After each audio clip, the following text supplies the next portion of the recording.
I know the Earth is moving because I can't feel it. Ha! Stupid flat earthers!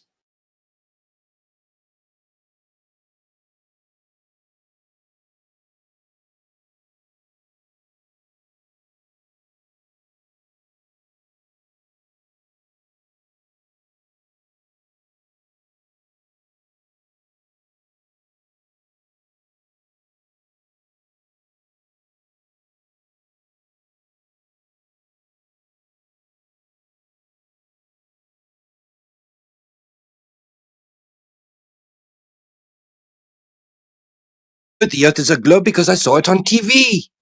Stupid flat earthers.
Do not waste your mic time. And do not waste your time in the chat. I can see three pings there. I don't know if that's from else. I'll have a look in a minute.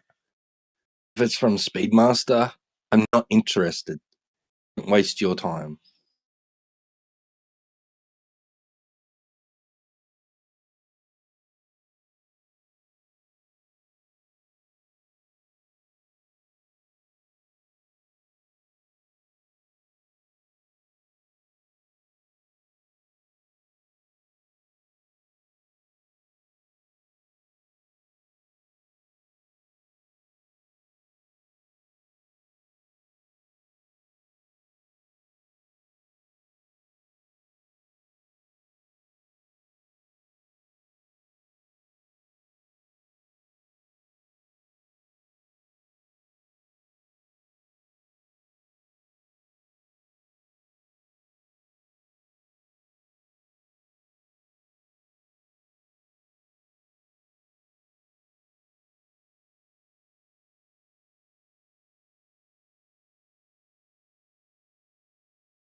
This guy is so bottom of the barrel IQ that he's posting ad homs that he didn't even write.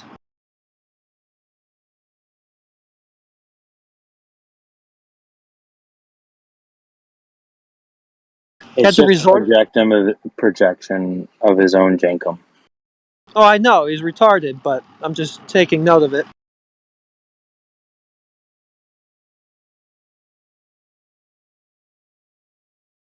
Yeah, there was like a lot.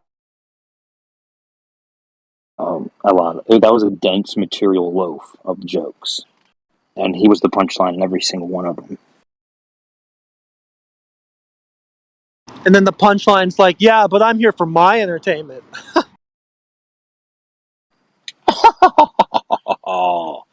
Scoff, scoff, scoff.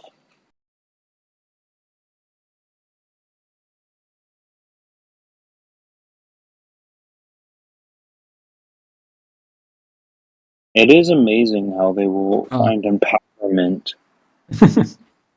from their own disempowerment. You know, they're like, I render myself neutral, so this is now more funny to me. And it's like, well, is that really funny? Or is it sad?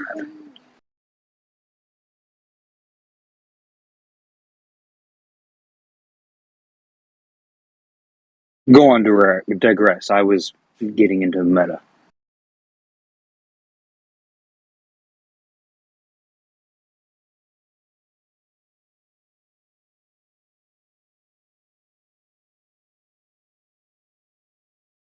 When the punchline thinks it's laughing at you.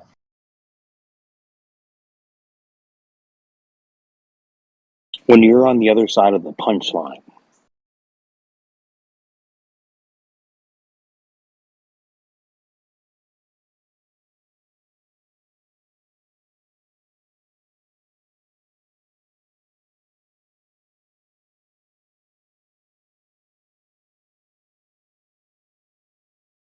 That's what I see this as. Is just the mental punching bag for these cognitive mental minimalists. They don't know what they're doing. They're just the punching bag will always win, and they're just exerting their energy, just punching away at sand.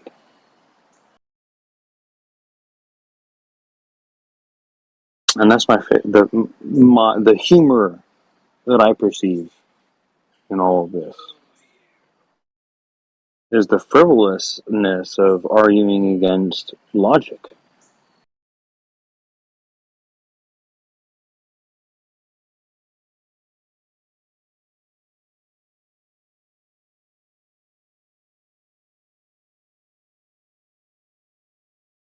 What made you a flat earther? I was asked, and it was like, really, because you called me that. Just because I agreed with the Merriam-Webster definition of level, which is a horizontal condition, and the horizontal is parallel to the plane of the horizon. It's just a broad definition, and nobody even talked about Earth yet.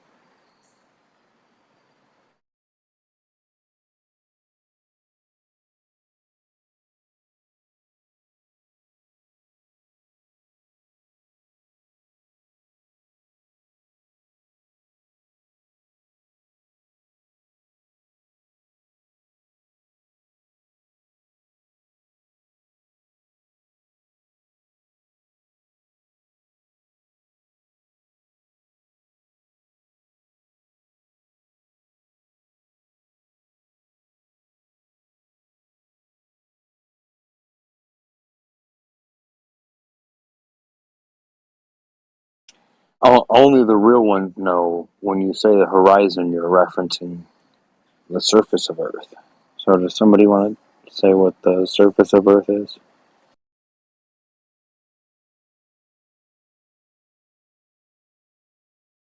It's not the center of Earth, right?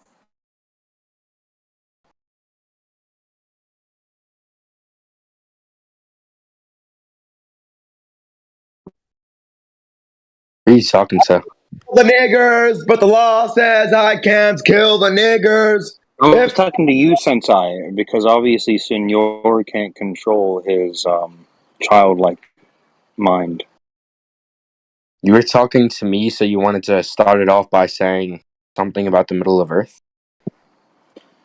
Well, when I would say that the horizon is reference to the surface of Earth, you wouldn't be confused and think that I'm talking about the center of Earth, right? I don't even know what you're talking about. I don't know what you're talking about in the first Okay, place. you don't know, but you so would you agree, yes or no? If I say surface of Earth, that's not talking about center of Earth. Very simple stuff. Yeah, I'm going to be suspending my judgment. You How can't about even that? answer such a simple question. Okay. I just answered it. Wait, I literally just answered it. You're unable. Okay. Yeah, I just I will answered take it. that. Like, I will take that. maybe open your ears or something. I don't know. Well, you didn't say yes or no. You said you're unable. So I accept it. Yeah, so I'm not actually going to be forced to answer. I like. I only have a Are burden of you mad answering, that and I just I answered guessed it pretty it? much. Are you mad that I thought that of you and then you just confirmed it for me What? that you were unable? And do you not? Is that what the real deal is? Somebody You're who's just like kind of unable to upset. answer. I'll just say The they fact can't that really give a I response. To what knew That's previously pretty much what it is. to you telling me the fact. That's There's the like real 10 situation that we're in. You're upset that I knew What that you were incapable. do you take answering to mean? Go ahead. And then you confirm that, yes, that's the reason What you do you can't take answer the question because Go you ahead. are incapable. Oh, it's like that. I don't know. Try to rage bait somebody So else. I knew it I don't know. I before shouldn't you take even you very said it. seriously. Like, is this why you're mad? Like, I have somehow, like, some sort of, like, I'm like a sage or one of these gypsies that'll tell your future. If you're not like rage bait people, you have to like, the person I'm not a have to be aware of gypsy, it. but I did I don't know. somehow It feels like a foretell the little future. pointless or something. I don't know. Is that why you're mad? Define mad. Go ahead. You're spurging. I said define mad. Go ahead. Oh my It is god. something So if you just lack the something ability against to what you define a wanted. simple word that you're saying, just say so. You wanted something and you didn't You can receive answer it. it. Say so. So go ahead and define mad.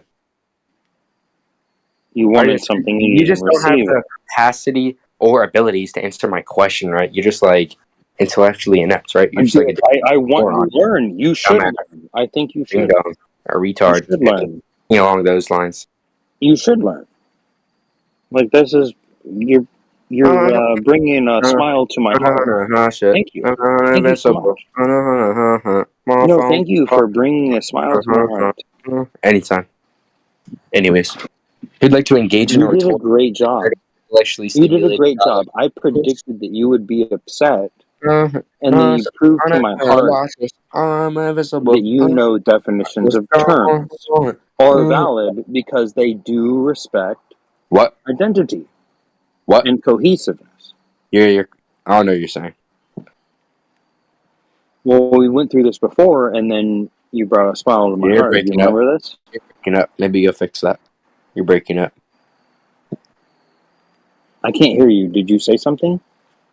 Yeah, so you're trying to copy me because I'm so I intellectually can't hear stimulated. you. Are you breaking up? Do you You're have trying to be something to say? inspired by me. That's why you're going to be copying whatever I'm saying like a little mutt. It's okay. You're like a parrot. It's like my pet parrot, just copying whatever I'm saying. That's how you know I'm just going to be Are you intellectually Vanilla Ice? gapping I you can't hear currently. you. And rhetorically gapping you as well. Salute you. Wait, you're gapping. I salute you. Wait, you're cracking up. Go fix that. I salute you. No, Wait, I'm glad that you I have don't know some your capacity. Yeah, No, why would I be mad? Why would I be mad when we agree? I don't really care that much anymore. You don't care. Well, I care a lot about you. You know, and know who cares about you more? Jesus. How about that? Define Jesus. Go ahead. The savior of mankind. Oh yeah, so you just lack the ability to define it. It's okay. It's kind of embarrassing. I don't know why you're going to be using words. God? Put her out of context. No, Jesus loves you. No, Jesus loves you. You shouldn't get upset. Don't be upset. I'm just saying. I think about you, but guess who thinks about you more? Jesus. He's not.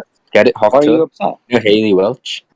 So Hawk Tua to you is equivalent to Necessary salvation. for God to love me?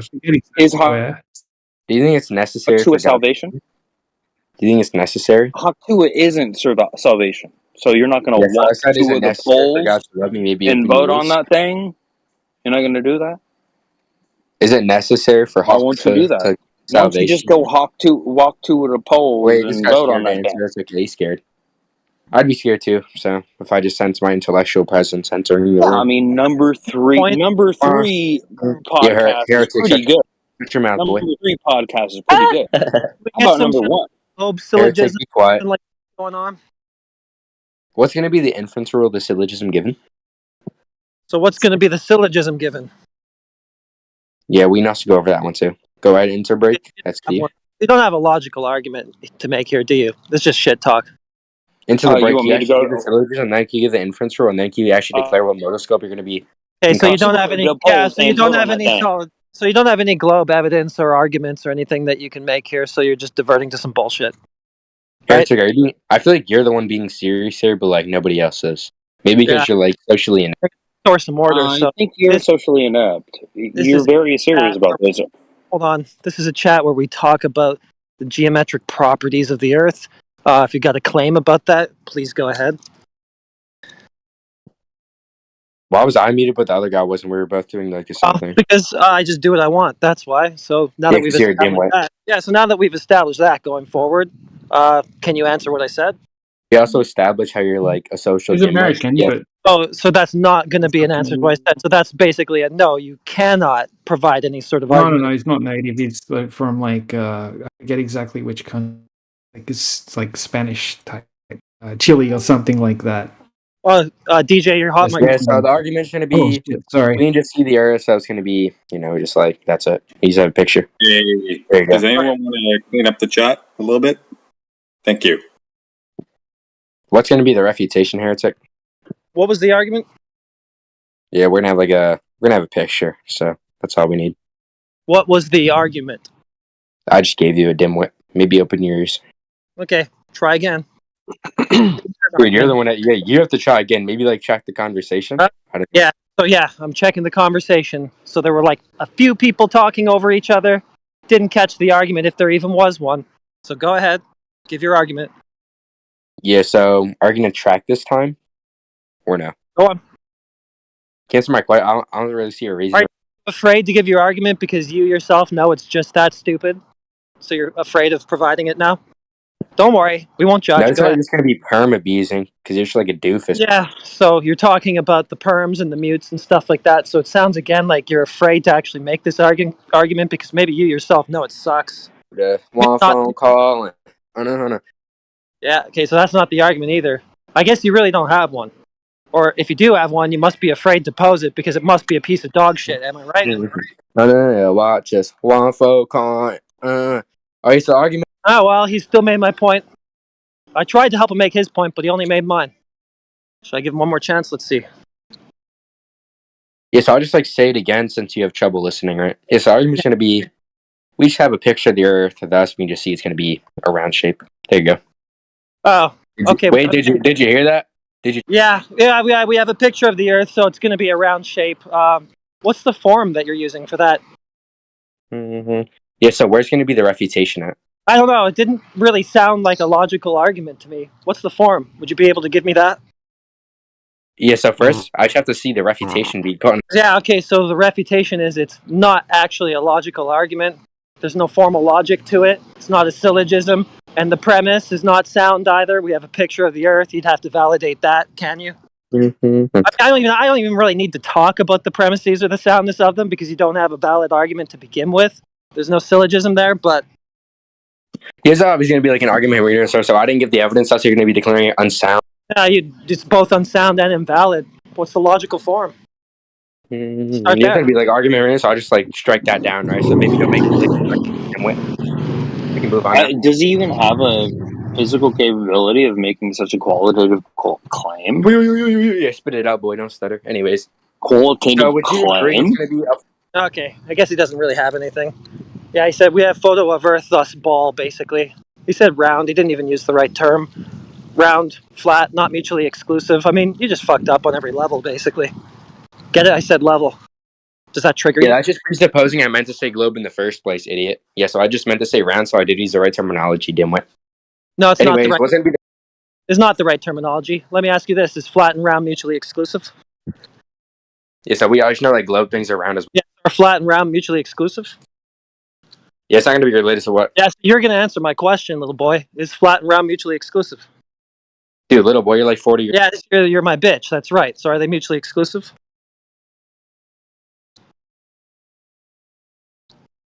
You're starting to be like sexually harassing a minor, you 40-year-old pedophile. Oh, boy. Well, that's the end for you. Bye-bye. The Cope spiral is complete. Had to take it there. Why was he so mad? He was just so mad the whole time. This is absolutely insane, you guys. I applaud you for putting up with this day in and day out. I'll say it again. I said it once, I'll say it again. Every fucking day. Absolute kudos. This is crazy. Well, if they want to just start slandering and defaming us, it shows what they got for Globe evidence, so works for me.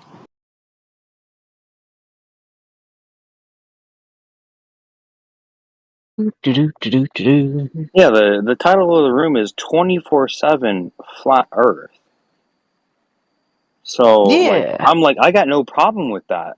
But it seems like there's some people that have, lots of problems with that. And I'm curious. I want them to tell me, what is their problem?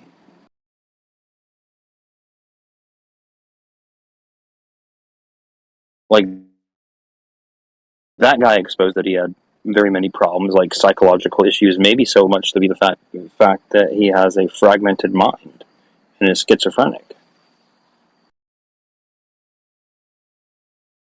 No, and lemon illusion is probably a condition that was conducive to that sort of environment that he had.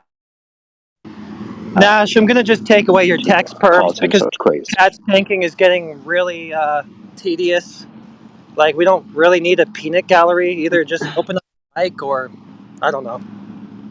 Open the mic. Have a talk. Why don't you say something? Hey. Peanut gallery is just not really very well valued here, so probably not. I love the peanut gallery, but the peanut gallery is left for posting images, because an image, it will say 1,000 words, and if that image has words on it, imagine how many thousands of words you can convey with an image. Medic. But if you're just spurging in chat, just come and talk. Hello? Yes. Oh, hello. Yes.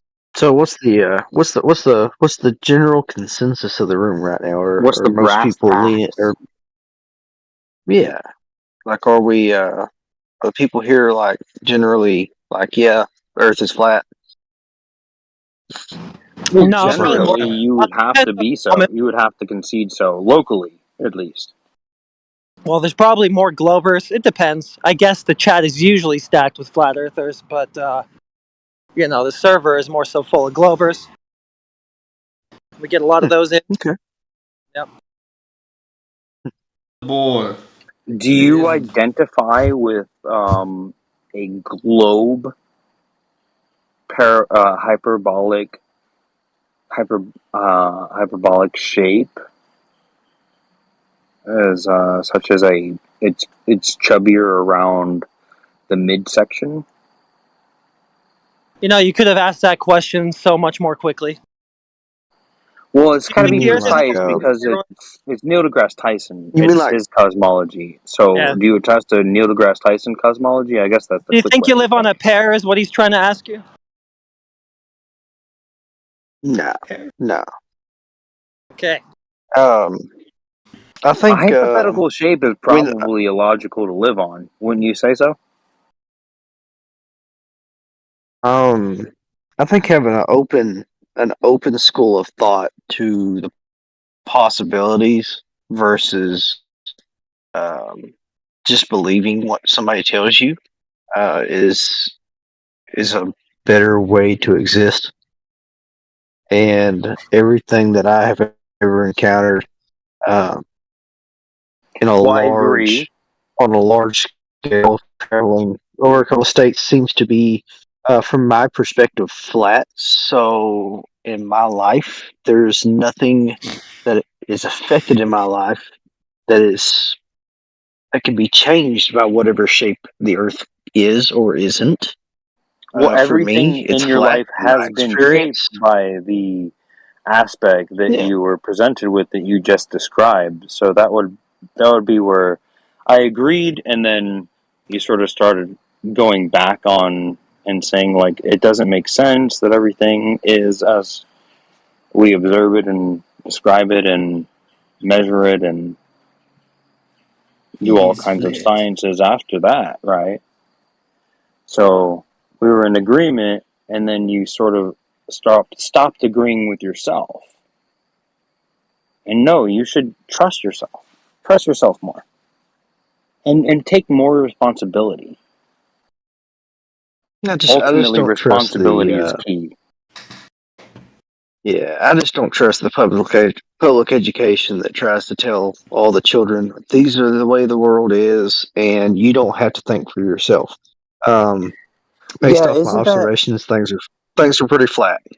Well, yeah, they tell us kids like geometry, but then at some point there is sociology that creeps in. Here is now how you're feeling, right? But this is why I like the science is always, because this sort of pushes your feelings out of the way so that you can be objective about your determinations.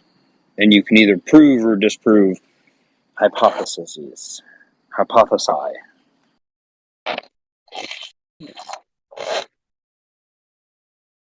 I've often wondered if the rules of physics haven't changed before thousands of years ago. So who's to say, 3,000 years ago? Yeah, I mean, who's to say that we don't go through ages?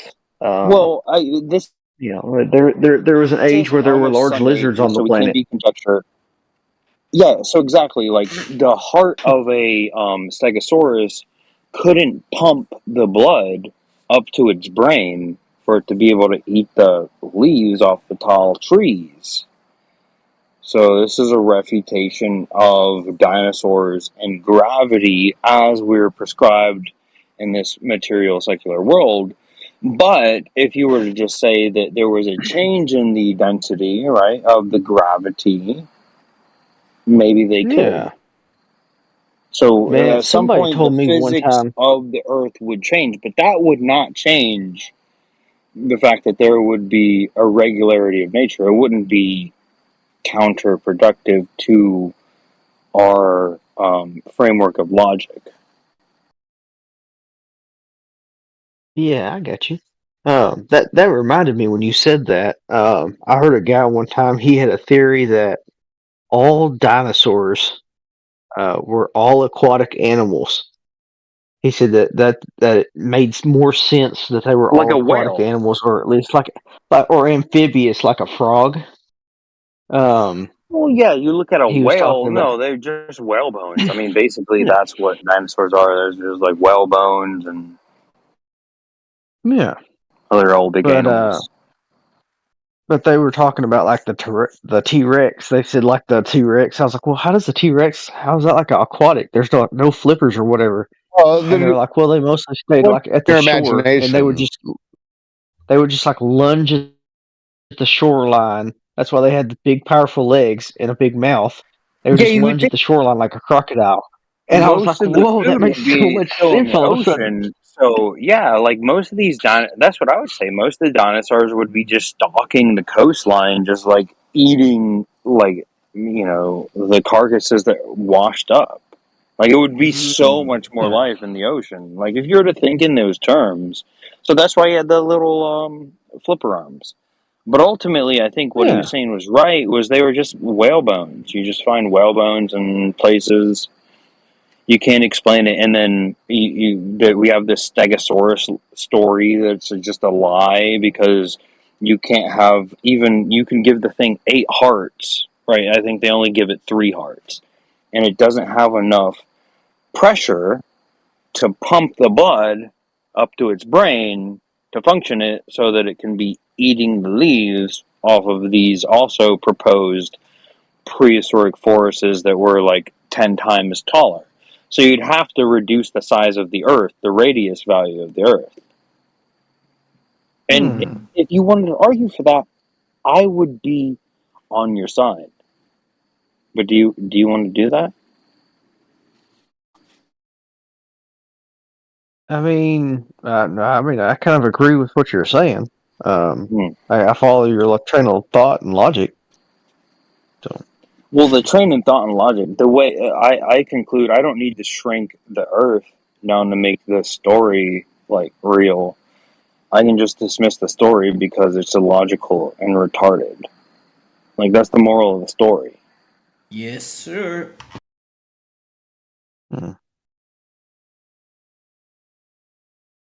It is illogical to believe in the If it's illogical, it doesn't hold up the scrutiny. It doesn't hold water. Oh, wait. Hold water. I like that. I like that. No, you're on the way. Yeah, all that flat, level, horizontal water that is curving around 360 degrees in every direction to form a ball in space. Yeah, makes sense. Man, I think about what they call continental drift sometimes. So if continents are drifting, where is the matter going? Like, okay, so if North America moved away from Africa, okay, if all that is being shoved into the Pacific, well, the stuff that was already in the Pacific, where is it going?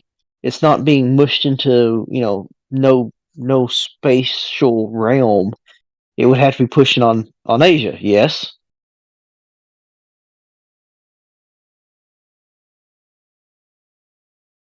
I mean, how does it drift on a ball? If you move one part of it, the whole thing's going to move. Yes? No? Maybe. Did the gentleman leave?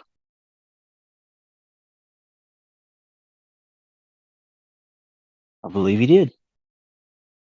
I miss you already. Farewell.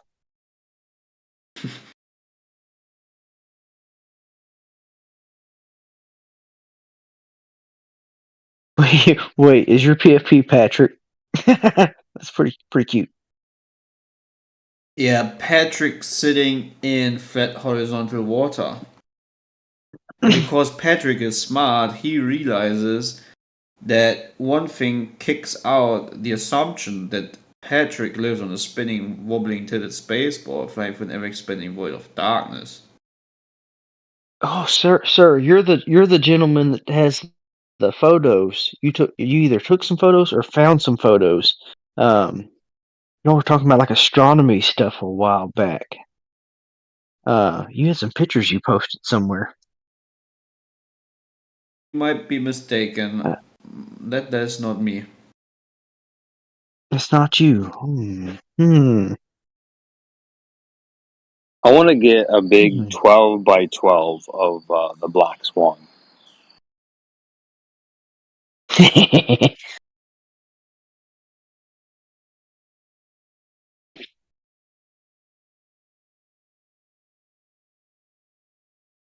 But seriously, in continental drift, like where does the land mass go?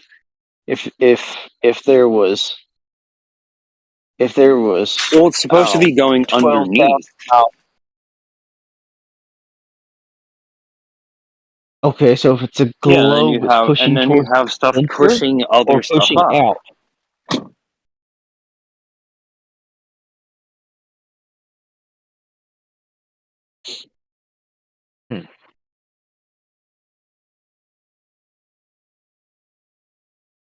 It is what it is. And it's not a ball.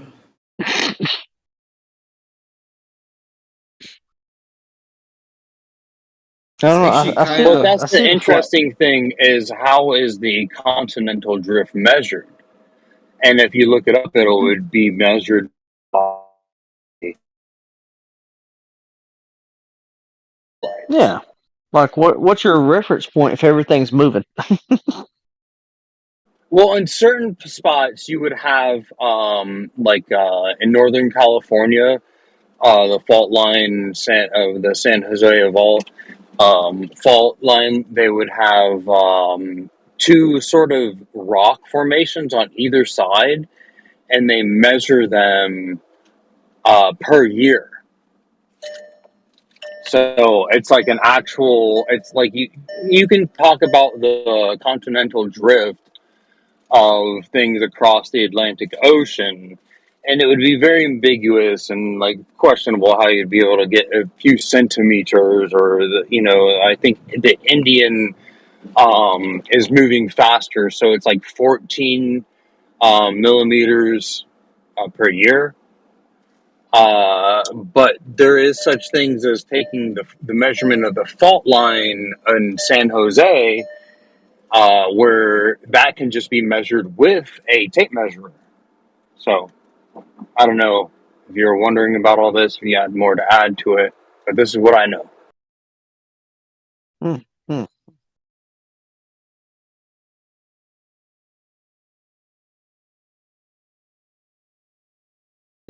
Definitely food for the brain, man. Make you think. I'm wondering why people have fallen for the Copernican religion made by the Catholics and Jesuits. And furthermore, why do they defend this? It's just silly. It's just a waste of time. Yeah. Tectonic plates are flat. Yes, plates are flat.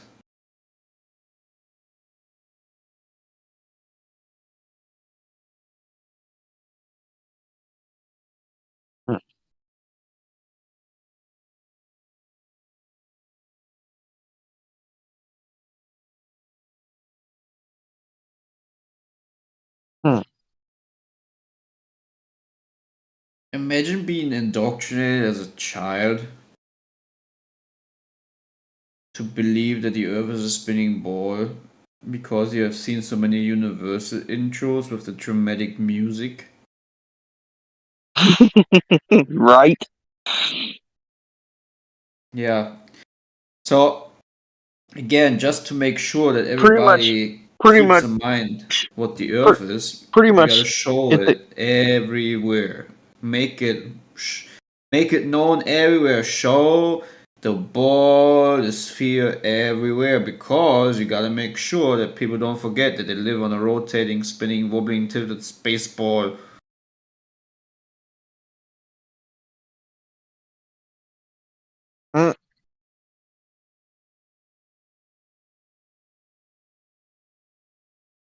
I don't know, man. Pretty much if the government tries to tell you something is a certain way, you should know that the government is lying to you. Govern mind. What?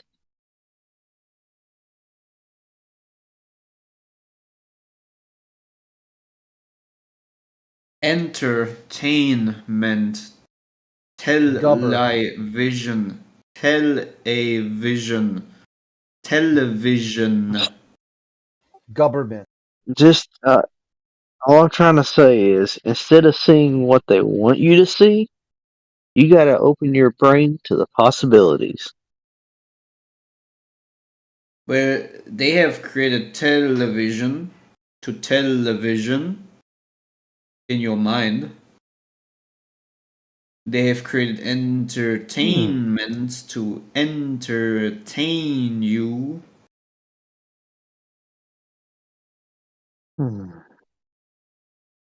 The government likes to govern you, but not only physical, but also, most importantly, in your mind and your willpower and in your thinking.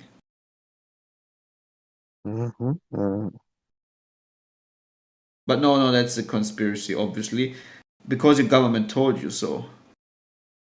Everything that is speaking against the concepts that the government is officially putting on a silver tablet is always going to be wrong and misinformation and conspiracy. Just don't look into it because your government hasn't, given the green thumbs up for it. Therefore, you need to denounce it. Furthermore, you need to tell the one that tries to criticize the government that he is wrong. Very important. No, George Orwell wrote a book called 1984, and it was made into a movie, just all about this. Exactly, because it needs to be verified and certified. If not by the government, then it must be fake news. Fake news.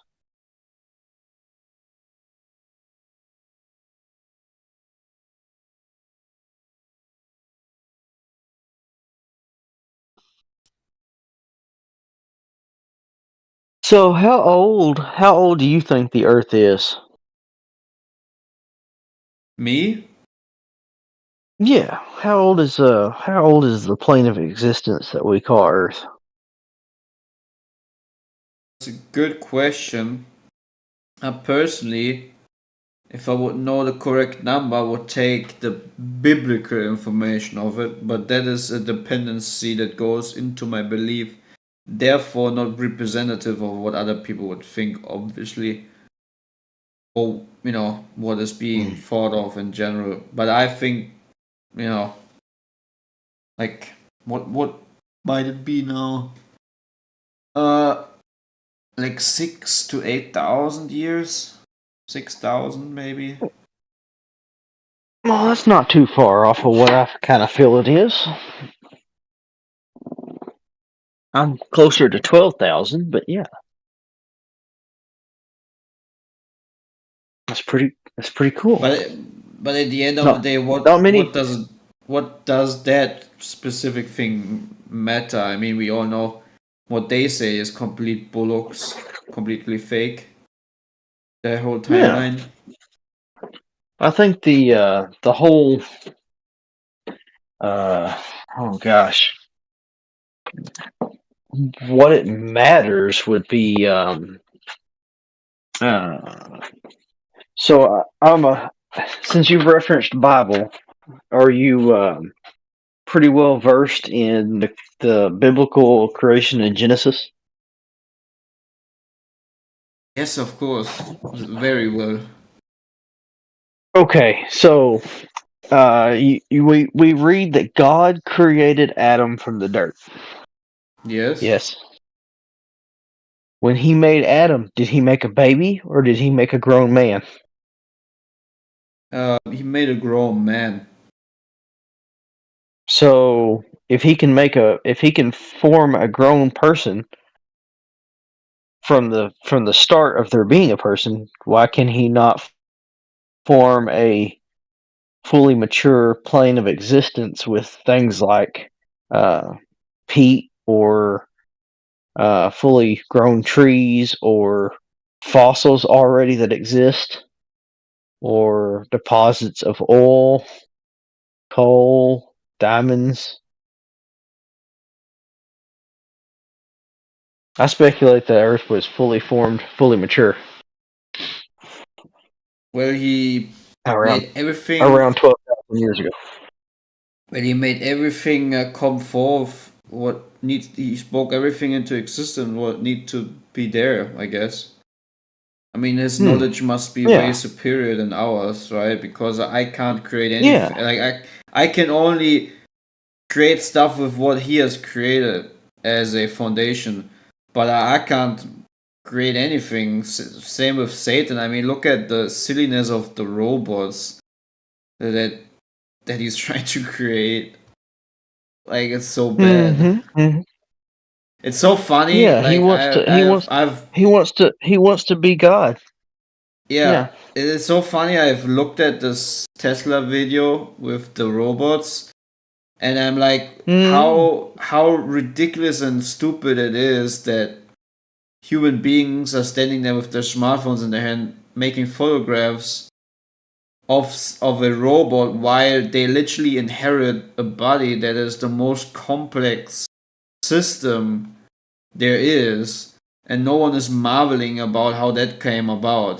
They just think they are pond scum, a result of pond scum and a lot of time, while that robot they're photographing is the complete opposite. The robot needed so much invention and thought, and at the end it's just still crap compared to the marvelous engineering of the human body that is obviously created by the master, the Most High, the one and only that can be called master, who is the superior one, who is the only one worthy of worship. The holy creator God. Yeah, 100%. Yeah, and everything else is just satanic inverted religions, such as Freemasonry, which is the most satanic inverted puppet show that there is, where human beings call each other the worshipful master. It's the most cringiest thing ever, and then they do so much in secret, which is an abomination unto the Lord. And I have the same hate as he does towards these kind of societies. I don't hate the people. They might be in the wrong system. I might have been brainwashed. But I hate the concept.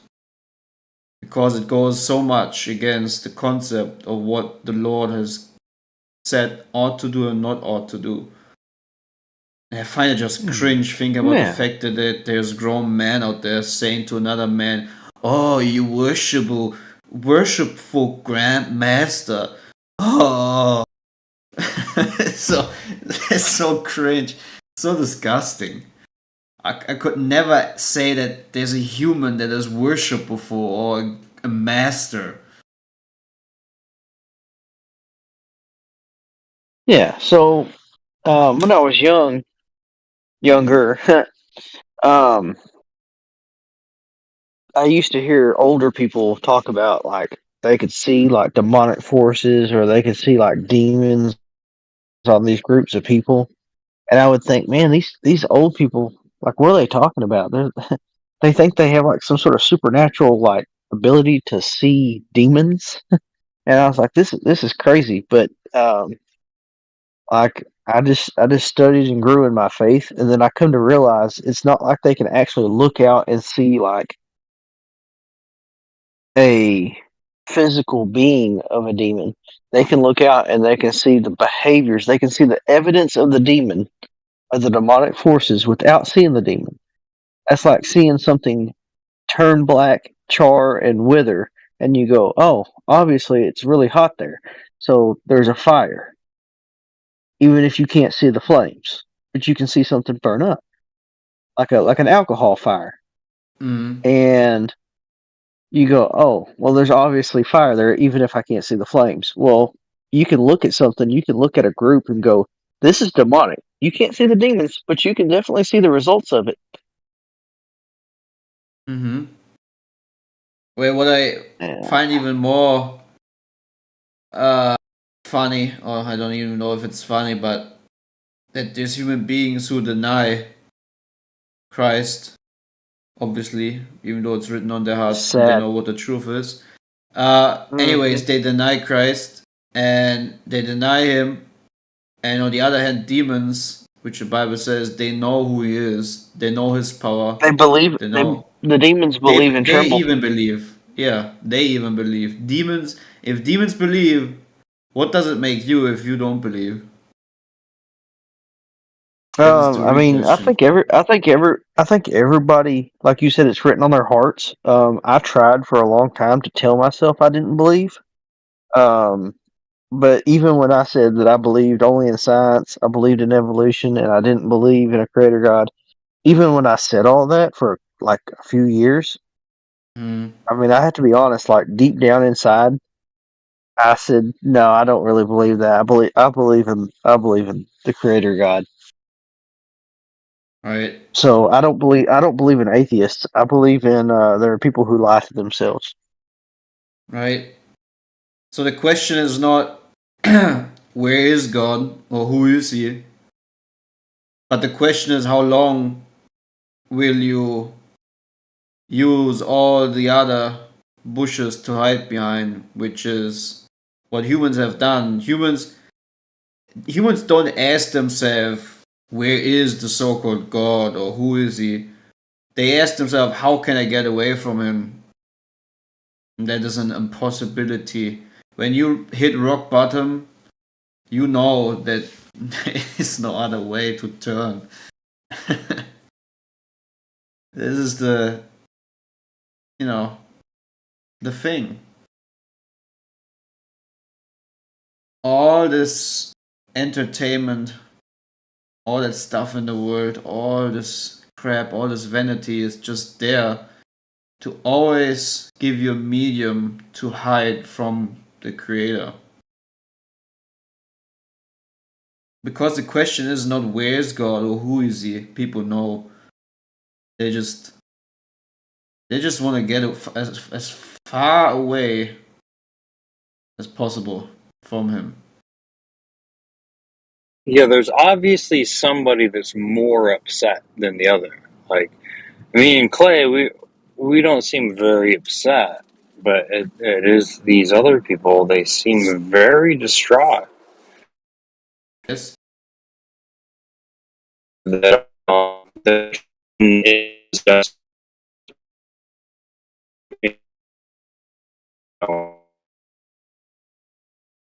I know, but you think you're breaking up, at least for me.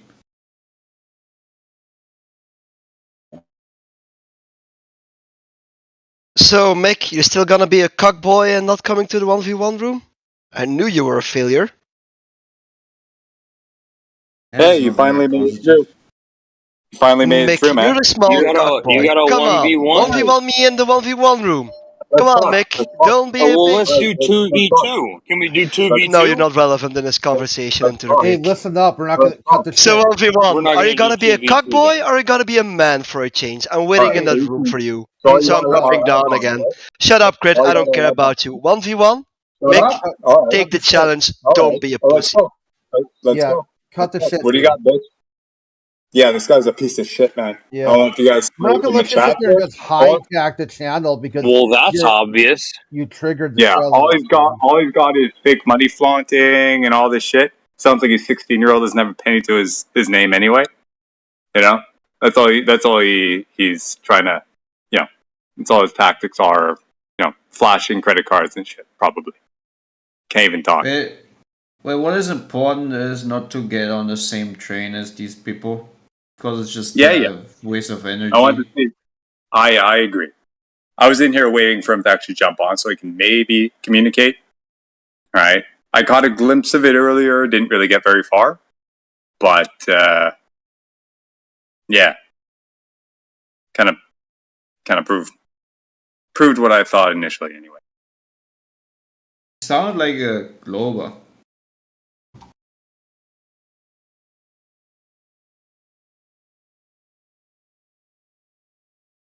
he's something all right. I'll give you that. He just triggered out. I mean, the dude triggered out hardcore. Yeah, the floor was open. He couldn't even jump in and actually engage. All right, he was kind of asking for it. Now he wants me to go into like a private room, like a creepy old man. Like, kind of weird. But okay. This is what this room is for, and he doesn't want to respect that, so fuck him.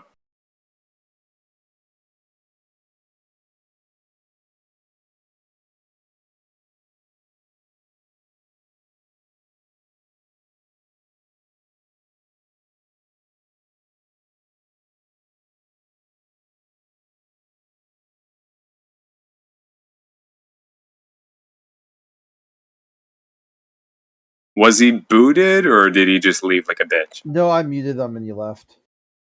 Okay. As I thought.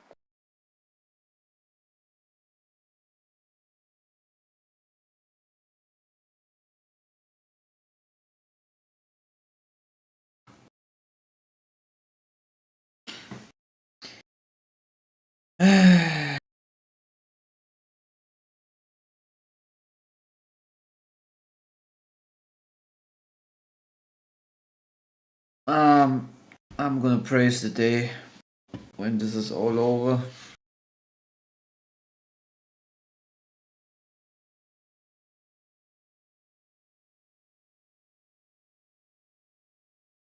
It is a 3-day weekend, so enjoy it. I'm just talking What's about. What's the holiday? Hey?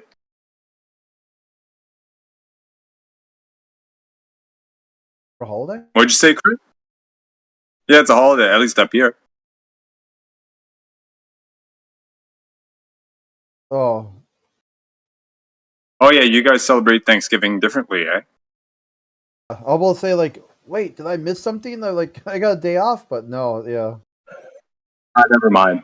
It's only us Canadians. You guys come next. When it really counts, you know? When it's cold. Yeah. It's already cold for us, so.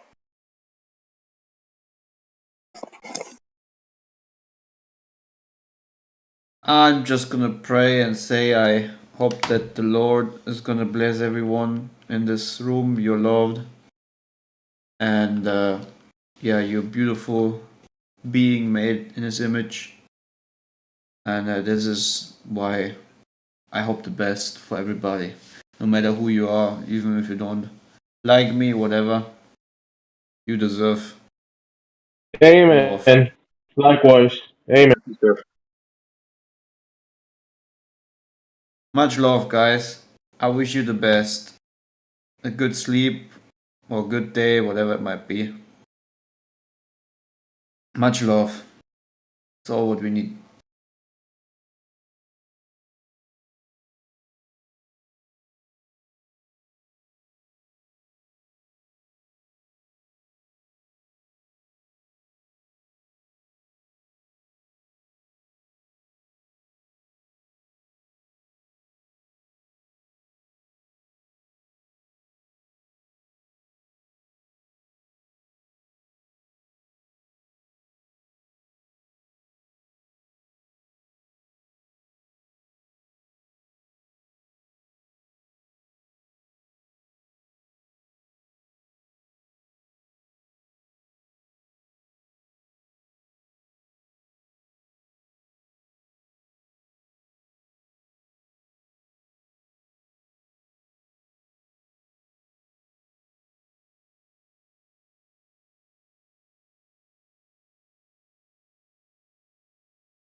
Shit. Gotta love this kid, eh?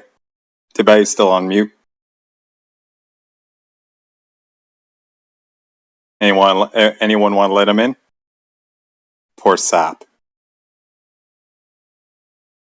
Yeah, I can unmute them. Just speed. We're not gonna. Okay, listen carefully. Okay, you're not gonna take over the channel with your personal gripe because someone triggered you.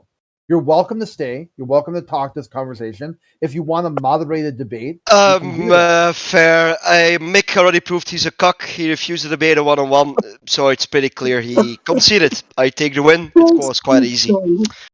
Mick, I hope you grow up one day, become a real man, and it's gonna be amazing. Considered for what, sir? Can you articulate? You cucked out, it's fine. You had multiple chances to drop down to a 1v1 room. You were unable to do it every time. You looked for multiple excuses to do so, so I can only comprehend from that situation. You're only comfortable in sitting in this room and have backup from your boys, else you're unable to debate.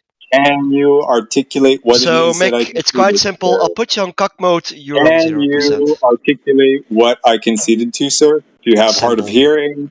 Do you have hard of hearing or something, sir? You're too young for that, man. Don't do it. Can you Yeah, I articulate give up on what flat it earth is? treating with respect. I don't play by the rules anymore. Okay, so you're a lawless Atheist man. Junior, I love your content, by the way. You are a lawless. Oh, really? Thank you. Yeah. It seems okay. Well, Too good bad for you, man. you just Nope. encountered me in a moment. Hope that I'm works not out for you. the most I fun would. person. So Hope that what works is out for you. Too. you're not so you want to debate him? I literally don't know the context of this. So you want to debate him one-on-one about the flat Earth? Yes, and I challenged him multiple times. I even dropped down to 1v1 room, so we would be on an even playing field. Well, we He want refused recorded. multiple times. Yeah, Speed. So Why do you think this is at an that uneven point, I playing was field, like, sir? nope, I'm not gonna do that. Like, if Nick, you're let gonna me get debate, this. you're gonna Sir. debate on an even playing field, which he's Sir, unable this to is do. Okay, dude, listen, you were sir. just talking right through. Mick, I got this. Okay, number Of course. one, we want to keep it recorded, so we have a video of it, like audio and video recorded. Number two, moderation can step in and say, "Hey, this is what's going on." Like your turn to talk, that person's turn to talk. And the third thing is that, do you even have a claim on the table to debate flat Earth? Like, do you know what the topic is? Because so far, all you've talked about. No, Kretzy, you're talking into the void, and I don't even care what you have to say. All right, well, no one cares what to say. Then, yeah. Can I say something? Holy shit. Undisputed champion. The guy knocked himself out. Good job, Milk. You guys, Mick, or whatever you go. What do you go by? What are you talking to me about? Yeah, your name. What are you talking to me about? Mick. Yeah, Mick. Okay. You were like, the bell rang and he just flopped. He threw the match. Can I say something? I don't want to interrupt anyone. Yeah, go ahead, dude. I don't know. Okay, so I'm I'm just gonna make a I'm just gonna make a proposal. So I'd be if you guys maybe want to do three on the three-way room, I could be like a moderator between you two guys, and I can record it. Just saying, if you want. Yeah, we're recording right I mean, now on YouTube. Yeah, I appreciate the offer, dude. But the reason why this guy's getting his panties in a twist is because he started talking shit in the chat, started flaunting money he probably doesn't already have, thinking that's actually elevating him to any sort of degree of prowess. And then he comes in this room earlier talking shit with no argument. I came in about halfway through or whatever, missed most of the context, and the bitch left like a fucking rat when he couldn't actually answer any of the questions or articulate any of his points. And then he started, just spamming in the chat. And I caught on because I felt sorry for his ass. Started actually talking to him. And now he's on me because he thinks I'm an easy target. Like, it's fucking pathetic. And now he wants to invite me into another room for whatever reason. Like, I pose no threat to this clown, but now he's trying to taunt me for whatever reason. So he's trying to pull me out, and I'm like, no, I'm sitting still. This is where I'm at. If he wants to talk shit, he can talk shit. This is where it started. This is where it's going to end. Yeah, Speed, I definitely appreciate you saying that you like my content. I will say you're not entitled to people's time, or people don't have to debate you. So, well, that's the whole point. I literally don't know the context, but I think maybe you should approach the situation with maybe just try to be cordial with people. Is all I'm saying. I really don't know the history of this, but yeah. Like, it's very short lived. If you want to scroll through the chat, you'll probably see some of the guys going totally off topic. But I appreciate your offer there. I think this room is suitable. This is what it's for. And the guy doesn't seem to know how to handle himself. So we'll see how it goes. If he actually wants to discuss like an adult, then he's free to do so.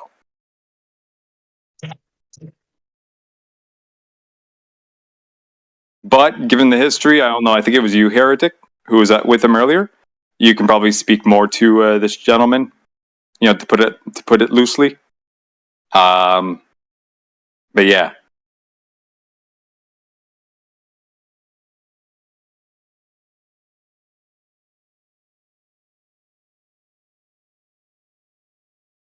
Could we unmute Speed? Just hear what he says. Yeah, you could. Once he types it, he's unmuted everyone else. See if maybe let him. Maybe let him. He turned everyone else down, so that's why he's muted right now. Oh no! Fuck that. What do you mean? He turned people down. Nick and me down to 0. Is he like a moderator on this channel? No, you can locally mute people. Oh, so he So one of the rules of the channel is you can turn people down to like 1% or 5%, so you don't hear them, but you still can't overtalk them. And then he's like, hey, I don't care what these people have to say. He just went down the list and just highlighted people and turned them down to 0. And I know for sure me and Mick, and I'm guessing other people too. So if you can get him to turn his turn people back up and show that he's demonstrating to be here in good faith, then yeah, we'll unmute him. It's just holding him to his own worldview. He doesn't want to hear other people talk, so by his own logic, he shouldn't want to talk either. He'd just be mic spamming at that point.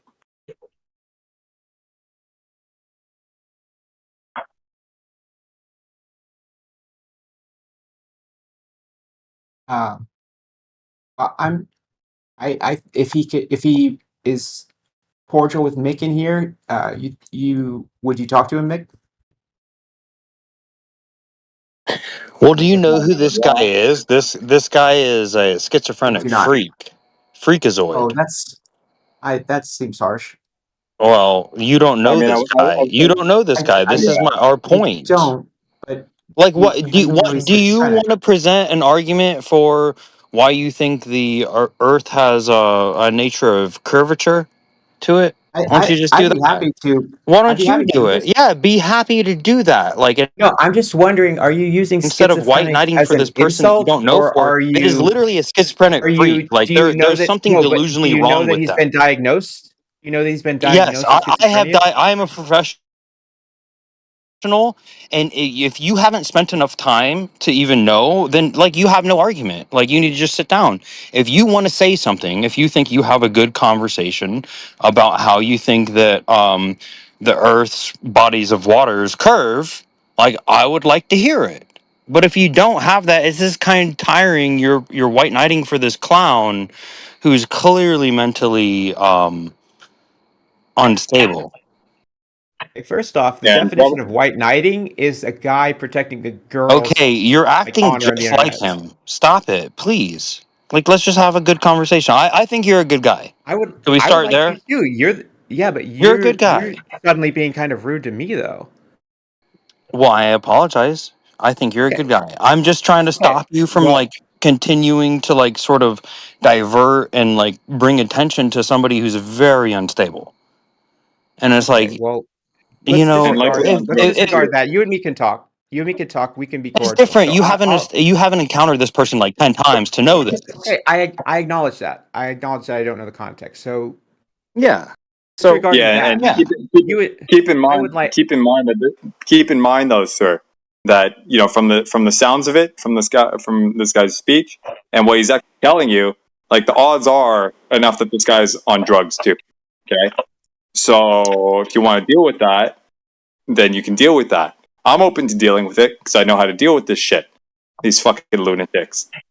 Okay. Okay. Are you talking about Speedmaster? I'm not talking about you, sir. Okay. The speed man over here. You know, well, yeah, that's the Hot Wheels guy is irrelevant. We're trying to go for Hot Wheels guy. Sir. Yes, sir. Atheist Junior has something he wants to say, and it isn't about Hot Wheels guy. Yeah, let him go bum another fucking line. You have your history. Okay, let's do it this way. I'm not taking sides there. Yeah, let's do it this way.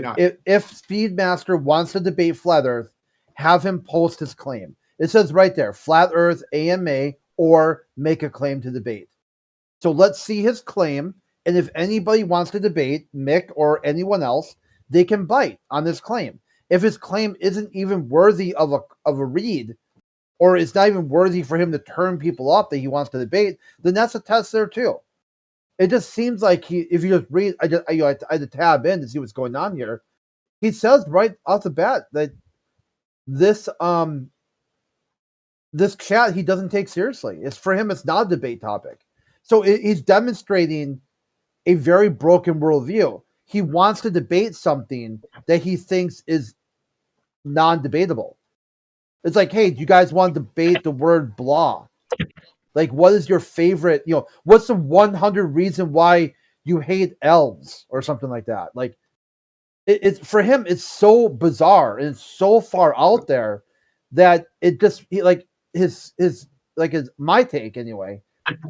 His shtick is he wants to come in here and just kind of dominate the chat for a while until people get sick of him and then bounce him out and then thinks he won the internet for the day. Okay, so I would like to respond to Mick, your claim. You asked about water curving around the Earth, right? That was not me, sir. Okay, well, what did you say earlier? Or what was... You asked me something about water, or... That was not me. That was Into the Break, I think. Okay. Well, do you want me to make a claim? Yeah, sure, that's first, mine. Or...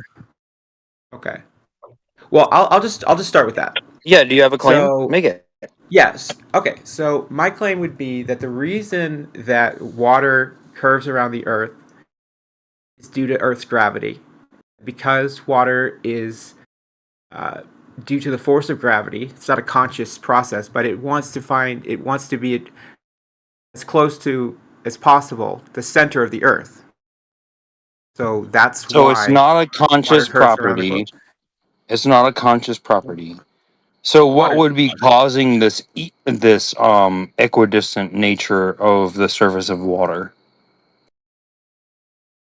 What do you mean by This is not a equidistant? constant property, remember? So what would be causing this equidistant nature of the water, the surface of water? Can you define that term for me? Equidistant. How are you using that? Yeah, you can't. You just said this is a non-conscious property. Yeah. Water's So not maybe conscious. can you describe what a non-conscious property is to me? Well, yeah, just that water itself doesn't have a consciousness. It's not No, choosing. No, That's all I was saying. I know what water does. Like I'm drinking some water right now. Can you tell me Okay. what non-conscious I mean, I thought I was going to talk property to means, Mick. please? Hang on. I thought I was going to Let's talk not to Mick. skip but- past the fact that let's not skip past the fact your opponent has now. Oh my god! Is that someone feeding back on me or something? I think you just have Sounds Please a stop little hot micing. There's no hot micing. Okay. Man. You're the one. You've got feedback on your side. No, someone keeps clicking every time I talk. It's not me. Let's not skip past the fact that your opponent has now asked you, basically presented a claim which requires you to accept certain premises to be true off the bat, right? And the big thing of it, right, the elephant in the room, is that he's asking you to accept that the water does curve. He's telling you why it curves, right? What? Oh, so we're going with it does curve then, are we? By was supposed force to make of a claim. non-conscious property. I was supposed to make a claim, correct? That's why I'm trying to figure out what is this you've skipped- non-conscious property.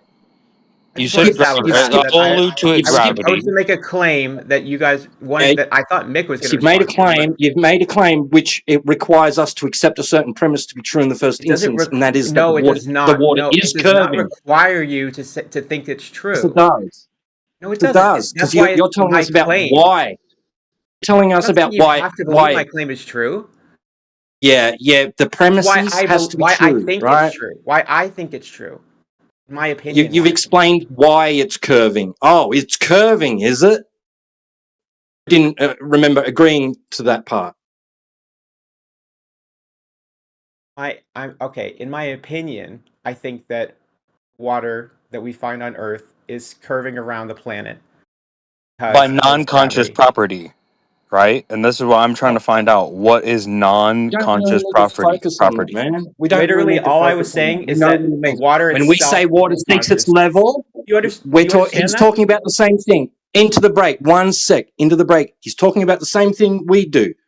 When we say water seeks its level, we're not saying it has consciousness and is deliberately trying to do something like a sentient being. It just has this nature, this property, He this defined it as behavior that way. about it, right? He's gone to why, in his paradigm, why it's doing the thing that he claims it's doing, which is curving. So let's just get to that part there. Is it curving? Yeah, let's get to the part where you said it's curving. To like, let's forget about why you think it is. Is it actually curving? Do you have evidence that it is curving? Okay. So the format is that I make a claim and you guys respond to it, right? In my opinion, water curves around the Earth. Respond to that. What's your evidence for that? The fact that we can observe Earth from space, from satellites, and see that the water follows the curve of the Earth. It follows. Okay, so your claim would be photos are your proof. Do you see a problem? Not photos. Do you see a problem with that? I mean, it's not just photos. You want to It's see like a photo live footage from satellites. With a photo of the Easter Bunny or God, would those work for you too? Like if someone just demonstrated a photo of. Yeah, that would be great evidence of God. Just a photo? You have one? Sure. How about eyewitness testimony from space? If it was current, like if they could film that testimony and watch it back, sure, I don't see why not. How about a book? What if they wrote a book about it? That would be less reliable because if it's eyewitness testimony and somebody writes it in a book, how can I differentiate that from somebody claiming they saw something and lying about it and writing that in a book? How would I be able to tell which one is true?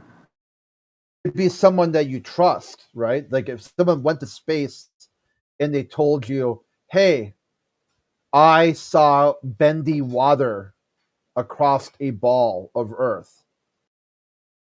And you're like, cool, what else did you see? They said they saw Jesus. Yeah, so if they claim that and they wrote it and I read it like later, thousands of years later, that would be less convincing proof than if as they were witnessing it, they could record it and videotape it or live stream the footage of it. That would be more. Here you go. Here's a book written last year. So you can buy it on Amazon. 5 stars, rated 5 stars. It came out for Easter last year, so just under $20. You can read all about Space Jesus. Okay, but I just said that somebody just claiming something in a book is not necessarily going to be as convincing as live footage or video footage. The current director of NASA, Bill Nelson, said that he personally spoke to God, and God told him to come out of retirement to lead America back to the moon, because God believes that Bill Nelson is the only guy who can do it. And then if you watch any of his, when the Bill Nelson, director of NASA, talks, he always ends his public broadcast with "God bless America" and "God bless you." He also said the last astronauts that graduated, they did such a good job with the testing that clearly God is speaking to us. That God has picked these astronauts at this time in this place. And he asked God to do his part. They're gonna have to get Stanley Kubrick reanimated to go back to the moon, aren't they? We're gonna need him. Yeah, or something. Why would we need Stanley Kubrick? Are you saying they faked the footage from the moon landing? Well, we don't need Absolutely. that. Hold on. Absolutely. Let's not go into that because the atheists of the 1960s and 70s, they debunked the moon mission. Madeline McMurphy or whatever, American Atheist Foundation, they proved that the Apollo program never happened. So that's, you got people like George Carlin and stuff. So you don't need flat earthers for that. You can just have the atheists go debate the theists about the moon mission, and the atheists can tell the theists how they were wrong and whatnot. So it's not really. It was Madeline Murray O'Hare.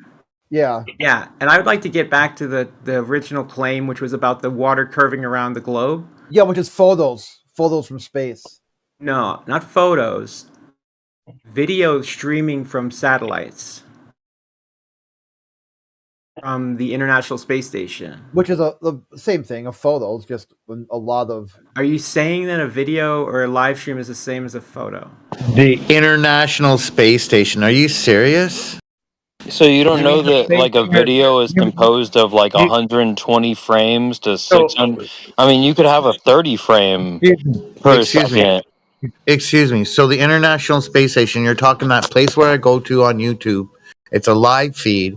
And when I start asking questions like, why don't I see any planes between the Earth and the ISS, and then they block me. They won't let me ask any more questions because it's like they don't want to answer that shit. They don't want people asking those things. Oh, that ISS. Okay, I got you. They really block you from doing that? That's hilarious. Holy shit.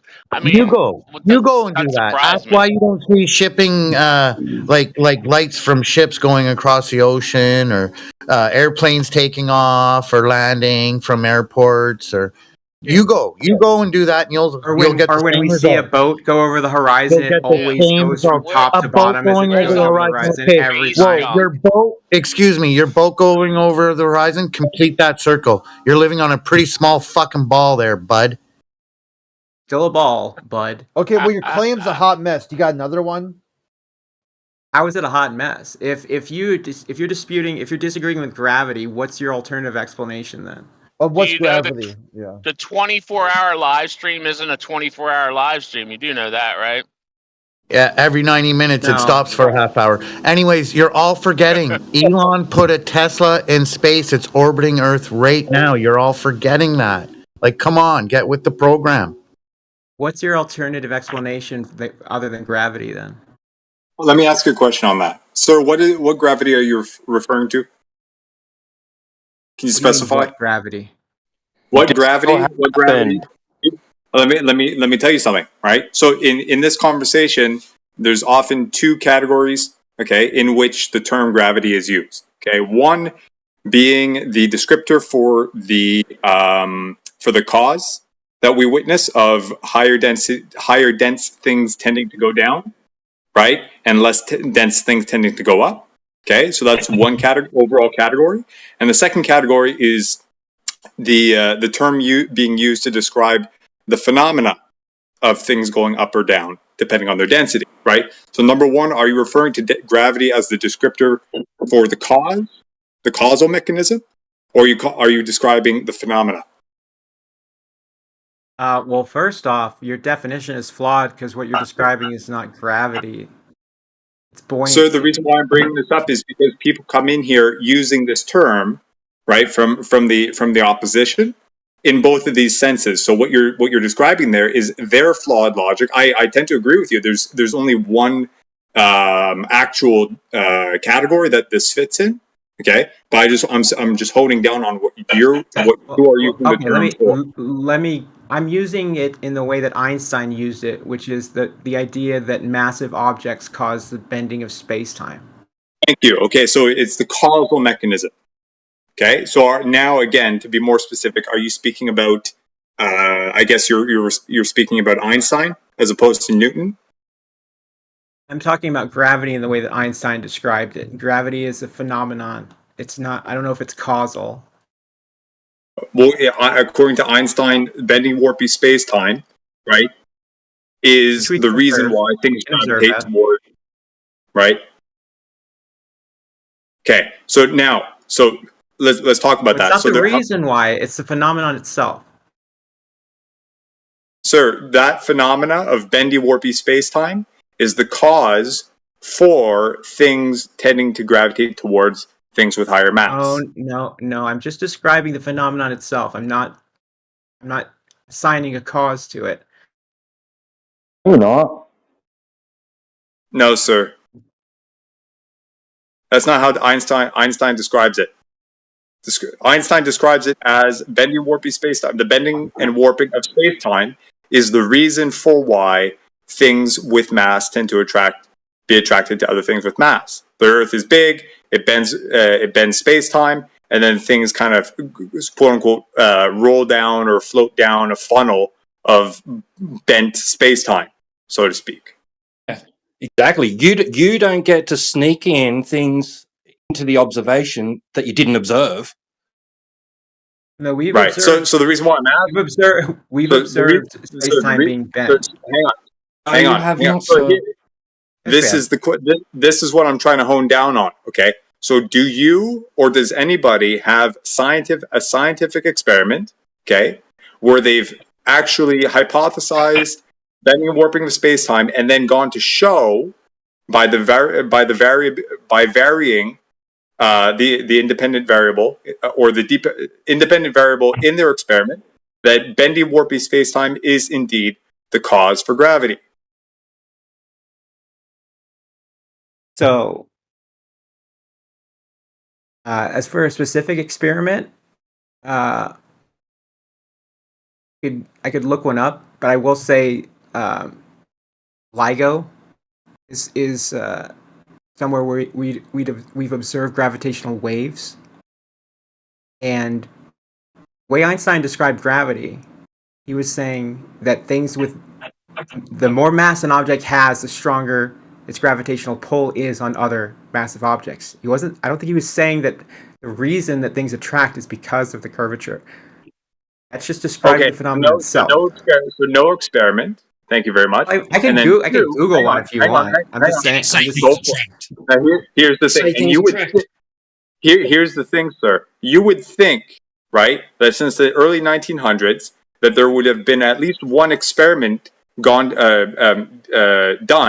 to validate the claim that bendy warpy spacetime is the cause for gravity before successive experiments or observations or whatever you want to call them were done based on these supposed theories, right? So between the 1920s and now, there should at least be one. Can you cite one or not? No, off the top of my head, I can't. Okay, so therefore, what you're basing your claim on is what we would call a theory. The theory of general relativity. Would that be a little bit more accurate to say than the proof of gravity via general relativity or what have you? That wouldn't be a theory. That would be an assertion, a baseless assertion. So I got one for you. I Googled it.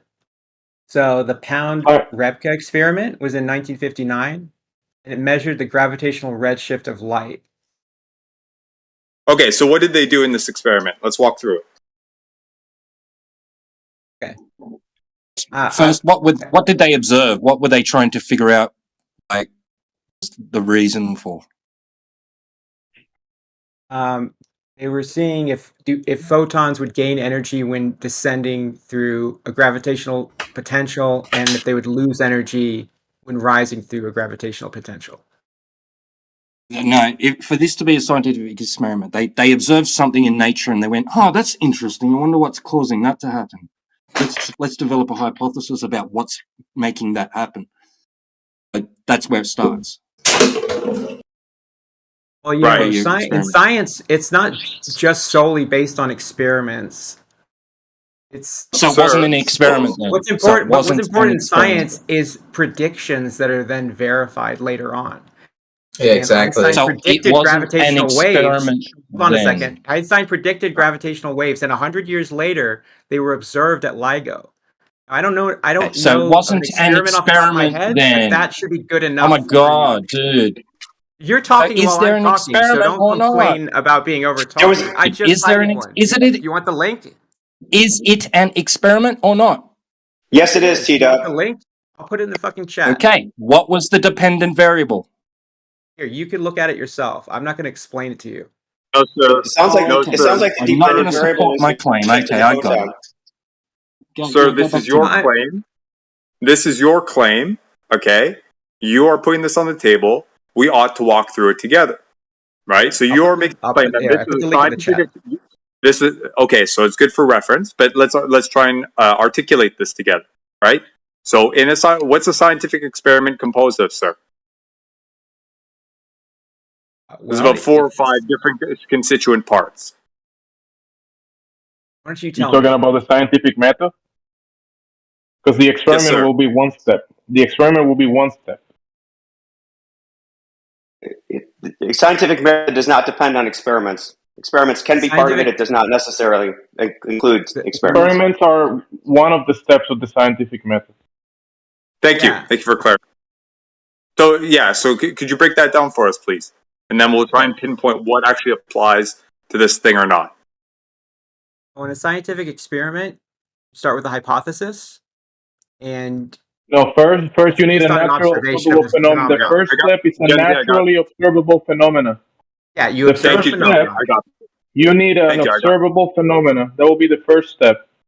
Okay. Thank you, Gemsy. I got that. Yeah, I got for correct. So let's walk. Yeah, so let's walk through it. Yeah, you observe a phenomenon, and then you have a hypothesis based on that, and you do. You need a valid hypothesis. Test your hypothesis. You need a valid hypothesis. It's gonna be like I observe water boil, and my hypothesis is that Superman is projecting his eyes laser from space, and that's causing the water to. That cannot be a hypothesis. The hypothesis has to be a valid one. Thank you, Jim. So that's a valid hypothesis, which means it's a statement that can be supported or disproven. That's an important thing, is that it can be proven. Exactly. You need a valid hypothesis, not just any hypothesis. You need a valid one. Right. And then Go ahead. So in an experiment, you're testing that valid hypothesis by manipulating different variables. Right. So you have a factor being changed, and then you have a measured outcome, and you have a control group that doesn't change. Then you collect your data and see if it proves your hypothesis or disproved it. Thank you very much. Okay. Now let's hone into the hypothesis section. Right. You already outlined it. Right. There are how many constituent parts of a hypothesis? I'm not sure. Let's say 3 general categories: independent, dependent, and control variables. Right. You use different terms, but that's applicable. Yeah. Great. Thank you very much. Okay. Now, when it comes to gravity, right, and special relativity or general relativity, what was proposed by Einstein, what were the independent, dependent, and control variables in his quote-unquote experiment, which was not an experiment, but maybe you can cite an actual experiment that was based on that did have these components to actually further solidify his theory. Would you be able to provide that for us, please? So are you guys asking about an experiment that just proved gravity? Because that would be a lot simpler for me to give an example of versus something like gravitational waves or lensing. I didn't ask about gravitational waves. I'm talking about the theory of general relativity. Right? There's supposedly a hypothesis that bending warping space-time is causing gravity. Now, can you cite an experiment that confirms that? Though. I don't agree. I don't agree with that definition. Okay, well, what other definition is there, sir? All I'm saying is that bending space around massive objects is describing the phenomenon. I'm not saying that that's what causes. Sir, this is the claim on the table. Okay, the claim on the table is that bending and warping of space-time. Okay, these 2 general abstractions, one of which is composed of 3 parts, coalesce together. We get a 4-dimensional, quote unquote, fabric called space-time that is bending as a result of higher or lower mass, right, causing things to attract to each other. The whole point why I'm going down this road is basically trying to figure out what is this bending and warp, what is this thing called space-time being bent and warped to begin with? What has been done to actually validate the quote-unquote existence of this ontological entity called space-time? So I just want to say real quick that I think that I think what you were saying is correct, but if I can rephrase it, you can say that the warping is what causes the attraction, and the reason that it causes that, because I think that's what you're asking me, is that if you imagine what you described, the 4D surface, like a manifold of space-time, or fabric, if you imagine massive objects as I'm sure you guys have seen the video of demonstration. Rather than us imagine it, demonstrate it. Show I'm us a sorry. demonstration. Do you guys not use your imaginations ever?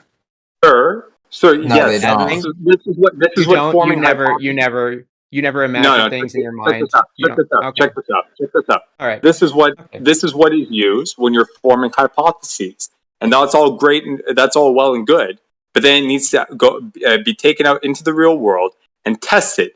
Right? You're imagining, you're conjuring up possibilities as to why something is happening, what things are correlated, and what is more dependent on the other, perhaps, if any, right? And then you figure it out by actual experimentation, testing things out, clunking things together, and forming it in a coherent manner to be communicated to other people. The imagination part is basically the second step, right? You see something, you observe a phenomena, and then you do that type of business. Okay, it's only a small part. Now, if you're asking that, if you're basically suggesting that that's all that's needed, right? That's where the fault. That's where the thing becomes faulty, because you need to take that theory out into the real world and ensure that it's actually valid, that there's actually a causal relationship between X and Y. So what we're asking for here is, what is the thing that was done to demonstrate the causal relationship between X and Y, i.e. X being the bending and warping of space-time causing the gravitational attraction, so to speak. Something to fall. Is it possible for me to share a video in here or no? That's not what I'm asking for. That's not what I'm interested in. Well, I don't think anyone else is. You can do what you want, sir, but I don't know if it follows this conversation. If you can articulate it, I'm just going you to can attempt it, and send the video, and perhaps articulate something within it using your own words, right? Yeah. Summarize something and make it cogent to your point. But I don't know if listening to 4 or 5 minutes, 10 minutes. No, it's not going to be that long. Okay. Well, you keep conflating Newtonian with Einsteinian by saying the word attraction or attracting.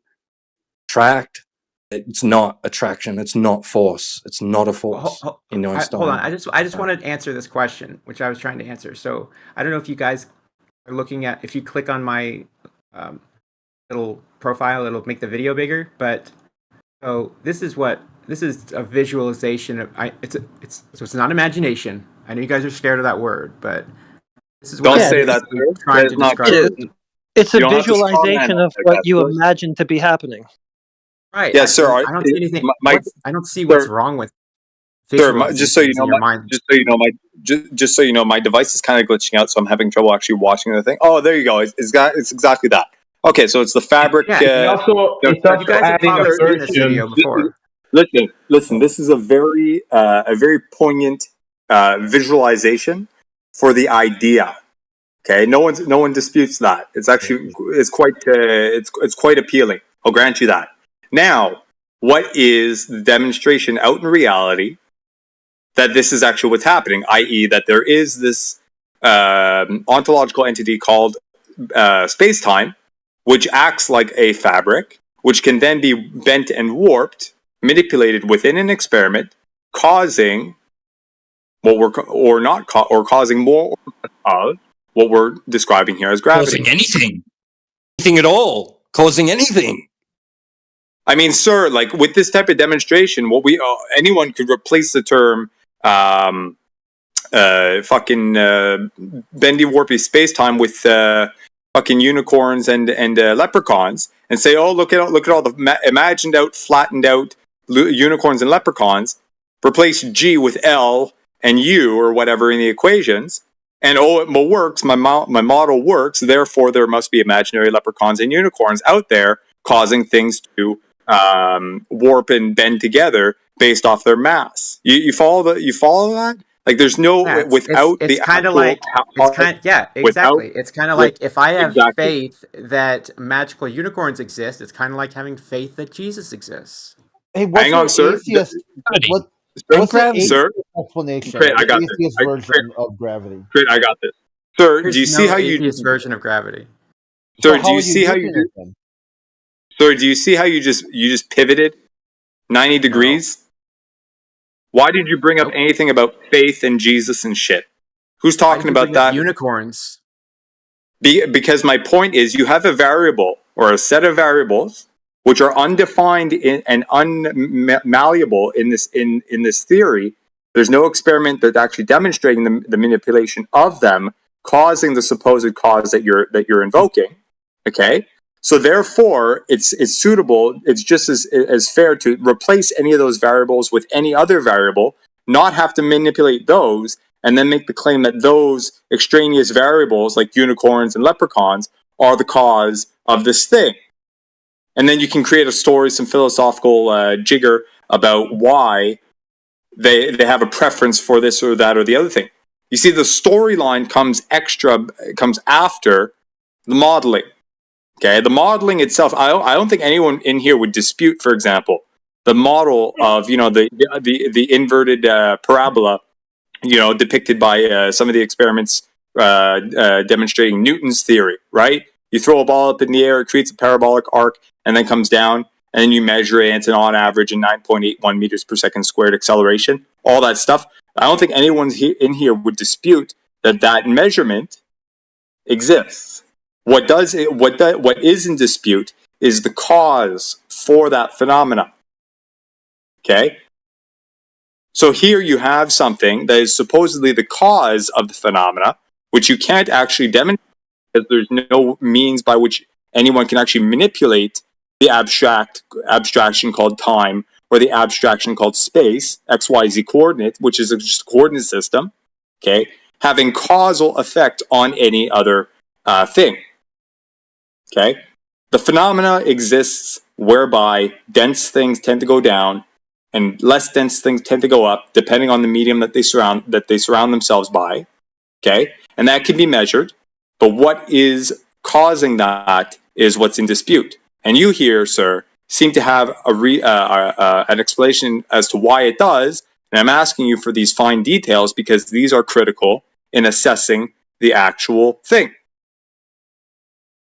Dogs, don't be a fucking retard. Fuck off. What you said was false. What did I say? Instantly fell to pieces when I brought up an example of manipulating time. Good. I would like to respond. Mr. Peanut Gallery getting in here. Go ahead. So, you asked what, in my opinion, is the cause of it. I cited I didn't ask for visualization. Okay, well, you asked me about experiments. I asked for experimentation, and I asked you to cite that experiment, sir. I didn't ask for your opinion. I have one for you. For a visualization. I asked for an experiment. Go ahead. So, one example be the perihelion orbit of planet Mercury, the precession of Mercury's orbit. So here's the thing: you cannot use that. That is not an experiment. Why not? That is an observation. That is an observation. Sir, okay. Well, let me ask you. What's the first step of an experiment? Making an observation. Observation. Exactly. Now, okay, now check this out. What variables did an experimenter, a group of scientists or whatever, manipulate to see the cause or effect of this thing that you're observing? The orbit of the other planets. Okay, so what was manipulated, sir? They can't manipulate that, but that Thank you doesn't very much. invalidate as an experiment. That's why it's not an experiment. It's not a scientific experiment, sir.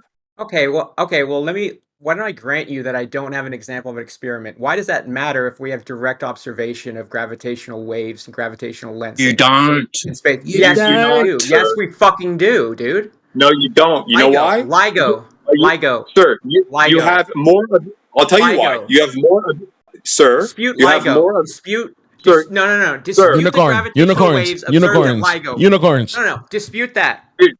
Sir, you have the gravitational observed waves at LIGO, or I'm done. I'm fucking leaving. Okay. Yeah. Okay. Leave. Bye. Then don't fucking leave. There you go. Sir, you have more observed phenomena.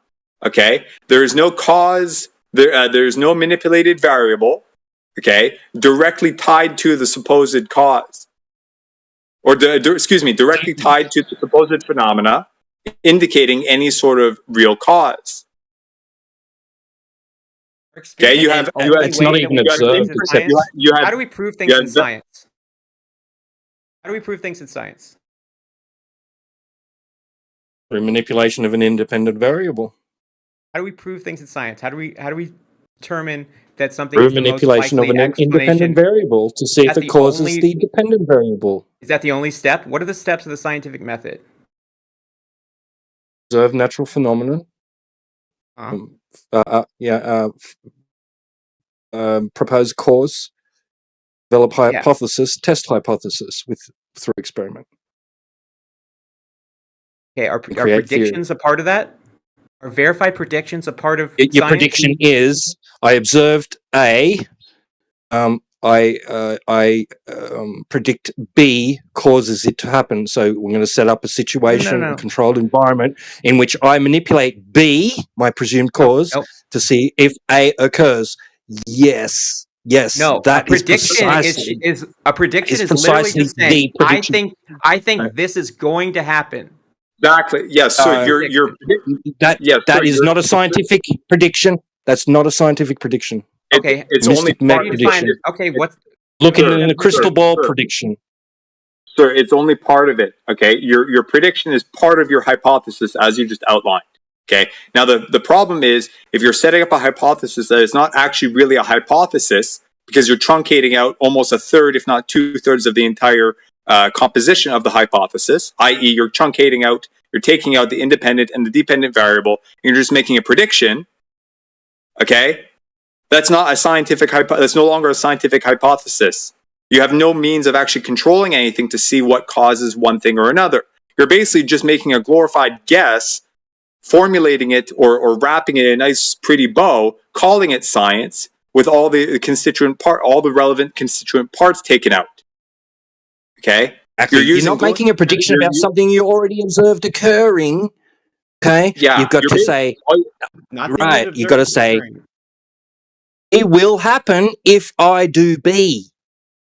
No, A won't happen if I do B. Right? Otherwise, so you can't just say, I observed X to happen. I predict X will happen again. Oh, look, it did. I'm being scientific. In that sense, just let him respond. Nick. Hold on. I want to hear responses. More back and forth. Go ahead. Okay. So, I'm going to read definition for scientific prediction from Google. It says a statement that describes what will happen in a scientific experiment or investigation based on scientific theories and previous observations. So you're wrong on that. Thank you. I'm not even saying that I'm not even saying that you have to have a previous observation. Junior, Atheist Junior.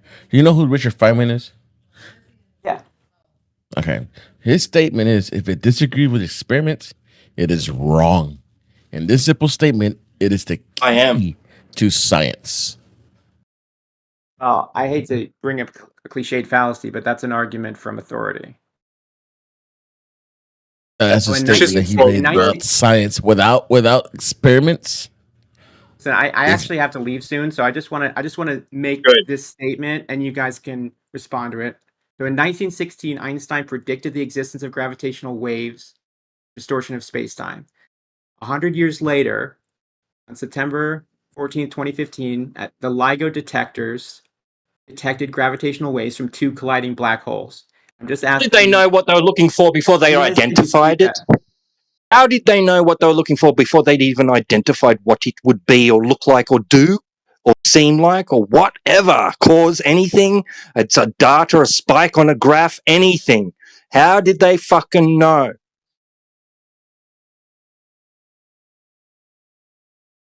I want you guys to respond to that. Don't ask me another question. Einstein did. How would they know what they're looking for? 100 years later, we detect.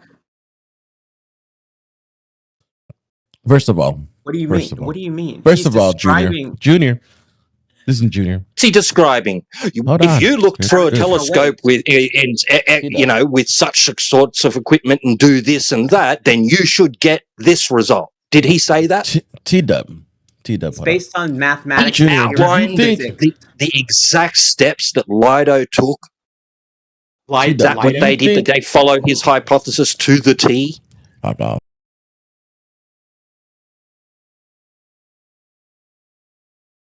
I'm just waiting for you guys to Were they expecting to see the observations at LIGO? Just dispute it. Tito, can you hear Elbow? Tito, can you hear Elbow? Don't ask me a question. I'm gonna. Hey, okay, sorry. I'm obviously butting into over the top of people. I can't No, hear. that's Although, fine. no, I'm going to drop out and No, come I'm back just in. making. Sorry I'm about making that. sure that you can hear him because he was trying to address you Sorry, for a second. But sorry, all right. guys. Sorry. Did you think Junior? Do you think that Einstein was a scientific theory? Can you say that again? Do you think Einstein's general relativity is a scientific theory? Well, yes, but I want you guys to respond to All right. what I said. All right. Though. Wait. With you saying oh yes, do you understand what it takes to become a scientific theory? I would think so. This seems like a I deflection. mentioned it earlier. I mentioned it earlier briefly. And me too, You need Stu. That's why I walked repeated. down that You line. need repeated testing. Repeated testing. I Right. want you guys. So I want what? you guys to respond Atheist? to No, Junior. Because dodging. it You're can't dodging. become a listen. It can't be listen. It cannot become a scientific theory without Einstein doing the actual experiments. What are you talking about, dude? Yes. What? Okay, stop talking. A scientific theory is something that has been tested, experimented with the scientific method repeatedly. Right. Repeatedly. All Einstein had was just an average Joe's, any old bloke, the street idea, story. That's it. Okay. So, I wanted you guys to respond to the observations at LIGO. I'm not really hearing a debunk. I'm hearing a lot of deflection. It sounds like you don't even know what happened at LIGO. Okay, well, why don't you tell me then? You tell us. You're bringing it up. You're the one with the claim. You Go ahead and tell us. Explain it. Explain us from step one to is LIGO a scientific conclusion? You're saying I don't know what I'm talking about. Is LIGO a scientific theory conclusion? Is that what it is? We have a scientific theory from LIGO? No. You tell me. No. Oh, okay. We don't.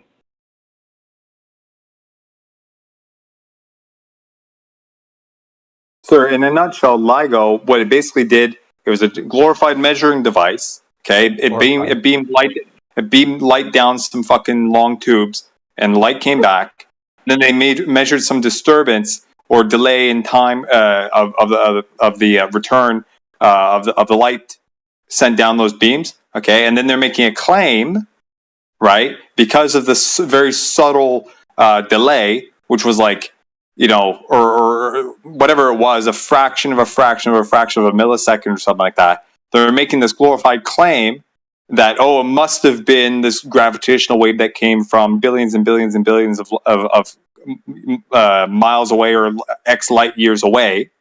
Okay, that's what that basically is. There's a disturbance in the path of light, and it must be because of this other thing, because some guy predicted that would be the case supposedly, but yet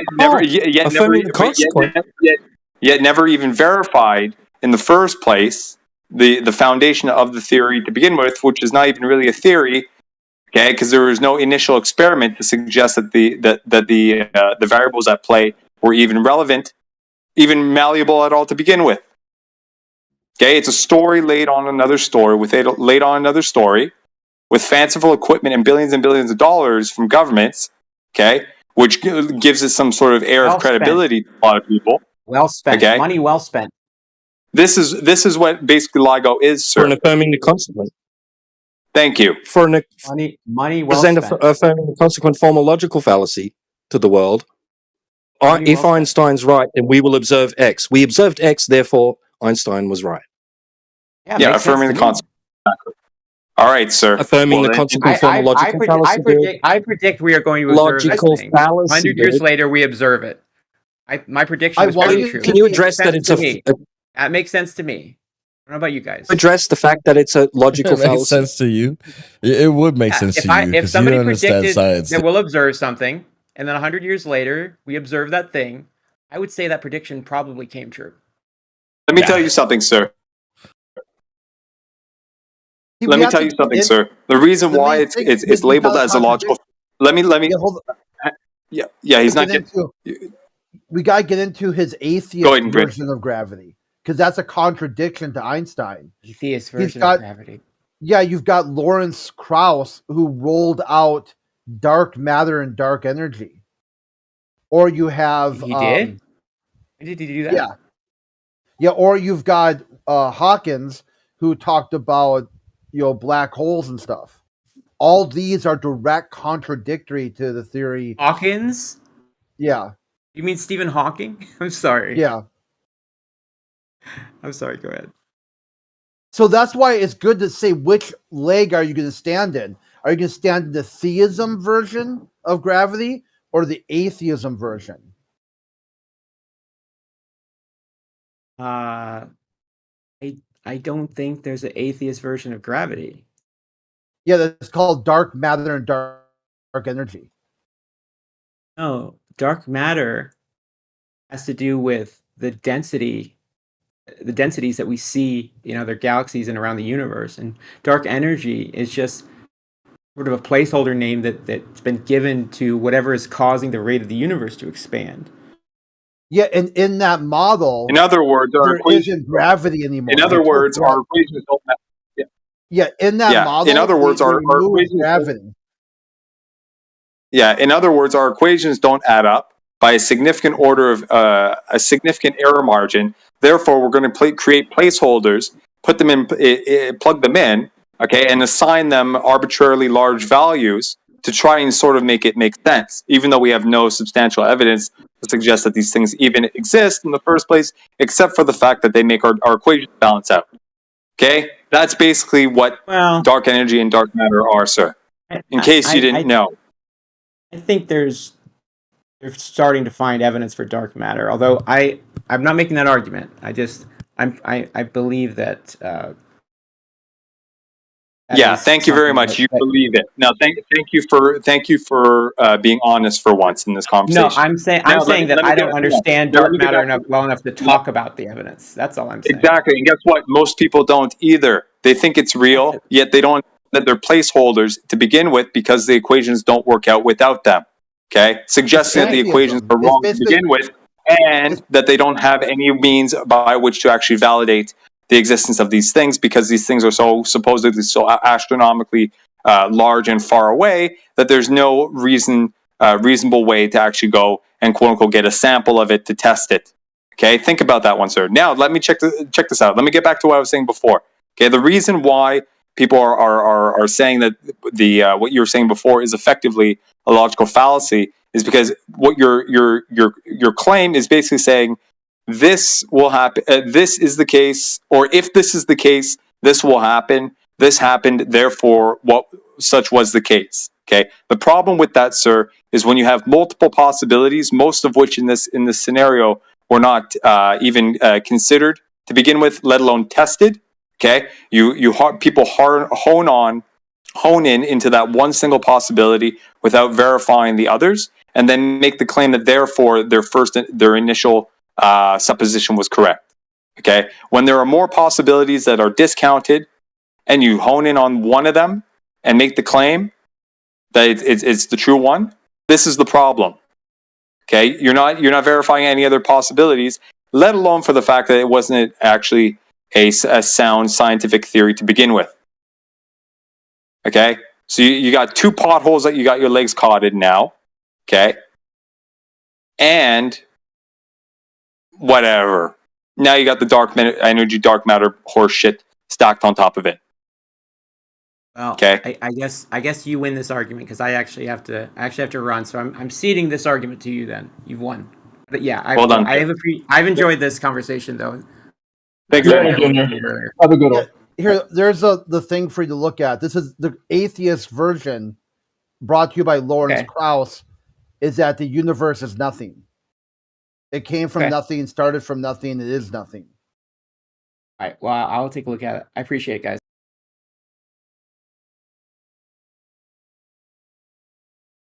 Well, let's grill Mark G on his failure to grasp logical fallacies. or just experiment. Like, how do you validate your science without repeatability? I posted a link in the side chat to an article from a philosophy professor about the difference between inductive and deductive arguments. Right? Are you nervous enough yet? Exactly. That's all you got, heretic. That's all you got. What's the So form of whole assertion that affirming the affirming consequent? is completely a category error. How so? It's a category error within the bounds of logic. Category. It's applying something from a category of deductive arguments to inductive arguments, which is a different category. Category error. Non sequitur, red herring, whatever you want to call it. No, it's not. If you're saying that this happens, is that your response? Yeah. Now shut up, dude. I'm trying to talk. I'll just mute you if you're going to do that. But if you're going to put something in the formal logic of, or illogic of, affirming the consequent, then it's fallacious. It's not a deductive conclusion, and it's often posed within that format that somebody does have a deductive conclusion within this VC. So that's why it gets called out. If they just want to say, well, this lends credence to my idea, we don't really care. Could lend credence to 100 other ideas too. But if you're putting it forth as some kind of logical proof, then you got a problem. Yeah, the whole context was a scientific one. And by definition, scientific, both hypotheses and experiments and all of it is just induction. It is probabilistic, not deductive. Then don't form it as a logical argument. It's a proposition of support, right? It's a proposition of probability. Yeah, it could support 100 other things too. That's why we're looking for some sort of deductive outcome here. Yes. But it can support that one. That's why you have to refute scientific hypotheses. You cannot just support them, right? Because they could be other things. So that's why refutation is important. You don't even have the experimental side of it where you actually vary and manipulate any independent variable with most of this stuff. It's just like, we predict we'll see this. Oh, we saw it, so it must be true. It's just classic affirming the consequent the way that it's put forth here. No, read the article I sent. It actually directly addresses that head on, right? So, number 2, you do not need experiments in the scientific method. I posted many links about this, right? You can use experiments, but they're not required. One sec, sorry. From pseudoscience or science? Yeah, okay. Talking about science, I posted 3 or 4 links to philosophy of science sources about the scientific method. If you'd like to read them. So at no point does it say experimentation is required. Sorry, it says that you can use the scientific from pseudoscientists, or did the definitions come from actual scientists who do actual experiments? Wow. The definition actually comes from philosophy of science, philosophers, right, who try and determine the best way to determine what the nature of reality is. Chief among them was Karl Popper about 100 years ago. Okay, so what's the scientific method that doesn't use experiment, or isn't experiment, rather? It's prediction and observation. As long as you make you can do an observation, you can make a prediction, and if the observation is capable of refuting the hypotheses, then it's a valid observation. It's a valid scientific observation and test of the hypotheses. So there's more than one scientific method? So there's a couple different versions of it, sure, but none of them requires experimentation. It's the scientific method, not a scientific well, people say the scientific method. I posted definitions of it. Would you like to? I could repost them if you want to read them. State the one that isn't experiment, so that we can look at it, or any of them that isn't experiment. Sure. Give me about 10 seconds to get back in front of my computer, or 15 seconds. I guess it would seem to reason that Mark, that's your name, right? That's your name, Mark G. Yes, sir. You're posting a scientific argument. That's not the scientific method. You Elbow, you spoke to Mark, but Mick answered yes. Mick, he was talking to Mark, not to Mick. I know that. Yeah, it's just because he's on mute, so I was just affirming that it is him who's speaking. Not now, it's me. Okay, but yeah. I was just saying, in the interim, it's all good. It's okay. I just want to say in the interim, I guess this what Mark G is saying would lead credence to the claim that basically formulating something mathematically, okay, and mapping that onto a phenomena is science, because I can use that formula that's more or less accurate given a certain set of data points to predict where this phenomena is going to end up over whatever domain of a certain variable change.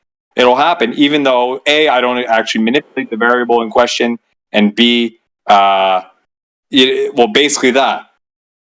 So that basically mathematics is science. in a sense. Is that basically fair to say, Mark? If it leads to testable hypotheses, it can be. Yeah, sure. Okay, if math is science, give me a second. Hold on, it has to be based on observations. So you have to start with observations. You can come up with a mathematical model, which of course was what Einstein did, and then that was verified through predictions and observations. But sir, if you're testing it, then you're actually forming some sort of experiment. Yeah, so you'd have to define scientific hypothesis at this point. What is that? Hold on. The testing was through predictions and observations. In other words, I make a prediction that if we observe this thing at this particular time or under these conditions, here's what you'll find. And so if you don't find that, that would be a refutation. If you do find that, that's not a refutation. That's a version of support, not validation. Richard, does not mean it's true, but it means it's not true and which leads you to support. Check this out. So Richard Feynman says mathematics is not a science from our point of view, in the sense that it is not a natural science. The test of its validity is not experiment. Yeah, math in and of itself is just a closed system. It doesn't really have any necessarily in and of itself have any bearing on the real world. Now, it's abstract. It's very useful to models.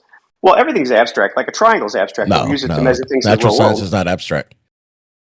All hypotheses and models are abstract. Sorry. The idea, but then the experiment makes it unabstract. And matter of fact, actually, when you look at a natural phenomena, are you saying that's abstract, or that's happening in nature? The natural phenomena is what we observe. We build models. Oh, wait, so not abstract. So not abstract. Let me finish. The natural phenomena we observe, as far as we know, is not abstract. However, the models and the explanations that we build are abstract. No, that's why there's an experiment. You can build a hypothesis. If you don't test your hypothesis, and if it disagree with your experiment, then it's false. So there isn't an abstract there. You have the abstract is the idea of what you believe is happening. Now you test that to make it not abstract. Otherwise, it wouldn't be science. Yes, okay. So the model and the hypothesis is never not abstract, right? All you do is you test it against reality to see if it can make predictions of what will happen in reality, right? The testing can be experiments. I have no problem with that. The testing can also be predictions and further observations. No, that's not what the scientific method says. I mean, I don't see where it just says, well, you got to do this prediction. The scientific method, that's an argument. It's a scientific argument you're using, and therefore it's not a scientific method. Now, the scientific method, the scientific method requires an experiment. Please post your source for that. It's in the steps of the scientific method, bro. Post your source. I posted 4 from different organizations that are highly reputable, including 1 or 2 philosophy of science textbooks.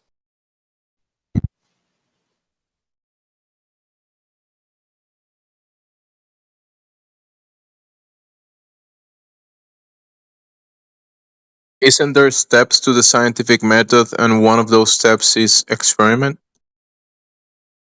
Experiment or observation and prediction, yes. It is experiment. Observation will be the first step. You observe a natural observable phenomena. That will be one of the steps. Yes. The observation is not the scientific method, is one of the steps of it, but it's not it as a whole. There's multiple steps that will all combined together will be the scientific method, because it's a method. You do one thing, then do another one, then do another one, and come to a conclusion. Yes, I know. I posted about 4 different links that lay out the scientific method from different sources. They all say it differently, but they all agree on the general outline. Okay. So observing a natural phenomena is not the scientific method, right? But let me finish. Yes, you do observe to form a hypothesis, right? That hypothesis will generate predictions that can falsify the hypothesis. That's a valid hypothesis, right? A valid. Let me finish. That's the thing that makes it. That's the thing that makes it a valid hypothesis, is that it can be falsified. And it can be falsified from experiments, but it can also be falsified from a combination of predictions and further observations.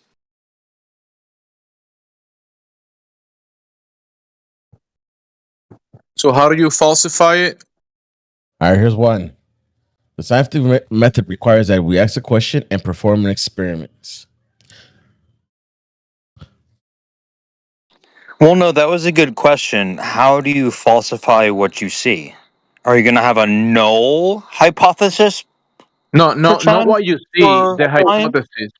Go ahead. So it's really simple. So I'll give you the classic example for Einstein, which is Eddington, right? So Eddington measures. the position of stars, No. Stop right in your tracks.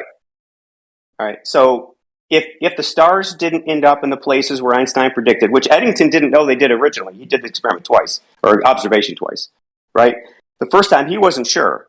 And it turns out because of the way he took the photographs, he wasn't sure about the measurements, right? So if they were not in those places, if they were where they should have been, right? If the sun wasn't there, the stars. The only thing you can do with the star is observable phenomena. Is observe them. You can manipulate. You cannot do experiment with the stars. It's not an experiment. It's a prediction and observation. So in other words, what Einstein said. But that wouldn't be a prediction. That will be a post-diction because we observe the stars move in cycles and they do what they do all of the time. And when the cycles repeat, that wouldn't be a prediction. That will be a post-diction. So check this out. I posted one from Mark, can you I posted one from Reno and I posted one from Rochester University. It said, furthermore, no matter how elegant a theory is, its prediction must agree with experimental results.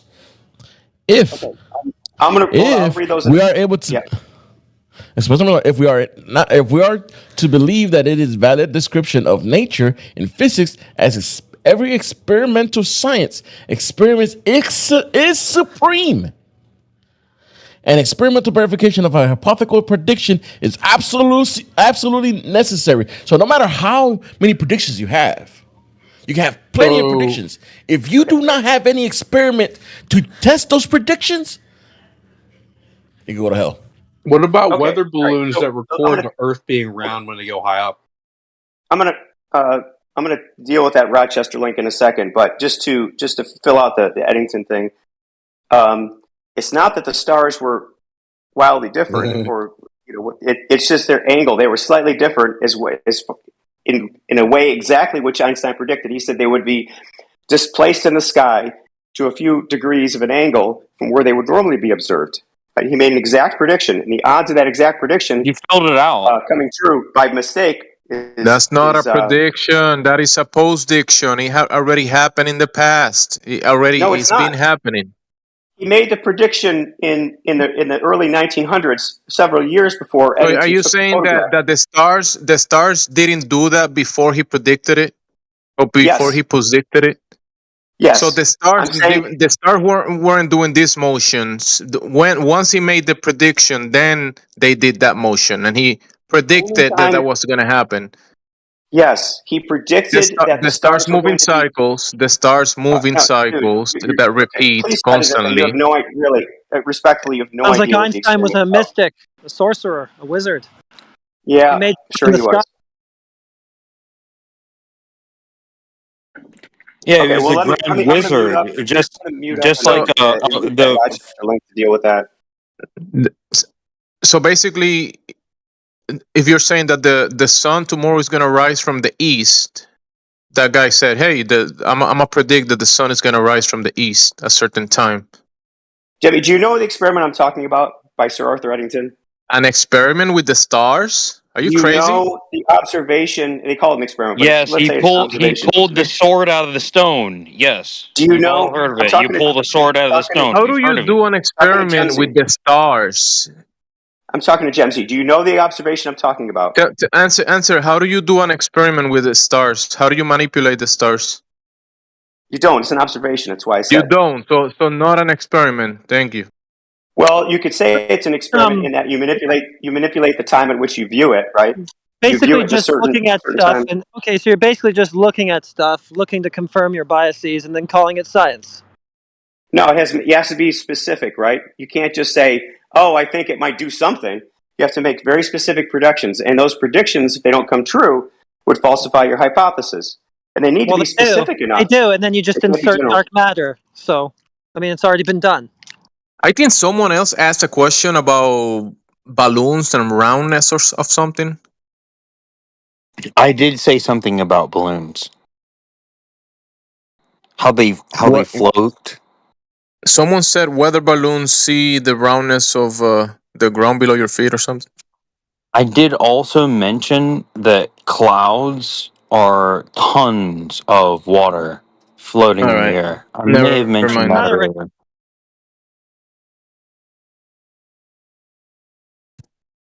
I thought some new player had a question about observing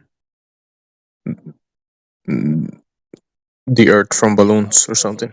Is he gonna refute the all I need is a prediction? We've heard of NPCs. Is there any NPCs that are new person characters? Mark, are you Speak your truth. going to Speak your truth? Hold on. Is Mark going to refute? He said he's going to refute the Yes. all Stand he by. needs is yeah. What's up with the all I need is a prediction. Stand by. Mark said that the guy did experiment with the stars. Like I still don't get how. Very manipulate the fabric of space-time to produce some effect in the stars. Don't you know that? He varied and manipulated his own being. Yeah. I have to step away. Let me know if he actually beats up the University of Rochester saying that you don't need experiment. All he needs is a prediction. He'll never do that. Well, and I would be presuming to say he. Yeah, so it's going to be citation wars, I guess, for Mark, because that was just posted by the Honorable Shlomo from the University of Rochester. Scientific method distinguishes science from other forms of explanation because of its requirement of systematic experimentation. Requirement. What you're saying is not required.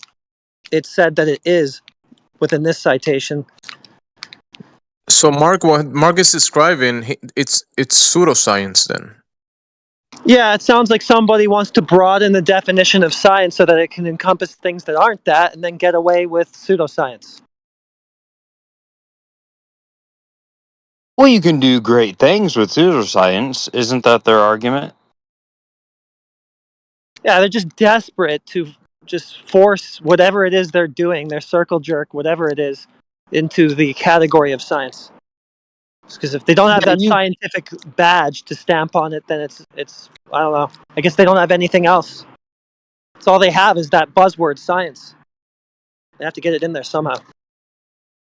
Yeah, it's sort of like how the Charles Taze Russell and what's the concave guy, how they said, hey, I'm going to create a rectilineator and I'm going to create the true truth. And then he came up, his conclusion after using a theodolite and a level was that, hey, like you're in the center of a big egg. And then we have these other guys and they're like, hey, we use the same tools. And they're concluding like that they're spinning space monkeys and there's like Prometheus came down, spread the germination of life,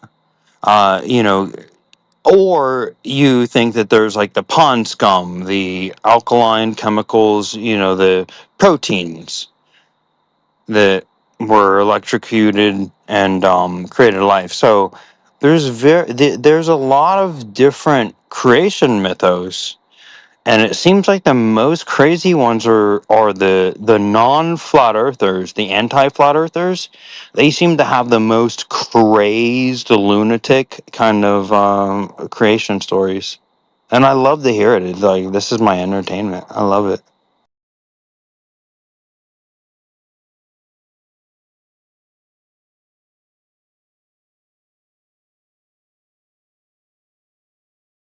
Just because I said I loved it, nobody wanted to like coalesce. Can someone? Before we get too tangled up in the weeds, let's try to get to Mark G's response to your response to the citation that was posted by Shlomo. That's right. I just used the link that he posted and posted up in the article a little bit. It lists the scientific method as 4 steps. Right. It's the same citation. Step number 3. Can someone read that? I'll read it. It's okay. Use the hypothesis to predict step number 3. Use the hypothesis to predict the existence of other phenomena or to predict quantitatively the results of new observations. Okay, what does it say after that? Interesting. The Can you performance check of step number experimental 4? tests and predictions by several independent experiments, right? There you go. That's the part I'm looking for.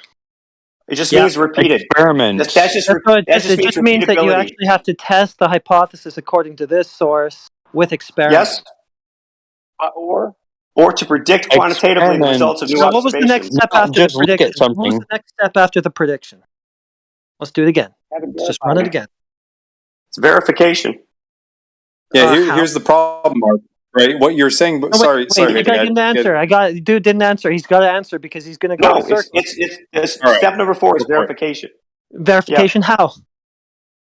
By what method? What means? The observations. Yeah, was it start with an X? What? Yeah, experiments. You got there. Yeah. No, Okay. it just means it's referring to the step number 3 having. Well, you're not going to be talking anymore then, Mark G, because you're just denying what you just read out.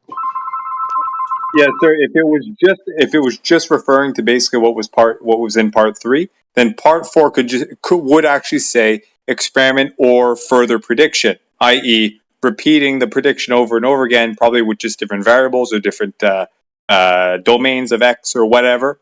Okay, no, but it uses the term experiment because it obviously needs to confirm, right? The prediction may be done by one individual, right, with an actual experiment to confirm it by other means. Mick, it says in plural experiments, like plural. That too. More than once. I would tend to agree with that. Right, just to solidify and confirm that the predictions are A, accurate, and B, caused by or influenced by what was initially thought to be the case. Like, come on, man.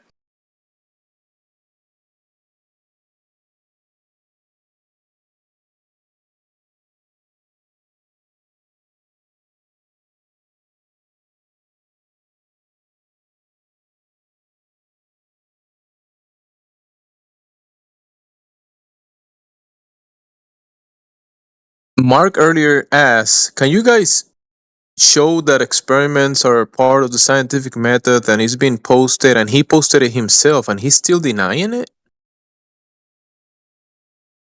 Like, how does that logic works?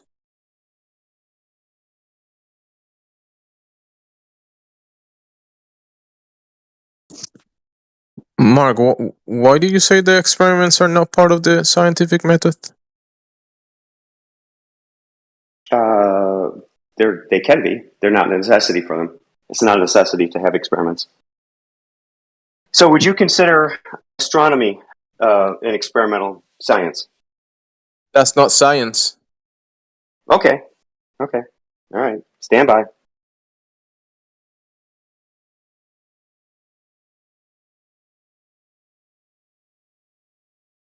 Cake decorating and someone coming to observe and rate the cake for decoration purposes, that's not science.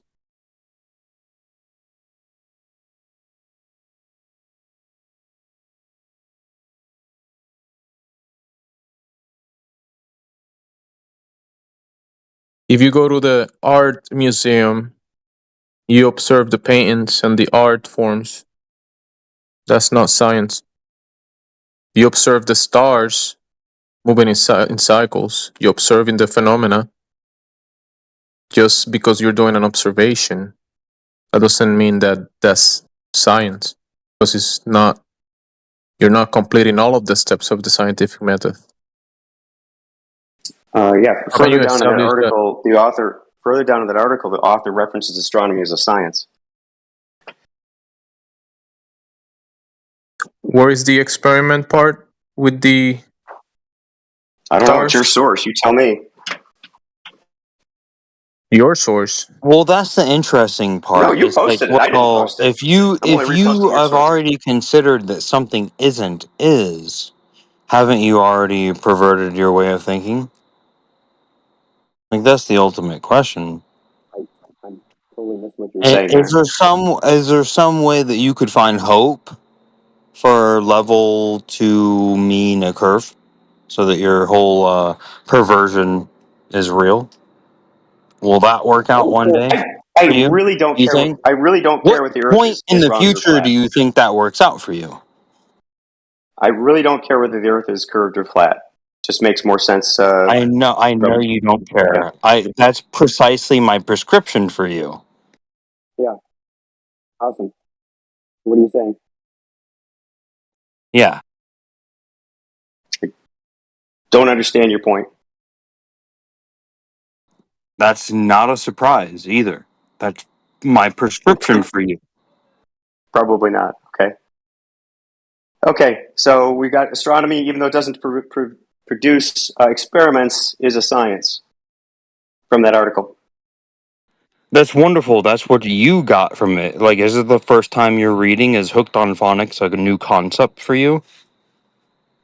When somebody posts a reference, we're in Discord. We're able to communicate with like other people. Like we've already gone through like the basics. You kind of failed to rebut the reference that was posted, though, because you That just was from ignored the reference- step 4 and you tried to hyper focus on step 3 and you just disregarded That's what great. came I'm next. saying So what I'm that saying is citation is showing, or at least it's showing that they claim that you must use experiment to verify scientific results. So I'm claiming that step number 3 is more persuasive than step number 4. I think step number 4 is misworded. So you say it's not, right? That's just some Hold on. bullshit, dude. Yeah, Are you that's- on okay, caffeine? Hold Mark on, let G, me are finish you what I'm on saying. caffeine? So no, that's just some so bullshit. You're just twisting I what had you're tea reading. earlier in here. the day. Okay, You're just hold on. twisting what you're So- reading. Though you're just doing Yes. exactly what I said. Just disregarding the listed- step that went next and hyper focusing on 3 because it said what you wanted it to say. But that's not the complete I went method down according to them. Right.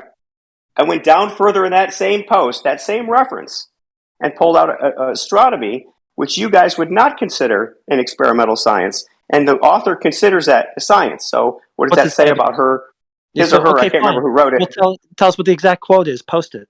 What's the I did. quote that it says that astronomy is a science? I mean, I know that people probably say that, but if you follow the steps of the scientific method, and how can you do experiments with the stars in the This realist person was- level?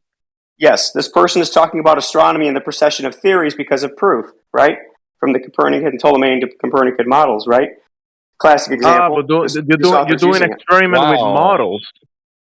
Right. So this person whose reference you gave me considers you're the field not of astronomy, which is reveal not that you experiments, think to be that a science. Marvel characters are real. We're talking about in the real world. Like we're not in the movies. Like the I'm Marvel talking about the characters reference aren't that was real. presented to rebut Like me. let's talk real. Like how did you do something for real?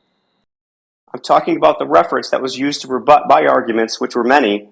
He presented one. We're and I don't many, think and no, you presented Marvel characters. You didn't present any Well, argument. okay, but what you in tried those to links- do. Yeah, go ahead, Jimsy. I'm sorry. In those links, it speaks about the steps of the scientific method, right? But now he's saying because it shows the steps of the scientific method and it mentions astronomy. Therefore, astronomy we have experiments with astronomy. I don't know how you're making the connection. Where is the quote No, that I'm you're not saying making the there's experiments connection? in That astronomy. astronomy is there's experiments with astronomy. I don't get it. I'm saying that the author considers astronomy, which does not do experiments, as a scientific field, supporting my reading of those steps. There you go. Maybe he's wrong because if there's no experiment with astronomy, I mean he's wrong then. Well, then, but if the reference was given to me, I didn't pick it up. Somebody sent it. Because he's wrong about one thing, that doesn't mean he's wrong about everything. Or because he's correct about one thing doesn't mean he's correct about everything. Sure. Yeah, and then step number 4 is incorrect. If I may, Step number 4 is incorrect. Is that it's worded incorrectly? Is I that think your it's worded opinion? sloppily. I think it's worded sloppily. No, it's not. They meant what they said with that other quote from the article, that it has to have experiment. Right, but how do you square that with astronomy? It doesn't have experiments. Then that's false. Isn't that like an all or nothing fallacy? Like this guy said something correct, therefore everything he says is correct now. Or it has to be correct, otherwise. Can you get us the quote at least? Let's look at it. See what it actually says. All of the relevant quotes have been posted in the side chat. Can you define pseudoscience for us, Mark? Oh, sure. Yeah, give me a second. You didn't quote the part that you claim that it says that astronomy is science, and there is experiments with astronomy. I don't see the experiment part done Yeah, I with was the just stars. noticing that. Same. Seconded. And if I may ask a question, just leading into maybe the next thing here. Well, I find Yeah, real quick. Ask the question after this. So yes, someone can say astronomy is part of it's science, it's a scientific field, right? But where is the part that they show all of the steps of the scientific method in relation to that claim for it to be the case? Science. Yeah, right? my question was kind of piggybacking off that idea, right? I mean, with the supposed appropriate dissolution of the need for experimentation within science, what field of study which doesn't have explicit experimentation in it cannot therefore be deemed scientific? Because everything, you're making guesswork effectively making guesswork, and then trying shit out, i.e., predicting things, maybe tinkering with some things, but maybe not all of them, right? So it's like what this reduces is everything, every form of study, practical study, down to being a science. Exactly. Because you know no what I mean? longer have a juxtaposition against pseudoscience. Everything can be science. I just posted a link about pseudoscience. Mike nailed it. Mike nailed you to the wall, dude. You're hanging by a thread on this loose, weak argument that relies on what this guy said once and then says again later. Oh, think about it, Mark. Dude. Think about it, Mark. What is not scientific more? The key thing about scientific methods or hypotheses and the method is that it has to be falsifiable. And so the experiment, the model has to make predictions. Those predictions have to yield observations or experiments. I'm not saying experiments can't be part of it. It can. But observations. So you have to make a specific prediction. It's that specificity that's key, right? So you have to say, if I observe this very narrow thing, my hypothesis survives. If I don't see this very narrow thing, it's evidence that the hypothesis is false, right? That's the key thing. It's the predictions, not postdictions or ad hoc. So does that mean, for example, let's say I'm studying basket weaving, okay? I observe this stuff in front of me, and I think that it's going to turn into something that's actually solid and I can carry groceries around in. Therefore, I will, quote unquote, do this experiment, even though it's not really considered an experiment, but I will predict that this will come out to be such and such a degree of sturdiness. Therefore, conclusion, this was my method. I wove it this way, that way, the other way. I've studied basket weaving, so I know how to weave things properly. Oh, conclusion, I can carry my groceries in it. Therefore, I just conducted science. Think about it. Right. No, I mean, in some very stupid way, it is. Hold on. In some very stupid way, it is science. You're making a prediction. Now, imagine. My God. Get the fuck out of here. Okay, you want Mark. So let me explain to you. Earlier, we spoke about valid hypothesis. Part of the scientific method, you need a valid hypothesis. You can't just make up a story and call it a hypothesis. It has to be valid. It has. It's valid because it's falsifiable, right? So it has to be valid. Mike's. No, yes. Well, you can't say that Superman shooting lasers from the next galaxy to us is causing water to boil. It has to be falsifiable, and because right? you falsify it, that doesn't mean it's a valid hypothesis. It has to be falsifiable. That's the only criteria. Making a hypothesis about Superman causing a phenomena, that's not a valid hypothesis. Yes. It has to be based on at the end of your hypothesis test, you are not left with a maybe I was right, but I definitely was wrong about this other thing. Right? There is either I was definitely wrong or I was definitely correct about my prediction. That's not true. It's all probability. Yes. You're dealing with pseudoscience then, Mark. It's pseudoscience you want to justify. Have you ever read Karl Popper? induction? Do you know anything about you're induction? The problem wrong. of induction? Yeah. Do you know who Karl Popper is? Okay, I thought so. So the whole scientific method in the 20th century was changed from the 18th century to the 17th century because of the writings and work of Karl Popper, who was the preeminent philosopher of science in the early 20th century, right? He switched it from like verificationism, in other words, we're trying to prove this theory is correct, to falsification. We can't really prove things are correct. It's not doable. We can only prove they're incorrect. And by repeated trying to prove they're incorrect, we leave with something which is more probably correct. I'll end there. You just described pseudoscience. I posted a link to pseudoscience. You can read it if you like.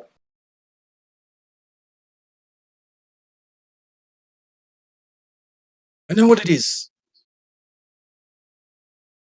Yeah, and Mark, if you think about it, if you don't have experimentation in any part of the process, how can you actually prune out what and what may not be relevant in what you're trying to figure out, thus actually increasing the probability of what you think actually being so? Look, I have no qualms if you say experimentation is even preferred to observation, right? But in some areas, we cannot do experimentation. We are not capable of it, right? So, for example, gravity, we cannot. Then therefore, whatever field of study that you're embarking on does not qualify as being under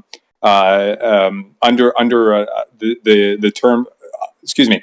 Would not qualify as being a scientific endeavor. No, that is completely incorrect. Exactly. It can't be scientifically validated. End of story. It is scientifically validated by predictions and further observations. Pseudo-scientifically validated, according to you. Again, I posted about 4 more links which support, including philosophy of science textbooks, which support my definition of my understanding of the scientific method. Right. So yes, somebody more pseudoscientists wanting what you say to be correct. Yes, join their religion. Okay. Yes. Well, then just ignore my references. It's okay. We'll move on.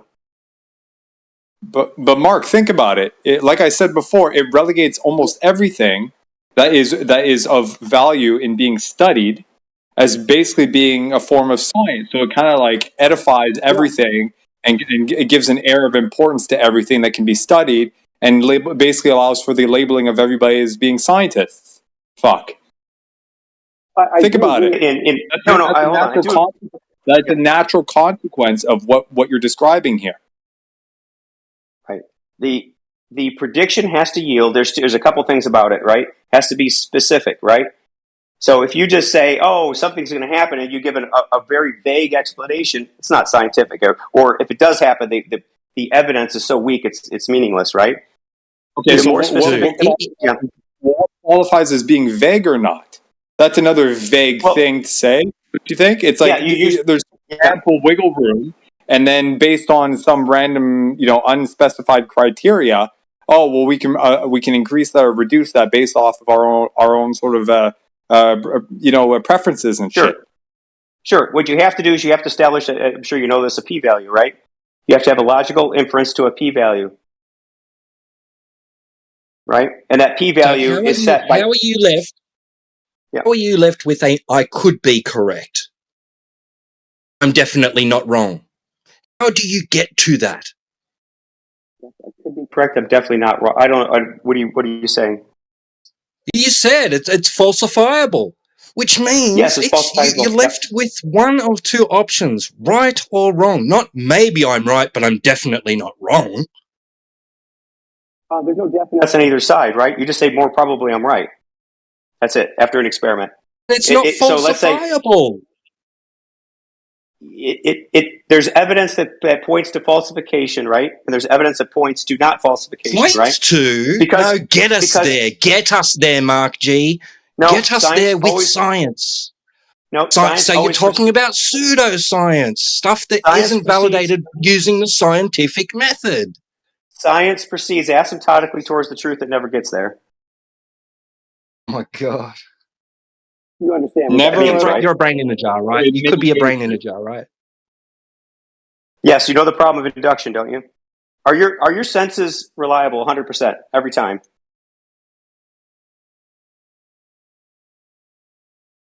Who are you talking to?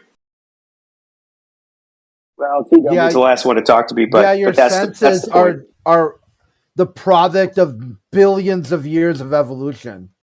Are they right all the time, reliably? If 100%? they weren't, you'd be dead. Are your senses reliable 100% of the time? Otherwise, you wouldn't. You can never be be alive. fooled. I'm sorry. Otherwise, you wouldn't be alive. How did you brush your teeth? They're generally reliable. How did it you means they're brush generally your teeth without dying? How did you cross the street if you couldn't trust your senses? My point is that they're generally reliable, but are they 100% reliable? Mark, I think you might want to hone in on your definition of reliable, right? Because one interpretation of that word would be, oh, they work or not, i.e., they're actually functioning, i.e., I actually see light does hit my eyes and I can visualize things, versus light hits my eyes, I can see things, and then my brain interprets that and makes me think I see something that I don't. You see what I mean? Like that's too. Like if I'm walking really fast and I think something is upside me or whatever, I think it's a person because my brain reinterprets it somehow. I mean, my eyes worked; they're reliable, right? So, what do you mean by? Can you qualify the term reliability there?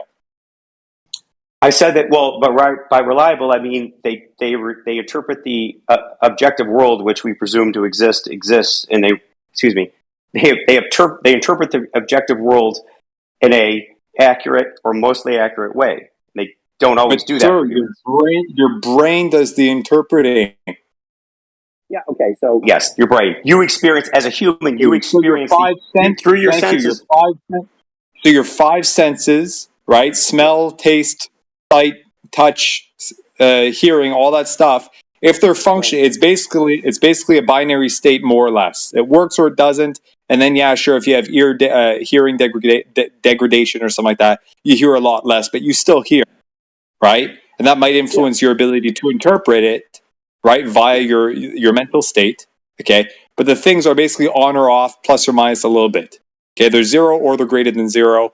It's basically binary to a certain degree, okay? That's one form of reliability.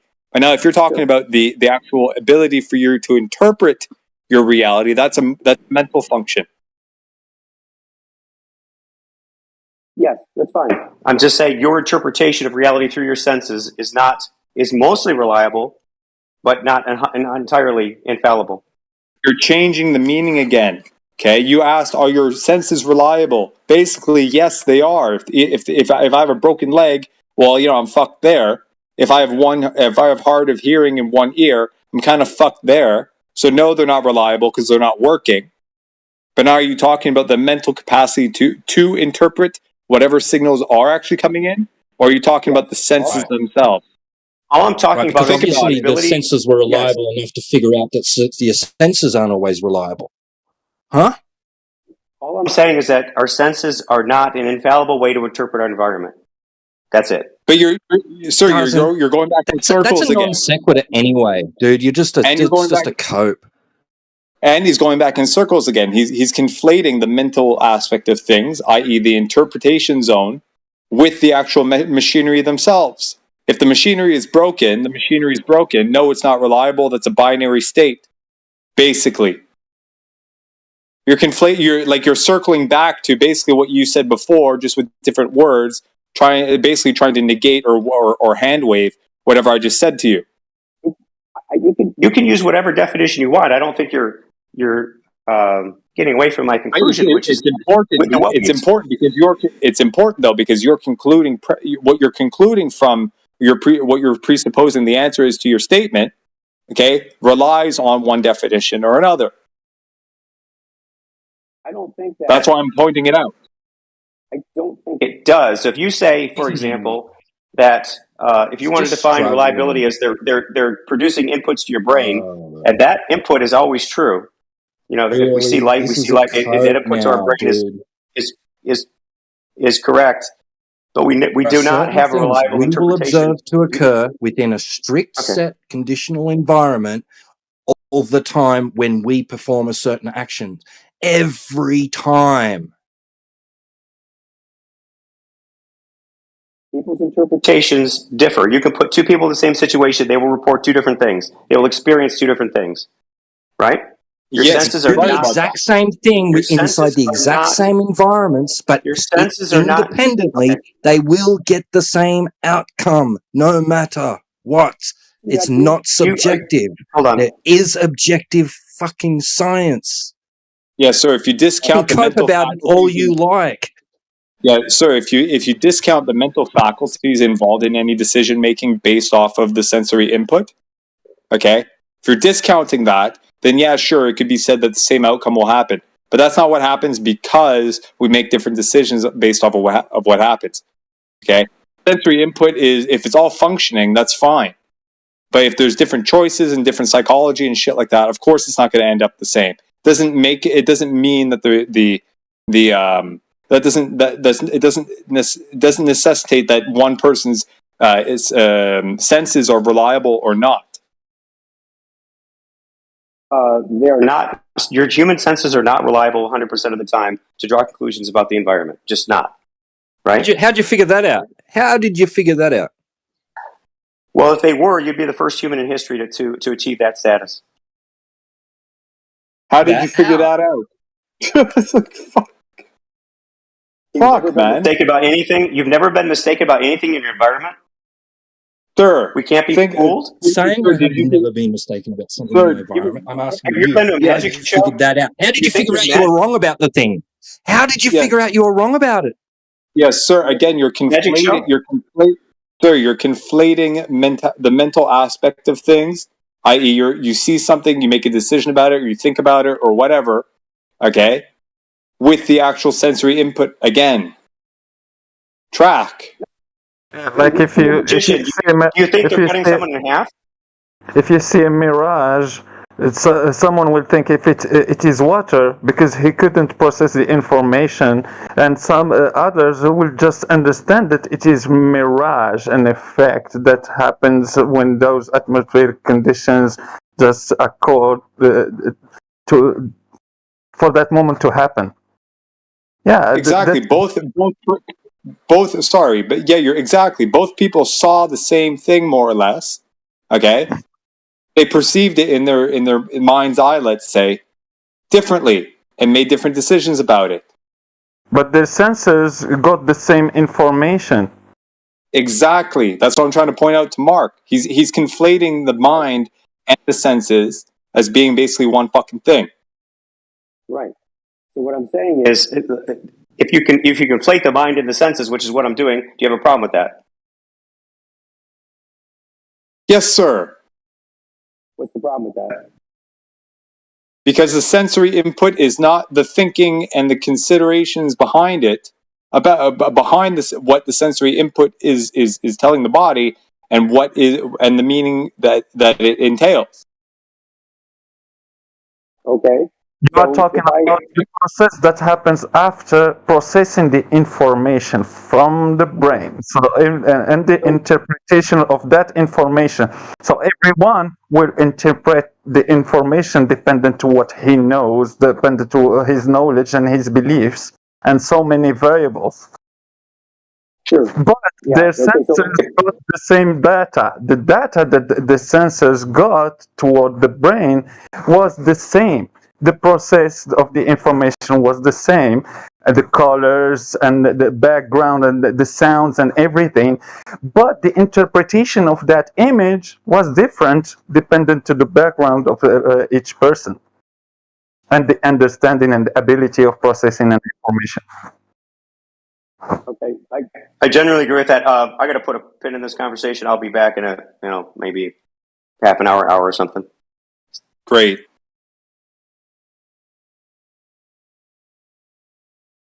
Fuck me, man. If you hear something that I didn't hear, or you heard it just you alone, and no one in the group heard it, it means that it wasn't something that you heard. It wasn't physical. It's just your imagination. Yeah, that's not your senses just giving you a false information. No, but you didn't hear anything to say that your ears didn't work correctly. But no, it's just your brain, an imaginary thing. Yeah, and that's what's implied by the statement of, are your senses reliable or not? Exactly. That's why you check with people. Did you hear that? Because you know that if it is your senses are reliable, you check with people if they hear the same thing. So if not, it was just your imagination, because you That's why. rely on those sensors. Yeah, that's why I pressed him on what he means by. That's why I pressed him on what he means by senses not being reliable, right? If I have if I have a blotched out eye or one ear is broken, closed up, or my you know what I mean, like I can't hear from one ear. Well, then that's no longer reliable, even if it's reduced in ability because of tinnitus or something or whatever the fuck, right? It becomes less reliable. But if it's all working properly, on average, right, the information getting to the brain from one person to the next is more or less the same, and then it becomes a matter of filtering. So is he talking about the reliability of the actual physical bodily functions themselves, i.e., the eardrum or whatnot? Or is he talking about the brain's capacity to give it meaning? He wants that to go into. He wants the conversation to go down that path because it's a cope mechanism. Because things can be empirically validated. Certain things, not all things, but there is a method that we've developed to actually empirically validate certain things, right, to be true, and distinguish the difference between that which can be empirically validated and not be empirically validated. But he has certain ideas and ideologies and beliefs that rely on science encompassing things that we can't empirically validate. He copes like this. So therefore, if what he wants to be true can't be empirically validated, and he realizes that, then nothing can be empirically validated. Nothing. He wants those other things to not be true. He doesn't want that scientific empirical method to exist.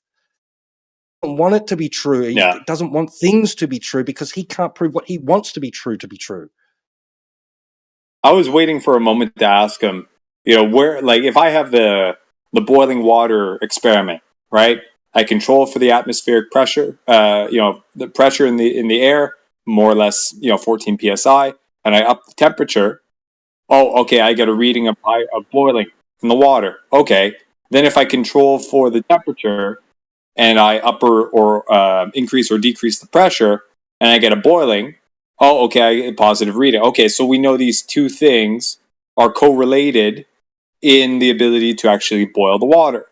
Now, where in that does he get, I'm only 99.999% sure that these things have an effect on it?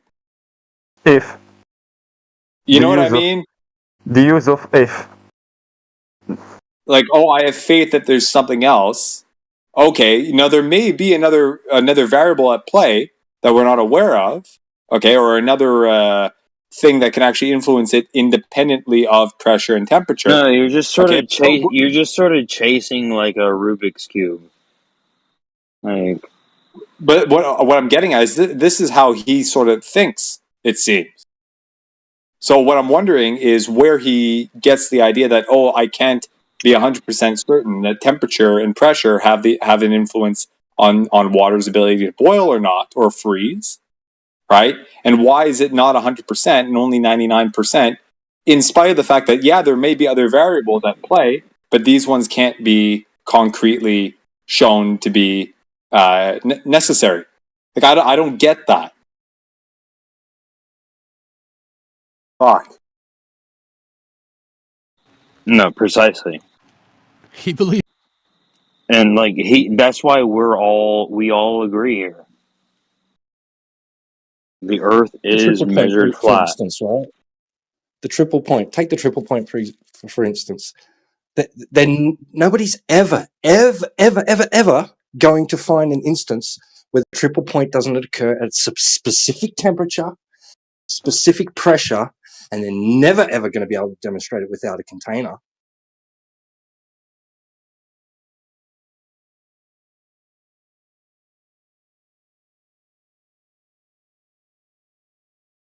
In someone like Mark G's mind, there's an instance somewhere. It's got to be.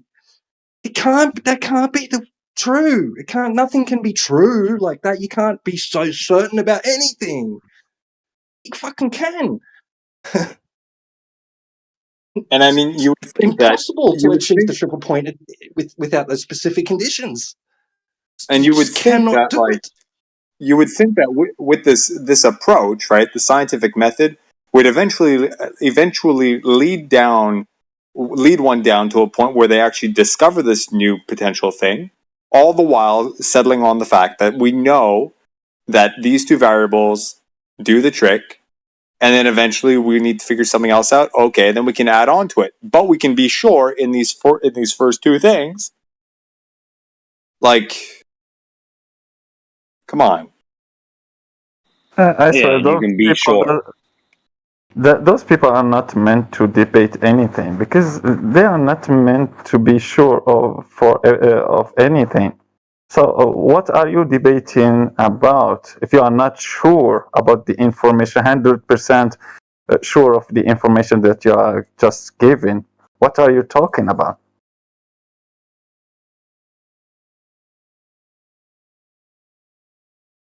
Good question.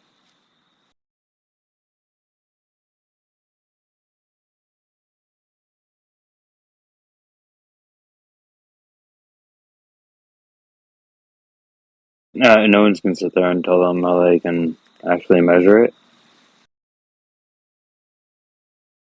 Measure what?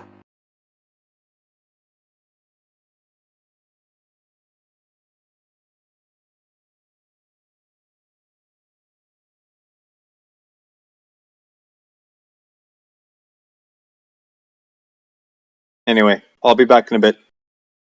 See ya.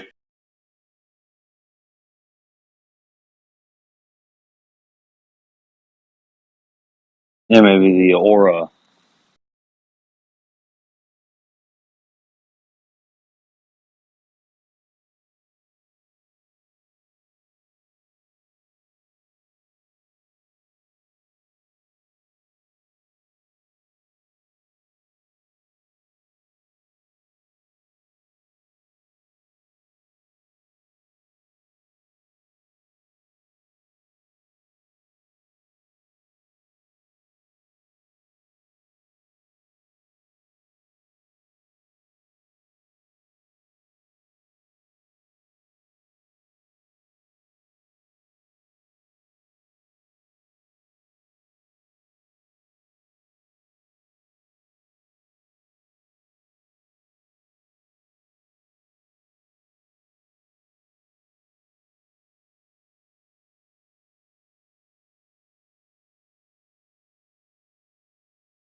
Hello? Is there anybody out there?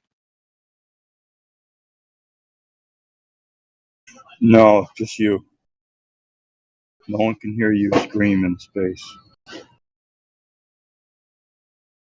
Well, that's only because sound waves don't propagate through space-time. They propagate through, like a medium. Sure. Whatever you say. I mean, what does that mean? I don't understand what that means. Whatever you say. It means your story is as good as anyone else's, pal. Well, no, only the facts matter, right? Do they? Yeah, facts matter. Okay. You think the facts do not matter? Is it a fact that facts matter? In my opinion, yes. So opinions matter. Yes. Yang. Why do you think opinions do not matter? I didn't know this was a philosophy session. Me neither. I didn't know that either. I didn't think it was. I just asked you a simple question. You haven't answered it. But okay, if you want to make it philosopho speak, do you want to be philosopho speak, or would you rather I be philosopho speak? I think you're gonna do whatever you want to do. How about that? Okay, so is it possible for the possibility of to be possible without the possibility of possibility being possible? I don't know, pal. I do. The possibility of being possible is definitely possible with the possibility of being possible. If possibility is possible. So you know something only to be possible. You don't know it No, I to be said certain. no. I said it's possible for possible to be possible if possibilities are possible. I never said anything about knowing. Is it Knowing is a possible? big fat you thing. Are you drunk again, Don?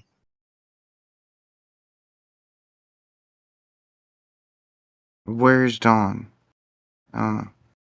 Dawn, are you drunk, Dawn? Yeah, Don. Dawn. Yeah, Don is short for Donald. I'll take that as a yes. I don't accept shorts. I don't know what that means. My name is Donald. If you want to address me as Donald.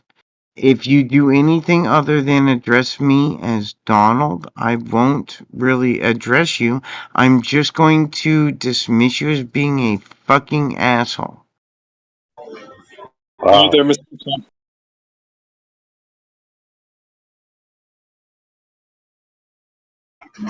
So, what do you have to offer us today, Donald? What do you mean? Well, you came in here and you said, hello, is anybody there? And yes. I assume you have something to say. Well, I said, is anybody out there? And a couple of people have said, yes, they are out there. It's amazing. Thank you very much. I appreciate it. So you just wanted to know if people were here. Well, I mean, it says 24/7 Flat Earth Discord, right? Are you a flat earther? No. Okay. So what else is going on? Don? Old? My cat has figured out a way to communicate with me. What is it, shit on you when it's hungry? Not even close, no. So whenever she, whenever she wants me to give her something, instead of just, walking over to it, she'll, walk over to it and then touch it. But if she just walks over to it, that's fine. I mean, that doesn't mean that she wants it just because she walks over to it. She has to walk over to it and then do something else. But she has to get my attention first. So she will get my attention after she gets to the thing, right? So she'll walk over to the thing, and then she'll get my attention, and then she'll do the thing. So sequences are Wow. important, right? Are sequences important? It depends the context. Sure. Yeah. So, given context, sequences are important? Sure. Yeah. If you're trying to figure out like an order of events, trying to figure out like a murder sequence is important, right? But if you're just Well, picking when, I was talking about something that happened just now. I wasn't talking about something that happened in the past. Talking about yeah. something that happened just now. Okay. Can I Well, we're figure talking out now. something that happened just now? Is it possible to figure out what happened just now?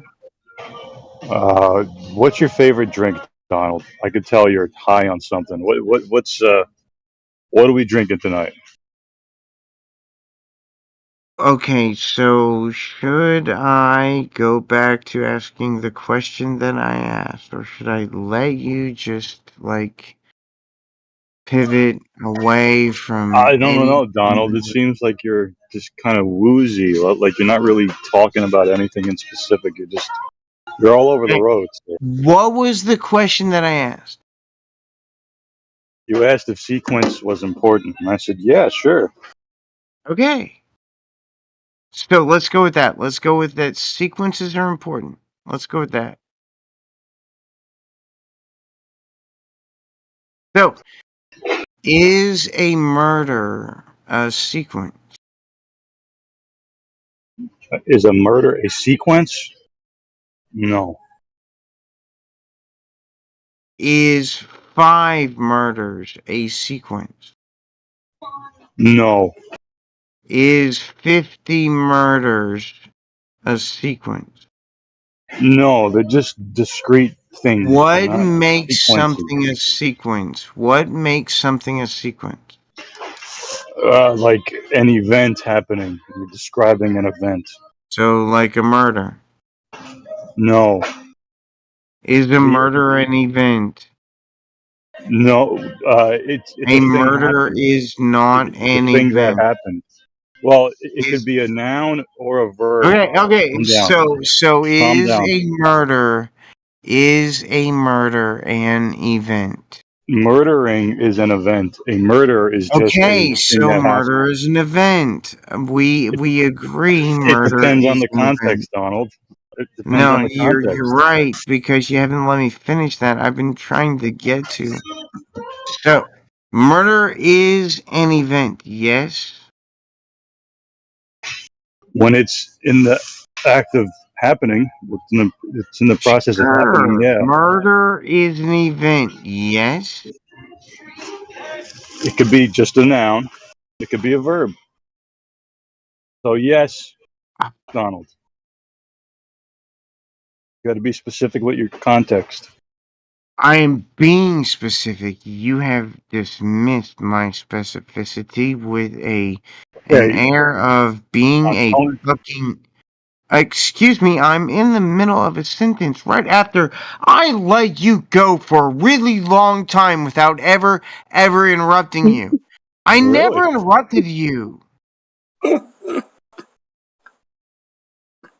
fuck is wrong with you?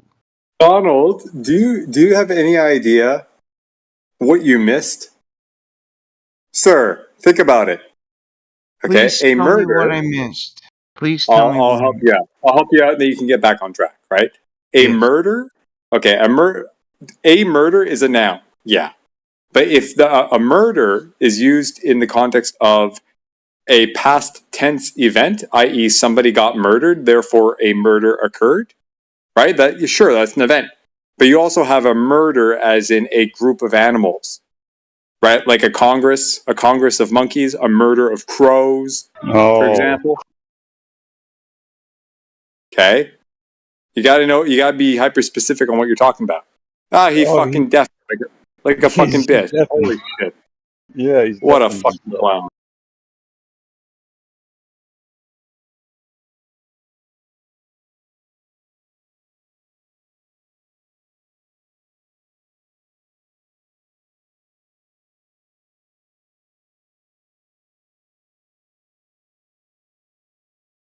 Is that guy like 5 years old or something? He's very, I don't know, he's strange. I've spoken to him a couple times. He sounds like Brenda. Fuck. I think he's really smart. Yeah, he's smart in that he knows. He's smart in that he knows when to shut the fuck up. Sometimes. I think he's going places.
Hello? Hi.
We live on a flat earth. How can the earth be curved? There is no scientific resolution for this purpose.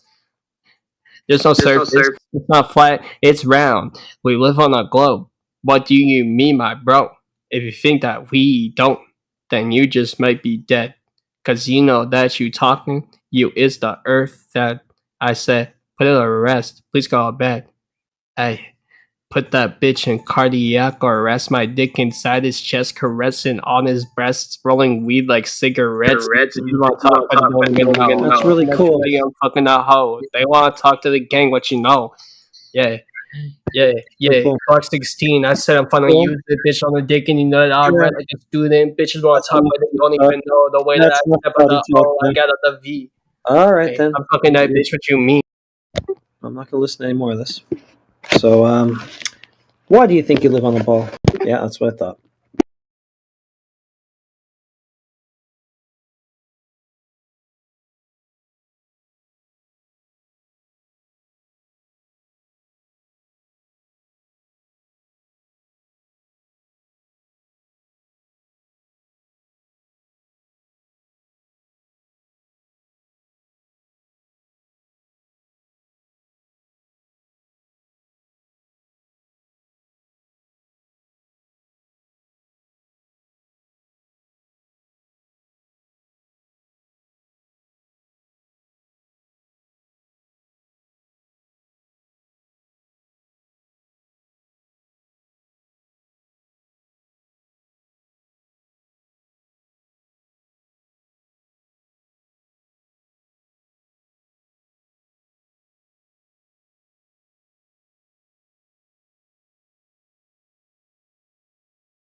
Hello?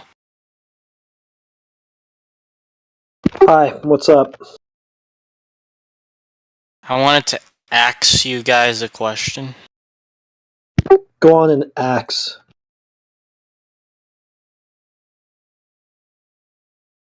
How do you explain the different pressure gradients of the atmosphere? Why is it less at the top? Less Why? gas. Well, one definite reason is that it's colder up there. But I thought hot air rises. Yeah, well, it's colder up there. You don't know how to explain it. Well, it is. What, you think it's hotter up there than it is at the surface of Earth, which retains all the heat and energy? The water, the oceans, the land. That shit retains a lot more energy than the fucking air 100,000 feet up. So it has to do with retaining. Yeah, because all those things are insulators, and there's not much of that up above. So heat would be one reason, because the higher the temperature, the higher the pressure.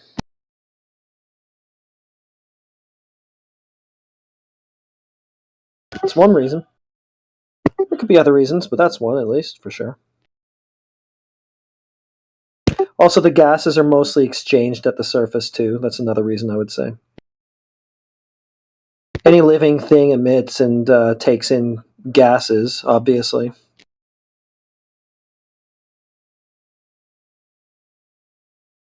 Oh, so that's why it's hotter, because we release carbon dioxide. For the pressure gradient and the concentration of the pressure being more so towards the surface.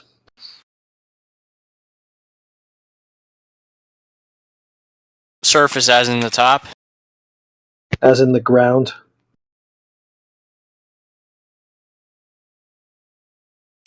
You ever heard of it?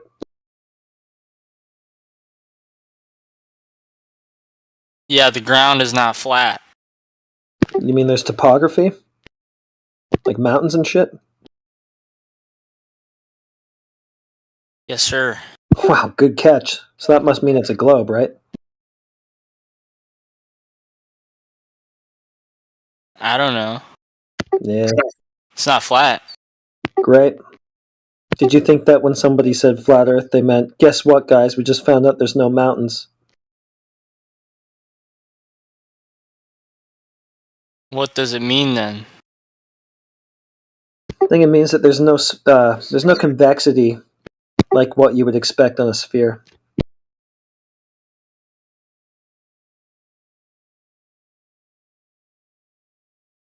I think that's what they mean. The lack of spherical curvature. Like just general curvature over the surface. That you would have. Man. Sorry, Yes. Heretic. I just want to ask him. Sure. What reason is there to know why there is a pressure gradient?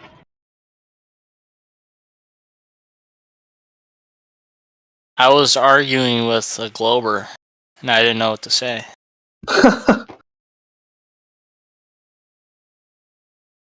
Well, okay, if that's the case, then he probably has a claim about it himself that you could ask him about. But maybe Jerry, you had another question to go with that, so go ahead if you want. Well, I just want to, like, what's the purpose of having an answer? What's the reason?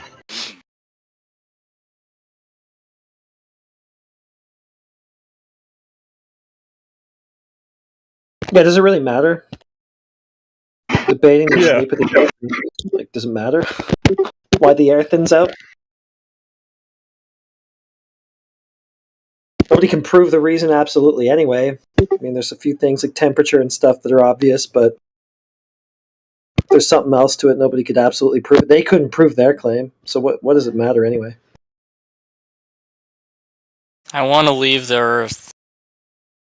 Oh, okay.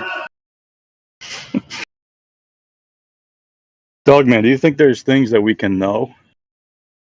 and not speculate about? No. No? Wow. Do you know that? I think it. You just said yeah, and then you changed it. It's the same thing. Well, knowledge no. is a form of belief. Do you know that? I think it.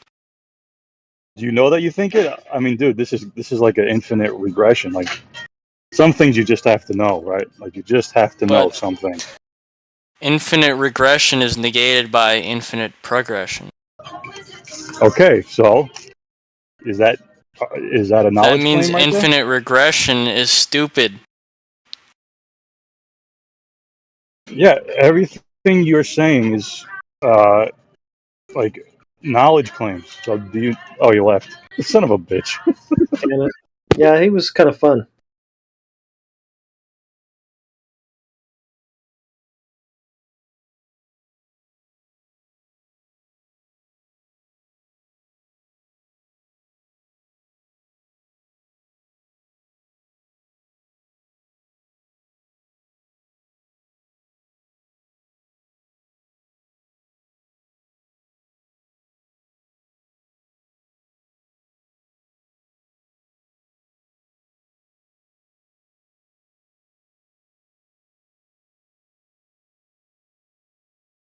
Well, back to my funeral dirge.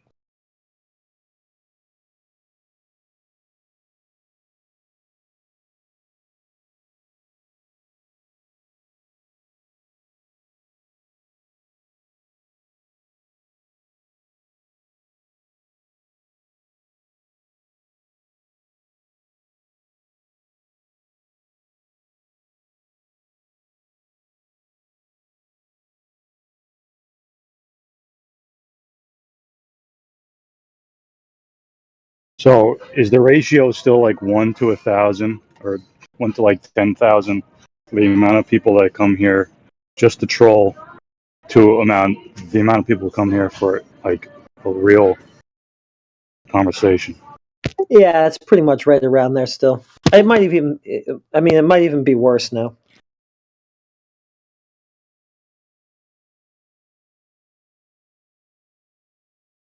It's pretty much all trolling. Even the ones who act like they're here in good faith, that's a troll too. That's what I'm saying.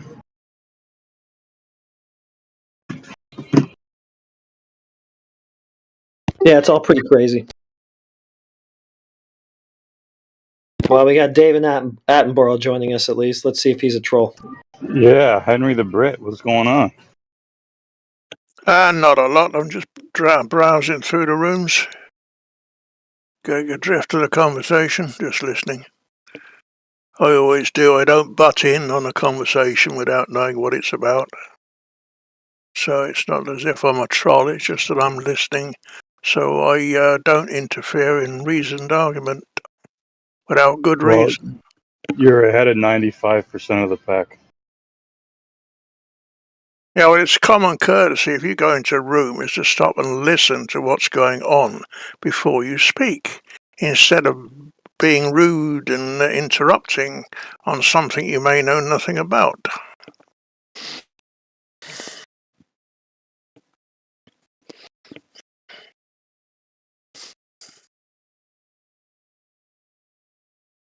You sound like an older gentleman, Henry.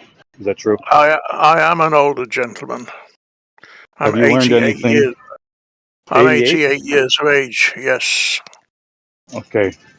Have you learned anything in these Discord rooms during your time on Discord?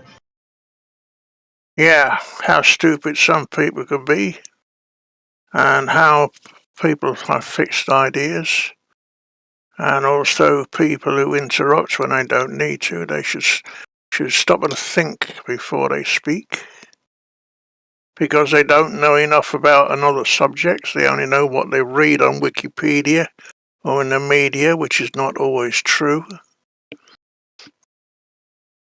or else they've been spent all day on their computer games and know nothing about the outside world.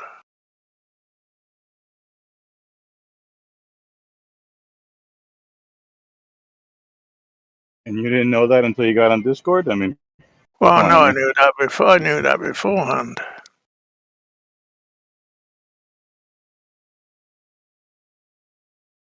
The internet is a good thing, but it's full of bad things as well. Yes, it brings out the worst in people. I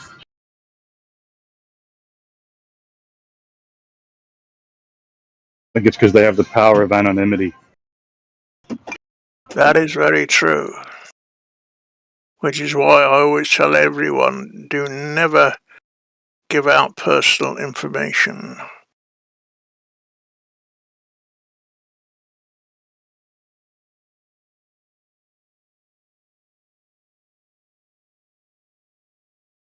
Or show them any means of identity. Did you learn anything? Sounds like a recording.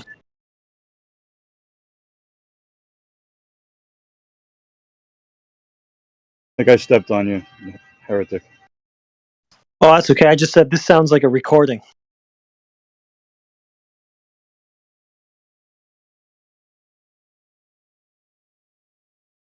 Yeah, it does.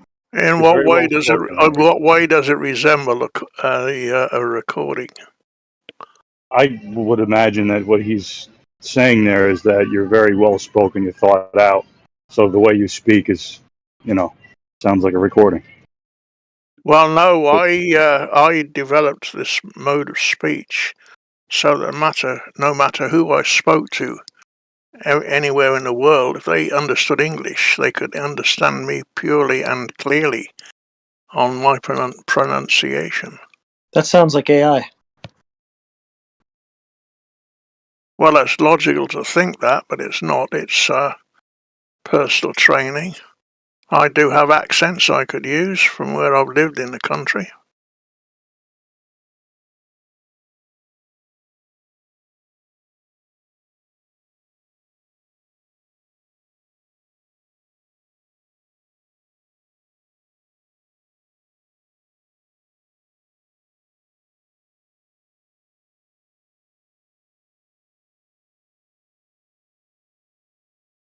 Did you learn anything in here, Henry?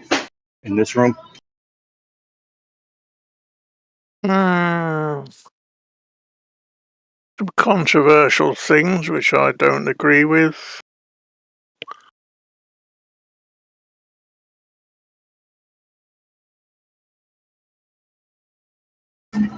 What's the number thing you disagree with that people say in here? All right, give me this answer. This is the flat Earth room. How wide is flat Earth? How long is flat Earth? Give me some measurements. Surely someone has measured it. It's a good question, Henry. But I'm asking, what do you disagree with? Well, I've never got an answer for that question. That's something which I disagree with. How can you disagree with a non-answer, Henry? Because it's not logical. So, like, someone says nothing and you just go, I disagree. No. No.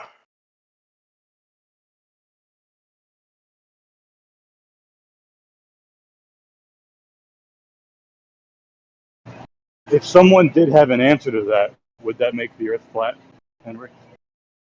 Yes, if it's a logical answer, yes, by all means. Oh. For instance, people who live in Australia see a different star system to those who live in North America. How come? There is an equator. Because they changed their location. But if Earth is flat, then they would see all the stars north and south of the equator. But, yeah, so what you're saying is that location is the determiner. Like if we wanted to do a scientific experiment, our independent variable would be location. Yeah. And that would be the cause, not Earth shape, right? Yeah. Mind you, some of you do say that it's the reason is it's called refraction.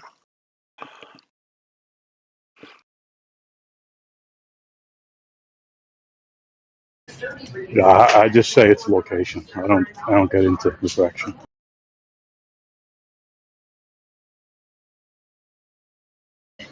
Another thing to keep in mind is that, like, what happens in the sky only changes with horizontal motion, not vertical.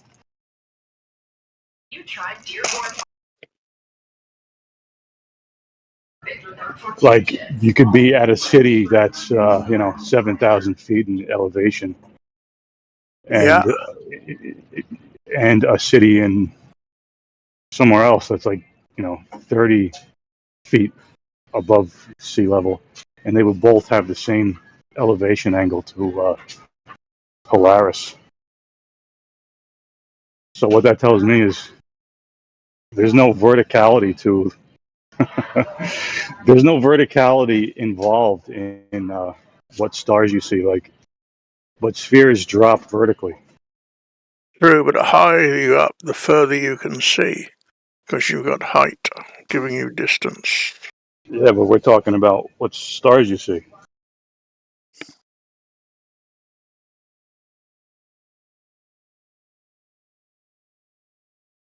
So it's only horizontal motion that changes what's going on in the sky,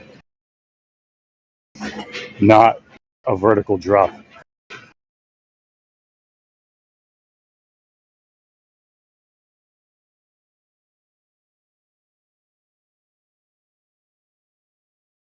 Now, that's something I can know. I can know that. To prove it.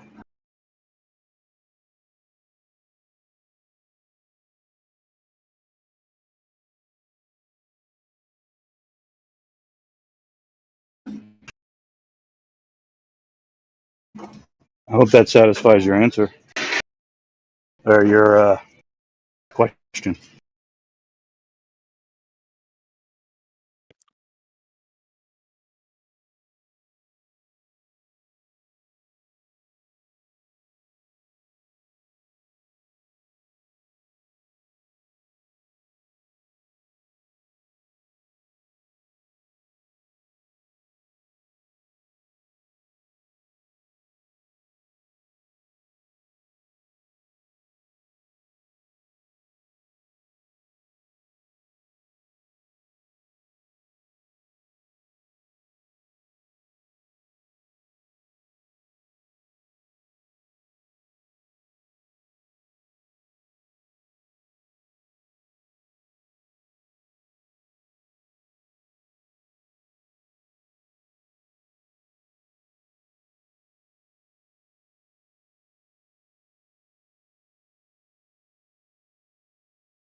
Henry, did you watch the moon landing back in the 60s?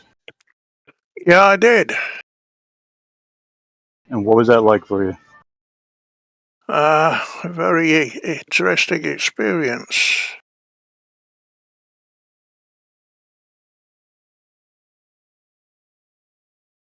Now, in my opinion, I think the reason why a lot of older people get upset with flat Earth is they saw the moon landing, and it's like a big deal to say that the government was lying or made it all up or that these astronauts are lying. What do you think? No, they showed photographs, and you could pick out the Great Wall of China. They could see it. I photographed it. You could see it. Hold on, you could see the Great Wall of China from one of the photos that somebody took on the moon? Yeah. Wow. What do you think the angular size of a wall? See, how wide is the Great Wall of China? Not I believe it's about 10 or 12 feet. okay. What would be the angular size of something that is 12 feet wide from 250,000 miles away? Can you imagine how small that would be? Oh, yeah, it'd be small. Yeah, just a thin line. But it would be continuous.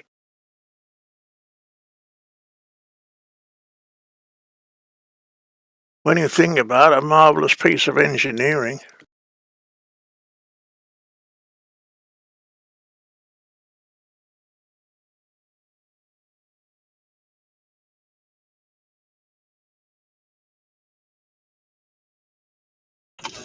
I don't know, Henry.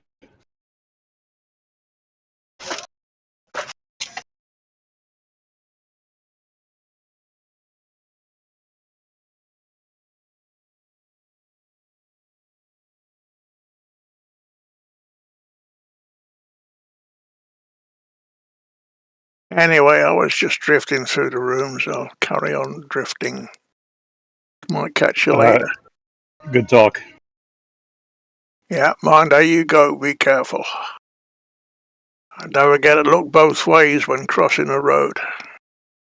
Oh yeah. Gotta be a recording.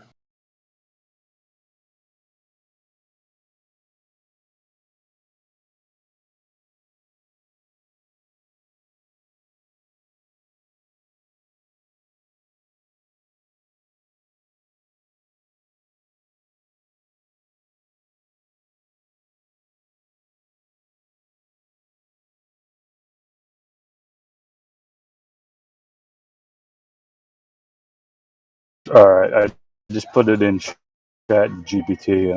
I asked, what would be the angular size of an object 12 feet wide from 250,000 miles away? It said it's 0.0000052 degrees. 60. I can see that.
call that lasted about 4 hours or so. And around 4 hours, 10 minutes or something, Miggy started crapping out. He couldn't hear us, we couldn't hear him, and there was somebody that he was talking to that was, engaging, but then they just started talking like trash, like dirty and, really off-topic stuff. And like we couldn't do anything about it because Miggy couldn't hear her. And all of a sudden the thing just crapped out. And we're like, oh, was that an automated thing? Like the AI detected, dirty language and said, oh, fuck, we're just going to kill the stream? Or did something else fuck up that just happened to coincide with it? It's a mystery, right? But it was just perfect timing. So then we started again and went on for another couple hours. But yeah, like the thing just crapped out midway for God knows why. I know how to fix that, right? So to fix that, so what'll happen is some user that's in the space will suddenly not be able to hear other people, and they got to drop out of the call, right? Drop down into listener, and then come and then request again, and then be a speaker again. But if you're the host, how do you do this, right? Exactly. So as a host, what you have to do, you have to connect on another device, and then drop out on that device, the first device. You know what I mean? And then log back in, and then do it that way. That's the only. Otherwise, if you drop out, you lose your connection, and then the space will crash. Yeah. That happened to me. Miggy gave me co-host for some reason, and then I stopped being able to hear anyone, so I had to drop out and come back. It was fine, but it was like Twitter. Fuck Twitter, man. Like this is another reason why I didn't want to go on, but there was no means to hear by which we could hear them from Discord on Twitter, right? Because there's no bot that connects them, except unless somebody does what I did, type of thing. So I was like, fuck, I'll create a sock account and fuck that shit, Now I'm regretting it.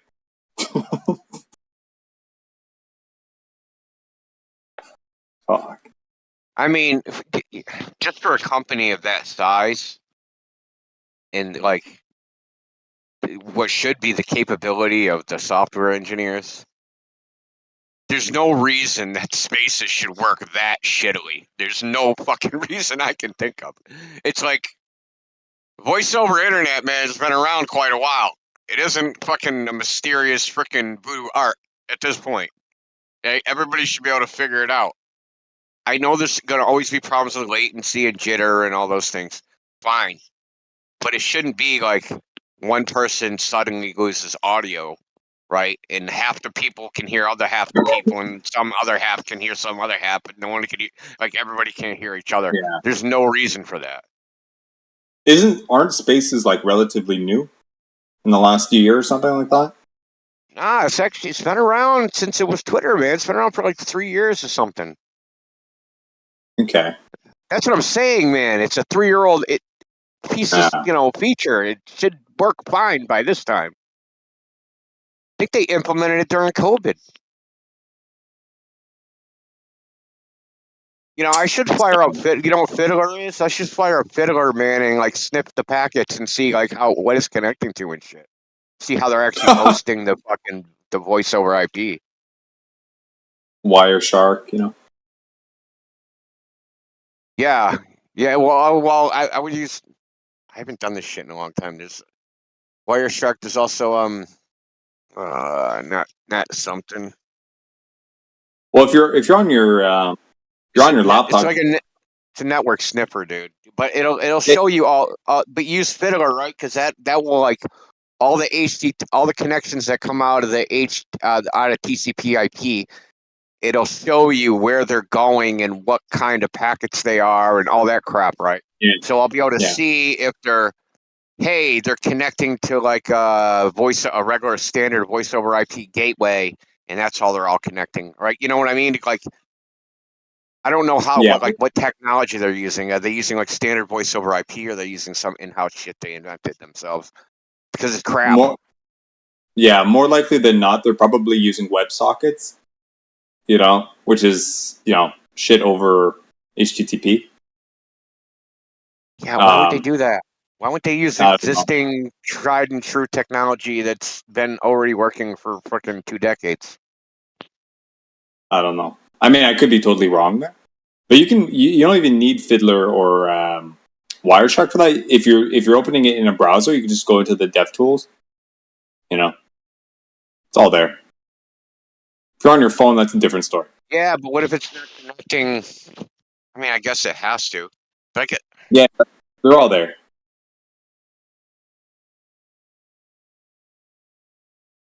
couldn't make it like an internal socket, right? Like you said, yeah, a web socket, but then because I want to know what it connects. I want to know from the computer to their computer. I don't fucking care about what's happening inside. I want to know what the protocol they're using, how they're talking. Is it UDP? Is it TCP over IP? Are they using RTSMP? What are they using? What is the protocol? The traffic protocol. Oh, that's what I've been wondering for the past few weeks too. The RFCIP sorry, I'm a nerd, man. What? Hey, you're in the military. You respect the fucking useless acronyms. What? From the van. It's not connected to the van. It was just talking out the van. Oh. Morbus, you're hot. Hot, Mike, dude. Put the thing on You taking hostages in your van? What? Oh, shit. It's like in his van down by the river, man. It's matching a freaking. I don't know what you want to say. All right. Witnessing a crime scene. Let's talk about something on topic that pisses Quantum Eraser off.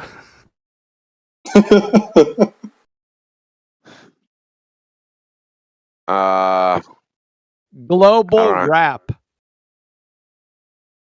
Global rap? What the heck? Two things you hate the most, put into one thing.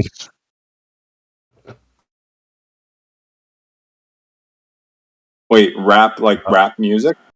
Yeah, it's some dumb shit. Oh, dude, I heard the funniest shit the other day. I think it was on one of the bots in the room. They just play music, flat earth music and stuff like that. Dude, I don't know about you, but I find British rap to be like the worst fucking thing. Like, it's on topic, it's funny, it's good, whatever.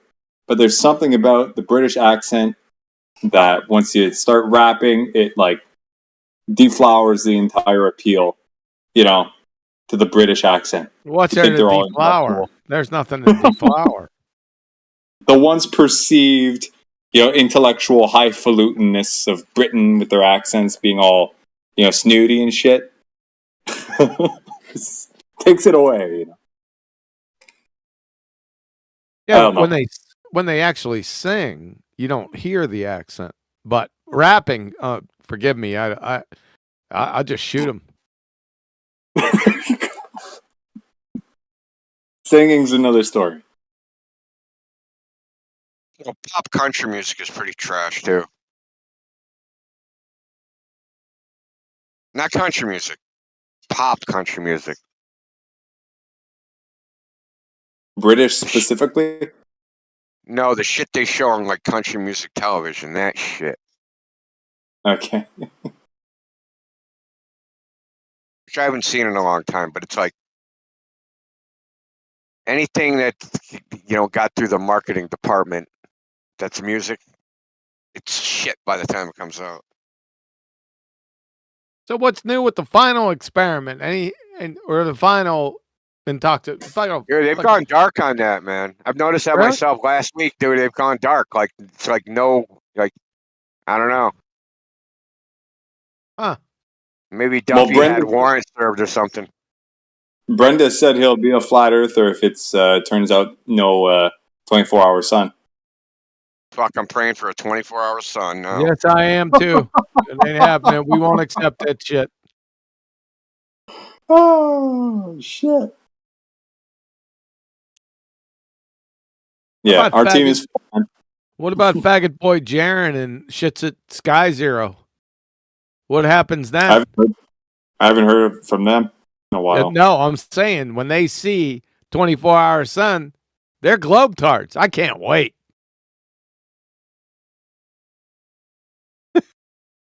Oh man.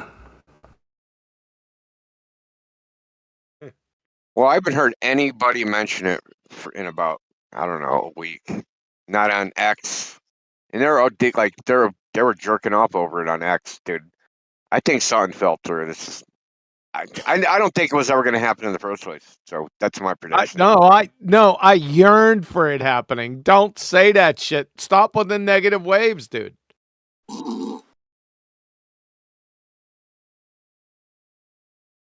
Come on, man. You know the Glovers are fucking incompetent that they can't even arrange a fucking trip with a travel agent, okay? They can't even make the phone call, arrange this trip for me, and not fuck it up. I mean, most of these guys don't seem to be able to shell a fucking peanut. You know? I have my doubts. You have your doubts about what? Them fulfilling it. Sorry. Hey guys, What? guess what? If you're a Glober and you say, if I see this in Antarctica, I'll no longer be a Glober, you're automatically forfeiting every other argument you ever made. Think about it. Yep. Yeah. Most Oh, of which if you tell me about yeah, so let's say you say the continental arc of the parallel. Matter. Worthless argument. Because that didn't convince you it was a globe, because if it did, then seeing the sun do this or that wouldn't unconvince you.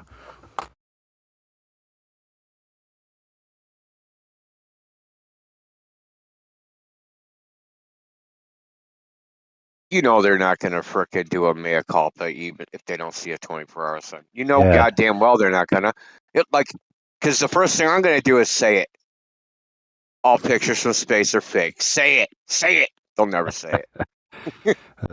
Remember when all the people promised they'd move out of the United States if Trump got elected? This is about the same level. Yeah, they're still here. Uh-oh. I got a sighting 19 hours ago. Fucking Indio, he's not up on the fucking dirt. All right, let me show you. Not up on what dirt? You're not 19 hours. There they are. 19 hours ago. Oh, God. How did Simon and Dan get involved now? Dude, that dude is just like...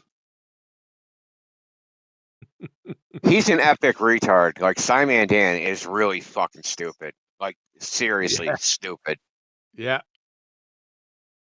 Dude, if you ever watch one of his videos, watch his eyes. He's literally reading Wikipedia into the camera. You can watch his eyes, like, scroll the text, dude. No, dude. Is sci-fi... Who's dumber? Sci-Fi Scam or Planet Peterson, the pecker-headed, peckerwood, peckerless, numpty dipshit right there? Who's dumber? Planet Peterson. And I got a good reason why. Is because Simon Dan is at least smart enough to know that he's too stupid to debate anybody.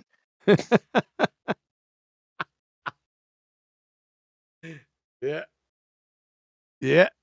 It's the only thing he's got going for him. He knows his limitations. Yeah.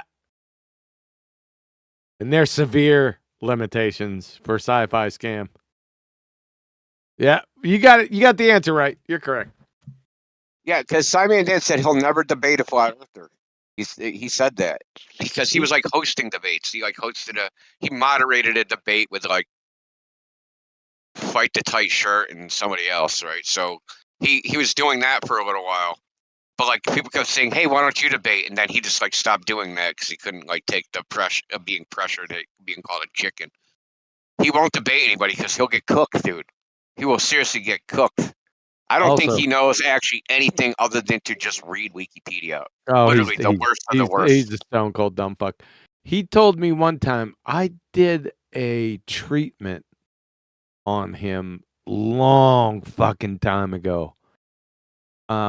He was reviewing a video by Eric Dubay, and he was attempting to debunk Eric Dubay, and I did a treatment on him. He private messaged me and he said, I am not gonna respond to this publicly because I don't want people to know who you are. I shit you not. Wow. Yep. That told me everything I needed. I said, yeah, I know you're not as dumb as you look. Yeah, he didn't respond to it. He posts dumb shit on X. So every Friday, he does it like a Flat Earth Friday. He clips like some Flat Earthers clips. Sometimes the Flat Earther says some stupid shit. But half the time, Simon Dan is the one saying the stupid shit. Yep. And I'll respond to him. And like the first couple of times he responded to me, now he just ignores me. He Yep. just completely just Exactly. You don't want to have nothing to do with me. Yeah. McToon too. McToon respond to me by saying like just like dumb sarcastic shit like silly flat earther, right? He'll never say anything of substance to me. Because he knows once he sticks his toe in that frickin' water that he's drawing back a stub. Yeah, they're clueless clowns, man. They got no integrity, no honor. They're fucking dumbass retards. What shocks me is they have subscribers. I mean, tons and tons of subscribers. I can't reconcile it, man. There's some dumb fuck. People are fucking generally stupid. I swear to you. That's like an indictment of humanity.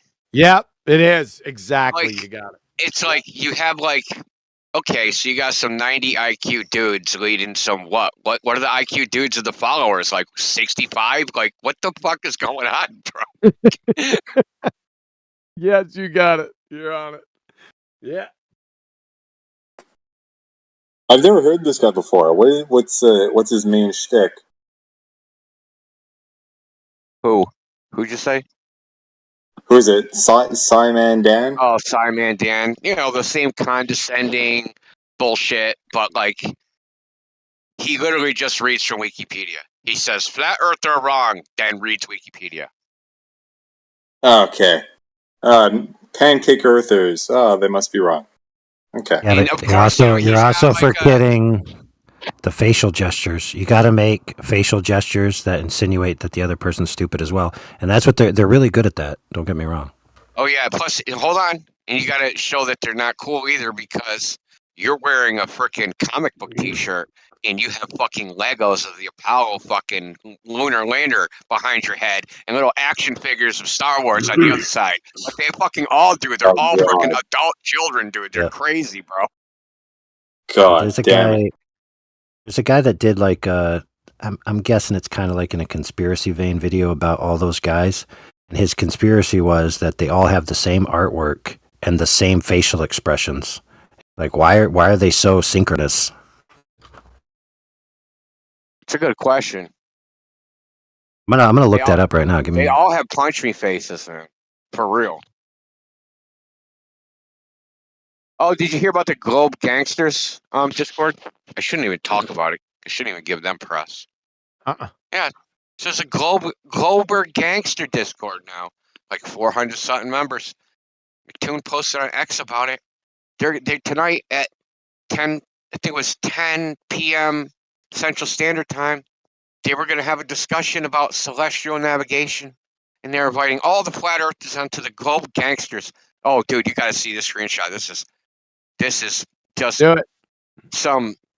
Oh, dude, it's almost like took a picture because it's so fucking cringe, man. Yeah, Like- that's a group that you'd want to be in. Globe Gasters. Wow. Yeah, look at that. What the fuck, dude? Globe Gang, they're rebranding. But this is the messed up thing. I thought, homosexual gangs were only in prison. I didn't think they were out in the street. That Discord's a prison. They try to invite me to it every day. I never joined. Dude, I got some DMs. They're talking shit about you over here. Come defend yourself. No, they can talk. Yeah. They keep trying to lure me in any which way. Nope. I was almost going to say, Heretic, is that you? Looks like you on the Like cover there. On the Dude, right? look how gay those two look, though. They actually was like that's an awesome picture. Like, and they actually posted that. Someone voluntarily put that up and wanted that to represent them. Voluntarily. Dude, that's seriously. Sorry, man. This guy. Hey, you're gay. Yeah. Let's go over. Want to go over? It's gay. It's super gay. Hold on a second. Hold on. It's too funny. I'm trying to find. Hold on. We can't go over till we take over unders on how There's something. fast Huey gets banned. Yeah, but there's something wrong with this picture. So how do gay guys do the shocker? Do the what? You son of a bitch. I apologize for any mental images. You're not going to sleep tonight when you find out what he's talking about. No, I'm not going to search it. With one Don't tongue search under it, but it's the hand sign. It's the hand sign they're making.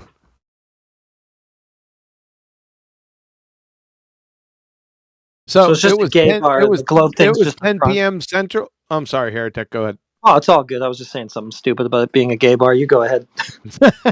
Yeah, I think McToon's post was that it was at 10 p.m. Central, and they were trying to bait Shane St. Pierre into it. Shane St. Pierre. Oh, he's one of the Witsit idiots. The Easternauts, yes. Yeah, he doesn't know shit about fucking geometry. What an embarrassment you are, Shane. I think Nathan did a review video or something. He had him on for just a few minutes with Reds Pretenderic, and he didn't call him out for his horse shit. I mean, Shane St. Pierre, you're supposed to be some type of fucking intellect god, you dumbass cracker. You'd fail third grade geometry, you dumb fuck. That's all I What got time to is say 10 about p.m. that. Central? Where do I What find time- your dumb ass around here somewhere? I'm gonna fucking. What time's school 10 you. p.m. Central? Yeah, 10 p.m. Central. It's 11, almost 11 p.m. Central. Somebody put is that the Globe Gangsters join? Yeah, I just put that in there. All right, hold on 1 second. Let's organize this shit. Like, what are the odds they're still on right now? Oh, they're pretty good odds. So what's the over under on me getting banned? How long? Yeah, 100%. Fucking ban on site. That's what I'm going for. Probability 100%. Out within Immediately. 30 seconds. Fucking Dude, imbecile. it's ban on site. As soon as they see your Quantum Eraser join the server, they're gonna ban. Or they'll mute you or do something messed up, right? And just try to fuck with you, but you can't fuck with them back, right? They'll try to do something. Well, I'm into it for this evening. I'm still got it. So we can do it. Test run. Test run. Be back in 30 seconds, right? Speed run the channel. Yeah, let's all go. Let's all join. Ready? 1, 2, 3, join. What's the link? It's right here What's the link? in voice channel. Sing live stream voice text. Voice. Right. Yeah, I done it. I joined. I'm in. I'm there. All right. Let's get into the VC. Can we get right in? Let's try it. Oh yeah, look at all this. Look at all these. Freaking. Oh, look my at the God, field of this is stupid in here. Dude, I just freaking threw open my mouth looking at that VC. McToon, Jesse Parther, fuck with it. Oh my god. Okay, guys, I'm joining VC.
Well, that was quick.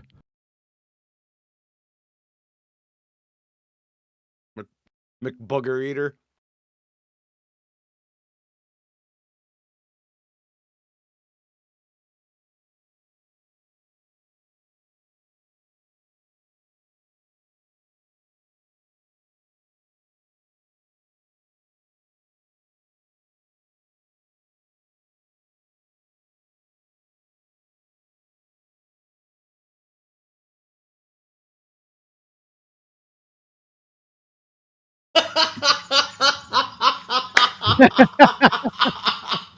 Oh, fuck me. 45 seconds. No, 5 seconds. Oh, shit. You're a horrible person, and you've just proved my point. Oh, McBooger Eater's a fucking tool, isn't he? Indio just stuck it into him, and they muted Indio straight away too. Yeah, right. I just dropped out. I'm not listening to these fucktards. And then they're sitting there. As soon as they muted Indio, it was like, and that's just proved my point. They don't know how to do celestial navigation. It's like not one iota of a fucking word mentioned about celestial navigation, and they're already pulling their dicks about how they've beaten us.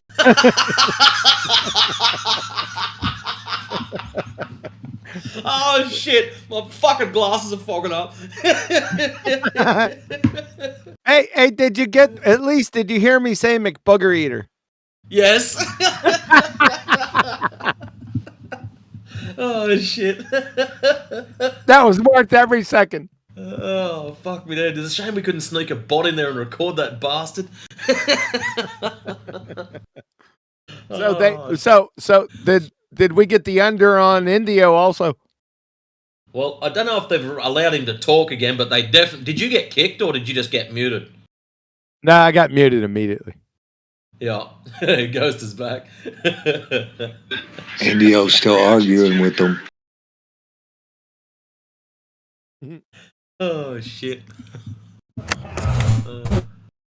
Yeah, most of the boys will be back in a minute. Don't stress. How do I delete that fucking server now? Right. Server is ass. Leave server. Are you sure? Yes. Get off my computer. Can you tell us more? I'm not. Oh, do I get choices? I'm not interested in the topic of this server. Oh wow, we could have some fun here. Other. Oh bugger. I was hoping to let me type something in. When you leave the server, don't click other. Click something that it's offensive or some shit like that. So maybe they might get banned.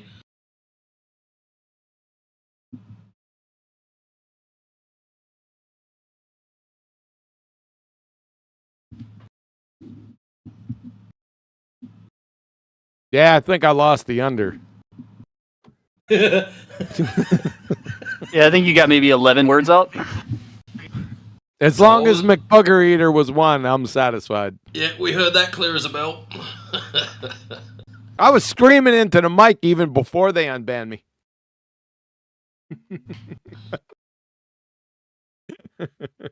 I was actually impressed that they unlocked you in the first place. I was waiting for one of them to stand up and go, we're not going to unlock you because you're a nasty person and we don't like our feelings getting hurt. Cry, whinge, whinge. Morally corrupt. Yeah, they're lucky. They're lucky we didn't walk into the joint. They would have got their fucking faces kicked in. Tell you that much. I wouldn't have said anything to McBooger eater. I would have just walked up to him and fucking kicked him right in the face. Yeah, I think he's a arrogant sack of shit. I would have just no hello, no nothing. Just walk up, kick him right in the face.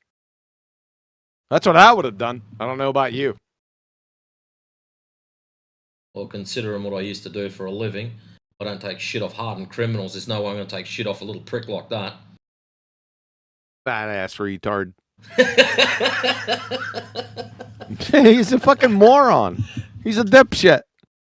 Fucking exposed. He's so exposed. Fucking clown. On my channel, he doesn't watch that shit. He got his Dunning-Kruger deflector shields at full power.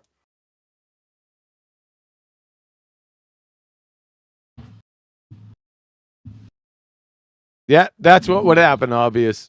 That's exactly what would happen. Back in a sec.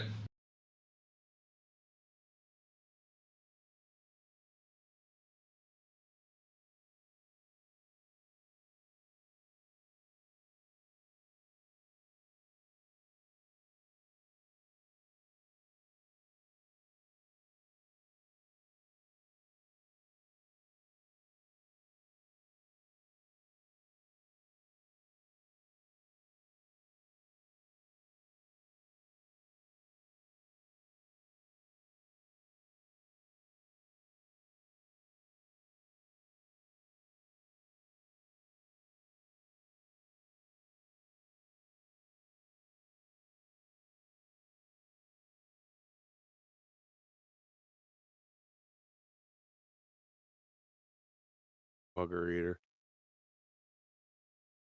Dumb fuck.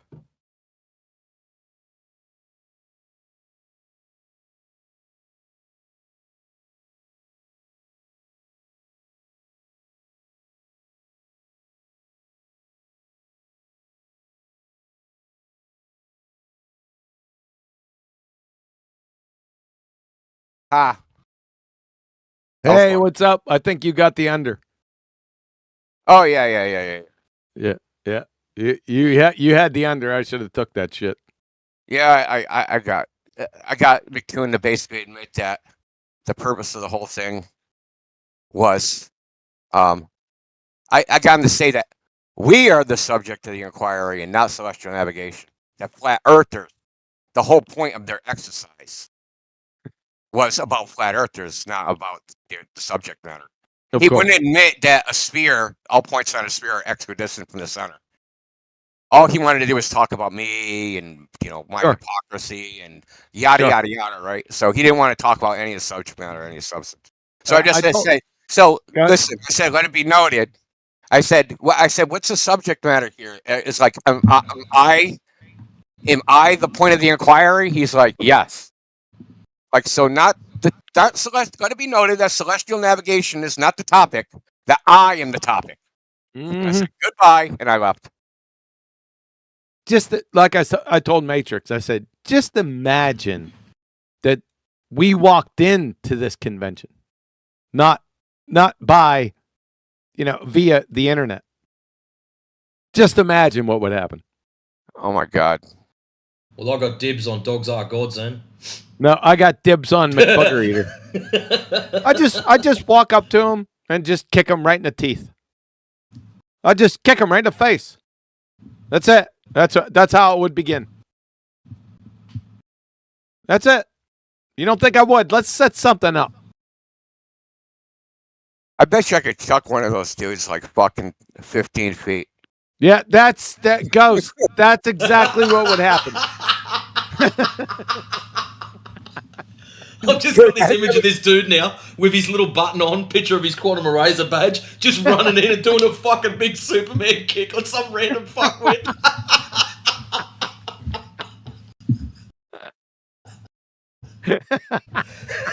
Oh shit! Not again. Dude, it'd be like the log toss, man. The Celtic games, dude. I would just chuck one of those dudes across the room. Yeah, there's no talking. There would be no talking at all. What's the sense in it? They're fucking retards. So you might as well just go in and, yeah, you got knocked the fuck out. Yeah, that's what would happen. Yeah, so Matrix, what did you think about that just happened? Well, after QE got expunged within point fuck all of a second, and I started listening to McBooger Eater pulling his dick about how great he was. I went, I am not listening to this, or I'm going to throw up in my own mouth, and I was out of there. Wow. And you started speaking to him, and that's where I thought. And when they first muted you and then unlocked you. That's when I left. When you come back. Well, see, they start talking shit about me. Then they're like, they talk shit about me and then say, you don't want to talk about Celestial. I go, okay, I'll be your Huckleberry. Let's go. Then when I start talking about it, they want to start talking about me again. So, whatever. Yes, sir. That's all they got. They're just dangerous. Fucking borderline. They're not even borderline. They're abject retards. I mean, at a fundamental level, like at a 1+1 level. The He said, fuck? so after you left, what he said was, he said, and that shows you what flat earthers are like. That they're horrible people because they didn't put QE in check. And you know what? I said to McEwen, I said, you're not qualified to make that fucking moral judgment because you're a piece of shit. You have no fucking moral ground to I stand heard that. on. Where he's like gonna judge us that as we're horrible people. Like, who the fuck are you to say anybody's horrible? And then I brought up, and this is when they muted me because I was like, you fucking stalk Witsit, talk shit about his wife and his kids, which he has done, right? Regardless, dude, that's fucking low. Like, you don't talk, like, Witsit can do whatever. You don't talk about dude's wife and kids. They can't even defend themselves, right? They're not even involved in this shit. Why are you talking about dude's wife and kids? Yep. Right? That's and they muted me as soon as I said that shit. Yeah, of course. Well, I've just unlocked Oliver GB. You've had your microphone unlocked, Oliver. Welcome to 24/7 live stream. This is your chance to talk, bro. Are you a flat earther? Globetard? Anti-flat earther? Or maybe you're just a fence sitter because you like the fence. Who knows? Just head over to the Globe Gangsters. Just head over there.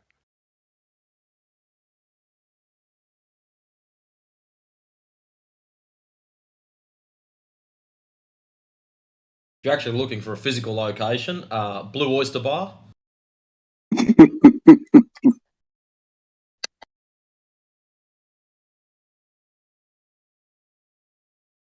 Well, just so you know, Oliver, if you don't speak, I cannot give you the voice verification. So, choice is up to you, my friend. But if you choose not to speak, please mute yourself up so we don't hear you, or you can just leave anyways. Oh, well. I tried.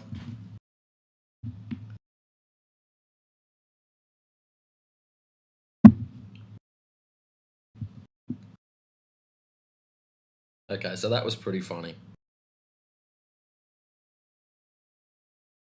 I'll tell you what was funny. Before I jumped in there, just looking down the list of stupidity, I mean, entrance, that... And QE calling people retarded is against the rules, I guess. Yeah, because it hurts their feelings. Was McBooger Eater okay? He's still claiming that we can't do celestial navigation on a flat Earth. He's a fucking retard. He'd fail third grade geometry. Funny how everyone comes in here and calls us retard all the time. We even entertain them for a little bit. Yeah. You know, they could even take one hit.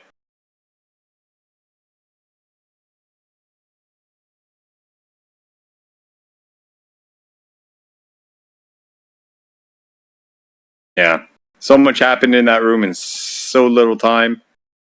I didn't get any of it.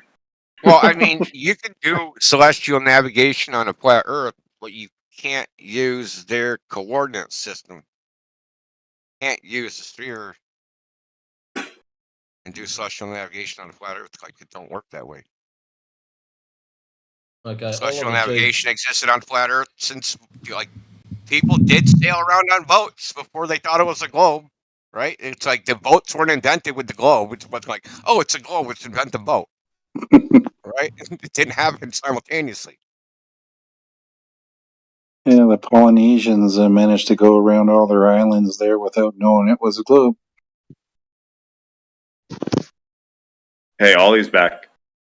Welcome, Yeah, sir. my was broken before my laptop, so I just joined on my phone. A fan? Hmm? Do you say you're a fan? No, I joined on my phone. Oh, good. Good. Thank you. I thought you were a weirdo for a second. Good thing you're not a weirdo. It's a little Is it late. actually real flat Earth? I'm so Hold confused. on. Hold on. It's a little late for you, isn't it?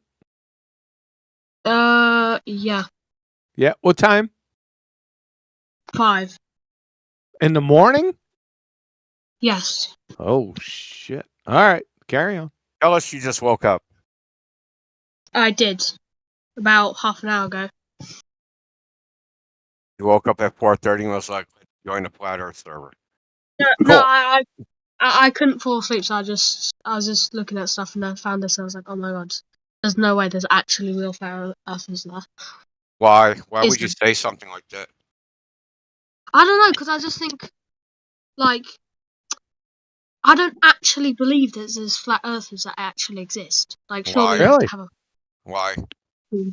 Why What do do you you mean, think why? that they wouldn't? Yeah, why would Because you I think they don't don't exist? think that people can be that idiotic to think that the earth is a Okay. Oh, Why I would love that. be idiotic, dude? Why would thinking the Earth is flat be idiotic? Don't you live in Britain? Yeah, what Aren't do you you mean? It's like surrounded by people- fucking water? Right. Aren't you It's just surrounded by water, Albert? Are you surrounded by water on an island? Yes. Is that water What do you curving? What do you mean? Is that water curving? Yes. Okay, how Yes, can you tell? your water curves. How can you tell the water's curving? And we're the idiots. Of the earth. And Oliver, we're the Even the idiots, flat- right? Shut the Yeah. fuck up. Yeah, See, water yeah, curves. Yes, Hey, it does. hey, Yeah. Globetard, shut the fuck up. Don't you start with your diary of the moth. Shut the fuck up. Now, calm down. Calm down. You got me? You tracking? So listen closely. Yeah, keep on clicking your mic on and off. You listening? He's just doing some dumb shit. Is it a he? It sounded like high octave. Well, when he first come in, he said he's having mic issues, so hopefully he still is. So, diary of the mouth. You ready? Ah, there Press you go. one if you can hear us. There you go. Hold up, MIK. So, Oliver GB, gay bastard. What's up? Yeah. You have Yeah. nothing to say. Shut Nothing to say. Shut up! I got a question for you. One question. Okay, explain. No, ask. I mean, I'm not gonna explain. I'm gonna ask you. go on. All right. How do you have a horizon on a globetard? What do you mean? What do I mean by what do I mean? How do you have a horizon on a globetard? Because horizons, I'm not done yet. According to the slope-intercept formula, y equals mx plus b, all horizontal lines, which are derived from horizons, have a rate of change of slope of 0. Your IQ. Wait, what's a globe car? Your IQ. So, but the definition of curvature, according to the United States Naval Academy, is the rate of change of slope of non-zero. So how can we see horizons in reality and yet be told by glue-sniffing crayon munchers that horizons that they can't exist on a globetard, but they have a rate of change of slope of 0? Can you reconcile that? Wait, quickly. The reason why you can see the horizon is No. I didn't ask you that. I didn't ask you why you can see the horizon, glue sniffer. How do you have a globetard? How do you have a horizon on a globetard? That's my question. What's a Not how globetard? you can see it. Not how you can What? see it when you open up your... Shut the fuck up. My question wasn't how you can see it. You open up your eyelids and see shit, dumbass. How do you have a horizon on a globetard? That's the question. Answer? What is a globe tar? I don't know what that is. A globe. You're the tard. Oh, okay. Wait, say that again. Sorry, I didn't hear. How do you... Listen. According to the slope-intercept formula, y equals mx plus b, all horizontal lines, which are derived from horizons, have a rate of change of slope of 0. The Baltard's IQ. the definition of curvature is the rate of change of slope of non-zero. So how can we see horizons in reality that have a rate of change of slope of 0, yet be told by the narrative that we live on curvature that has a rate of change of slope in every single direction from a tangent from your feet in every direction? Well, it does. But it doesn't. Yes, it does. No, it doesn't, because you see horizons, you glue sniffer. It doesn't. You see horizons. No, quickly. Every single time that you're not. Shut the fuck up. Answer the question. Reconcile how you can see horizons that have a rate of change of slope of 0, your IQ. But according to your worldview, there is no horizons because every point from a tangent along your feet is a rate of change of slope of non-zero. So reconcile 0 and non-zero right now. I'm not even going to say. Yeah, because you're a dumb fuck. You're a dumb fuck. You'd fail 3rd grade primary school intro to geometry. No, You'd fail primary school intro to geometry. No, I know how to do. Yeah, you do, but you don't now. It's like you're doing it on purpose. Shut the fuck up. Every time you don't want me to speak, you mute me. Well, say it. Reconcile non-zero and 0, Globetard. Just saying reconcile non-zero. What do you mean? Yep. No, it's literally just a sphere. If you look at it, you can. Not, no, that's It's begging the literally question. a sphere. That's how I. It's literally a sphere. You're not answering the question, non-zero, 0, Globetard. Okay, I'm sorry, but I don't know what you mean by whatever you said. Because I'm just trying to answer. And then you're just like. According to the slope-intercept formula. Retard. Hey, retard, listen up. Oh my god. Oh, well, I don't know what to do. Appeals to the Lord and Savior are not going to help your dumbass. So, reconcile 0 and non-zero. Reconcile it. We see in reality horizons every fucking where that by definition have a rate of change of slope of 0, your IQ, and the Baltard's collective IQ. But we're told by the narrative that oh my god, stop we have repeating. curvature. Shut the fuck up. I'm repeating it for the 4th time. Curvature is the rate of change of slope of non-zero. So how do we have non-zero and we see 0 rate of change of slope? Reconcile it.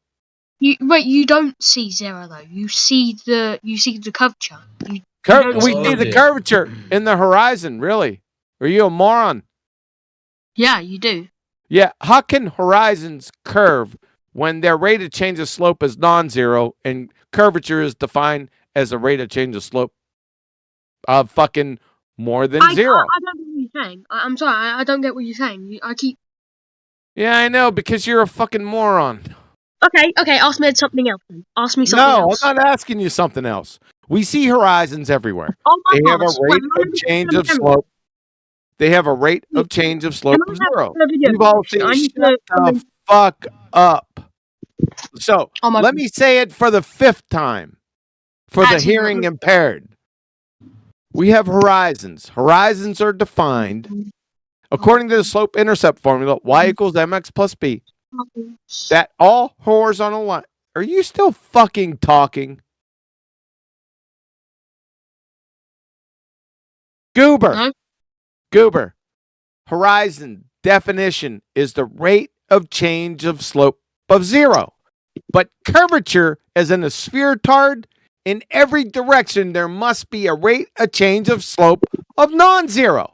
So how do you have horizons on a globe tard? Give me. I'll show you. Give me. You ain't gonna show me, dipshit. It's a I'm paradox. on MS Paint. I'm literally on MS Paint to show you. It's a paradox. We Understand don't need MS Paint. We don't need MS Paint, idiot. Yeah, 'cause all you know is to speak big Hey, words. idiot. And Idiot. ride from this, and you don't have Idiot. to actually understand basic Hey, physics. moron.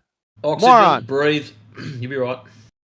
Look, I'll Moron. show you a diagram. I'll show you a diagram. Diagram y equals mx plus b.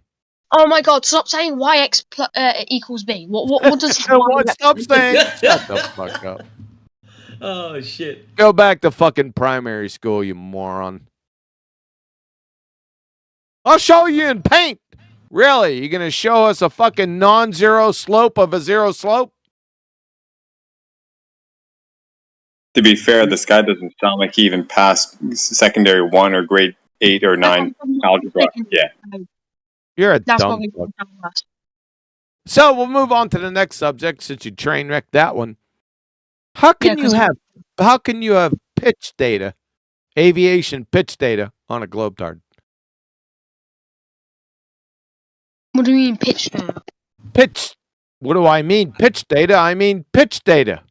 What? I'm sorry. I don't know what pitch data. Actually, QE, this kid is not exactly up there on IQ points. All right, how let's about try we something easier. show him pictures. He might understand pictures. Black Swanning. Nah.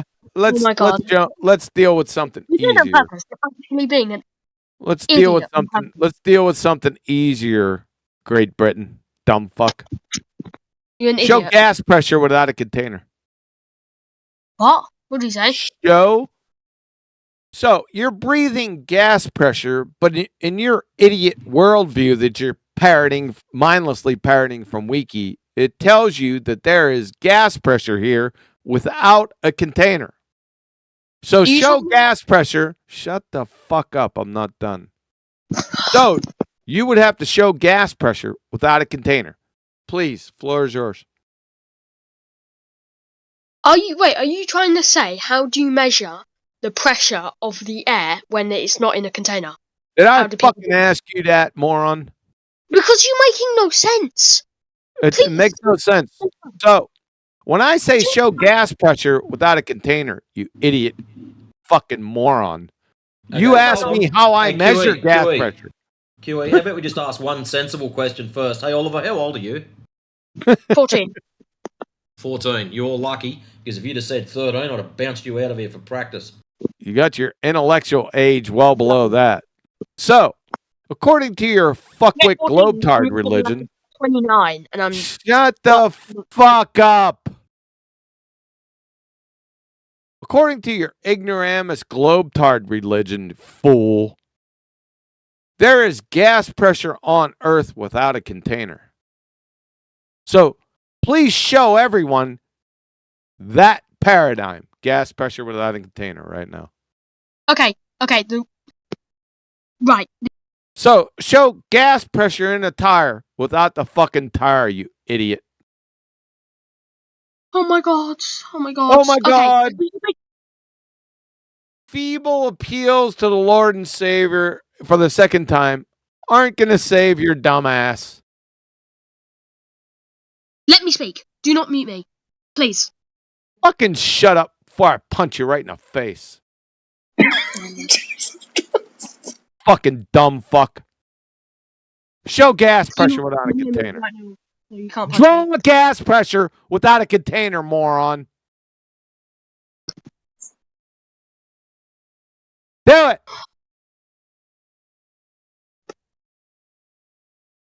I'm just gonna say that I can't show it. I can't do it. Of course you can't. Welcome to Flat Earth. Bye-bye to your globetard spinning space monkey religion. Everything that you and your idiot cohorts appeal to in their sky vacuum is a belly-laughing Narnia story. We got a book coming out. It's going to be your ass, by the way. So, you don't know what the second law of thermodynamics is. You're not even like at a 6-year-old level of intelligence, because everyone knows you need a container for gas pressure. Follow me? Wait, did you say that you're making a book? It's almost done. Did you? It's going to expose your dumbasses. So you're making a book, yeah? Correct. Shut the fuck up. Show gas pressure without a container. No. No. Well, say hold on, let me ask you a bye-bye question. now to your globetard spinning space monkey religion. You guys can have them. I'm done Yeah. with this dumb fuck. Yeah, Oliver, you think even though you can't show it, you think anybody else can? Show up. Gas Okay. pressure without a Okay. I'm not What? making a noise. That. Show tell what, retard? Something that's been asked to you for the just past shut up. 10 fucking minutes. Shut the fuck up. What the fuck, dude? Show what? I don't know. How about gas pressure without a container that's been asked to you for the past 5 minutes? How about that? Fucking moron. Let's walk Let through someone this else speak. real slow. Let someone else Hold speak. on, Oliver. Let me Oliver, speak as well, but let someone else speak. I'm gonna let you speak. I'm gonna walk you through this real slow so you understand what we're talking about. There's air on the Earth, correct? Yes. Correct. Okay, outside the Earth there's a vacuum, right? Yes. The air on Earth is under pressure, right? Yes. Okay. So what's separating the pressurized air from the vacuum? I'm not 100% sure, but the atmosphere is holding itself together, and gravity is getting pulled it towards Earth. Really? I That's think amazing. I'm Yeah. not sure about atmosphere. That's amazing. So what? I'm sorry, Indio. No, gravity. That's a fucking fairy tale. So gravity is holding. Okay. No. Shut the fuck No. up. You already said it. Gravity is holding your atmosphere, which is a paradox, by the way. Atmo means air. Air is gas. Sphere is a shape. Gases have no inherent shape. Where do gases come from on the Earth? They're all over. But no. Oh no. Where does the majority, like over 80% of the gases in your globe-tard religion come from? Oxygen, nitrogen, and I didn't ask you what the fairy tale atmosphere was made of. I said, where do they come from? where am I supposed to say? Where they come from? They come from the Earth. They're on the Earth. They come from the Earth. Nah, see, you're just a dumbass. See, the majority of oxygen is produced right beneath the surface of the Earth. So, if gravity is holding gases and pulling them down to the Earth, then how the fuck do we have rain? Because gravity. Because gravity holds it to the Earth. You fucking moron. You just contradicted yourself. If all the gases are produced at or near the surface, you don't know what evaporation is. So, evaporation, you see the sun comes out and breaks the hydrogen bonds in water, and the vapor rises fucking up, not pulled down. Because if they were pulled down, it would never fucking rain, you imbecile. You're an imbecile. Bye. Get your fucking dumbass out of here. Just disconnect this dumbass. I'm done talking to him. Man, that was brutal. Just a Diary of the Moth retard. I was gonna vote that we have Jedi come in here, talk to the poor lad. Maybe you could relate to the accent. We're getting Aussie to do it because they're similar. They Sorry might about actually that. listen. Sorry about that, Indio. I had to take charge. I couldn't stand it anymore. Hey, he's back. That's fuck. Who's he? How's he back? Hey, there's Dumbfuck. That no rain on globe-tard Earth. There is rain. Well then, welcome to Flat Earth, Dumbfuck. Okay, Oliver, you said that gravity's holding down the gas. Right? I'm not sure. Maybe. But yes, but not Yes. probably not 100%. Yes, but I'm not sure, but maybe. Holy I don't fucking know. I shit. don't know. I'm sorry. I don't know what holds in the gas. obviously gravity, but there's also something else. Containers, gravity Do doesn't you have any exist. evidence gravity holds the gas? Actual evidence. Yeah, because any object has mass. No, has gravity. The bigger the object, or the bigger Really? like the mass, the stronger What's- the gravity, which means they get Define pulled mass. forward. I'm sorry, Define India. mass. Hey, do Define you mass. have? Amount Yes. of So basically, you hold on a second, Oliver. So basically, I asked you for the evidence, and you told me another story that has no evidence. I want the actual evidence, dude. The evidence, right? You know what evidence is, right? So you want Empirical me? observation. That's how science works, like experiments, things like that, right?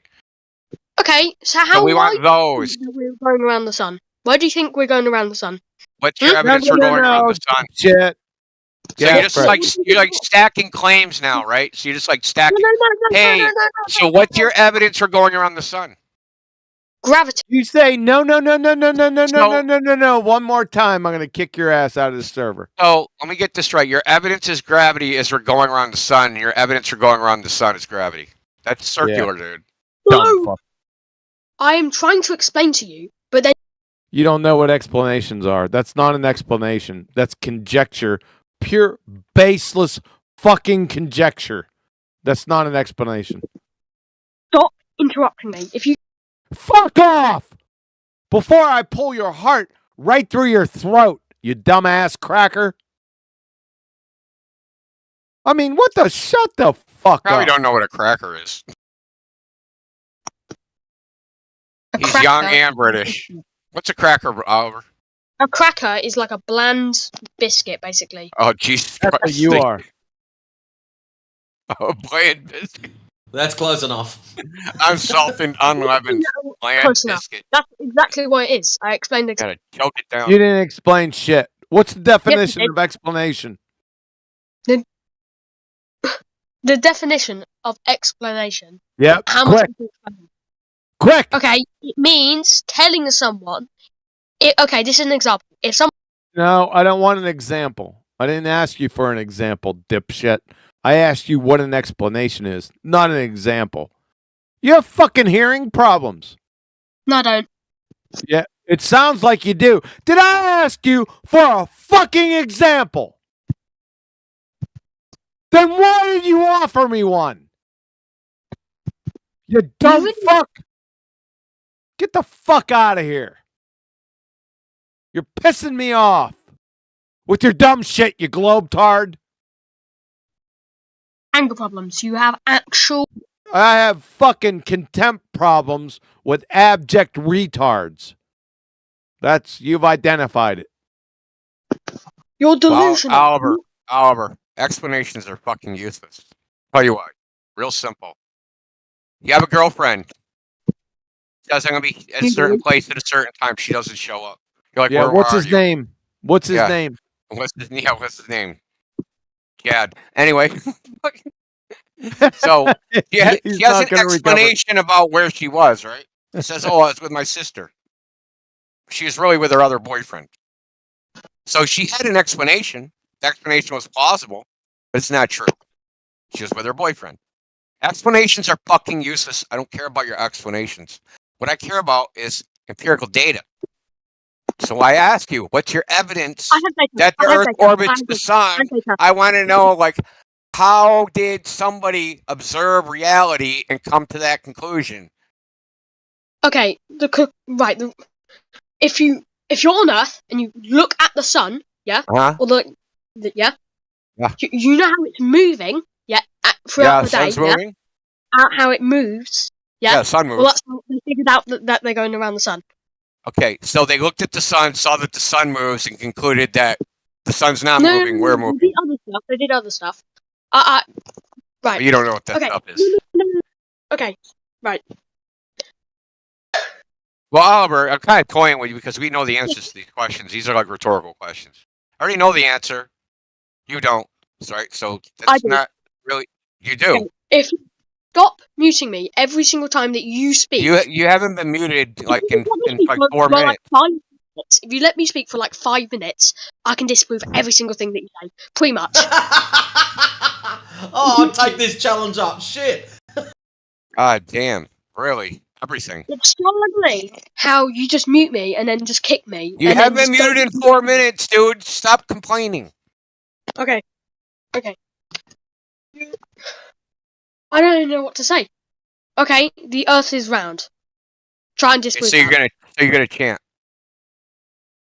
That's your default. That's your position. You'll start chanting "Earth is round" and imagine it comes true. Is this like the I Wizard never of Oz, where Dorothy clicked her heels together? There's no place like home. There's no place like home. She went home. You think you're gonna chant "Earth the globe" and it's gonna be a globe? Hey, clown, dumb fuck.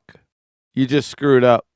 Round and flat aren't mutually exclusive. You can have a round and flat penny, round and flat LP, CD. This is at the level that we're at with your dumbass. Down at second grade retard level. You're doing it for. Yeah, you fucking clown. Oliver, just remember why you're getting treated like this, so you don't feel like you're the victim. Because you come in and said, "I don't know why people are so stupid they think the Earth is flat," and you can't even explain your position to any degree. You can't say what the evidence. No, you can tell us a story. I can. Shut the. You know what? You know what needs to happen? Him to get blasted in the face with a knuckle sandwich. That would fix things. Well, oh man, I don't want to say that. I'm gonna say some bad stuff about his mom, but anyway. Your He is a mama's minor. so fat. Can you Oliver, wait? Your mama's so fat she has her own refractive index. I don't care. That's what I will say. He doesn't know what that is. He haven't get the joke, man. He doesn't get it. Let someone else speak as well with a brain. Someone else up with a brain as well. So Oliver. they can speak. Because it's Okay, annoying. Oliver. Can I give this guy a shot? Or Indio, you want to take it? Yeah, I'm just trying to Oliver. So we know the stories. Earth orbits the sun. Blah blah blah. We know all the stories. It isn't a question of whether we know the stories or not. We know them. You don't think they're stories. But until there's evidence for them, there's stories, right? So I could tell you the story of the Lord of the Rings, right? And without the evidence for the story, they're just stories, right? They become facts once there's evidence. So what we're asking you for is, what is the evidence for the Earth orbits the sun? Your evidence was, I saw the sun move. But that's the Earth orbiting the sun. That's an observation of the sun moving, right? You're watching the sun move. That isn't you moving. That's the sun moving. So you're saying what I see isn't true. It's the opposite of what I see. You realize that, right? When you say I saw the sun move, and then you say me seeing the sun move, I've concluded that the sun is standing still and I'm moving. That makes no sense, right? I'm not just saying, oh, I look at the sun, I see it move. That obviously means that we're moving. No, I'm not saying that. And what are you saying? Then how'd you reach a conclusion we're orbiting the sun from the sun moving? Based on the way that the sun is moving and you're looking at the stars and stuff, you can tell that we're actually rotating it and it's not rotating us. How? Now, okay, can you give me permission How? for camera? Because no, you're not gonna gish gallop. We're gonna do one claim at a time, dude. Otherwise, we're never gonna get anywhere, right? We're just gonna do one thing at a time. You said you can tell from observations of the sun and the way it moves. What about the way it moves can you tell that you're orbiting the sun? Ask scientist. I'm not a scientist. Okay, so you don't actually know. No, I don't know exactly. So somebody said something. You It's think not they a said something. scientific topic, you fucking retard. There's that. Yeah, But- there's that. That's the elephant in the room. You didn't even know that flat and fucking round aren't mutually exclusive. What you just stated, ask scientists. Number one, it's an elephant hurling fallacy. Number two, it's not science to begin with, you dumbass cracker. What the fuck is your malfunction? Yes, it is. Yeah, it is. Yeah, it is. Oh, so it's science. What is natural science? This is going to be fun. Get the popcorn out. Dude. Okay. You Here's fu- the oh, thing for you. He's punching what so is? far over his weight class. No. Yeah, we're just wasting our time. It's just like abuse to children almost. All right. It's called tough love, man. No, go ahead. I'm gonna step out for a few minutes. I can't take this fucking retard booger eater. So Oliver. If you, I will Okay, believe so if you. you can't tell us, what scientist should we trust? Which ones? Which scientist? No, I'm not answering your question. I'm trying to say something. I will believe the Earth is flat if you can disprove We're not this. trying to make you believe anything. First of all, you're fucked up. We're not trying to make you believe anything. We're giving you information. That's it. We didn't force you to come here. You came here voluntarily. We didn't say, I know. hey, I you came see here the to say server you- name, right? It doesn't say Flat Earth Conversion Server. Let me speak. Let me actually speak. Let Yeah, me say well, when something. you stop making fucking stupid baseless No, stop. accusations. Stop. Please stop. No, Please I'm be asking quiet. you to. Yeah, I'll stop when you stop. Now, tell us what your criteria is for believing the flat Earth. Not that I care what you believe in, because I really don't. Flat Earth isn't based upon belief. That's what you do now. So the globe is a belief, right? No, it's not belief. So Well, you yes, just it is. said, I just asked you what the evidence was, and you said, I mean, I'm not a scientist, I don't know. So you believe that there's some people out there that do know, right? That's a belief, buddy. That's a belief. There's no way Oh my around God. it. Just let me. Okay. You're not Don't listening, interrupt. and that's why I'm not letting you speak, because you're not listening. Because you're not Okay. listening to what's being said to you. But you want me to listen to you, but you won't listen to me. Is that sound fair? You speak first, and I'll listen. Okay. What did I just say Then to you? I'll speak. What did I just say to you about belief? Okay. Have you done speaking? What did I just say to you about belief? Okay, you're done speaking. Now I'm gonna say mine. No. I'm about to It kick you out was of the a fucking server. question, kid. out of here. Did you hear what I said? No, I didn't, and I don't want Okay. you. So you're not going to listen to me, but I should listen to you. No, I listened to you. So what did I say? didn't hear what you said. I just heard belief, and I listened to you. Okay. So I'm going to say it again. You said the globe was not a belief. I said, yes, it is a belief, because when I add. So why are you interrupting me? I'm going to talk. Listen, I'm going to talk for 30 seconds. Then I'm going to give you 30 seconds to talk. Okay? It's fair? 30 seconds? No, I want more than 30 seconds to explain to your mush brain. My mush brain. You can't even tell me what I said. I can tell you everything you said. What did I say then? Oh, is it my turn to speak? Are you done talking? That's all you've said so far. No, I wasn't listening. No, I didn't hear you. That's everything you've said so far. Yeah, that's right, dude. You haven't said shit. Now, I'm going to illustrate to you why the globe is a belief. Now, listen, I'll take 15 seconds. How about that? And you can have fucking a minute. I'm going to take 15 seconds. I asked you what the evidence was for what you think. You said you don't know what it is. I'm not a scientist. Scientists know. That is a belief, no matter what way you cut it, because you have no primary knowledge of what you're talking about. Somebody else does. Let's assume that they actually have the knowledge. You don't have it, but you have to believe that they have it. And your belief is based upon what you think they know. Okay? So the globe is a belief, and there's really nothing you can say about it. It's objectively true. Oliver, I'm losing my patience with you. Don't try to moderate me, okay? That ain't gonna work. Now, Oliver, you got 60 seconds to say your piece. Then, listen, these are the ground rules. Then, when you've said your piece, you're going to give me a chance to respond, and you're going to listen to my answer, correct? Correct. Okay, go. Okay, first thing that you said that, belief of her. You think I said no, but I said no, and then I said, actually, no, I was wrong about. Second thing is, try this. If you go, 40 miles above the equator and below the equator, and you put two identical sticks straight facing directly upwards, in the sun, the length of the shadow will be different. On a flat Earth, they should be identically long. Why are they different? Okay, first of all, what you said is factually wrong. Okay? No, test it. Okay. if you did it on the equinox, they would be the same length shadows because you just said that they were equidistant from the equator. So they'd be the same length on the equinox and the globe model. So yeah, you're factually wrong. No. Yeah. I said below the equator and above the equator. Yeah. The sun. So they'd be equidistant from the equator, right? When it's what No, you said, no. 40 kilometers north of the Earth equator, is on the 40 Earth. kilometers south of the No, equator, no, right? So on the no. equinox, they cast the same shadow length. You're not listening, don't. Oliver.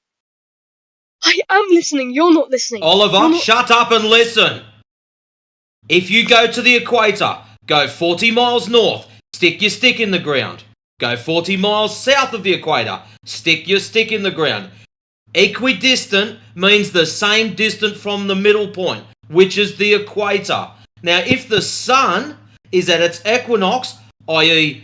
on the equator, the shadows will be equal length. There's no buts about it. If you choose another point throughout the year, shut up. If you choose another point throughout the year, i.e. winter time, the shadows will be different lengths.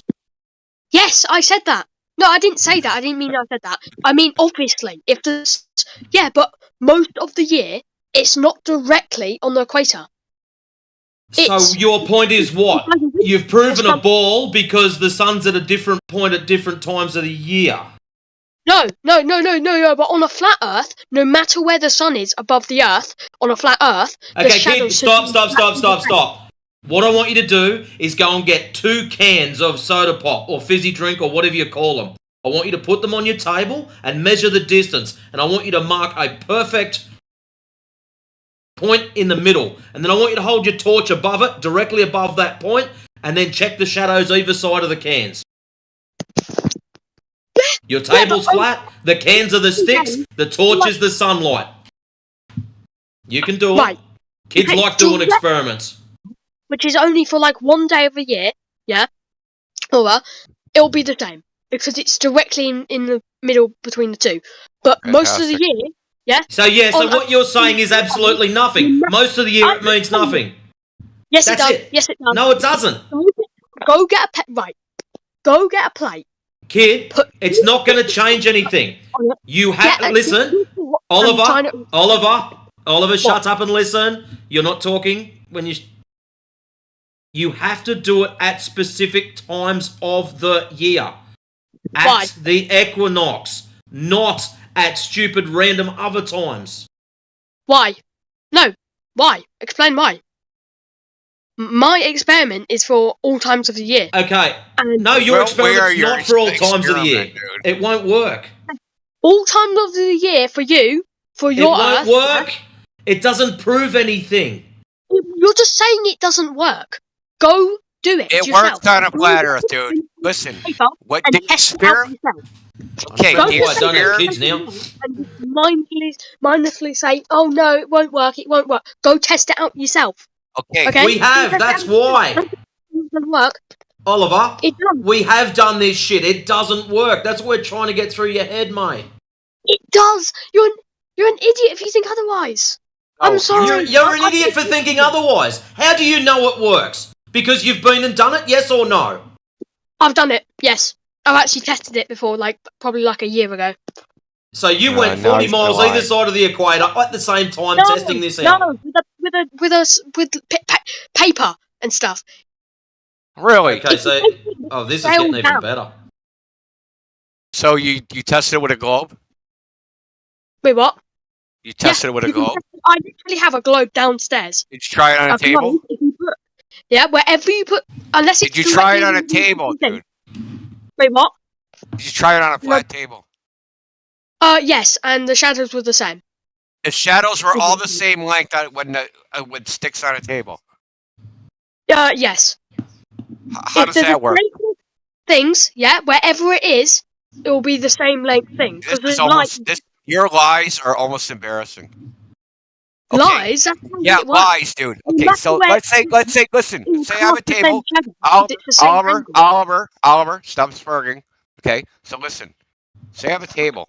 I take a stick and I stick it in the middle, and I stick one stick on the end, and I put the light above the stick on the end. Now there's gonna be no shadow above where the light is right over the stick. but there's going to be a shadow for the stick that's further away from the light, right? But the table's flat, right? So they're not going to be the same length. Yeah, Are because they? that's the thing though. The sun is millions. Oh, how'd you come to that Oh, conclusion? millions. No, I didn't mean millions. How did you come to that conclusion? That the sun's millions of miles away? I didn't mean millions. I don't know why I said millions. Wait, how? 93 million miles is what they say. So how did they come to that conclusion? So it is millions. So it is millions. Okay. You did mean millions. I was right. So I did mean millions. Okay. Yeah, the argument is that the sun is so far away that the rays of light are parallel. Oh Yeah, but there's no evidence for that. That's just a claim. Oh my god, oh my god, oh my god. Our claim. Listen, Albert, let me ask you a quick question. Are claims evidence? No. Okay. So here's a claim on the table. Sun's 93 million miles away. What's the evidence for that? Because the claim can't be the evidence. You just admitted it. So there has to be evidence to support the claim. What is that evidence? Testing out the experiment and showing your work. Okay. No, the evidence for the solar distance, dude. That evidence. Shut up about this. Go on to a different. Let's just go on something else that you can disprove me on, because you're not going to shut up about this. Well, listen. Hang on, Oliver. Hold on, Oliver. Listen. Oliver, it's not even my opinion. I can give you peer-reviewed papers because you're basically citing what's called the Eratosthenes measurements of the circumference of the Earth. Okay, there's peer-reviewed papers that say that test can be interpreted either way, flat or globe. It's because of the presuppositions. So the presupposition is Earth's a sphere, the sun is a near infinite distance away. Okay, so that's a presupposition.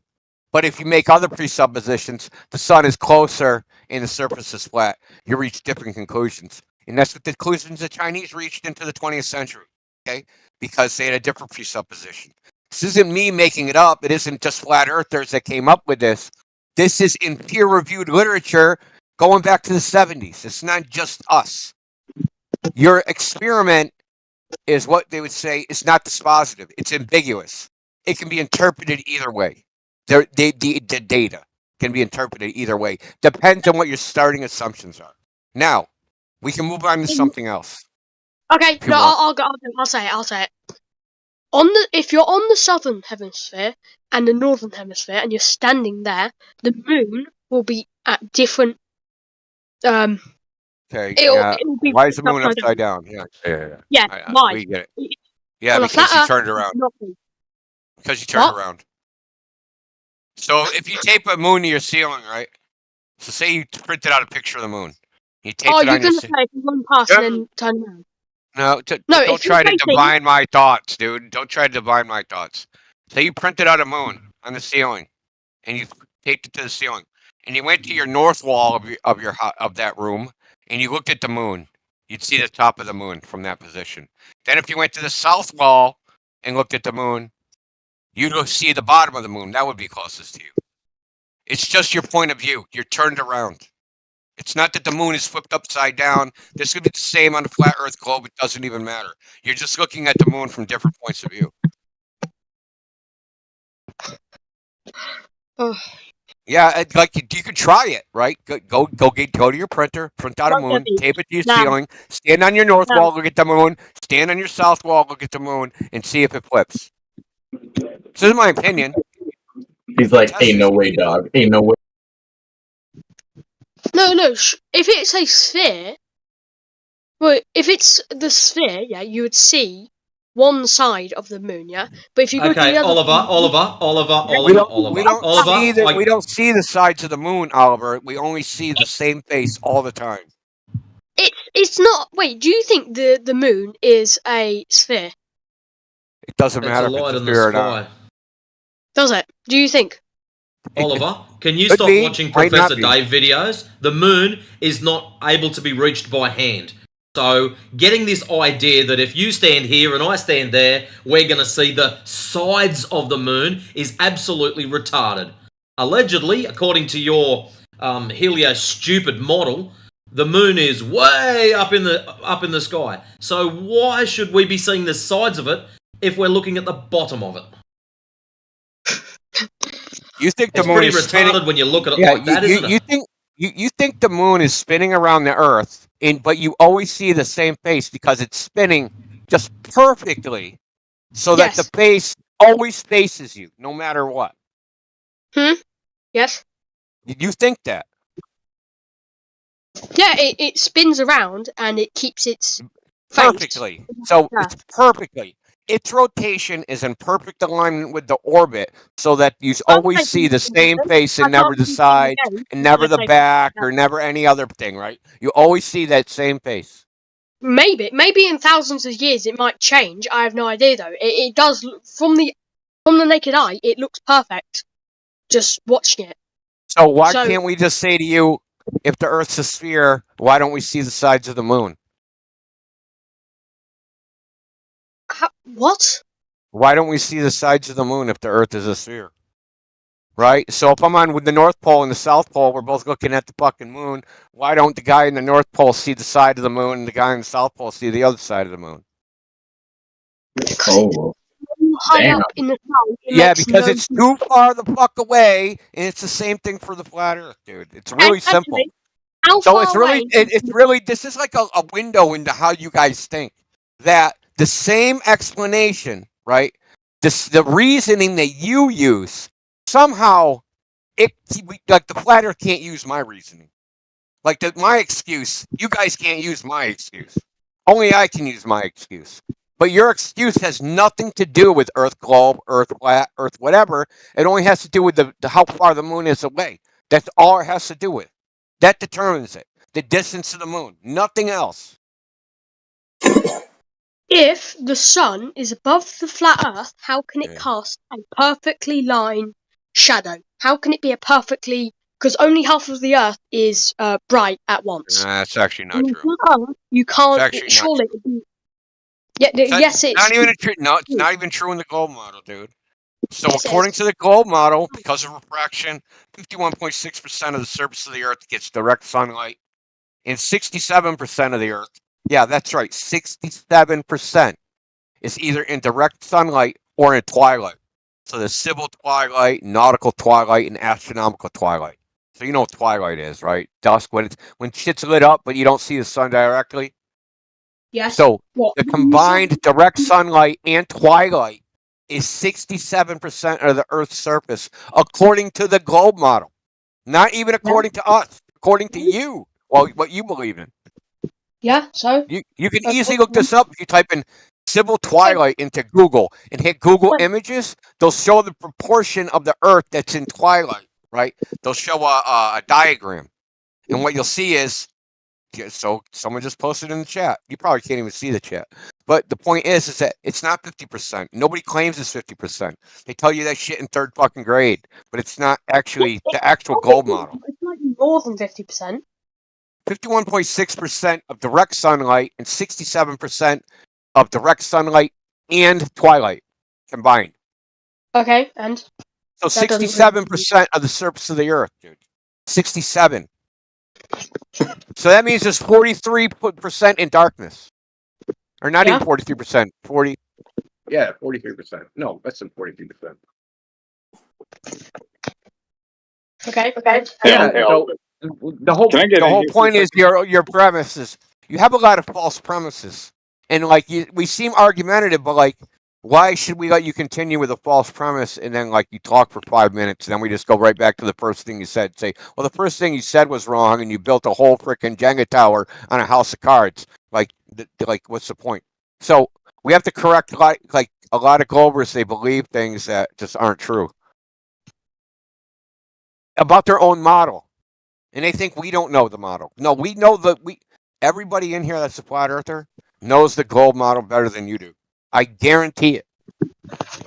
We know about orbit, solar system, frickin' general relativity, black holes, fucking solar distances, the cosmic distance ladder, the radius, the circumference, the fucking core, all the bullshit stories that you learned in school as facts. Yeah.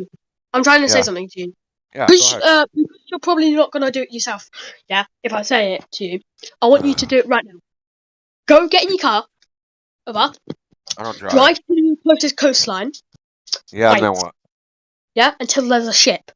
Wait for it to go over the horizon and zoom in with your Samsung Galaxy S24. Now take a Oh, screen ship's and gone see over a the bottom horizon. that How gets cute. cut off from the waves of the water. Yeah. Yeah, Okay. Oliver. Right now. Oliver, I live a mile from the ocean. I live a mile from the ocean. I don't You have could to go get to in a the car. ocean. Actually, Yeah, it's a do you great think I've thing, ever India. done this? Do you think I've ever done this observation, Oliver? Do you think I just sit in India. my house all day long and I watched YouTube videos and just fucking that's how I came to the conclusion? Or maybe I went down to the ocean and did what you just said, and I didn't observe what you think I'll observe. Send me a video. Send me a video of it. Send me a video of it. Well, I don't have a Okay, video, but I got before photographs. Oliver wets himself with excitement, I think this would be a great segue into a black swan. Now, Oliver, do you know what a horizon is? It's the end bit that you can't see. Underneath that bit, that line, you can't see any more. You can't see any more. So it's the bit where the sky meets the ocean or sky meets the ground, yeah? Furthest distance you can see. Yes. Excellent. Right. The channel, are you on your computer or on your phone? Got phone. On your phone? Can you see the channel that's directly above the one you're in now? You're in live stream now. There's one above the one we're in now called live stream voice text. Can you see that one? I can't remember where. Just the at channel. me. I think. There you go. India just added you. It's a text channel right above the voice channel. It's live stream voice text. Okay. And I posted my photographs of a container ship that's 30 miles away from me. So the horizon from my elevation should start at 6 miles, but the ship sailed to 30 miles away and never disappeared. So the experiment you said to do, I did it. I didn't see what you thought I'd see. You can't see the bottom of the ship. That's because the bottom of the ship's under fucking water. You know, ships. No, you can't see. No, if it was up close. No, you're not listening. If it was up close, you would be able to see more of the bottom. It looked taller. No. Look, dude, we'll get to that. We'll get to that. Oliver, the ship is 30 miles away. It should be 420 feet under the horizon. Well, you probably you've definitely done Oliver, how about we just take this one step at a time? If you scroll up a little bit, you'll see a picture of 2 oil rigs. Can you have a look at those for me, mate? Well, really quick, just because Indio had just said something, it should be 400 feet under Earth curve. Just make sure you know that.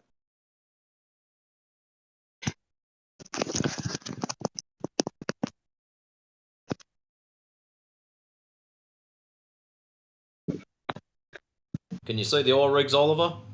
Yes. Excellent. Where in that picture is the horizon? In front of the oil rigs, in between the oil rigs, or behind the oil rigs? What? You know the horizon where the sky meets the ground or sky meets the ocean at the furthest distance you can see? Whereabouts is that line? Where the water is. Yeah, whereabouts? In front of the oil rigs, between the oil rigs, or behind the oil rigs? It's underneath. What do you mean behind it? But it's behind and in front. I don't know. Where does the sky meet the water? The sky? Yeah. Wait, you're literally wait quickly. Wait. It's not a trick question. There's no trick question. It's this image is from actual video footage. It's one frame out of video footage. So it's a simple question. Where is the horizon in this image? Is it in front of the oil rigs? In between the oil rigs? You can still see the oil rig. So where is the horizon?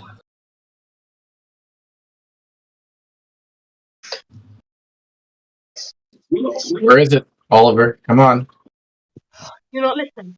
Hey, Oliver, tell your helper in the background if they want to jump in. They probably shouldn't.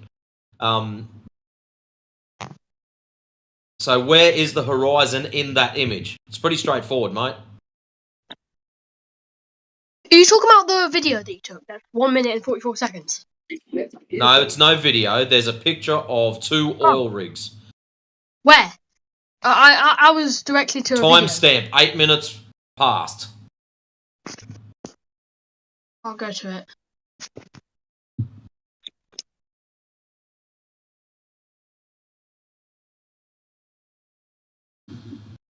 I just tagged you, Oliver.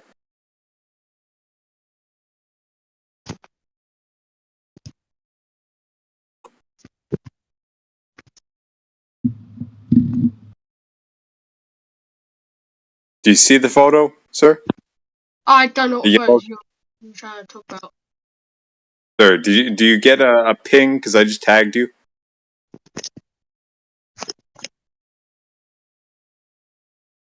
I think it's D. He's stupid. I didn't know you were talking about these ones. Yes, sir. You see it with the yellow sky and blue water and the 2 big rigs? There you go. That's what he's talking about. So whereabouts in that picture with the 2 oil rigs is the horizon? In front of them, in between them, or behind them? Because I can see more water over there, then it has to be behind. I see more water behind the oil rig. Excellent. See, it wasn't a trick question. Very straightforward. Now, the problem we've got with that, my friend... Hey, Oliver, whoa. The problem we've got, my friend, we get told, as every single one of us was taught at school, we live on a ball. Now, a ball is a spherical object, and they have associated mathematics with them. Circumference, radius, diameter, all these fancy words which actually mean something in reality. Now, we're told we live on a ball with a radius of 3,959 miles. Is that what you were taught at school? Maybe. Pretty close? Probably. Yeah. So, here's the issue, mate. If we live on a ball with a radius of 3,959 miles at 1 foot of camera elevation, or eye elevation, however you want to say it, we should only see 1.22 miles because of the horizon. Because of the geometric horizon, that's where it would be if we're on a ball that size. Okay. If that's... Yeah, but you also see stuff because it's poking out. The problem is, if you go behind that, therefore it would have to be taller in order for you to see it, because it's behind the curve. Yeah.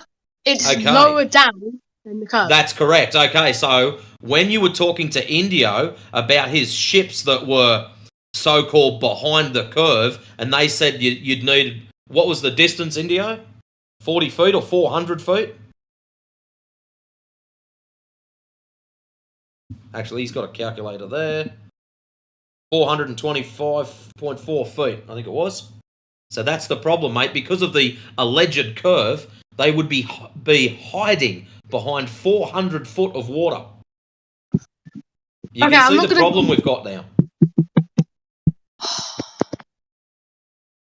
See, the thing is, young fellow, when we go out into the real world, not just sitting on our computers watching YouTube, when we go out into the real world to confirm the numbers that we've been force-fed at school, they don't line up. And that's what's messing all of us up. If I may get in here quickly. Oliver, can you hear me? Go for it, Yeah, just quickly. Oliver, can you hear me all right? Yes. All right. Lad, hear me out, okay? I know, I can imagine that, you came in here, okay, and everyone started yelling at you, okay? And from what I took from it, it was quite combative and everything, and everyone's on edge, okay? Keep note that, number one, this is a one-off occasion, okay? The individual that you first started talking with, okay, he does that for everybody, okay? So don't take it too much to heart, okay? Keep it in mind also, you're 14, right? Okay, this is you were dealing with a 6-year-old man. Okay, he's been through a lot. He's probably got some experience that you can't even imagine. So he's just letting off some steam. Okay, so don't take it to heart. Okay, you're dealing with us now. We're speaking to you a little bit differently. Okay, and the information being conveyed to you, Okay, it's coming from, I think, in my opinion, okay, it's coming from the heart. Okay, the reason why we're doing this, and a lot of us are in here so much, okay, and I speak from experience over the last 6 to 8 months, okay, when I started joining the room, okay, is because I presume everybody in here, I'll speak for myself, I and I think everyone in the room grew up with what you're talking about. Okay, this is a standard thing that's taught around the world these days. Okay, we were all taught the globe model. Why we're in here? Listen, let me finish. Let me finish. Let me finish, sir. Okay, I don't think anybody in here is speaking from the standpoint of, oh, I grew up with the flat Earth. I think the Earth is flat, and I'm just trying to evangelize the world with my belief system. No, most people in this room, if not everybody, are speaking from the standpoint of, I grew up with the globe model. I learned counter information to what I was told without evidence in many cases, if not all.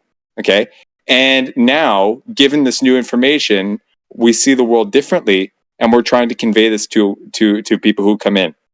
Okay, you're not speaking to people who are just trying to Bible thump you with whatever our own belief system and shit. Okay, thus actually warranting any combativeness. Okay, we're speaking to you with cold hard facts, stuff that you can actually probably push up against, but it requires you to actually have your backed information that's backed with something. Because people in here, the reason why they're here is because they found information that is actually backed, that goes against what we were told that was actually not backed. Or if it was backed, it was backed with faulty reasoning and faulty evidence and nonsensical bullshit. Okay, so keep in mind, you don't need to be on your on your toes or anything. Okay, this room's I think it's worth trying to keep this cool and just have a conversation. Okay, go back and forth, present your stuff, present your case, and we'll have a dialogue. Okay, there's no need for yelling and screaming. Okay, there's some name calling and it's kind of funny and all that stuff and poor kid and all that. Okay, we don't need that. Okay, we want to be man to man, men to men. Okay, this is what we got. This is what we learned. It was a wild change in worldview for many of us. I'll speak for myself personally. Okay, it threw me off guard. Okay, so if you're willing to go through this, you might be thrown off guard too. But I encourage you to withstand that anticipation and that little bit of fear that, what if this is true? What if this is true? Okay, if it's true, I guarantee it's worth it. But you're gonna have to see it through, sir. And if not, well, you don't have to be here. But I encourage you to stick around and have a listen because there's a lot of really intelligent and sharp people in the room. Sir, are you questioning my statement about their intelligence? Yes. Okay, how so, sir? Why? Right, because I'm going to say, because so far, I don't see every single bit of evidence. Actually, David Explains, how you said, oh, don't watch that other. Who's David, sir? No, Professor Dave. Professor Dave, is a YouTuber that basically just disproves everything, yeah? If you just watch one of his, videos, you'll just see. Okay, hey kid, just so you know, Professor Dave, number one, is not a professor. Professor Dave actually pays people to research information so he can just blast it out there. All he's doing is collecting money from suckers like you and thriving off a corrupted algorithm. If it wasn't for that algorithm, the likes of Professor Dave and a few of these other shills would not exist at all. Yeah, because Oliver, I highly encourage you. Actually, do that. He wouldn't. Obviously, because that's how YouTube works. Oliver, hear me out. Oliver, hear me out. Okay, you're 14 years old. Okay, I highly recommend. Listen to me.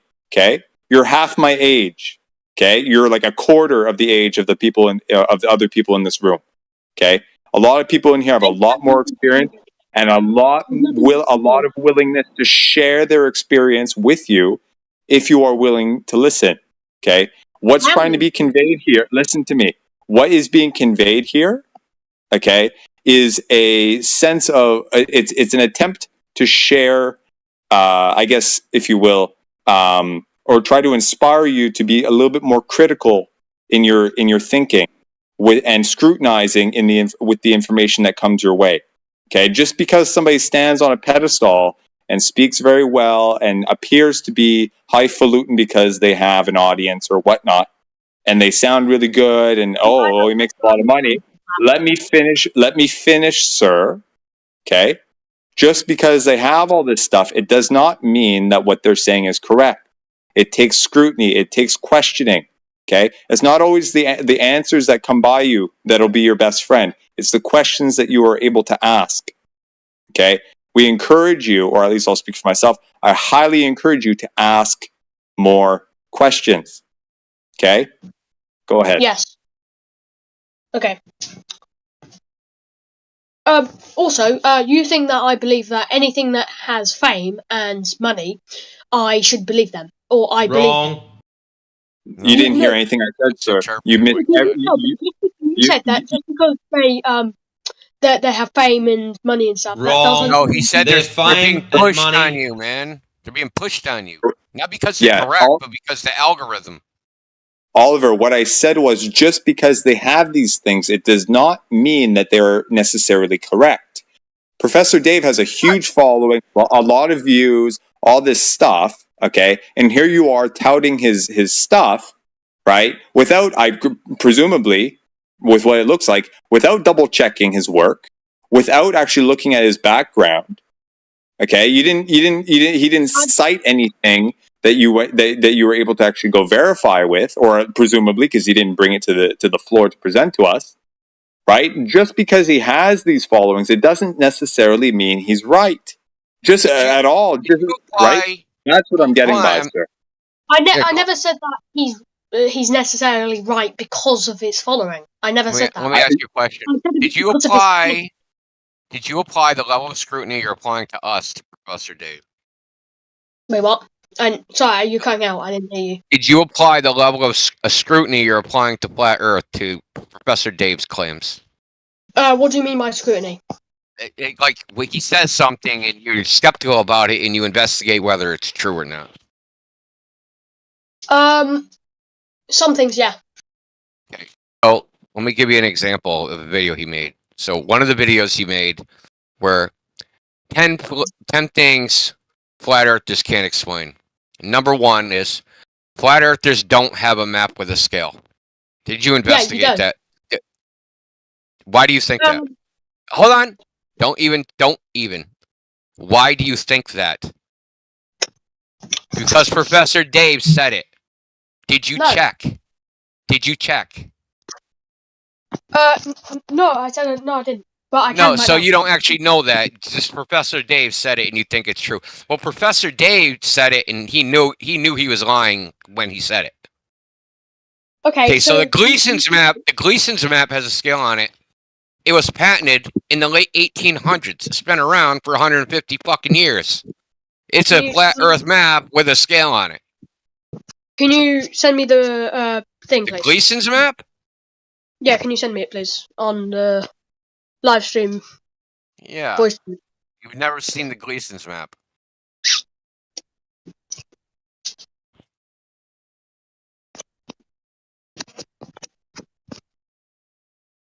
Oliver, have you ever heard of something called the azimuthal equidistant projection map? No, I haven't. Those bars at the bottom. See that bar? Those bars underneath the map. That's a scale. Okay.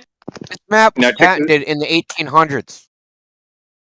Professor Dave knows this map exists, but he didn't stop him from saying the very first thing he said was Flat Earthers don't have a map with a scale. Okay. Okay, that's wrong. So how? That's just no. Address what I said. That's actually wrong. It's objectively wrong. It's just wrong. So don't let me speak, okay? Yeah, no, address what I said. Don't get out to some other subject. Address the map. Let me just quickly. I need to take a screen. It's really simple. speaking to Just look at the fucking bottom, dude. There's a scale on it. It's really simple. I know. I'm looking at it. You don't need to be. There's a scale. There's a scale. There's a scale. Okay. And there's more maps than this with a scale. Okay. They're all over the place. There's more than one flat Earth map. There's the frickin' Mundi map, right? So the Mundi map was made in like the 1500s. Okay. I'm just asking. How am I supposed to verify the length from like I don't know Brazil to South Africa? How am I supposed to verify the length? Am I supposed to do it off Google? Googling it? Am I supposed to go on Google? No, there's instructions on the map on how to use the scale.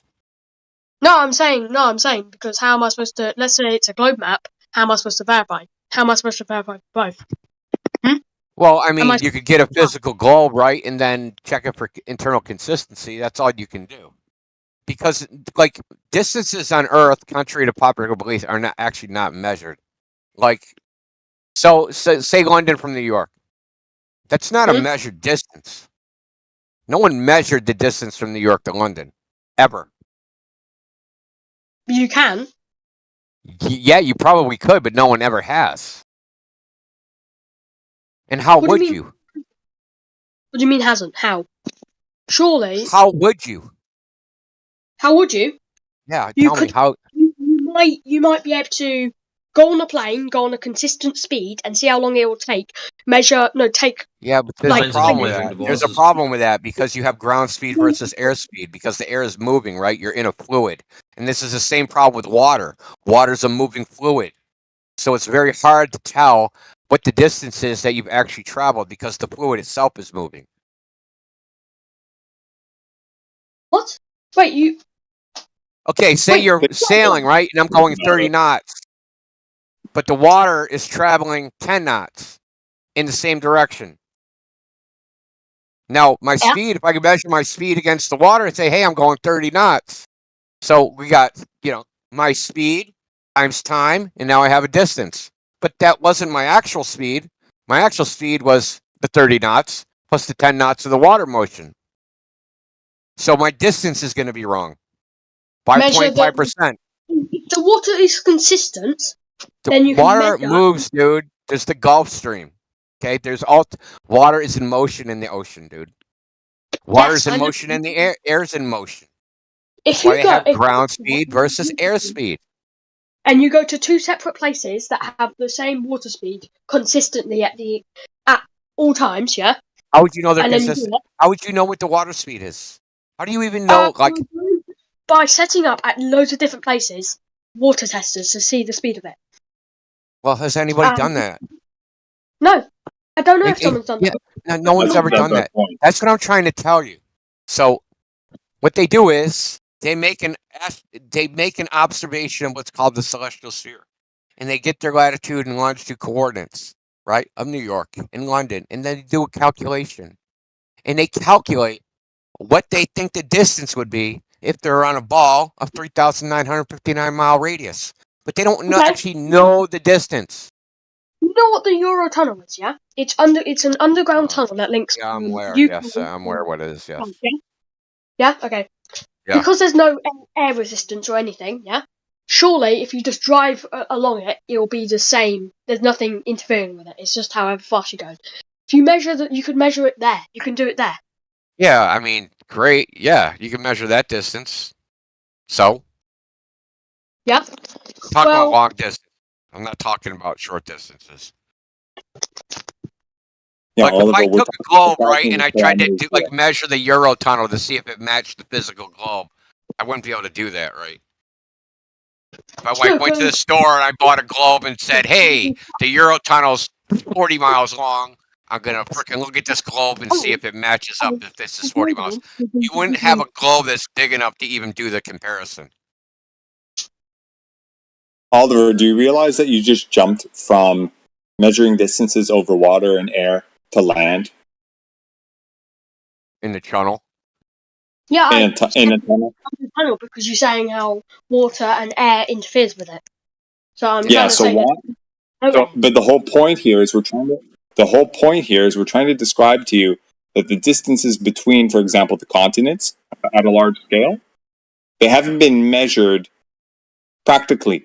They're estimated using other means and then projected onto a map.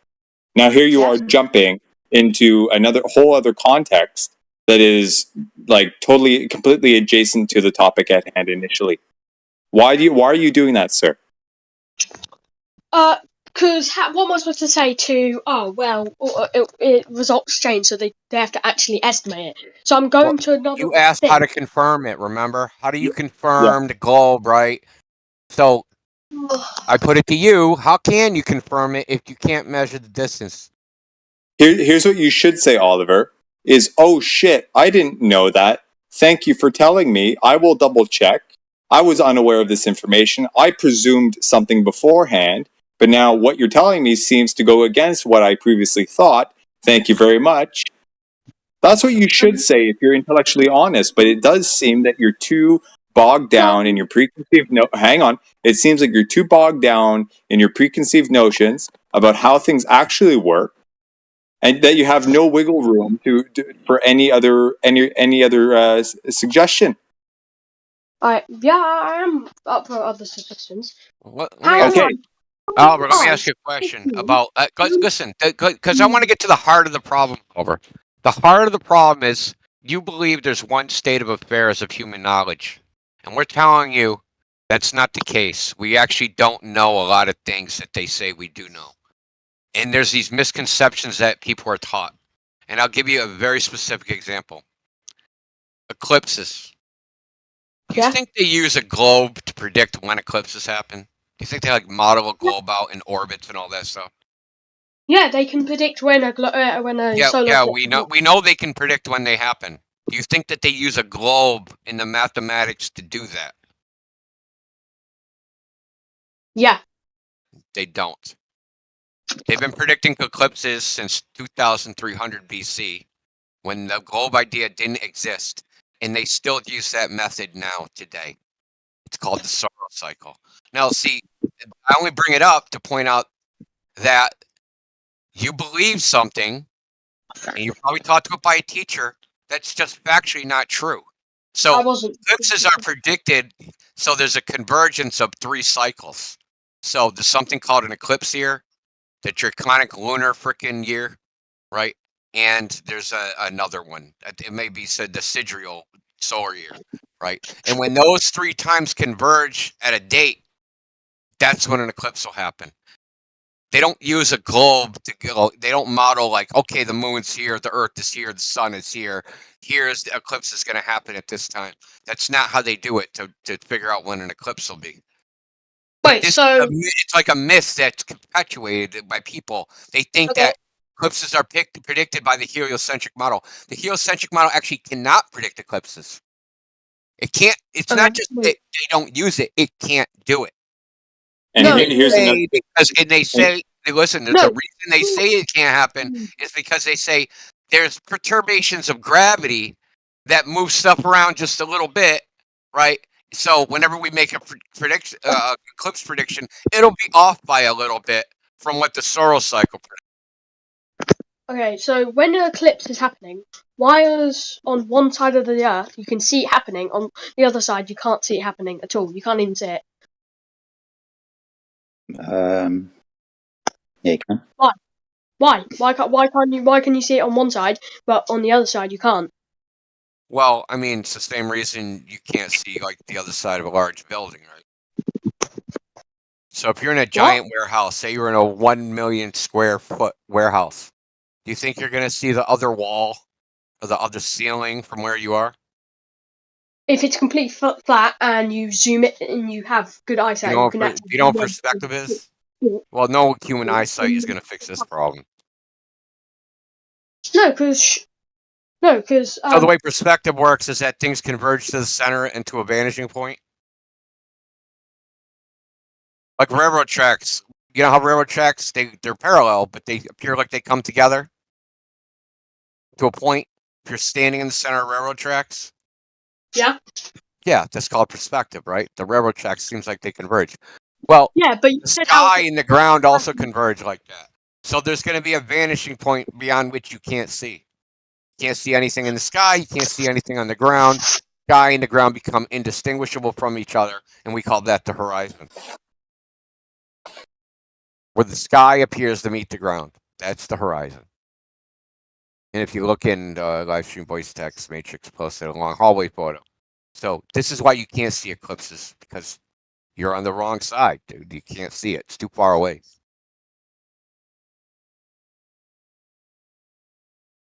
Hey Jedi, how are you, bro?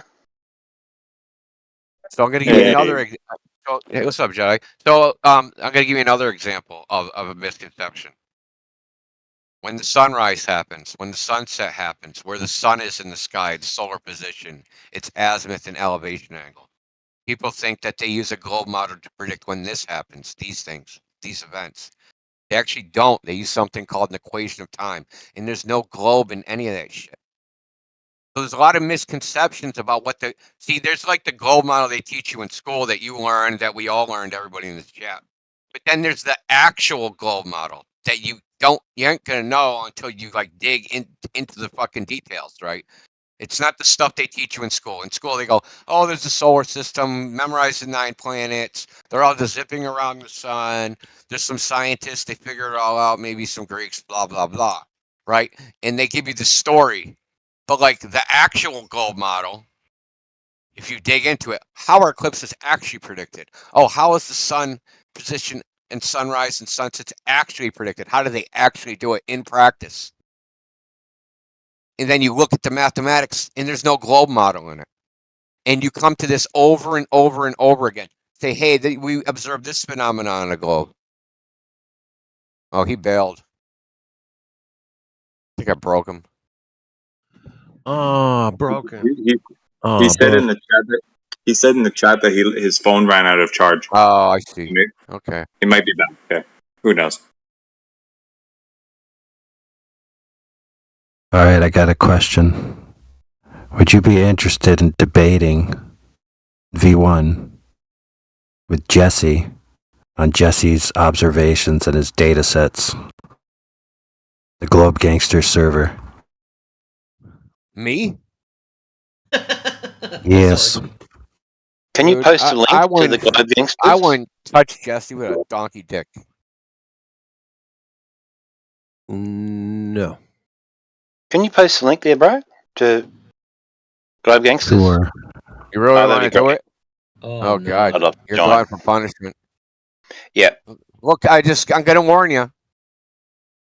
Whatever topic they say they're talking about, you're the topic.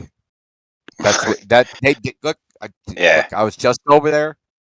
I Oh, really? McToon, I just want to check asked it out. McToon point blank, like, "Am I the topic?" And they're like, "Yeah." I'm like, okay, I'm out of here. Because they were talking about celestial navigations, but like, all they talked about was flat earthers. They didn't actually talk about the actual topic that they're supposed to be talking about. So, you know, Before that's you go probably what you're in, going to get. I'm just warning you. It's just a fair warning. have a look down the list and see what regulars are in there, and you'll probably change your mind. It's like a who's who of freaking degeneracy. Actually, it's pretty similar to our ban list. It Look is like, right. I think one of the main mods over there was interested in your data set. That was a response to Jesse's, I think. My data set in response to Jesse's. Well, Globe already showed Gangsters. Thanks, Indigo. yeah, I posted it. It's funny that you mention it because I was in like the Flat Earth Friday spaces, and like there was a bunch of people in there talking about how they regret ever freaking entertaining him for 5 minutes. And I didn't even say nothing. I was like, yeah, just thinking in my head, yeah, I know. He's a phony and a liar. Actually, it was Witsit talking about it. Shane was talking about it. It's like one of them warned the other one, don't fucking bother with him. He's just a snake and a liar. So, like, I don't know why I would talk to him or debate him. He's a snake and a liar. I've already talked to him many times. I mean, I could post some freaking interactions from the chat. It's kind of funny, actually.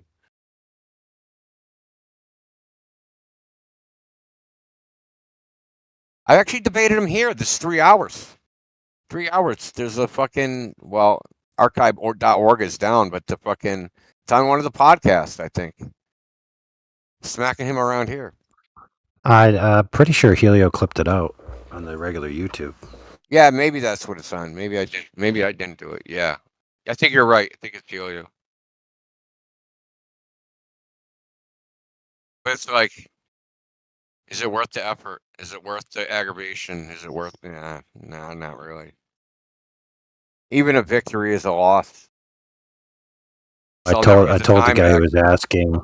Yeah, I was told the guy who was asking that it's already been done about that topic. So you can pretty much like he's aware of how Jesse argues, so it's like he doesn't need a formal debate to be able to see your reaction to his positions. Yeah, I mean, I could just like hold on, look on Helio's channel, man. I'll just send the dude a link, man. Like, you've been there, done that.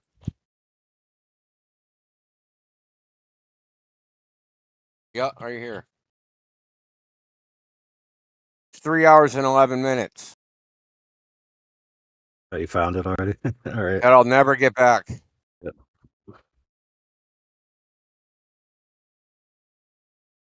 Actually, what wasn't this the one where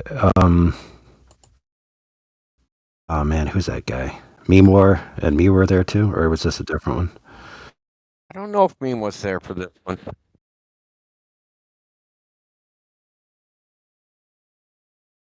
I don't know if I brought up the. He like posted that fucking stupid. I'm gonna bring it up over and over again. He posted that stupid boat with his graphs. Like, look, it matches the globe.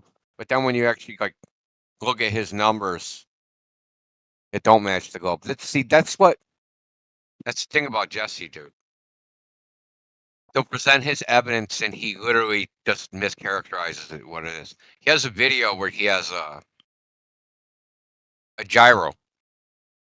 And he's like, look, the gyro's turning at 15 degrees per hour, whatever. But that's not what that gyro's actually doing in the video. That's like the fucked up thing. Is that like he makes these videos and he describes what's happening in the video, but he's not describing what is actually in the video. He's describing what should happen.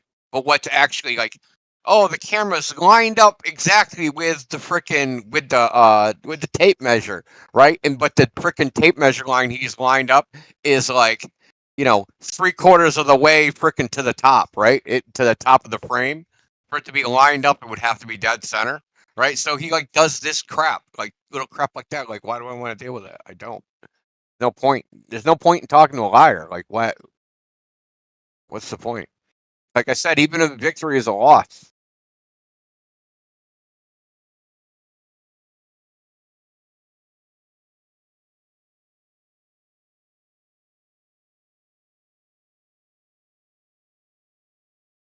Oh, Oliver, you're back.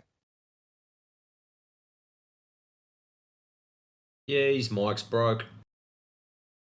Okay.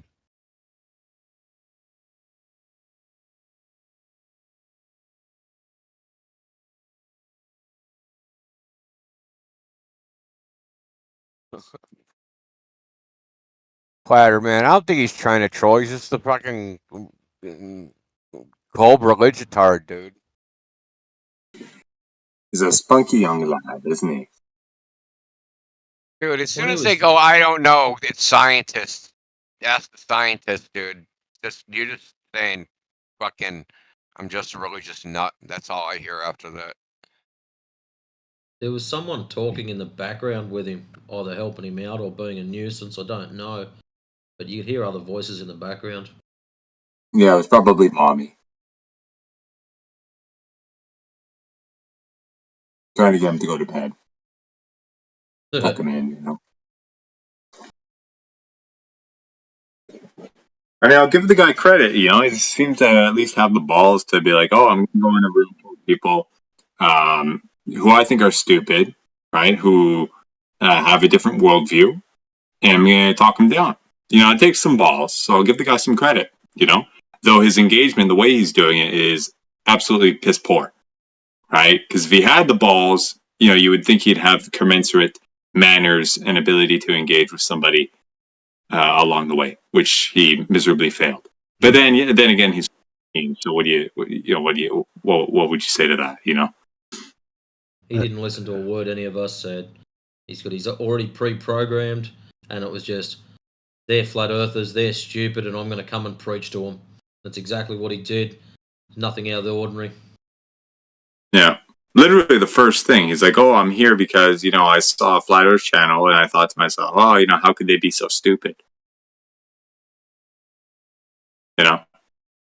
Anyone that comes in here praising Professor Dave, best of luck to you.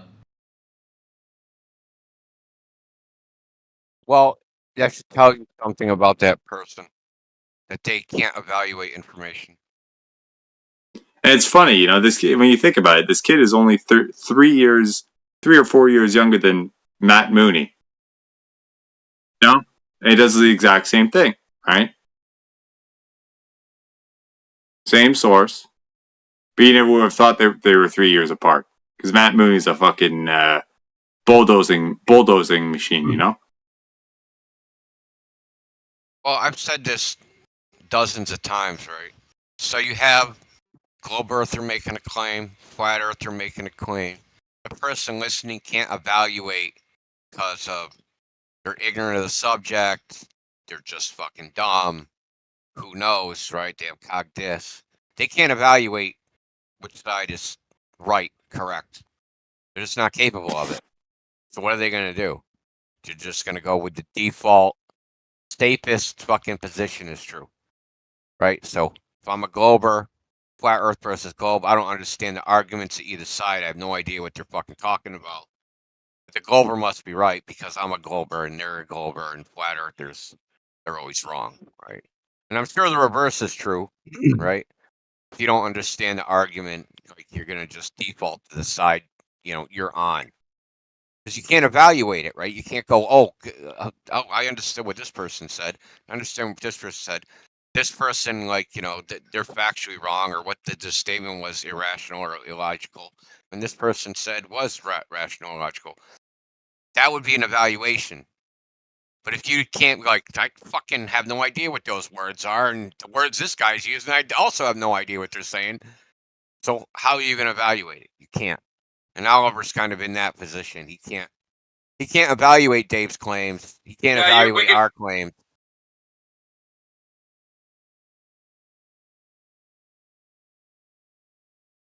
And it's not because he's stupid. He's young. He doesn't have the, new to the topic. He isn't going to know any of this shit.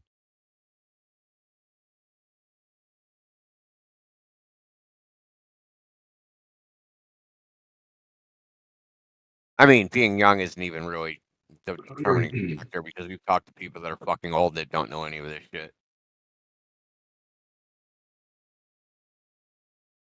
At the very least, he's here willing to hear us out. Give him that credit.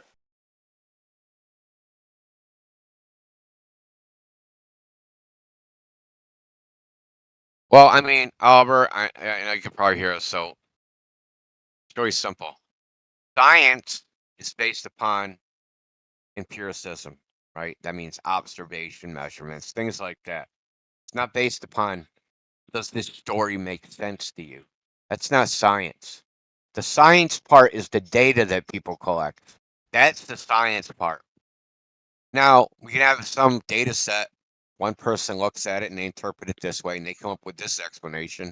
Some other person looks at it this way and they come up with some different explanation than that person, right? Neither explanation is true. The only thing that's true is the data collected. The other two things, they're just fucking stories. So you guys, people that believe the Globe, they're stuck in this thing where they think the claim is the evidence, right? They think this explanation makes sense, it must be true. But they don't know what the data is that supports that explanation. And oftentimes, just about every time, when you look into the actual data from which they drew that conclusion, the data doesn't support that conclusion, or they're making some leap of fucking logic. Or they have some underlying assumption that's unjustified.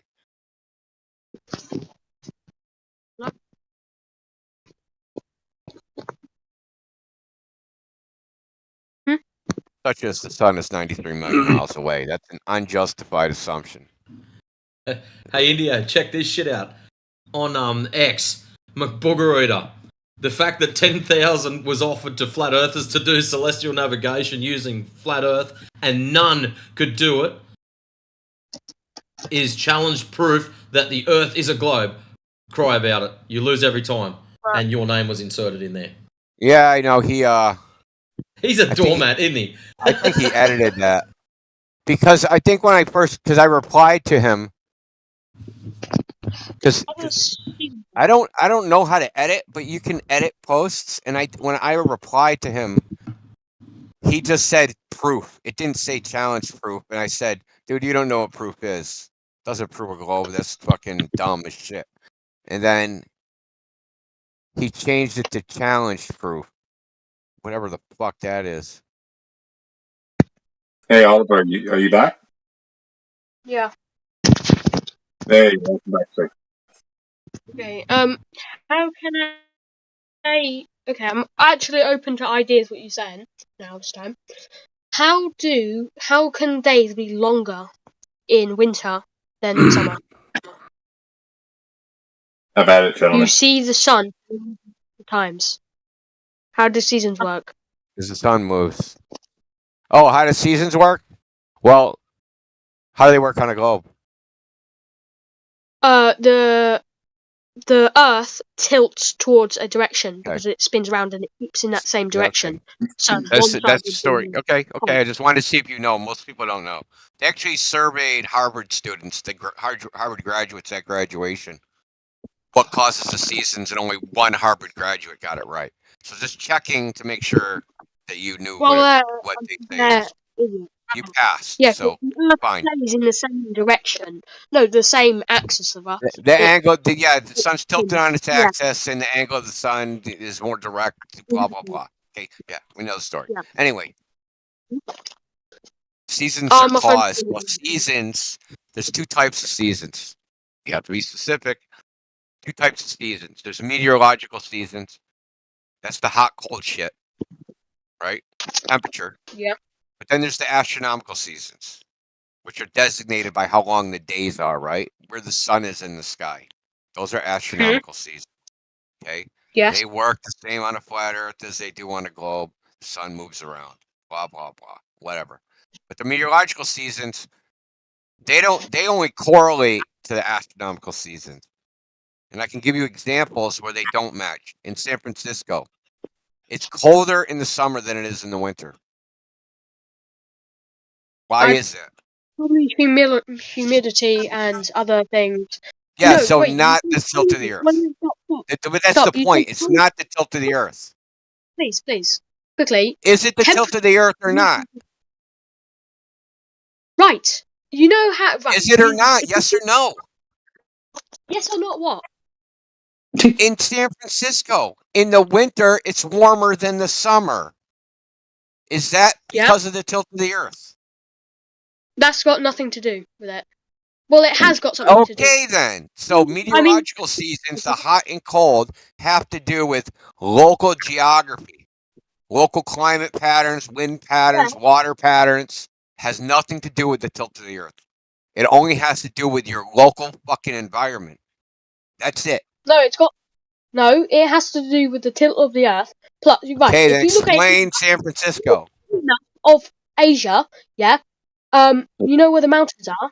Yeah, it's really like I forgot if it's down or up over. It's really cold on one side compared because the heat is not getting through because of the mountains in a way. It's not letting all the hot air get blown into the places. Yeah, that's great, but it's not the tilt of the Earth. Yes, I'm just saying the it's not point. 100%. Oh, what if it's in the the tilted place, then it should be hotter. I'm not just saying that. It's got to do with everything. Well, I mean, what do you mean by seasons then? No, I mean, why is the days longer? Not why is it hotter? Why is it Because longer? the sun moves around. Yeah, it moves around. The sun but takes different arcs in the sky, right? So some days are longer than other days, and those longer days correlate with seasons, right? So when it's 16-hour days in like where I live in June, then it's hotter because the sun's visible longer. Yeah, the sun. It's heating up the ground for longer. Yeah. and Well, it's I more. mean, well, yeah, because if the sun, its radiation is heating everything up for 16 hours versus, like, I don't know what it is in the winter, 8 hours or something, then, like, obviously it's going to be colder versus warmer. Yeah. Yeah.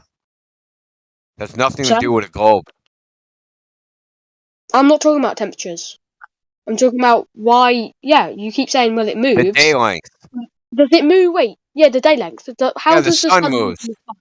How does it move in the sky? Does it just rotate like around the Earth, like above, like a Circle. donut, like if you just a circle? Yeah.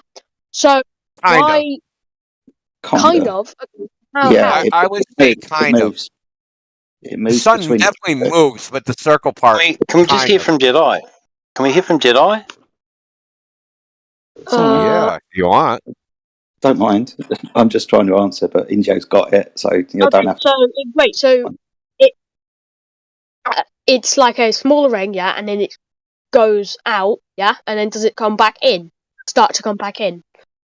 Do you know what the tropics are? Tropic of Cancer, Tropic of Capricorn. Do you know what they are? What I don't know what that is. Say. Right. We've got 3 lines, right? The equator, right, 0 degrees. Tropic of Cancer and Tropic of Capricorn, north or south of the equator, at 23.5 degrees. So that's what you would call the angular tilt of the Earth at 23.5 degrees, right?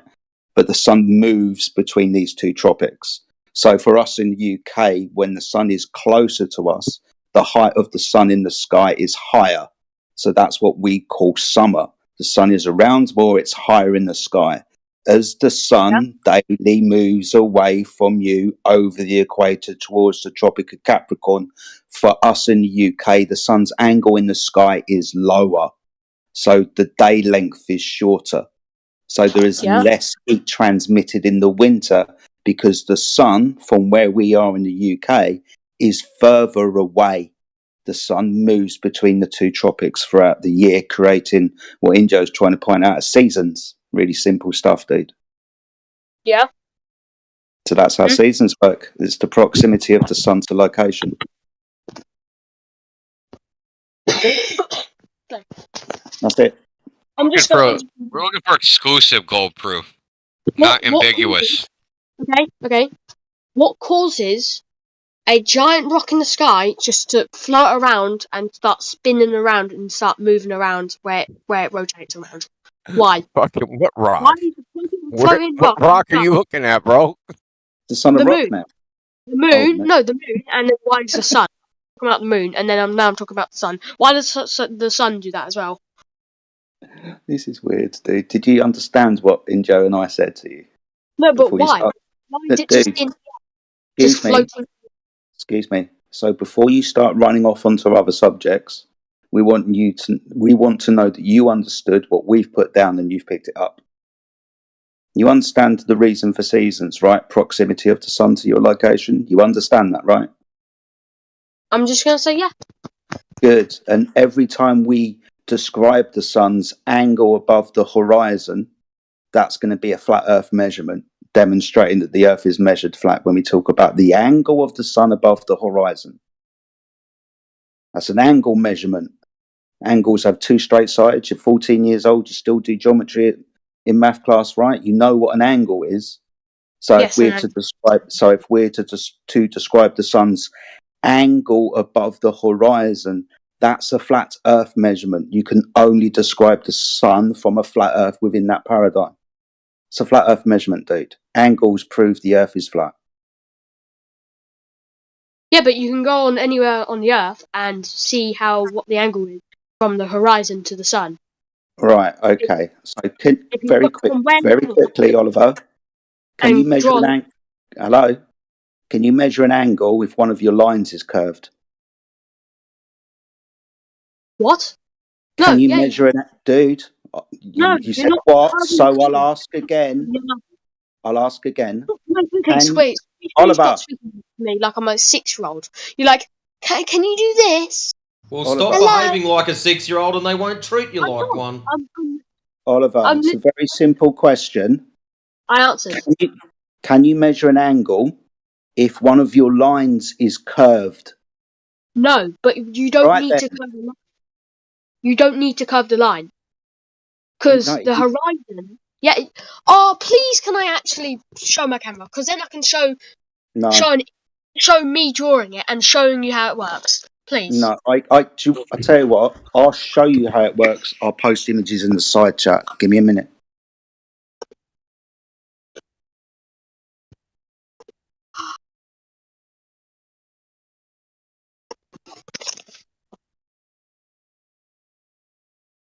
Man, this is funny. If we actually get through to this kid next week or whatever, when he goes back to school, fuck, he's gonna lose all his fucking friends. Right, Oliver, do you see the citation that I've posted in the chat? It's the last image at 2 minutes past 7. Do you see it? Yeah, I do. I'm reading it. Cool. Can you read it out to the class, please? Okay. The altitude angle, in brackets, sometimes referred to as the solar elevation angle, describes how high the sun appears in the sky. The angle is measured between an imaginary line between the observer and the sun. The horizon. How do you wait? I'm sorry. How do you say that Horizontal. word? Horizontal. Plane. The observer is standing on. Yeah, Cool. makes sense. So we're standing on a horizontal plane, and that elevation angle is up from that horizontal plane. We use the horizon as a reference, but we are maintaining a horizontal, mean sea level. So up from the horizontal plane that we are standing on, that's the Earth. So it's a flat Earth description and measurement, dude. Yeah. You can't have this on a sphere. Why can't you make the thing curved and then look at the horizon? Make the thing curved and then look at the horizon. Oh, no, I didn't mean that.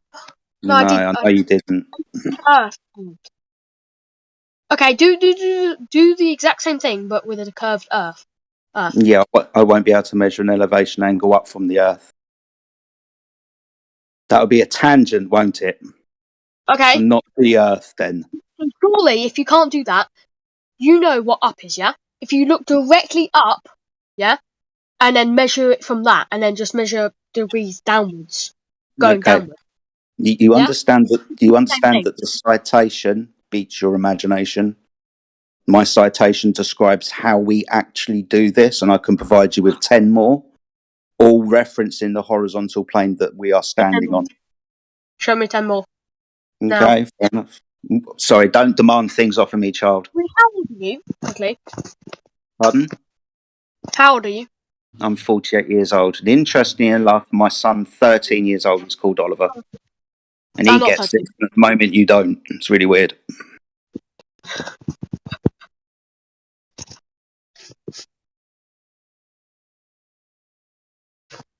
Wait, did you say that you're 48 years old? Yes.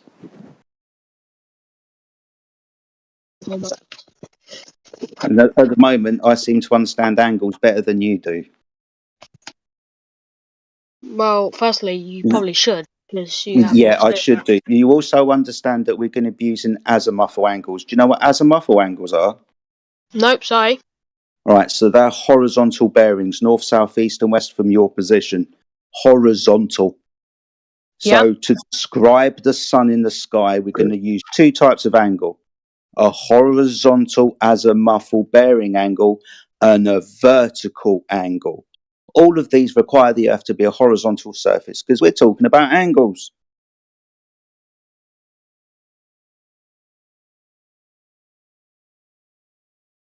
Anyway, breakfast time for me. Hopefully that was sinking.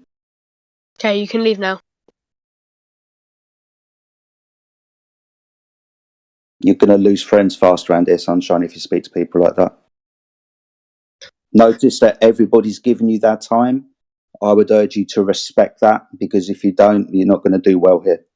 We'll keep you here if you're going to be respectful, but as soon as you're not respectful, you can fuck off. Other people have been less respectful than me. everyone's just like, shut Oliver. up. And then like, Oliver. oh, shut up, kid. Like what? How Oliver. is that Oliver. more respectful than me just speaking? Oliver. What? Oliver, think about this. Yeah. Okay, how long have you been in this room cumulative since you first came in here? I know you were in and out for a while. Probably do you have any idea how long? Okay, an hour, right? Okay. Do you know how many people are in the room right now? Probably like 30 maybe. I not Okay. counting. Okay, so think about let's say 20 to 30. Okay, and if we assume everyone who's in here now was here earlier when you got here, cumulatively you have been given a total of between 20 and 30 hours of attention. Okay, across a bunch of people. Okay, this would not have happened if we didn't care for the information being conveyed to you as well and as properly as. Okay. You are quote unquote the center of attention right now. You cut out. I didn't hear what you said. You cut out. Oh shit! What I'm saying is, oh shit! I lost my train of thought. Basically, you have been given between a total of 20 to 25 cumulative hours of man time. Okay, you being the center point of attention, us trying to convey this information to you because we care that you hear it as thoroughly and as concisely as possible. Okay. So I would, encourage you to, heed Jedi's warning in that, you take this, be a little bit more respectful when it comes to this stuff, or at least with the people involved in trying to convey this information to you. Okay. You got a little bit of an attitude, my friend. And I don't blame you because you are, well, I do, but I don't at the same time. You're a kid, right? You're spazzing out because we're conveying some novel information to you that conflicts with what you've been told before. Okay, so I grant that there's a lot of grown adults who come in here and behave a lot worse than you have. Okay, not that you really behaved that badly, but you did freak out a little bit. But keep in mind, if you can latch onto some of this stuff, you might be further ahead than a lot of other people who are far older than you. Already. So, I mean, you're on a good track, man. I just, encourage you to be a little bit more open-minded and think about it and ask the right questions. Otherwise, you're doing fine, man.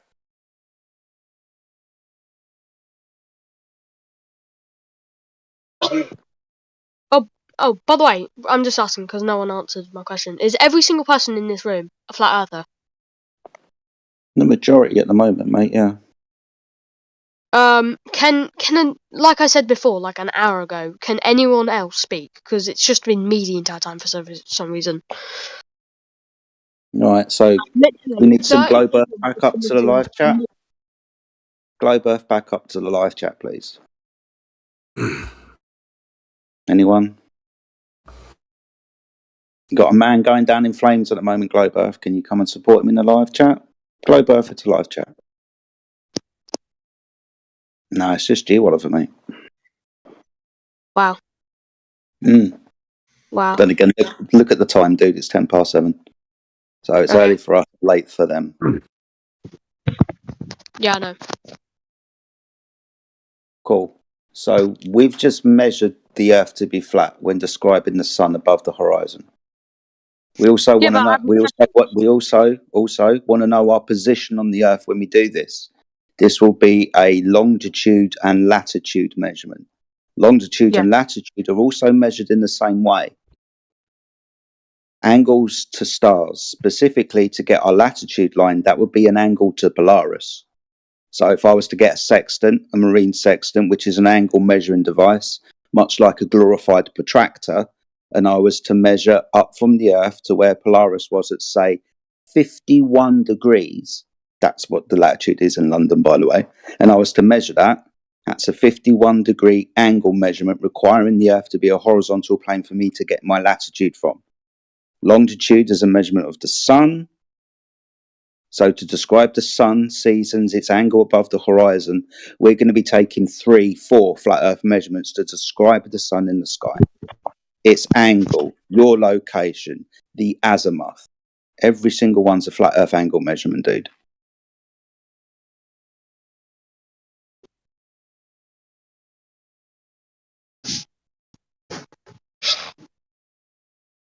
We've literally just proved the Earth is flat by making those measurements. No, but see, that's the thing though, because I want every single question that I ask you, you should be able to say.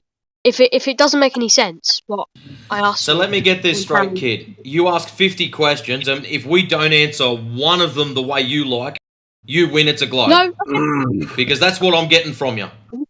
Okay, this is the actual main thing. This is the main thing.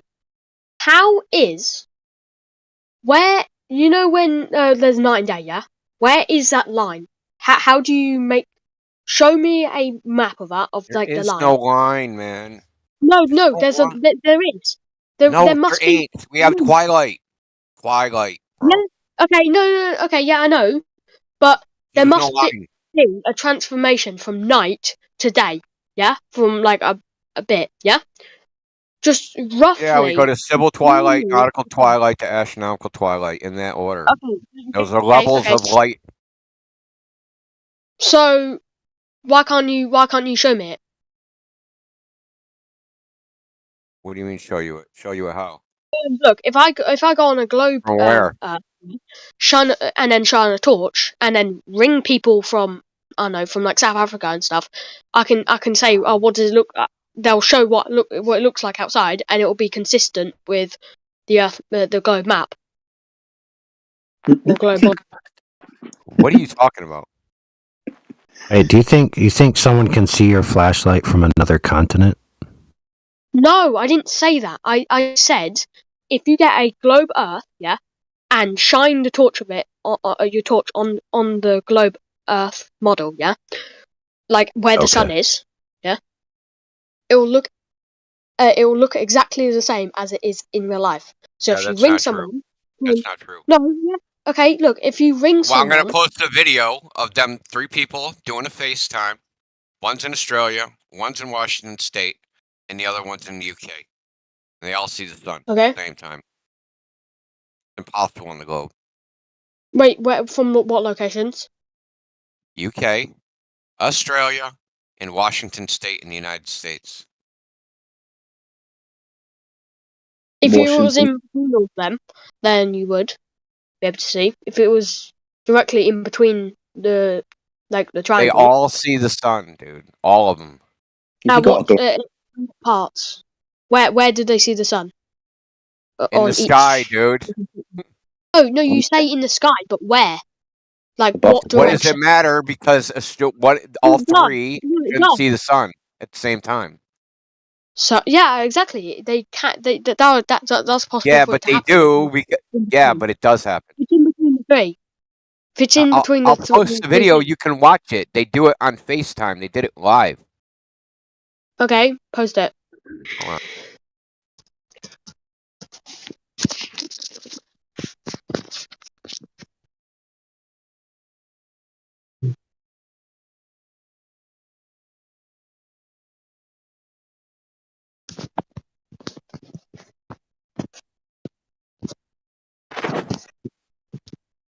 I assume we've done the really, really simple stuff with Oliver, like describing the surface of water and stuff, right? Yeah, that was very, very simple. So yeah, that is very simple. Congratulations for. And Handwave dismissed it. Just jump straight onto another topic because he doesn't listen to anything. No, I'm not. I'm watching the video. Listen. What do you think that is? Hey, Oliver, did you check the live stream text? I posted a picture from the 4th of July where you can see a distinct transition from darkness to light. It's like a taper, and that just happens to coincide with the summer solstice. What you're talking about, where the light extinguishes, you could see.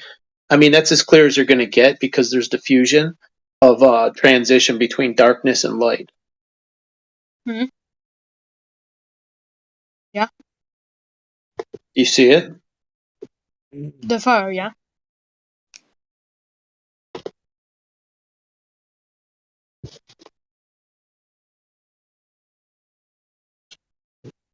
So I posted the second video first and the other video next. So the last video I just posted, that's the observation, right? Y'all did it through FaceTime. in the first video I posted, part 2, is takes the globe, lights it up, shows that it shouldn't illuminate all 3 of the people at the same time. Shows time and date, shows Google Earth, shows everything. Shouldn't have happened, but it did happen. What timestamp does he show? Which Like part? the face, like the The face last cams. video. The video isn't that long. No, no, it's. Are you talking What's about the the times? 17 minutes and 5 seconds? What's the timestamp?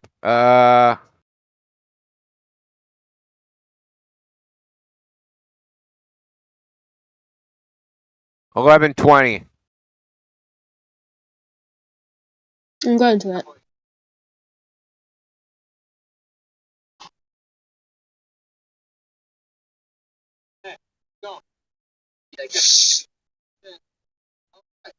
Just doing a time check. What time is it where you are? 21:93. Stick yourself on mute, dude, whilst you're watching that, please.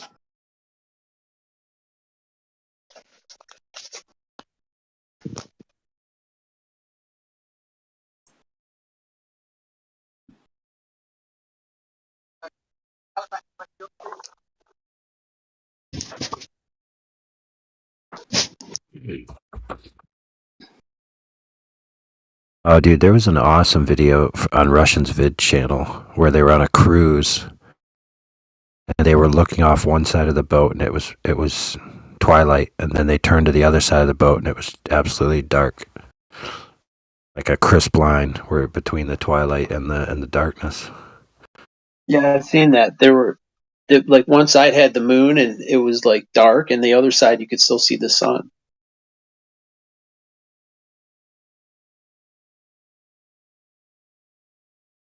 Those are the videos that probably it was like a short, like a YouTube short. I think this guy's saying that this is the one that he posted here earlier. Let me check it. This might be it. It would be good to make a GIF because it's only about like 5 seconds.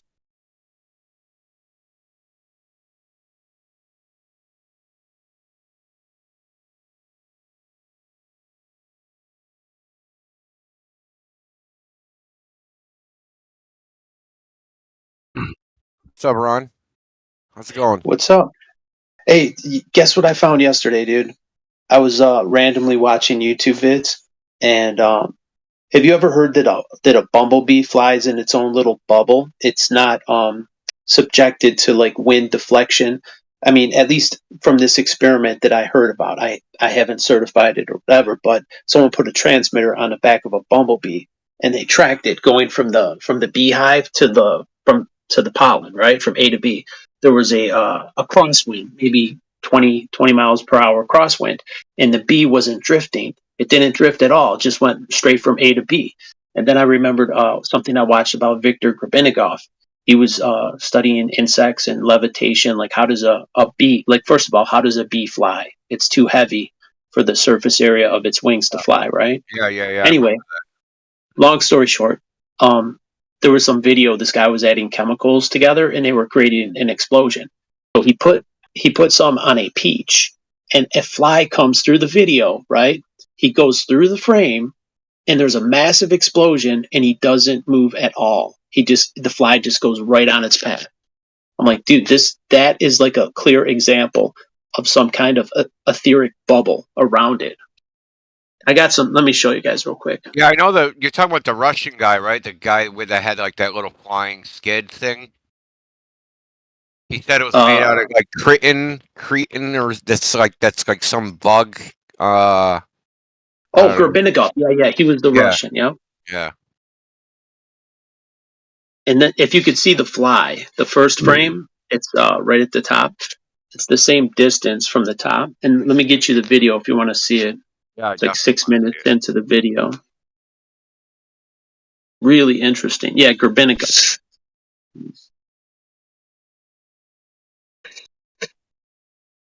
You know, someone brought this up again. I heard this. Ball lightning. I remember when I was a kid, ball lightning, they said, did not exist, and it was a fucking myth. I don't know if anybody else remembers that. This thing, ball lightning. Lots of people had seen it, but it was just a myth. But then I remember, like, it was either in the 90s or the 2000s, some fucking webcam caught ball lightning on camera. And they had to admit that it actually exists. I don't think they were very happy about that. But they still don't know what causes it, right? Because there's no theory on how can, like, a ball of freaking electricity just be fucking floating around, right? Well, the people who know, they don't want us to know, right? That's Here's the the vid possibility too. Yeah, because then we would figure out like free energy, like how do we extract free energy? Go to like, okay, if you go to the video, it's about 6:25 in the video. Okay. That's it's about like a 3 or 4 seconds. And what he did, if you go back a little bit earlier, he did the same experiment with the chemicals.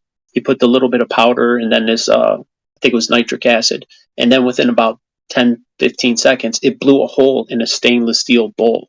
So this is a powerful explosion, like at least like an M80, maybe more. So that fly should have been, you know, like when a fly hits your windshield, it should the fly should have been like red spray. It should have just vaporized, given like how close it was to that explosion. But it didn't even deflect at all. Dude, it didn't even phase the fly. Didn't even That's what I'm phase him. saying. Like It's it's like possible. that's weird. Right? And first the honeybee thing, it's like, well, that's questionable. How could I ever prove that someone actually put a transmitter on a honeybee? Like how do I independently verify that to make sure it's not complete bullshit? Plus, And you then know I how see hard it this. is to hit a fly, like with your hand. Yeah. I actually can catch Right? flies, but you got to do it a certain way. You got to wait for it to You land gotta on a surface, and if you move your Uh-huh. fast real fast parallel to the surface, you can actually catch a fly in your hand. But it's I've hard done to it. do. It's not. Yeah, it's hard to do. It's not easy. But You've just I got to squat understand down how on they them. take off. They take off, they jump backwards. So if you clap your hands over the top of it, they jump backwards straight into you. Instant mush. Yeah, but it's But what like, I'm how do saying they detect? They always said the flies detect the wind, right? That you're pushing the wind, and it has like these hairs on its body, so it detects the wind that your hand is pushing. But I never not bought from that. It's like they're psychic, man. They're freaking dude, because they'll just Dude, change direction dude. out of nowhere. it's like the Dude. Matrix. They're like zip, zip, zip. They're Exactly. like a giant Listen, bullets. it's a simulation, and humans are on a lagged server. It's that simple. Oh, I got lag. That's it. That's what it is. Yeah. How do I? Some of us Fly was lag like more a than others. ninja. He's a ninja fly. This fly didn't even phase him, dude. He was like in his own little world. It's like zzz, nothing. Because I've tried to catch flies out of the air, and like they'll be going in a direction, and like you time it so that like they're just like, and somehow they just change direction, like and do like a 180, like right before they hit your hand. Like, how did you fucking know my hand was gonna be there? Like, it's crazy. Man. Like, Milliseconds, dude. It's like milliseconds. Like yeah, this was that's totally interesting. accidental. But Nobody was hold trying on. to If your prove it. bubble thing, right? If your bubble thing, right? They are creating like an air pocket around themselves, like a vacuum. Like you can't grab it because you basically pushed it away because it's like in this little bubble, right? It's like trying to. You ever try to swat like a freaking soap bubble? Like you'll push it away before you can like kind of hit it. Right. Yeah.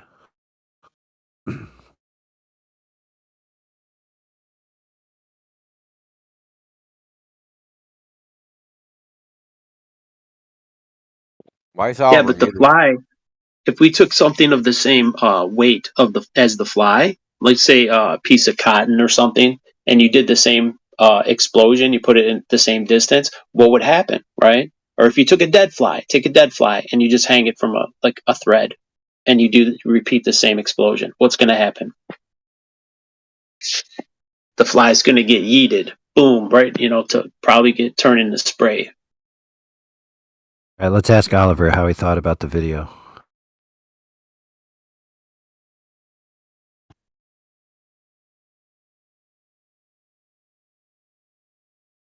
Well, Mr. Oliver, Video that you watched, Mr. D. Marble set up a scenario where 3 of his friends were going to be on different locations. He was going to map those locations on his globe that was in the video and then shine a flashlight, just like you described, and see if actually all 3 of them would be in the sunlight. So what actually happened in the video? Did you watch it, and what did you find out? I didn't watch it all. No, I finally watch it. Hey guys. You are watching it, or you're not watching it, or you're in the process? No, Sorry. What's that? I'm watching it right now. I said. Okay, perfect. Hey, can I ask a question in the meantime? Of course you can. Hey, so was anyone in the Globe Gangster chat just a little bit ago? Like a bunch of people from the Flat Earth Debate channel. Yeah, a couple of in them there? jumped over there. Yeah. Wow. Landio, you were in there, man. I sent you messages. I don't pay attention to my DMs. I'm watching the video. Okay, so I don't show anything from you, and you're not rigged, so he's the last person that gave me a message. no. So apparently their big argument is the celestial navigation argument. Does anyone understand that? Okay, they're actually making 2 arguments. They're trying to conflate 2 arguments. Okay. One argument is celestial navigation can't work on a flat Earth. Right? Yeah, that argument was made, and they tried to walk me through it, and I was like, please do it baby steps for me, and I still didn't understand it. It kept on changing between a flat plane model and a globe model, and both of these models were on Blender. This wasn't in reality. And like, okay, like it can work on your Blender model if it's a globe, but like, is this apply to actual reality? Like, they couldn't give me a straight answer. They kept on changing the focus. Like, and I was just trying to. Because they're conflating 2 arguments. Then you're conflating. Okay, to say celestial navigation can't work on a flat Earth, it's like, what do you mean by that? Right? What exactly do they mean by that? That's what I was trying to figure out the entire time, and I just didn't. Celestial navigation can work on the flat Earth because sailing didn't start where the globe started, right? People sailed boats before that, Yeah. right? Yeah, and they believed So the it Earth was had to flat work then. on a flat Earth at some point. Well, Right.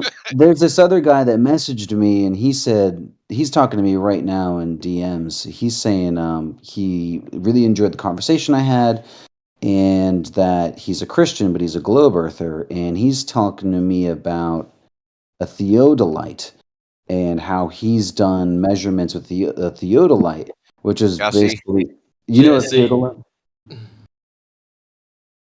Jesse, you talking about Jesse? A what? Jesse Patholite. That. Yeah, Jesse Patholite is messaging me right now. Of course he is. He's a fucking psycho. He's not making sense because I'm asking him about the curvature. Like, I'm like, okay, like you said you measured these distances. You said you measured this specific boat at a certain GPS location, and you used your own measurements with your own eyesight. You had 6 miles of distance, and your maximum distance was 105 miles. So I popped that into the Earth curvature calculator, and I was like, so you should have seen this amount of curve. Like, what was that like? Yes. Okay. So I said, so how much curvature did you measure? Could you see the curve with your own eyes? And he said, yes, was very beautiful up in the mountains. I measured like 29 feet of drop, but I did not correct for refraction. Refraction would add another 5 feet or so.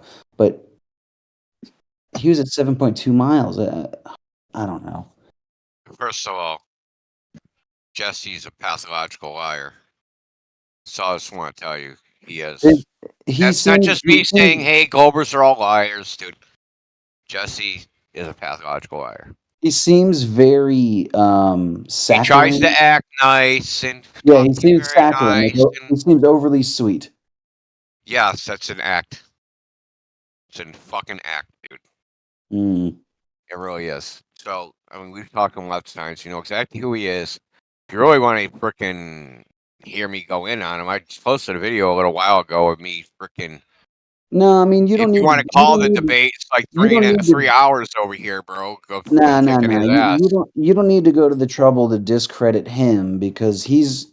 I mean, he's not convincing me. Like I sat and Well, talked I to don't those have to. He guys. discredited himself. All I'm saying is, don't take what he says at face value. No, You I'm have not. to. You have to fact I check him, literally dude. took his he talked about the theodolite, and I was like, okay, let me ask ChatGPT this. And I said, ChatGPT, does a theodolite base its measurements off of a flat and level plane? And ChatGPT said, yes. A theodolite bases its measurements and accuracy off of a flat and level plane. And then it said to a point. It's just like, okay, is it flat and level or is it not flat and level? Like, it's this moving thing, and he's like, oh, ChatGPT like says that because it's a large language model. It's not always accurate. Smiley face. And I'm like, okay, dude. Look, you just Smiley have to face. think of the disingenuousness of all their arguments. It's really simple. It's a whole bunch. It's that type They'll of. say flat Earth X should happen. This should happen because of this geometry. On a globe Earth, we say this should happen, and they're like, no, we have refraction that changes everything. There's no refraction on a flat Earth. Everything has to be as if you're looking through things in a vacuum, but on the globe there's air and that moves shit around. So the whole argumentation is disingenuous. So things like Jesse making observations well beyond the specifications of the instrument. So these instruments are only good according to the manufacturer for something like 2,500 meters. Well, hold on. Are these his actual photos? Like, can you verify that he's taken these measurements? I mean, I would say he did. I have no reason to doubt he did. Okay, because like he's I have showing me a reasons bunch to of doubt stuff. his results because they're too good. Just remember, with the theodolite, what do you actually take? Angle measurements, and then you calculate the distance from that. Honestly, it's the globe math is it's Look, dude, really think about it for a confusing, to second. be honest with you. Think about this for a second, Scooter. Yeah. Have you ever heard of flattening of the sun? No, what? When the sun sets, sometimes it appears to get flat. It flattens. It's a well-known optical phenomenon. It's called the flattening of the sun. Do you have like a little video or something? Yeah, I mean, it's freaking all over the place. I'm sorry, I don't. Well, no, and it happens all the time. It's hard to pull this shit up. It's late. I should be asleep. This stuff can keep me up way too late than I should be.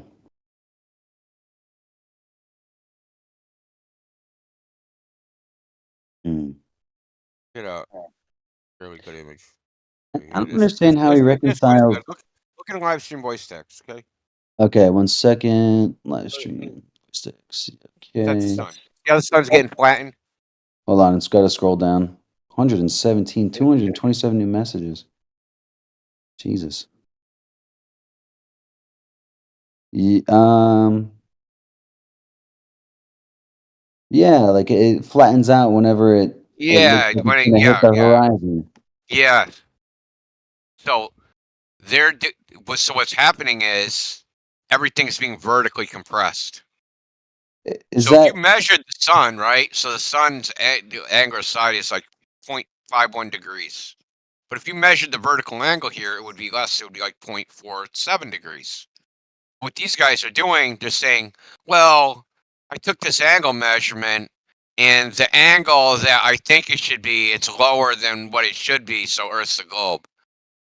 But they don't take into account the fact that things in the distance appear compressed because of refraction, conditions of the air, whatever the fuck is happening. I don't think it's well drawn out. I mean, you can say refraction. I don't think refraction's actually it per se, but let's just say it's refraction, compressing things in the distance. That means if you make a long distance observation of 120 something miles and you think the mountain should be at 1 degree above the theodolite, and then you measure it at half a degree above the theodolite, and you're like, oh, look, Earth's a globe, it should be 1 degree up, and it's only half of that. So that means it's going over the curve of the Earth. It's just compression of objects in a distance. And like, I'm just using flattening as the sun as an example. I can give you lots and lots of examples, like lots of imagery examples of this being documented. So one is photographs taken in visible light, and then someone takes, like 5 minutes later, takes one in infrared. And you can see that the infrared photos and the visible light photos, that all the images in the infrared photos are compressed. Or not the infrared, in the visible light, they're compressed. But when they take one infrared, because infrared is affected by refractive conditions significantly less, which is why we use it, right, to see shit, right? It's why the cops use it. It's why the military uses it, is because the atmosphere has little effect on it. You can just compare the images and say, hey, this is compressed compared to that one. So we know it's happening. The thing is, they observe it happening and they say, that's the curvature of the Earth. This is what Jesse does and what frickin' Peter Globinski does. So they the angle should be this. We're measuring a lower angle than what should be quote unquote expected on a flat Earth. Therefore, it's a globe. They led me right into a specific view that like they were like a specific math equation. He's putting all this shit in the formula. And I was like, I don't know what you're doing, but okay, let's see where you're heading with this. And as he went along, and I was like, wait a second, like this part doesn't make sense, or that doesn't make sense. But like also, like this point of view works on this specific situation only. Could it also work from this perspective on a flat plane? But the thing is, the thing is, if you actually look at the data, so I'm just bringing you up, like, why is this happening? Okay, so this is the phenomenon. This phenomenon's happening. So, but if you look, say, okay, let's take your globe claim. Let's test it, right? And let's look at your distances. Let's look at your drops, and then we'll compare it to what's actually predicted by the globe. They don't match. Like, yes, there's a depression angle. Fine. But his depression angle is not what the globe predicts.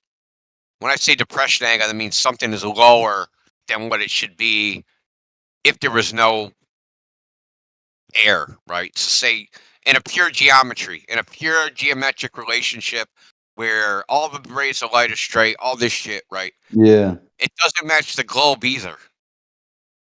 That's the thing that they don't tell you, is that doesn't match a flat Earth and it doesn't match a globe. But they won't tell you that it doesn't match a globe part. They don't tell you that. And I've shown this to Jesse.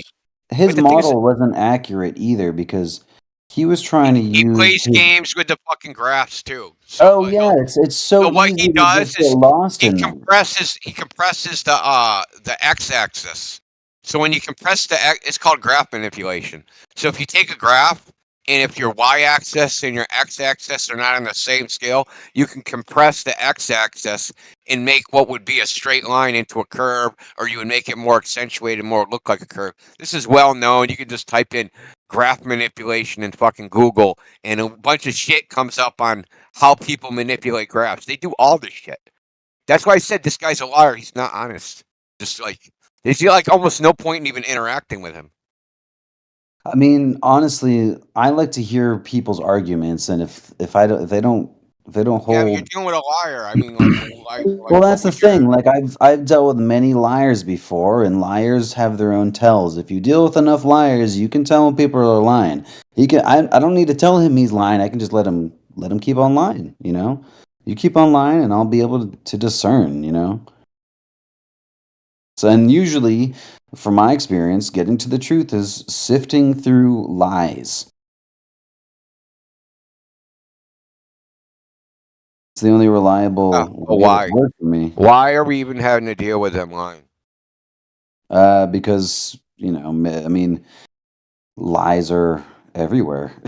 They're fucking everywhere. I should tell you, they'd rather you believe the Earth is a globe based upon their lie, right? Hey, you, I'm the fence guy. Believe my lie and think the Earth's a globe is better for them than tell the truth and have you be in doubt, right? The ends justify the means to these people. Yeah, I think it boils down to control, because Where's on a mental fucking illness, quite honestly. I mean, that's part of it too. I mean, people will. I'm going to show you something from Jesse at interaction I had with him. This is pretty interesting. Did he ever show you this? Hold on. Show me what? Let me see. Yeah, he just sent that to me. Yeah, okay. So I can't even believe he's still sending this shit. That's hilarious, dude. Okay, so I'm gonna show you what I sent him. When this is from fucking 20 6/9/2023. So it's been long enough. Okay. I don't know why he's still posting this shit. So I crunched the numbers on this thing. So I took the longest distance and what the girl predicts the drop is, and the shortest distance, meaning the closest the boat was to the theodolite and the furthest away the boat was theodolite. Yeah. So at the maximum at the 6 mile distance, the drop should have been 24 feet. At the 16.97 mile distance, the drop should have been 192 feet. Yeah. So the difference between those drops is 169 feet. What he actually measured was the drop was 37 feet above eye level to negative 14 feet above eye level for a difference of 51 feet. So the drop between what he measured as the shortest distance and the longest distance, the difference in height should have been 192 feet. What he actually measured was a difference of 51 feet. Those aren't even close. That's 3 times difference, right? That's not even a percentage difference. It's a 300. Just listen. It's a 300% difference. Yeah, no, It's I not hear a you. small difference. I mentioned that too. Now remember, he's known this since 6/9/2023. And he's still sending this in DMs. Think about that for a second.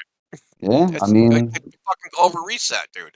I hear It doesn't you. matter. Alex. You refute them, and just the next day they just start over.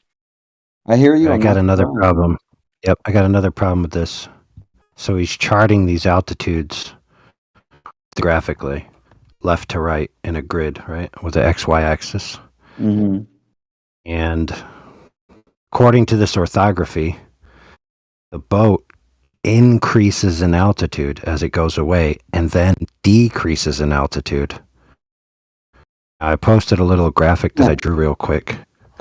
You'll notice here I've got 2 lines. So at the top I've got, if you're standing on the apex arc of a ball and the boat is going away from you, then there will be nothing but a depression angle orthographically, which means there'll be a constant lowering in altitude from your position. That's the only way it could be. In order for it to rise in altitude and lower in altitude, it must be going over a hill. Yeah.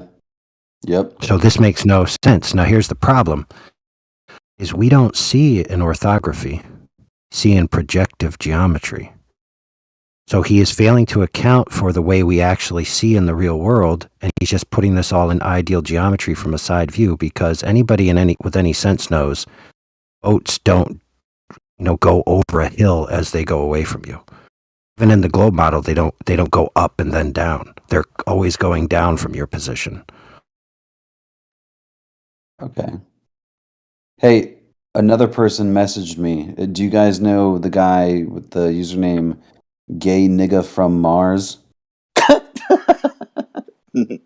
For real, that's what he said. Here's the simple reason why celestial navigation proves spherical Earth. Celestial navigation only works the way it does because there's a linear relationship between the elevation angle measurement to a star and your distance along the ground to the GP of the star. Yeah, they say that, but they don't present the evidence of the distance part. Yeah, and he says, listen, I've been asking for I don't know, half a decade now. Well, I'm just starting to ask. I'm just telling you, yeah. they make a statement about the distance part and latitude, but they never substantiate the distance part. But usually, this is typically what happens. There's a linear relationship between the angle and the distance. Okay, where'd you get the distance from? Who measured that? What do you think? We can't measure the distance? What do you care about what I think, dude? I don't care about that. Who measured the distance? So you're telling me you really don't think we can measure the distance? No, we can probably measure the distance. Who did it? They'll never actually answer whoever fucking measured this distance relationship. It's Yeah, that's where presupposed. that's It's never where been measured. It's just a calculation. yeah, It's that's where I get calculated lost. based upon what they presume the radius to be. Yeah, that's where I get lost. Just ask them. Just ask them who measured the distance. Can you No, actually I won't. demonstrate this linear relationship? I don't want to ask him because I'm not going to get the answer, you know, and it just seems to be the constant thing with anybody who's globe centered is like they're not willing to break their points down to every little point. They don't want to go through the motions. Like every globe argument I've found always can be broken down to every little scrupulous point and can be examined. I mean, thus far, you know, and it's just okay. Like I can believe that. I can believe that transparency. But when it comes to like that whole Blender Earth model that he had, and I don't know how it was programmed. Like I just showed up and he's like, just look at this model, and I'm like, that's a fucking model. Like, have you done this yourself? Like, okay, this is great and all, and you're really painting a picture. Congratulations, but like, are you out there doing this yourself? You know, like are you the person who's having this? And he did post that video of that was interesting to me. He posted a video of his telescope in his backyard and his focusing on Sirius, and he was like, the donut shape that quote unquote flat earthers post are unfocused images, and it's only focused when it's a little tiny little dot. And I'm like, is that true? Or like, I don't know. Well, there's a girl named Taylor who posted a couple days ago on X. She had like a $50,000 telescope, and she had a professional astronomer focus it. Looks just like the ones that people show. That sounds good. Yeah, here. I'll actually post it. Yeah, I'll post the videos. So let's see if I have the abyss. It's all ours. I think I saved the video. I'll see if I can post it in the live stream chat because he posted it in his chat. So this is the one he posted of Sirius. I just posted it.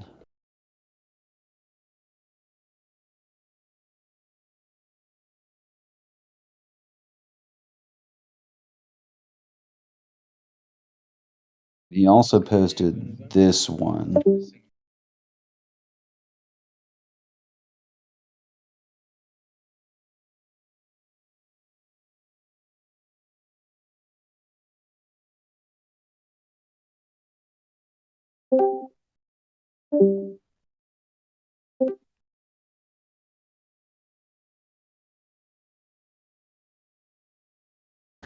Hello? Hello? Hello? Hello? Hello? Pyro? What's up, 9K1? Yo, pork fried kitten? Hello? Yeah, we heard you the first 10 times. Don't make Yeah, it fuck fucking this. cute. Fuck your mom. So look at the second video I posted of his actual telescope. What do you think of that video?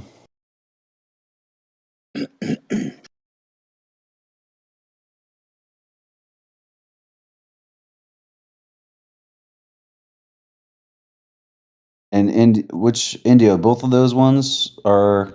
I'll look at the first one. Yeah, Taylor is in this girl. She's on X. She's in university. She's PhD in Canada for cellular biology. But she's at university all the time, right? So she's So the boarding video with those types. Yeah, I mean the video she's taken it's not how you typically see the stars presented, you know.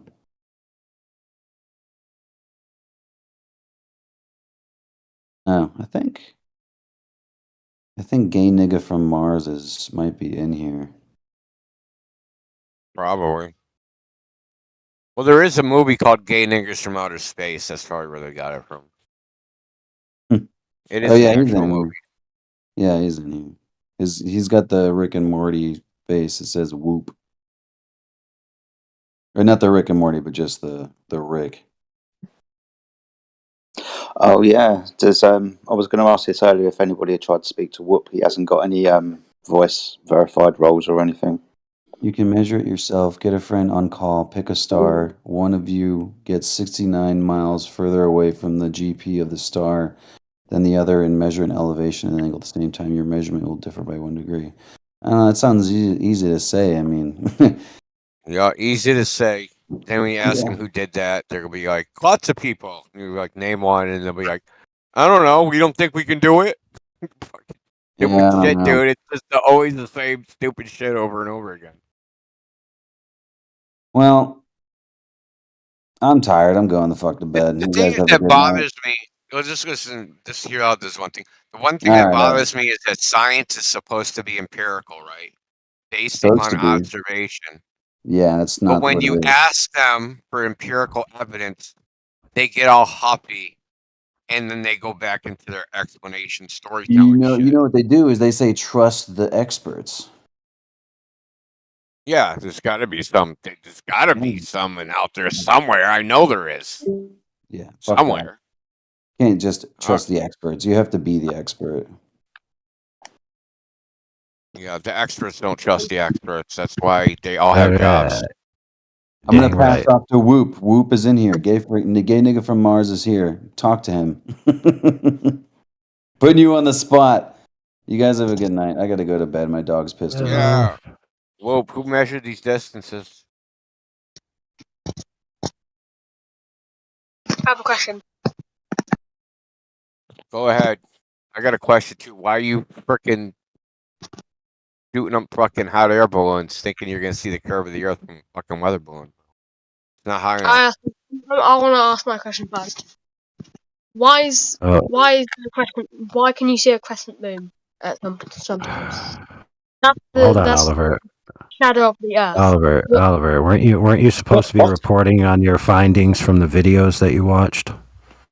Yeah, I skimmed through it, and all I saw was him go on Google Maps and zoom into a place and then go on FaceTime. Okay, so Oh yeah, carry on. Sorry. in those video was also him shining a flashlight like you described on a actual globe that he had in his house. Did you see that part? No, I didn't. I'd love to see that part. Got it. So there's two parts, part 1 and part 2. Indio posted part 2 first, and then part 1 later. So it sounds like you just watched part 1. Yeah, part 2 is worth it, sir. I watched. So they made the observation. They checked their parts on Google where they were located, and then he took an actual physical globe toy, the flashlight, and tried to get all 3 locations under the flashlight to be lit up in the manner in which they were when they took their observation. Okay. Which is exactly what you were asking for, right? It's the newest photos that's been sent. The photos that he did.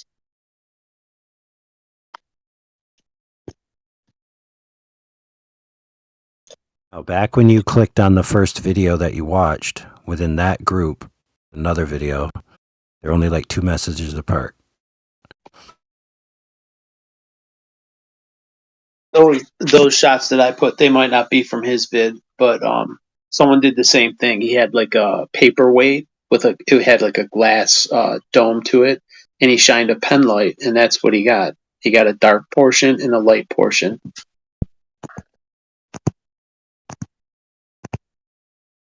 Yeah, so keep in mind your claim was that if you took a physical toy globe and you plotted out the locations and called people at those locations, that it would be dark at the same time or light at the same time based on where the flashlight is landing on the toy globe, and assuming that this correlates 1-to-1 with reality.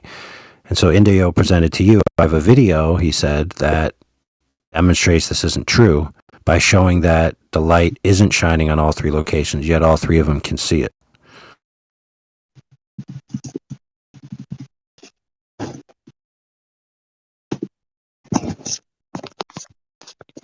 Tell you what, since I'm in a charitable mood, I'm going to scroll back to where Indio posted it. I'm going to repost the second part.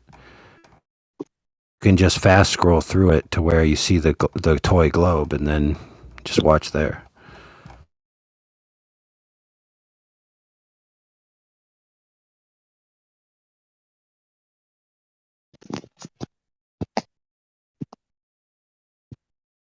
Sorry, whilst you're doing that, I've really got to pick up on this. Oliver, when you asked your question about the crescent moon, can you ask that question again, please?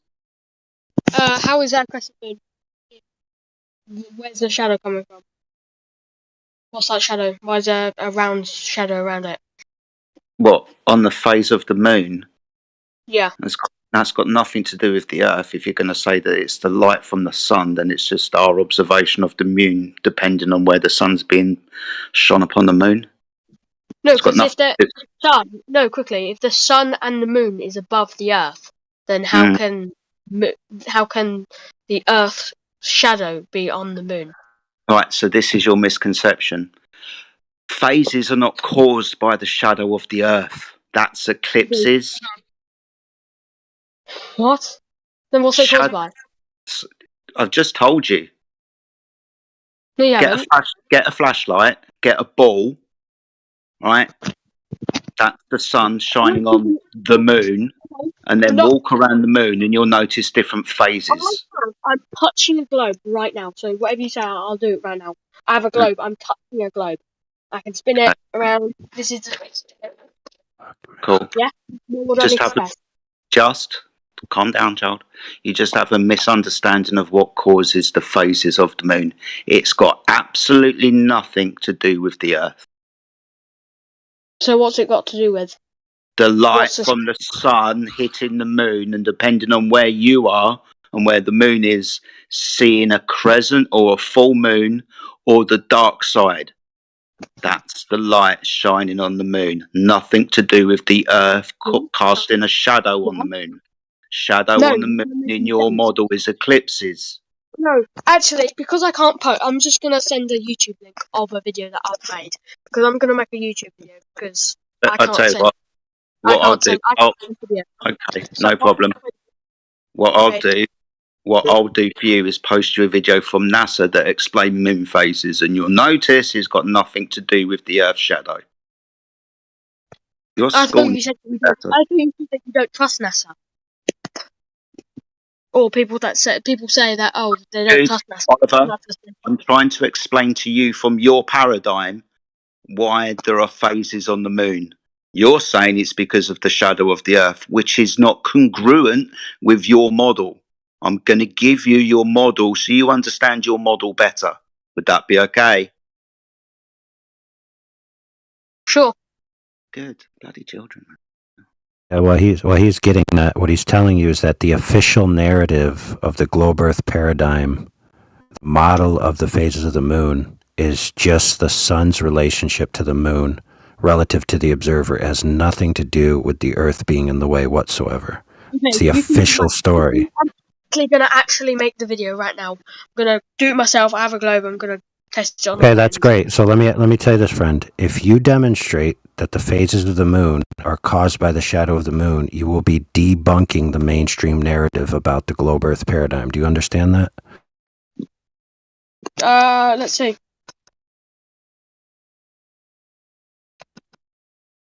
In the side chat, a very quick cartoon explaining moon phases. Within the heliocentric model, you'll notice it's got nothing to do with the shadow of the Earth. Otherwise, you've got a huge problem with when you see a new moon. There's an ancillary problem to that, is that spheres don't cast round shadows on other spheres. They cast sinusoids. So that's demonstrable. So you got two problems. If you think it's the Earth blocking it, you're debunking heliocentric cosmology. And if you think it's the Earth's shadow, you don't get a shadow in this manner from a globe casting a shadow on another globe. So either way, you lose. Yeah, there's also a Selenelian eclipse where the moon and the sun are above the horizon. They're both visible above the plane of the horizon. So where would the Earth cast a shadow if they're both above the horizon? It's just when you look to the sky to establish what you're standing on, you're looking in the wrong direction. You're just misguided. Hey, but what about this? Looking to the sky. You know what I mean? You need to look to the floor.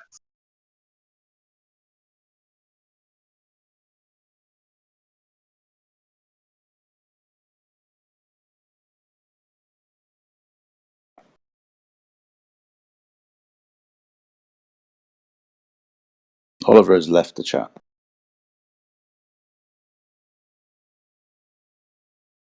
He sounds like he's like 12 years old. So. Well, I did past lay his it out bedtime.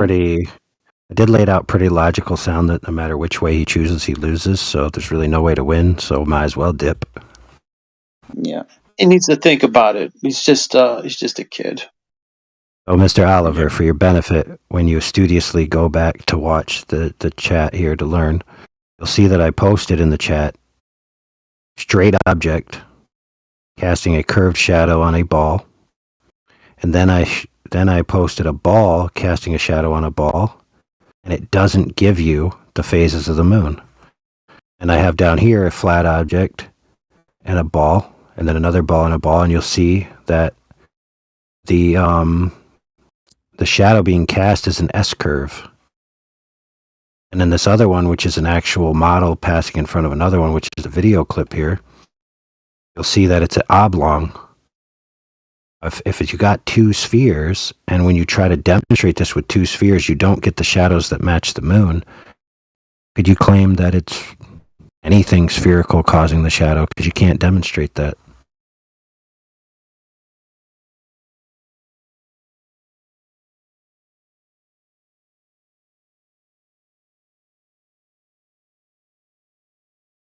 Yeah, and for the record, the kid is actually 14. Nobody cares.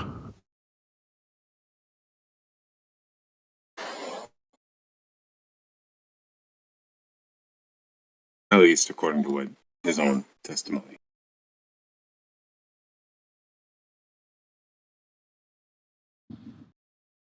What I did find interesting when someone mentioned the sextant to him earlier, how straight away he switched. Oh, you get measure from vertical. Now that's not something a 14-year-old kid randomly picks out. That's something that he's learned from anti-flat earthers and all their crap.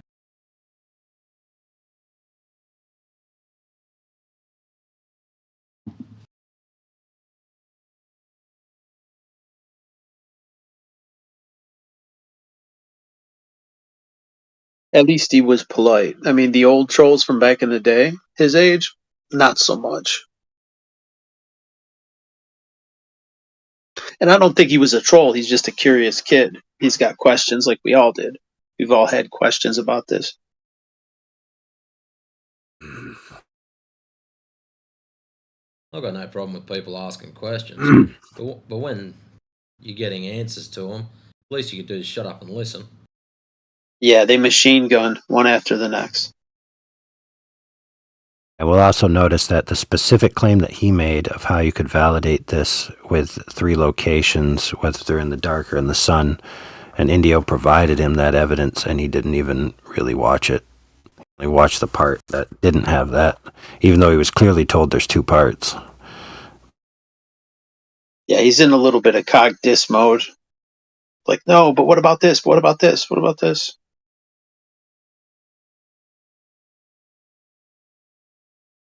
Witnessed him earlier go through a little bit of a QE moment, you know. So I wouldn't blame him if he was shooken apart a little bit, being called a retard and all that stuff. You know, the kid's 14, right? Yeah, that's not cool. I mean, it was kind of funny. Children like that. No, that's not cool. It was kind of funny. He took it quite well. You know, I wouldn't have done that, and I wouldn't advocate for that. But it's QE, right? QE does QE, right? QE is what QE does. So, I mean, the point is that a productive way to treat like children, like or anybody for that matter? Is that a productive way to to move our point forward is to berate people. I wouldn't say so. Right. My point being is that the kid went through that. Right. So after that, hanging around in the room, you're going to be on the defense a bit. See, it never used to be like that. The old 24/7, we wouldn't do that. If they came here and they were trolls, then you go back at them. But it was always a more friendly environment. You come here because at least back then we were getting trolled hard, and we needed to keep the audience. We needed to keep their attention instead of just ban, ban, ban, ban. So we would, that was the point of discovery. So they have to figure it out for themselves, right? It's like you could lead a horse to water, but you can't make them drink. You could provide all the evidence in the world, and you could be talking to an intelligent person like my brother, my older brother. It doesn't compute. He's an engineer. It doesn't go to the top floor. Like, I could provide evidence after evidence after evidence, and it just doesn't go register at the top floor for whatever reason. I'll grant you that. I mean, maybe we got a little ticked off because the kid actually came in here. And his first thing was, I was just perusing Discord or whatever, and I saw a Flat Earth channel, and my first thought was, how could a bunch of retards, stupid people actually believe this shit? He came in and he basically said that. I'm paraphrasing, but those were his. So, I probably threw the room for a bit of a spin. QE was there. And QE will go on, right? So my point is, the kid was on defense mode for the last couple hours. I wouldn't be surprised. It was the same kid. Yeah, and he came in and out there. Apparently, he had like a phone charging problem or something. But overall, quite successful for a 14-year-old. He's gonna sit. He's gonna sit on this. Let it soak in. He's exposed to a lot of stuff. Yeah, and it was a lot, man. I mean, the kid knew, for a 14-year-old, he was quite familiar with the heliocentric model. I think, it's not too bad. I think he knew more about the details of the heliocentric model than a lot of the assholes who come in berating everybody. 100%. So kudos to that. His generation watches TikTok, and there's a lot of flat Earth TikTokers now. Like, it's been scrubbed from YouTube, but you can still find like good flat Earth content on TikTok. Yeah. So his generation is more aware of this. It's not like they're in the dark. Probably more of them are aware of this than the boomers. I don't think this kid was aware of it too much. I mean, he must be aware of the phenomena going on, that there's a debate and a little bit of battle going on. He did come in here, and he eventually spilled the beans that he listens to Flat Earth Dave. Excuse me, not Flat Earth Dave. Professor Dave. So he's getting a lot of that. And he came in here and asked all the same questions. And yeah, Gemsy, Q was pretty brutal. I think there's a couple people in here who can attest to that. I heard it all. He was pissed. He was pissed because he didn't get the smack talk in Globe Gangsters. He got banned. Yeah, it was quite funny to watch, but I wouldn't have advocated for that.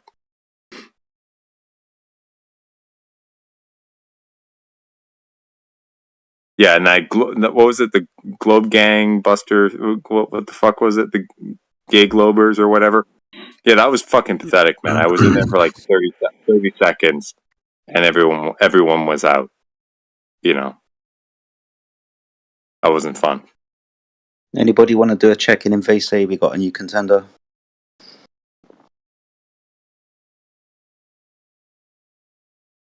I've never done one before. I'll go now. If you've never done one, Mick, I was going to say I'll join you up there, but Jedi's there. Let me join. Wow, Let me join Jedi. Yeah, go up and learn. Where is it? How do you do it?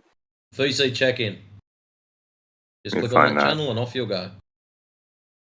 Let me find that. Is it in alphabetical? Scroll up. Scroll up. You'll see Jedi in there. Oh, there we go.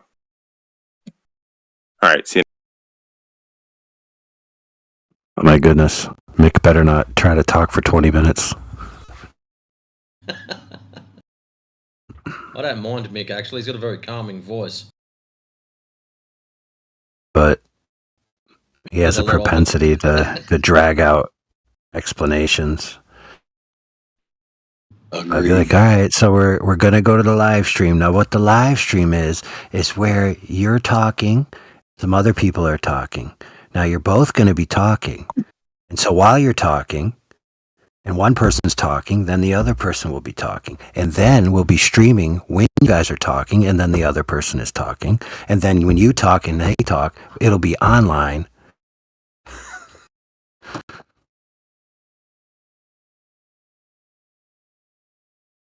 What I mean by that is you got to be careful what you're going to say because everyone's going to hear it. What I mean by that is that when they are listening, they'll be listening and hearing what you're saying. All right, rate my impression on a scale from 1 to apple. She's apples. Bananas. I love doing check-ins myself. You go up there. G'day, mate. How's it going? Oh, my God. You're Australian.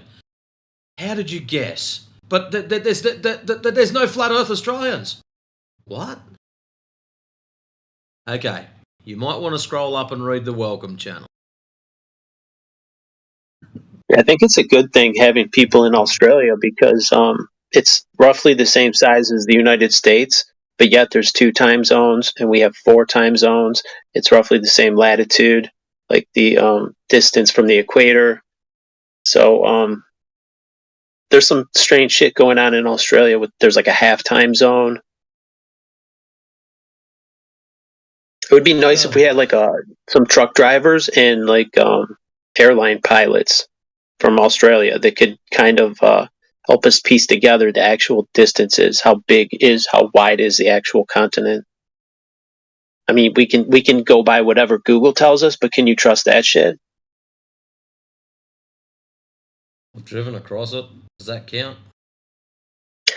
Yeah, I don't know. You hit the odometer and go, but yeah, that counts. Like I can drive to Florida. The United States. What's that? I've also driven across the United States. Nice. Are you a truck driver? I've got a HR license. I wouldn't say I'm a truck driver, but I have a license to drive one.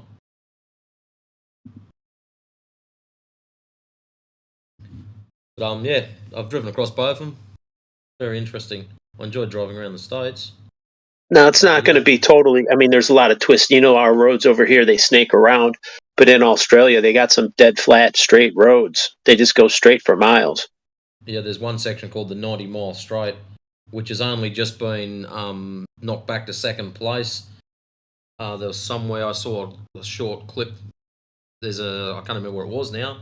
They've got what was it, 200, it was 100 and something miles or 200 and something miles straight, which is absolutely crazy.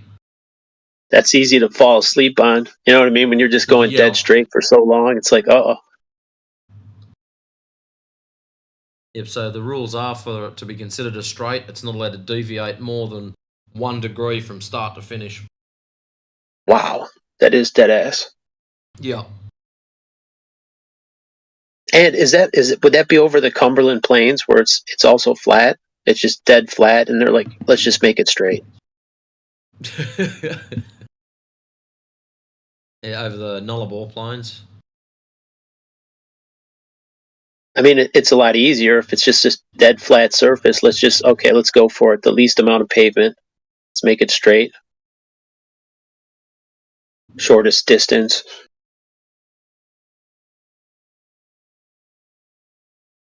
There's a couple of pretty straight sections. Very boring. Yeah, the terrain in the U.S. is just a lot more curvy, and there's rivers and hills, and there's a bunch of stuff. You do get straight sections, but it's not as prevalent as Australia. Yeah, it's very interesting. After driving around the States, and then I come and drove from the eastern side straight across because I was transferring cars from one side of the country to the other. It's like, oh wow, it is so flat here.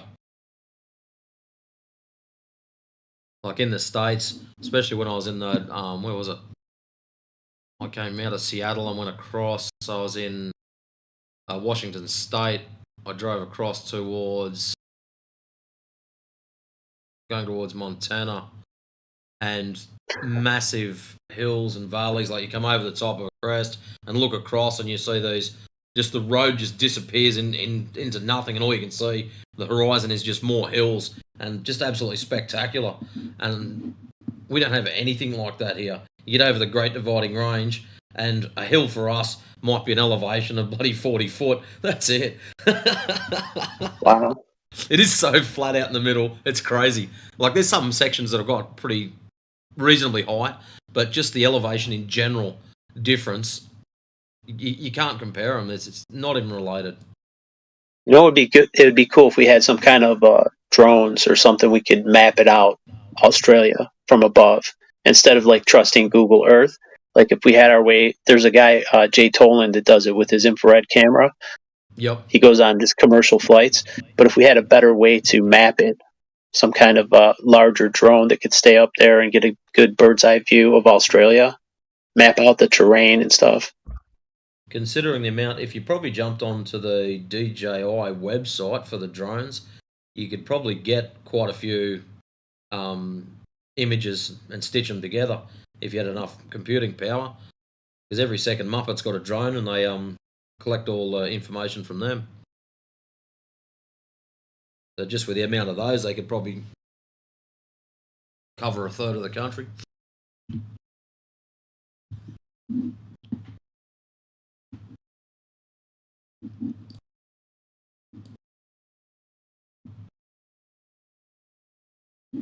Yeah, there seems we're in a era where we do have stuff like these cameras, like infrared cameras, like weather balloons that people have launched.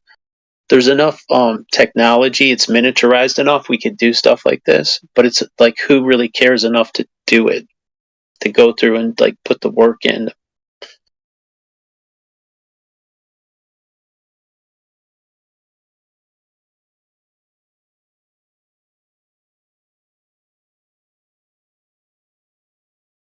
That was one of the things that got me, like the weather balloons with the camera. I'm like, holy shit, there's the sun, and then the horizon's dead ass flat, and it hasn't moved. It's like, this is crazy. That was like it was eye opening when I was first figuring this out.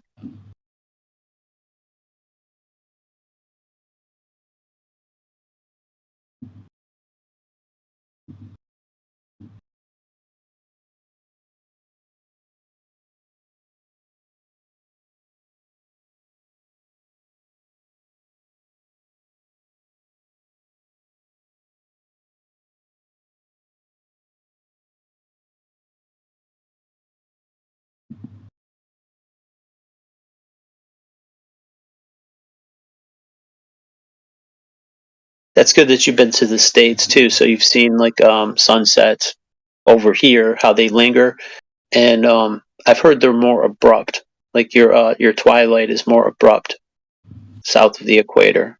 You don't get like as long of a twilight. Depends what time of the year it is.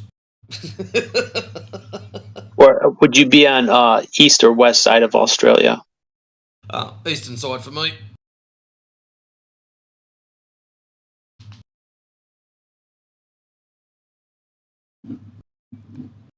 About 4 hours inland.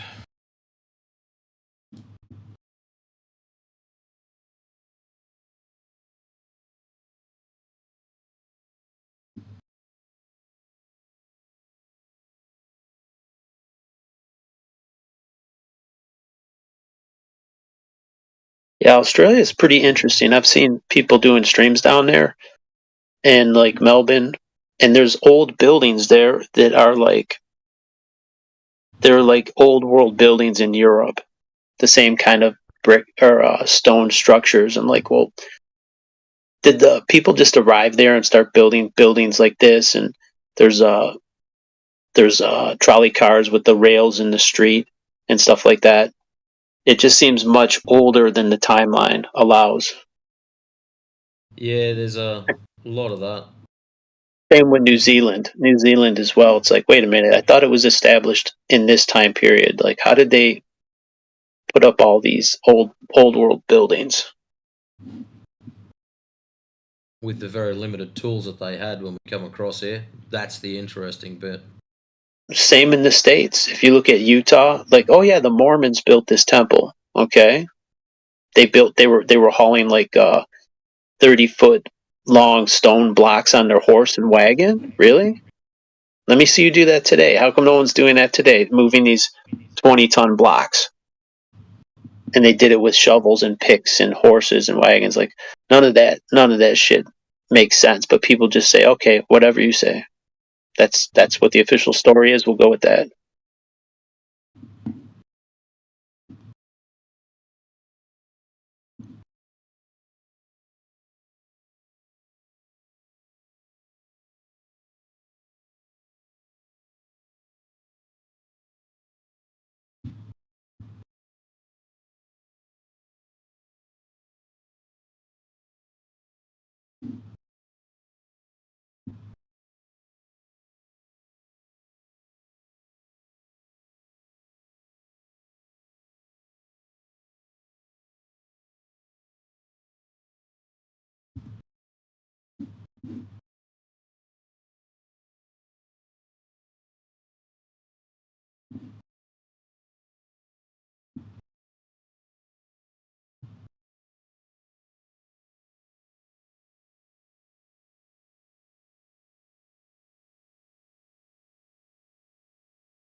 I do have a bit of a chuckle though. Every time we get Aussie Globers, and it's like, dude, how flat a continent do you need before you wake up to yourself? You know that spot where it's like 100-mile plus stretch? If you could do like a laser, shine a laser down the are there lights? Are there is that a lit roadway or is it just No. out in the middle of nowhere? It's out in the middle of freaking nowhere. No street lights. See, over here in the States we have, unless you're out in like the most remote areas, there's always some kind of street lights or whatever, or even on most of the highways have them. But when you get to the boonies, then you don't get that.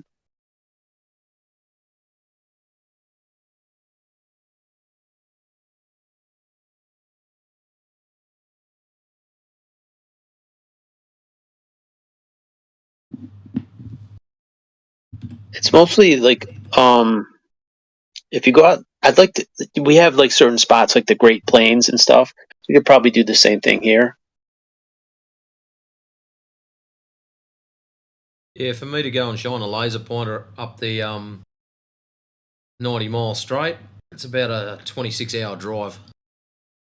Okay, so here's a question for you. When you're on that dead flat road, right? How far away do you see oncoming traffic, like the headlights? Like, let's say it's weird. It depends on what time of day it is and how hot. So yeah, if you get a really, really hot day, then shit's all over the place. It looks like trucks are floating in the air when they're coming towards you. But nighttime, you can see lights for a fair way, and they keep coming. And you think, oh yeah, I'll go past him soon, and they keep coming. Yeah, it's just miles and miles away. So it's a good amount of time. So, there's some headlights, and you got maybe 10 minutes or whatever. And the thing is, you're both closing in on each other. So you're like, the speed is doubled. At 100 kilometers an hour, yeah. That's if they're doing the speed limit. Yeah, so they're like 200. Yeah.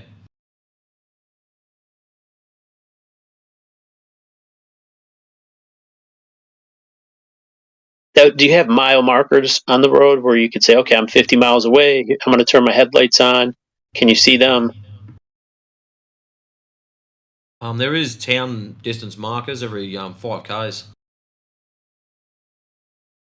So if you had someone like, okay, I'm at mile marker 50, and then I'm going to turn on my headlights, and boom, can you see them? I'll flash my brights, and just something like that. Let's see how far away you can see the headlights from. Actually, it'd be interesting Just little observation. Grab a laser pointer and go and do it. You could do that as well, but just round up and even just headlights, you know what I mean? Like, okay, these are line of sight. So is the laser, but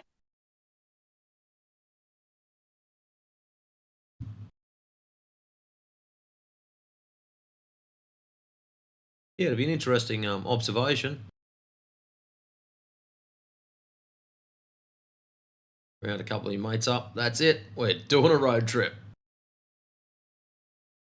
see, the thing is, there's a lot of people, a lot of Australians that have driven that road, and there's a lot of people in the far north, like Norway and Sweden and Alaska, that have seen 24-hour sunlight. They can watch the sun like literally rotate around them. But no, you're rotating around the sun. It's the other way around. Disregard what you see. You're actually moving around it.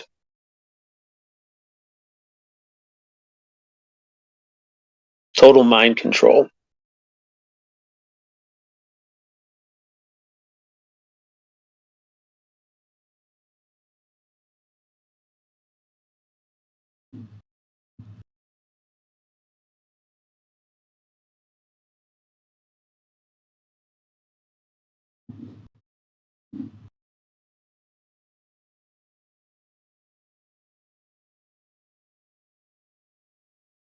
The good thing about it is it's like once you've uncovered this, you start to question other things. You know, like question the other official stories, official narrative.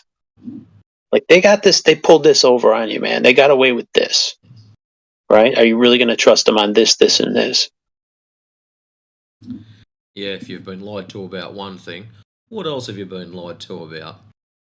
Like the whole world has been lied to about this. Like this is a big, you know what I mean? There's a big cooperation between all the nations to keep this under, you know what I mean? To keep this lie going. Like there's the resources expended.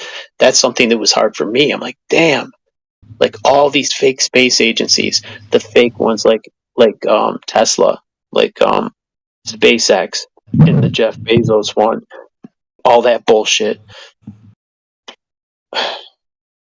They're like pseudo private companies. They funnel black budget money to these companies. Yeah, we're private companies, but, excuse me, Mr. Government, we'd like to launch a tomorrow. Can we do that? We can? Excellent, thank you. SpaceX, a lot of it's fakery. It's just like CGI, like their craft. Yeah, we're going to land it on the tail section. We're going to land it vertically. Yeah, okay. I believe it. The problem is people do believe what they see. It could be the fakest looking shit. And yeah, of course it's real. The only way we're going to wake up a lot of people in a very short time is if someone breaks into the CNN headquarters and gets on and does a news report. By the way, you've all been lied to. It's flat. And then you might get a few I don't know. I don't even think that would be convincing enough. Like, no, that was just a joke. It was an April Fool's joke. Or like people are so fluoridated. You can they can cover up anything. Like the shit that slips by, like the 9/11 stuff, it just gets papered over. But we've had quite a few come in here. Oh, if it come up on the news that the Earth was flat, believe it. And it's like, what? You just blind acceptance. There you go. It's now flat, like that. Drop of a hat. Yep. Long as the idiot box tells them it's got to be true. Correct. Yep. It's crazy. But stop watching the That's idiot the box. mind That's half your control. problem. That's what I mean. Otherwise, you could have an otherwise reasonable person that is completely mind controlled. They're just incapable of thinking outside the official narrative. Their mind, they have tunnel vision. They're just in, and it must be the fluoride or something like that. I can't figure out like what makes one person not see it. How is this not obvious? I don't know what the link is.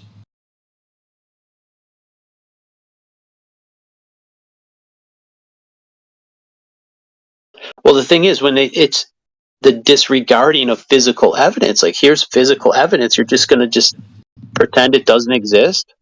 It's just, that's the cog dis. And I don't like, that seems to be the default, right? Like the people that don't have the cog dis are like maybe 5%. And the other 95% is just blindly believes everything.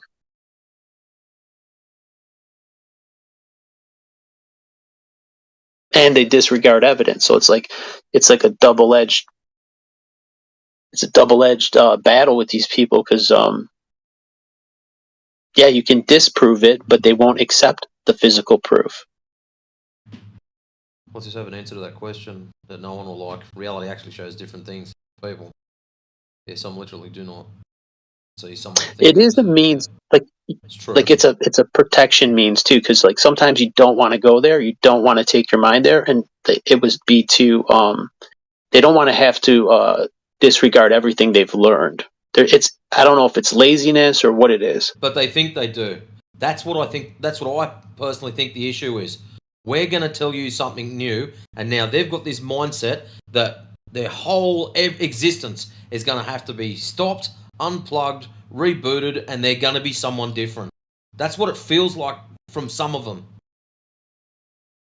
It is probably some of that, and I had that struggle myself. Like I'm like, but what about space? And like there was no resources like this. There was just me. This was like in 2015. There was no support group to talk to. Like I couldn't go tell my best friend because what's he gonna think? I can't. Like I had no one to talk to about it. I told my best friend, and his response was, I've watched a Professor Dave video where Flat Earth gets debunked 24 ways. You're an idiot. Okay. There you go. Your best friend, right? Now he thinks you're an idiot. So then you have no friends, right? You start telling your friends, "Oh shit, I've got no friends." No, he's still all right. He knows not to bring it up because every time he mentions anything, I'm able to nullify all of it, and he's starting to realise that he's running out of stupid things to say.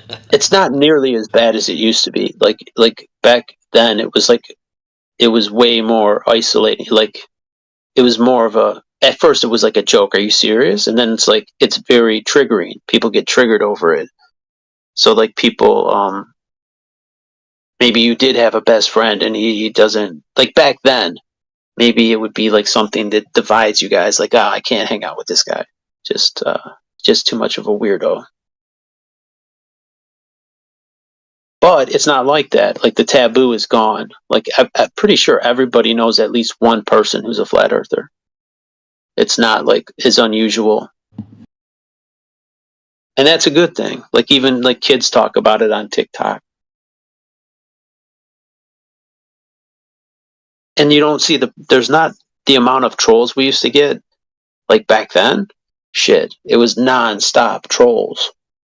Yeah, that's now what you don't a get few of the older people older OG guys have said that yeah, it just used to be trolls and death threats and people wishing bad things on others, and it was just never ending. It was just a constant stream of them. Yeah. Those were the bad days. Well, it was actually fun. It was fun. Like, you give the troll enough room, and, like, it used to be like they'd come in groups. They'd come 4 or 5, maybe 10 even.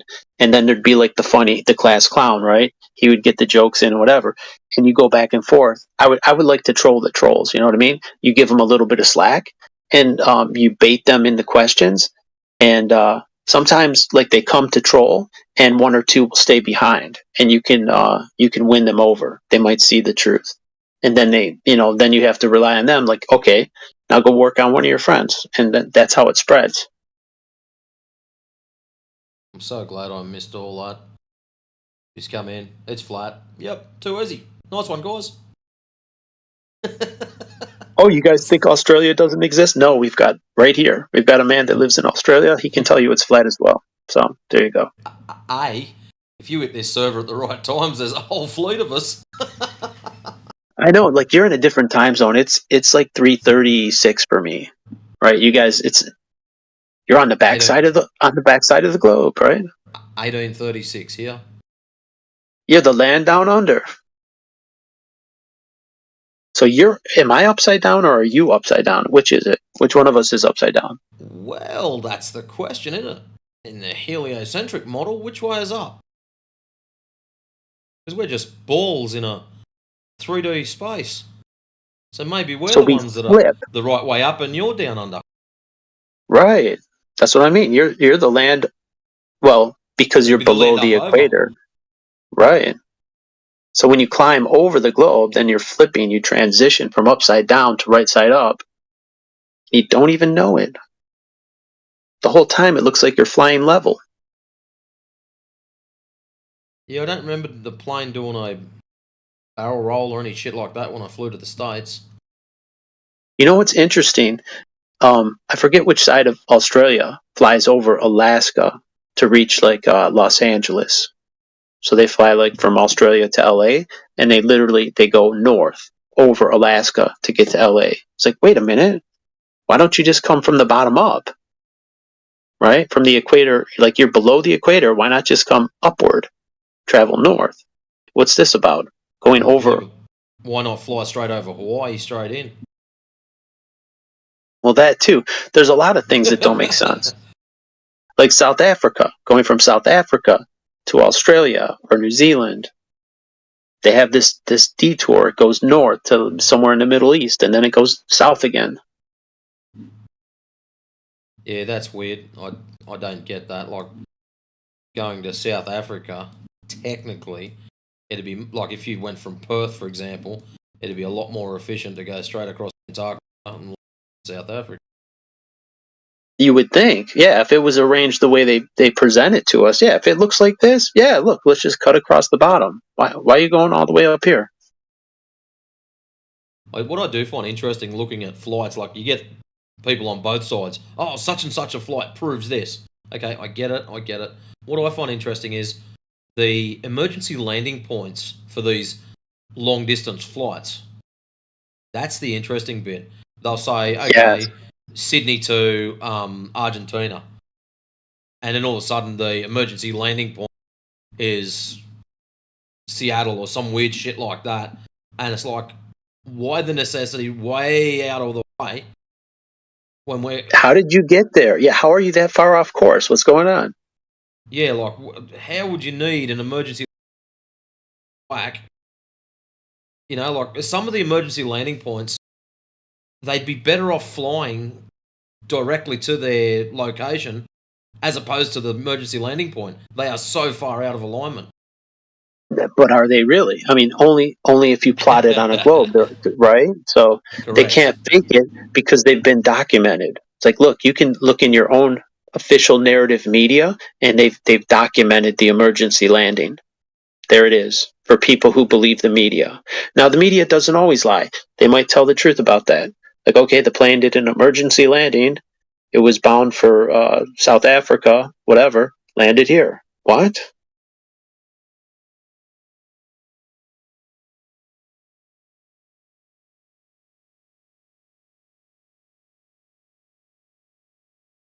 Yeah, there's many. This is just the tip of the iceberg. Once you get like the flat earth thing, you start finding all these other rabbit holes to go down. Oh yeah, there's plenty of that going on. Like the old world versus the new world. Like the whole story, like yeah, Tartaria. Like, oh yeah, just some Aussies, they were just prisoners and they just landed here. Well, wait a minute, just a few ragtag prisoners built all this. Even in the United States, it doesn't make sense. Like, oh yeah, the 49ers came out west, and in a few years they put up a city the size of San Francisco with underground infrastructure, like sewage systems and all that built. Nah. Or the Mormons came to Utah. Nothing was here, but they built all this.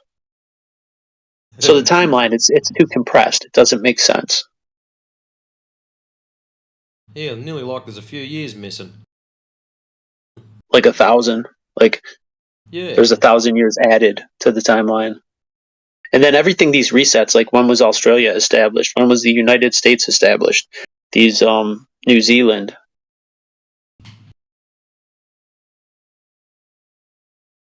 And that's why, you know what? Like, there was a church, an old world church in New Zealand. They said that an airplane, like a little Cessna, crashed into it, and it was damaged.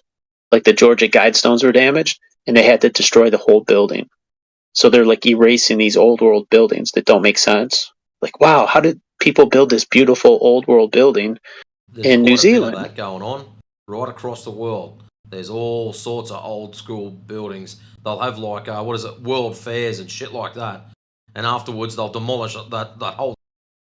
And it's like, hang on a minute, why the necessity to get rid of all of these places? What was there that you're trying to or remove? This is really weird stuff. They can't have you question the history. The history timeline doesn't make sense if you look at it logically. Doesn't add up. And then the way it's like, wait a minute, this requires heavy machine tools and trucks and cranes and such to lift stone blocks and things like that. And some of these buildings have steel frames too. There's steel frames inside, and they have a stone facade. So the old world knew how to work with stone and steel. You see old school images of towns and cities, and every single building's got an antenna on it. What? They all had friggin' TV back then. Or something, stuff yeah. like that. Like one of the real old photos, must have been a very early photo, is of I think it's San Francisco. And the problem with the photo, there's nothing wrong with it. It's a clear image, but there's no people in it. You know, like San Francisco at the time, that they should have had like 100,000 people minimum. But in this photo, this massive city, there's one dude with a horse and cart. That's it. It's like, check out this one. It was lunchtime or some shit. Everyone was off. What's going on? This was Chicago in the United States. You've probably seen this one before. If you look at the architecture, it's cut off in the picture because they're side by side, but if you click on it, the building on the far left, the first one, look at that thing. That's beautiful. The complexity of building something like that. Not just that, but the whole city.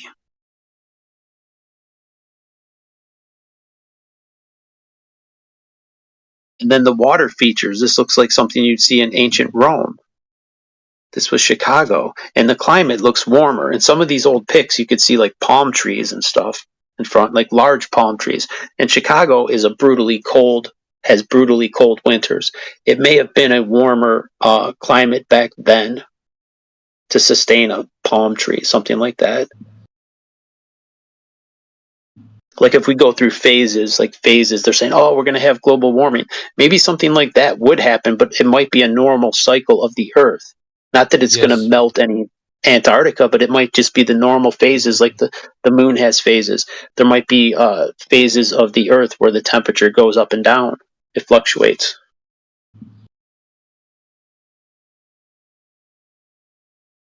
And because of our short lifespan, as being a human, we only get to sample a very minuscule slice of this phase. And maybe they weren't always a short lifespan. Like maybe people lived longer when they were building clocks, like this clock here. They may have had longer lifespans because they weren't being poisoned through the fluoride and through the jabs and through the GMO food and stuff. People lived a longer life. See everything, if you learn, everything is inverted 180. So they're like, oh yeah, the old people, they didn't live very long. They had really short lives. Well, flip it. They lived long. They were short. No, they were tall in stature. Look at all these buildings. They have a really high doorways and windows. Yeah, it's interesting that. Yeah, giant staircases and every single doorway is bloody 10 foot tall and 5 foot wide, shit like that. It's like you don't make doorways like that unless large things are going through them. Ceiling heights, like the ceiling height, the size of the cabinets, the windows. Like if everyone is small, why would you waste these resources like the lumber, the stone? Why would you build less floors on a building? The only reason you do that is to as a show of wealth. But there's quite a few places doing that, so like as if it was the norm. It was, yeah.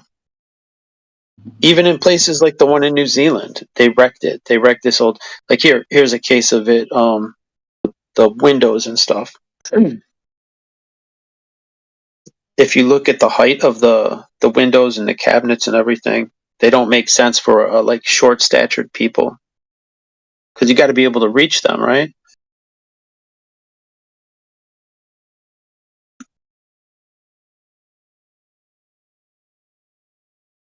The height of the window, the height of the ceiling, the cabinets, all that stuff. The door height.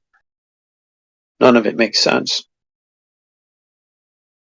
The staircase handrail, things like that. Unless you were 10 or 12 foot tall. Right.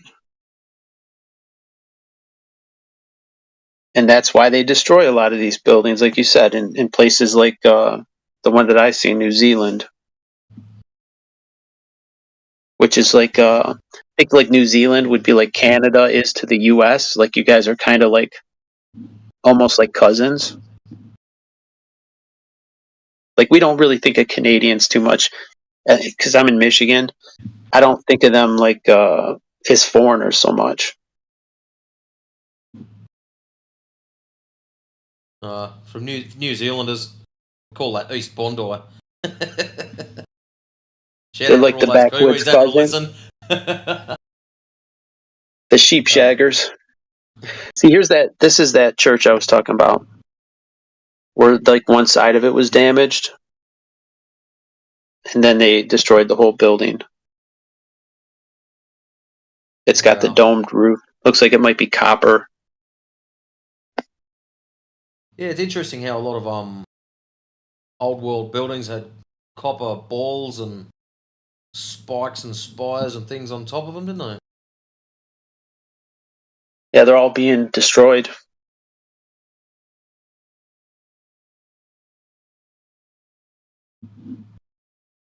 Oh, AJ's in. Even this one in France, this Notre Dame, they destroyed that. That was a beautiful old world building. I guess you got to appreciate it while you can, because it might be gone. Like, oh, I remember seeing that, right? All we'll have is pictures of stuff like this. Like the next generation, the kids, like that kid that came in here, he'll never get to lay eyes on this. Like, I've never seen it in person either, but some people have, right? It won't be there for... See, these were built to last thousands of years. The way they... Like now, everything we build now is built like a Walmart. The cinder block building that's made to last maybe 50 years, and then you demolish it and build another one.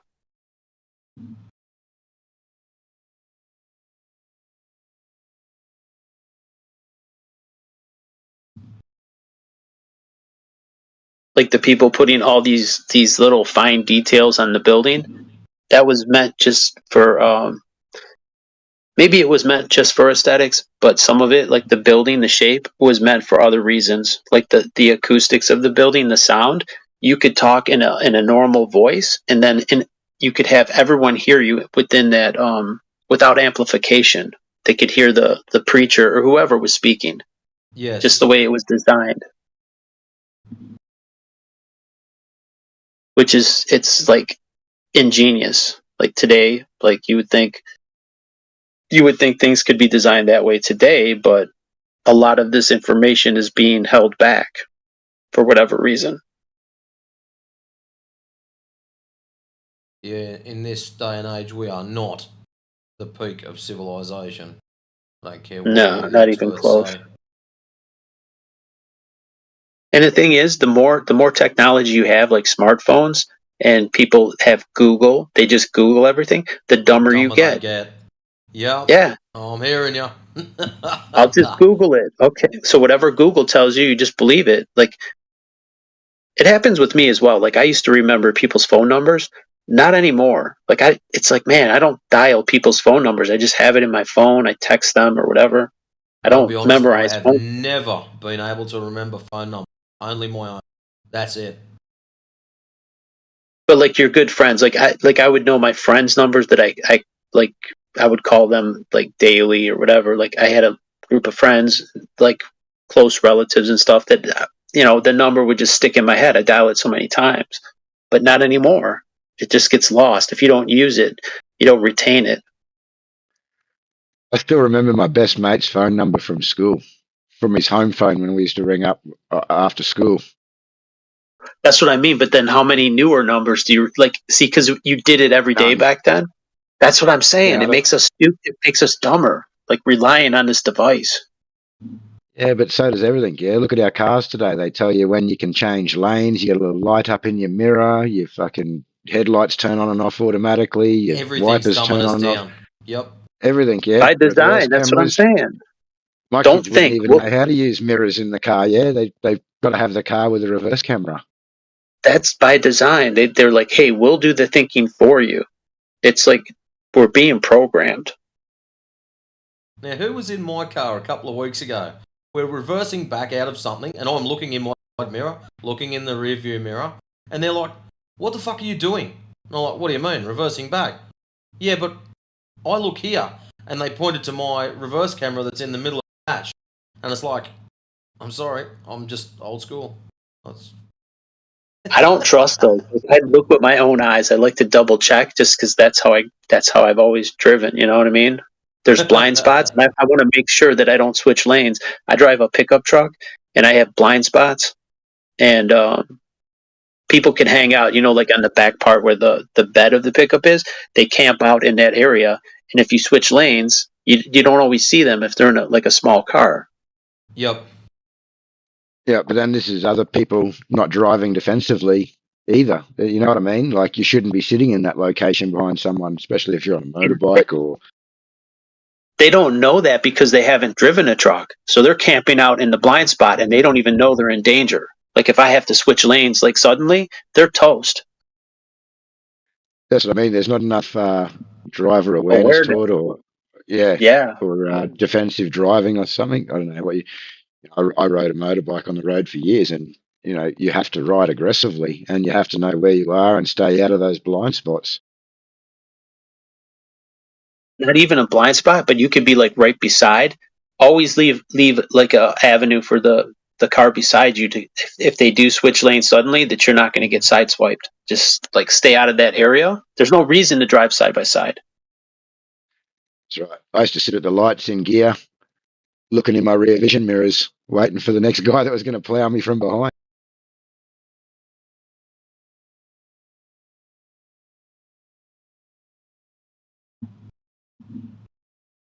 That didn't sound good, did it, Matrix? What was that? Sorry, I was just reading something. Yeah. Are you guys from the same area, like the east side, or are you like in different sides of Australia? East side, but more inland a little bit. Not on the beach. You guys remember the fires? Obviously, I mean, I think it was on the east side, where they torched everything. Every year, Every the summer. biggest ones. I think you're probably talking about are the ones in Victoria. It was about 3 years ago, 3 or 4 years ago, I'm thinking. No, the bigger ones were probably Victoria, which was Black Sunday, I think it was. I don't keep track of them, but I do keep track of the the fires that happened in Maui about a year ago, the strange fires. Yeah. If you look at the ones in Australia or the ones in like California, they all have similar features where in certain areas the house will be destroyed, the car will be destroyed, but the surrounding shrubbery is fine. Like it skipped over the shrubbery and the trees, and it only destroyed the homes and the cars and such. Yeah, I was in Victoria for the really big fires there up near King Lake, and I had people I knew that lived up at King Lake. And, the biggest issue that occurred there was the green policy, yeah? So no one's allowed to touch these places. No one's allowed to clear around their houses. Not allowed to cut down branches or trees. Not allowed to clear the grounds, like all the leaf foliage that's dropped on the ground, etc. And so when a bushfire does eventually go through, because they try to prevent the bushfires as well, obviously, there's just so much fuel there to burn. But it did some strange things. There was a house that was in a valley, just in this little valley, and the fire was jumping across the ridges over the valley, and the house was that hot that like the curtains were catching on fire and the carpet was catching on fire from the heat, and they were running around putting out spot fires in the house, but it basically skipped across the roof and above their house and took out the neighbours on each side. Right. Selective fires. Let me jump across the huge valley. Never mind that. Let's just get to the good stuff. Where's the houses? Yeah, but it's almost like a firestorm. Yeah, the heat, the wind, it just turns into like almost a fire tornado. Yeah, that does. That does have that. But that's because it's being manipulated. It's man-made. Actually, if you look, one of the theories behind it is they reckon that generates in some spots because of the eucalyptus trees and oils burning and stuff like that. There's been people claiming that there's like plasma because of it and lightning and shit like that. So yeah, it's pretty crazy stuff. My thoughts was more along the lines of all the cloud seeding they do and the weather manipulation, and that's like an aluminium barium, I think it is, from the top of my head, which is highly flammable. It's almost like a sparkler dust when you buy sparklers. And that stuff, you can wet it, and when it dries, it still has the same effect. And I think it's that stuff that's actually settling on the trees and in the bush when they're doing their cloud seeding and stuff that I is don't know making if these fires burn the way they are. aluminium and barium still do the same combination. Aluminium and so like thermite. So I don't know if it's that if aluminium and barium does the same thing or not. You seen this one? Barium, I'm not 100% sure. I'd have to go and look it all up again. I used to know. I used to have it all. If you look in the chat, check out live stream real quick. There was a house. It was sliced in half. Have you seen that one before? Yeah. And then behind this, Speculation Sunday. What's that? Just saying at Matrix. Lucky we're in Speculation Sunday. That's right. We can go for it. I wouldn't have been talking about that otherwise. Yeah, well, it's the weekend and it's like 4 a.m. I don't think anybody cares. But the point is, there's a this is from a video. It's a screenshot. The houses in this area were targeted, and then the trees and the greenery, they were like untouched. And then behind this house there was a trampoline that was still like fine. Like, you know, the little nylon mesh that you jump on? It's like, wait a minute. Like, none of this makes sense. See, that's what our large lot of fires, one of the ones we had when I was living in Western Australia, so you're talking back, what, 2014, 2015. There was a whole heap of fires that just magically started. Now, the problem was, the claim was, it's just idiots flicking cigarette butts out the window. Now, the areas that these fires all happened at, there was no one there. No cars, no traffic, no anything. It's out in the middle of bloody nowhere. And yet, there was these massive fires kicking off from about 8 different locations, all simultaneously, like as if it was planned. And the news report was, it's just people flicking cigarette butts out the window. It's like... That's the cover story. See, they did it in Canada. Not to say there's no forest fires. Like Canada, like I'm in Michigan, and I could smell the smoke. It was about maybe a year or two ago. The smoke was like nasty, dense smoke coming from Canada. So I'm not saying that none of the forest actually burn. I'm not saying that. I'm just saying in some of these areas, the only thing that doesn't burn are the trees, the eucalyptus trees, the pine trees, the palm trees. And then you have the same type of pulverization, like the houses are reduced to nothing. And they're just like boom, boom, boom, boom, boom. And then it leaves palm trees in between the demolished houses and stuff. Yeah, like I said, I've been in some of these bushfire areas, and we live in one as well. We get bad bushfires where I am now, but I haven't seen it to that extent, like the image you've shown, or like what happened in Hawaii. I haven't seen it to that extent in Australia. Like the bushland is wiped out. Yeah, everything's done. Yeah, mostly it's happening. It's mostly happening in the U.S., but it happened in. I could show you places in Canada, in Hawaii, Russia, China. It's happening. Like you'll see the same. Like the cars look similar, where the cars are like melted, the engine block and stuff like that. Yeah, no, I've never seen any of that over here. The cars here were just all burnt out completely. Yeah.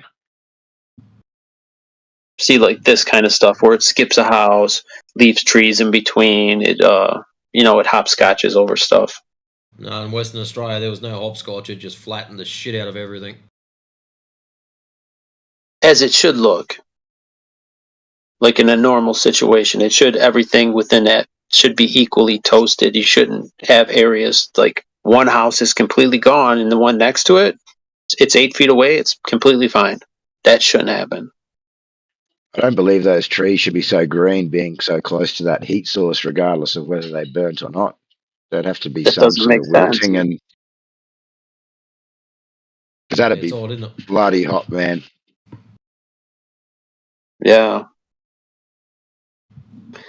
That's the problem. You get the official story, and people they smell smoke, they see fires, and then they just that's what happened. That's how it happened. The news says this. Oh, I'm happy with that for an answer. It's just like everything, you know what I mean? It's and that's why that they're able to get away with doing stuff like this, just because people are not aware that it's even possible. There's a way to do stuff like this.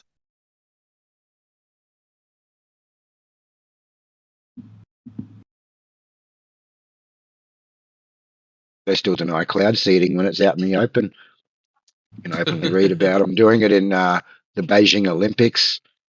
We just seen it recently in where was that? Somewhere in Saudi Arabia. They just had all those floods. Dubai, was it?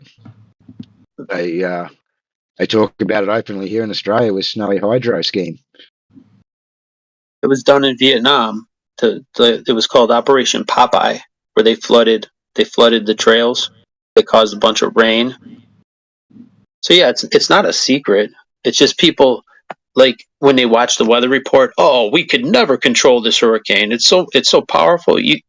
That's ridiculous that man could control this. Okay, I'll trust you. I'll trust the idiot box. Yeah,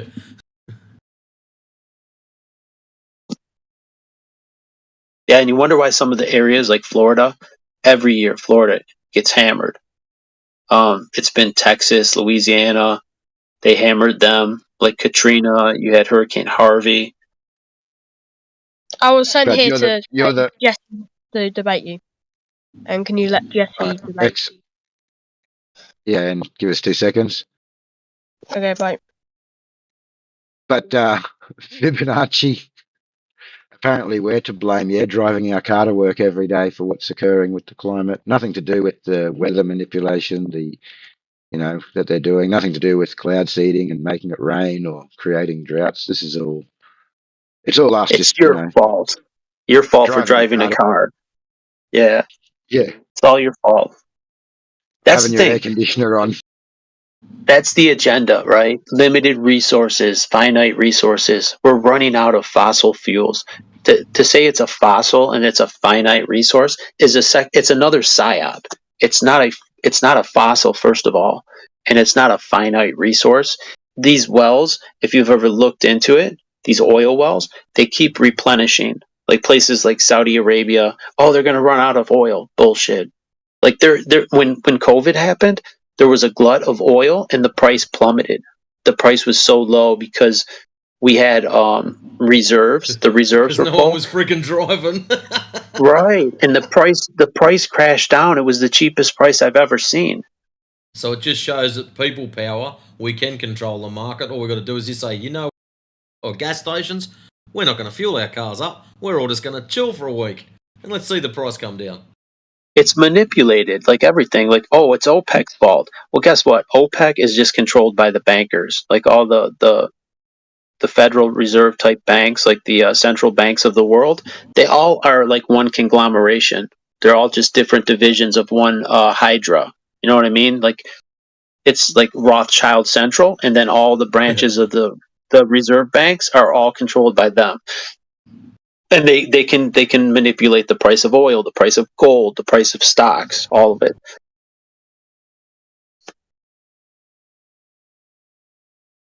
So for whatever reason, they want to try and put us in electric cars.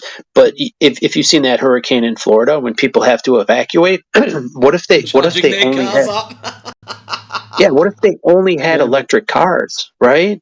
Could you imagine all the cars with dead batteries on the road? There would be people be stranded. Yeah, but they don't have the electrical grid to be able to charge these things. Yeah, they're going to collapse the whole system. They know this. They know the infrastructure is not built out enough for this. They know this. It's not like an accidental oops, we didn't think about that. They fucking know this, man. Even with our grid at the moment, if someone magically snapped their fingers and everyone was just all of a sudden in an electric car, even with the most efficient Tesla at the time, which was the Model S, our demand would double overnight. And what would you do in gridlock? Let's say in gridlock in Florida where the temperature's hot. So let's say you have to run the air conditioner in an electric car. Or let's say you didn't even run the air conditioner. You couldn't even drive across Florida, the length of Florida, with one charge. So like, okay, you go 150, 200 miles. Uh-oh, your car's dead. The car in front of you is dead. Like all these people that say you had to leave and your battery was only a quarter charged or half charged, right? Because everyone's got to go. Uh-oh, don't have time to charge. We got to go. Like imagine the chaos. Well, even worse, the new Ford Rangers, that they've brought out, they've got electric steering, and if you're automatic, it puts it in park and drive, etc., electrically as well somehow. So there's a guy full driving, and he got mud in his alternator, so his battery started going flat, and he was on the side of this big fuck-off hill, and the car just brakes and stops, puts itself in park, and the thing's stuck on the side of the hill. They can't get it down. They can't tow it down because it electrically has to be put into neutral. It won't do it. It's put itself into park, and then they couldn't steer it anyway. Yep. It's got no battery power, and then they can't steer it down the hill anyway because it's electronic steering and the battery's flat. So this thing's fucking stuck on the side of a hill. How's You that know for what a else? four-wheel drive? About these self-driving cars is that you're trusting them to drive your car. Like, what if it wanted to crash your car or whatever? Like, say you're on the bad guy list, and all of a sudden the motorized steering just, we're going to drive you off a cliff. See that 100-foot cliff? Zip, there you go. Oops. I would never trust a self-driving car. Fuck that. They've been talking about the self-driving cars for a while. And that's what I was talking to my mates about it years ago. I said, look, if you're going to have self-driving cars, what you have to do is isolate a very specific part of a city where self-driving cars go. So anyone else that goes in there knows that that particular part is where the self-driving cars do their thing. And then you slowly grow that area. And then once that area gets big enough with self-driving cars and normal cars, then you remove the normal cars from the equation and slowly create the city full of just self-driving cars. You can't just snap your fingers and chuck them all in the mix and pray for the best, which is what they've done. It takes decades to slowly train people that this is what they do and this is how they behave. And yeah, have a look at us. Random shit happening, catching on fire, cars running into random stuff. Do you guys remember? There was a reporter for Rolling Stone who was like a whistleblower about something going on in Afghanistan, and his car crashed into a tree, like at a very high rate of speed. Like it wouldn't have made sense if he was at the wheel and in control of it. But to me, it sounds like he was assassinated. Like the engine was gunned and the steering was taken out of his control, and he crashed into a tree. Like it's like a normal person, right? You got your foot on the gas, you got the brake, you got the steering wheel. If that car was motorized steering and motorized, like everything, like there's no linkage between the gas pedal and the engine. It's all done like with servo motors. It's not a mechanical linkage. then you could do things like that. You could have the motor run wide open. You could have things like that. Oh, the brakes don't work. Do you remember that, what I'm talking about, that incident? Like the Rolling Stone reporter? Let me go check his name, if you haven't heard of him.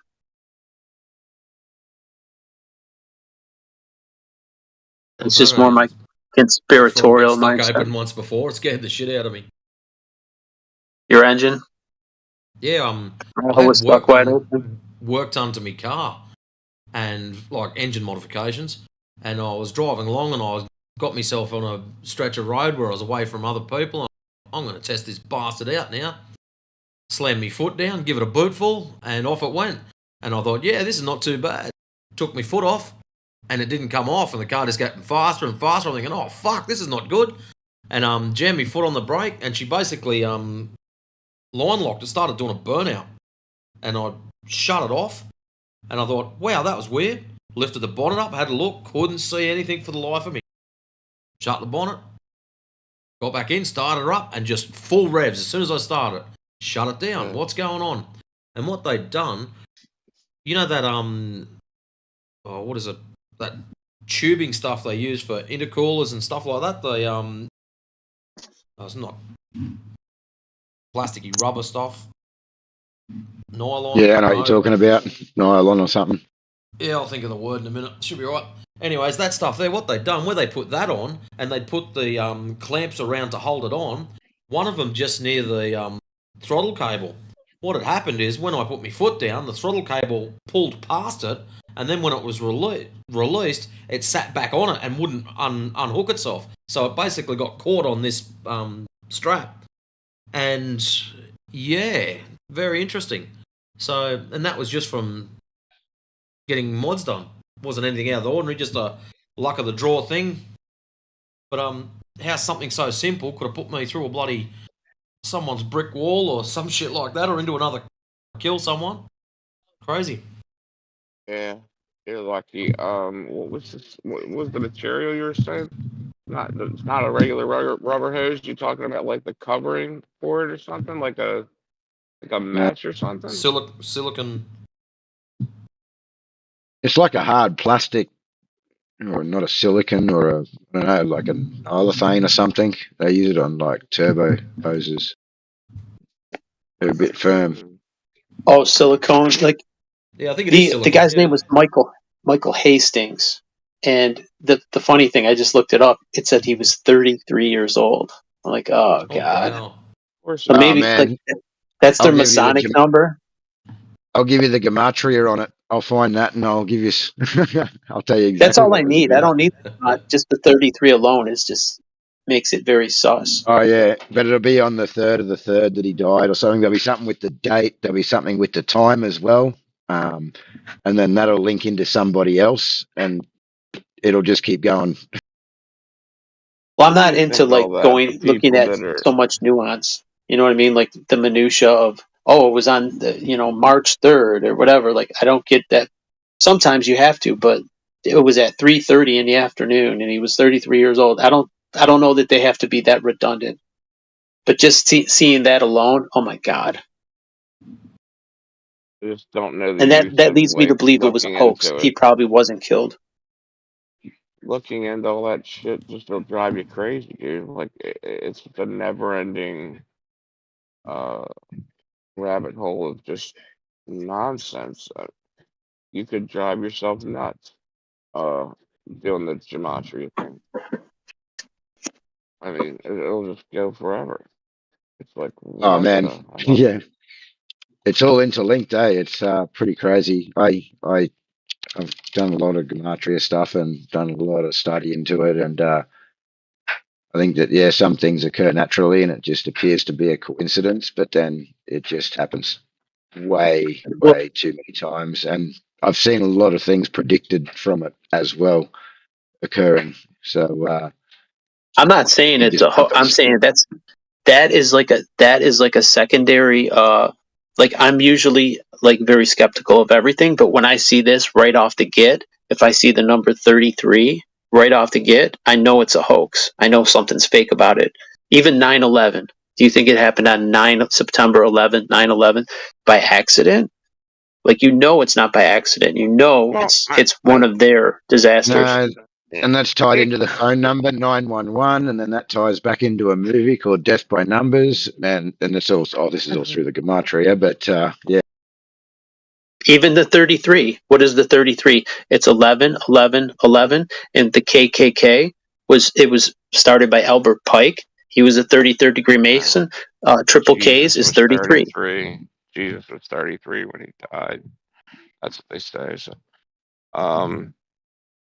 you could go on forever though and just drive yourself bonkers.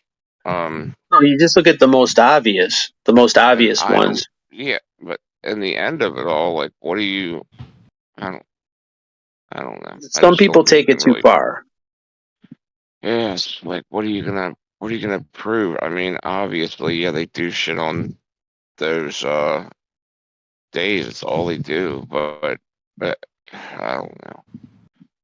That's where you separate the relevant. There's like a guy, was it Bradley Hubbard or someone? I forget his name.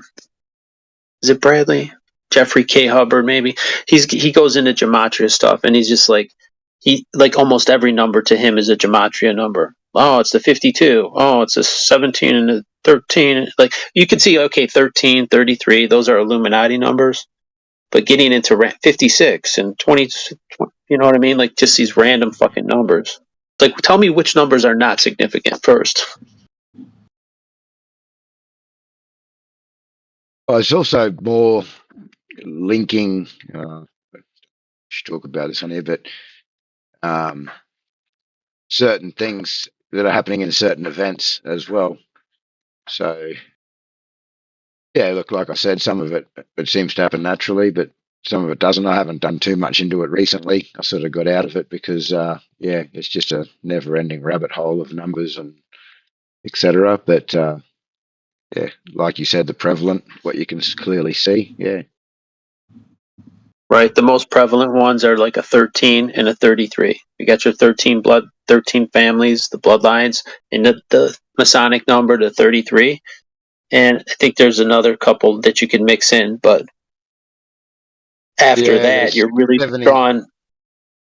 Which 79, 156. 156, I think, is Jesuit order, maybe. Oh, yeah. There's the Skull and Bones, the 322.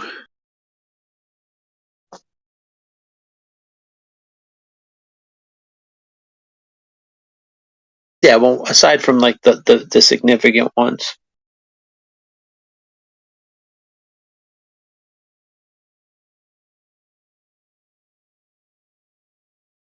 Yeah, 56 is another one. 79. 56 was a big one that was played out on us a couple of years ago. 56 equals things like mind control and toilet paper. Yeah, the toilet paper. Everybody grabbing rolls of toilet paper. That was crazy. Yeah, well, See, they can that's make 56. That's 56. Heinz 57. Mind control's 56. Then, yeah, other words that were all associated in with that event all fell under that 56. Yeah, his name is Zachary K. Hubbard. That's who it is. He does gematria. Yeah. He's like a YouTuber. He gets a little bit in the weeds. Sport. Yeah. Yeah, there's another guy that I've watched for a long time that was just spot on all the time, but he gets his stuff shut down constantly, and you've sort of got to find him and be following him to keep following him as they pull down all these sites. He's what was his name? I can't even think of his name now. I haven't watched him for ages, but man, he predicted something that occurred, a big event. I won't say which one. Are you talking about Jurassic Liars? No. And yeah, I thought to myself, I was talking to my wife about it. I said, if this happens at Christmas time, then we'll know this is spot on, you know. And sure enough, it happened. He predicted it 6 months ahead. I think I know who you're talking about. There's an Australian. He used to talk about Sandy Hook. The hell's his name? No, not Australian. He's not. This guy, okay. Tommy Truthful, he calls himself. Oh, okay. But he's pretty full on, man. He's a bit out there, this dude. But yeah, he calls himself Tommy Truthful. But then he's got all these different channels because they just get pulled down constantly. There was a guy called PK. PK was an Australian, and he was like putting out videos about Sandy Hook. And this is years ago, back in like maybe 2016 or 17. PK Truth. There's Russian vids used to do a lot of stuff like that. He did a little bit of gematria mixed in it. I can see doing it like when it's relevant, like you get the Fox, the certain words like Fox is the 666, things like that popping off. Yeah.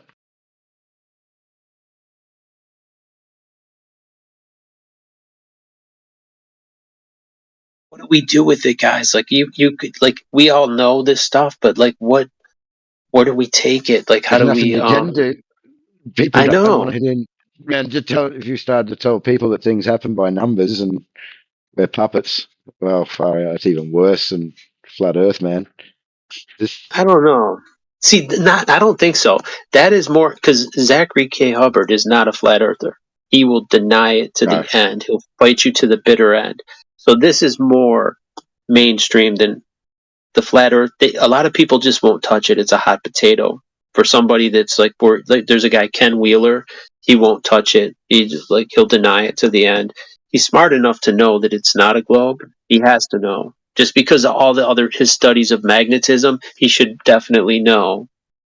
Just from the shape, he's observed the shapes of a magnetic field under his own device. He made it's called a supercell, and you can see the magnetic flux lines. You can see the toroidal shape with this device. It makes it visible, and he's the one who did it.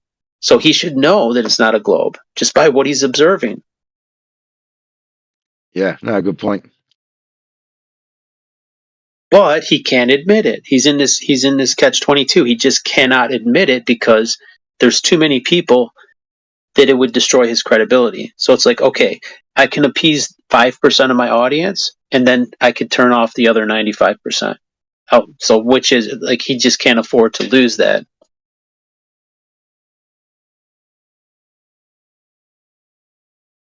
And that's why a lot of people just will not say. You know, they might be like a crypto flat earther. They know it, but they just can't admit it publicly. You know who was one of them? There was a guy called Dutch Sense. He's a YouTuber that does earthquake. He does like earthquake reports. He was, he was a glober. He uses a globe to show his earthquakes, to plot them out for the audience. He has this big globe. Oh, the earthquake happened here in San Francisco. Puts a little pin there, whatever. Anyway, he does these reports periodically for earthquakes, and then he does fires. He caught on one of these fires in California, when he was looking at the smoke plumes, you can look at the radar and infrared light spectrum. He caught these beams in the infrared light spectrum, and they were going toward areas where the fire was. Like you could see the hot spot on the infrared on the image, and you could also see the infrared beams coming in. He's like, "What's this?" And he caught it on his live stream. And he's a pretty big YouTuber. I think he had like 500,000 followers or subs or whatever on YouTube. Pretty big channel. Yeah, I think I've seen that. Like, oh, I better send this to the Pentagon. I'm like, you think they don't know? You think they don't fucking know, dude? That's where the naivete. Some people just too naive, man. That's if they don't know. Hey, what is this? Most people are happy to be controlled and told the narrative. Yeah, I think it's just not everyone's. Have you seen that video? Most people have just followed. There was a reporter from CNN when the Iraq War was happening, and this woman asked Donald Rumsfeld a question, and there was one of the generals. She's like, "Well, will you guys be using any directed energy weapons in Iraq?" And they both like had a stunned look on their face. They both looked at each other, right? And she hit them off guard with a serious question. Oh no, well, see, that's in the developmental stage, and we have to go to war with the weapons that we have, not what we like. He kind of like tried to like say that these Sidestep weapons it. they don't exist. Yeah, yeah. We're still developing them. That's not something we have that we could use. When in reality, you can look back, they've had this tech a long fucking time. Not just us, but it's nothing new. This is not a new technology.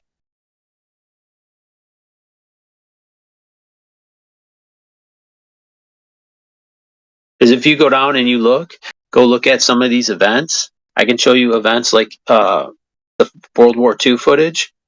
It looks identical. The way like the buildings are pinpoint destroyed, and it skips certain buildings. Like in Hiroshima, there's a building that's like half destroyed. It's still there today. And there was also the Jesuit building that was 8 blocks away from where the bomb was dropped. Nothing happened to it. The Freemason Lodge in California in Paradise, it was made of vinyl siding. That was one of the only structures that survived. That like the whole fucking town's gone, but this vinyl siding building. Okay, we'll skip this. We'll skip the Jesuit building. Do you think a bomb works like that? We have an explosion. It's just gonna.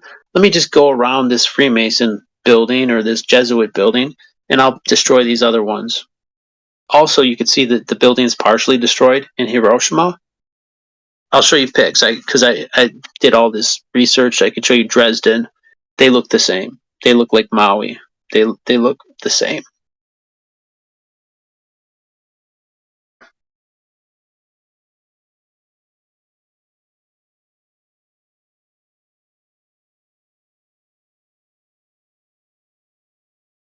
Well, after going so deep into the gematria, the symbolism, then we've got, flat Earth, and then there's other things spreading around, such as Tartaria and mud floods and all the different things we see coming out. The only thing I Many can say rabbit for holes. sure is the only thing I can say for sure today is that I know absolutely nothing. Everything that I was taught was basically a lie, and yeah, I'm What do starting you from mean you scratch, don't and I know know. things? You figured out a lot of No, stuff, right? well, that's right, yeah, but you got to start from scratch, yeah. But as we're taught and what we believe, we basically know nothing of the truth, yeah. I wouldn't say that. As No, in, you know a lot more than the average person. Like, would I you understand that, but we've had to start from scratch and realize that everything we've been taught, what we've been told about history, that we believe we're free, question etc. it? All the things that we're taught, yeah, we've just. I just come to the realization I really know nothing. Yeah, I got to start from scratch and start looking into all this stuff. Yeah. Well, you figure it out as you go. It's like the connection. If you look at pattern recognition, right?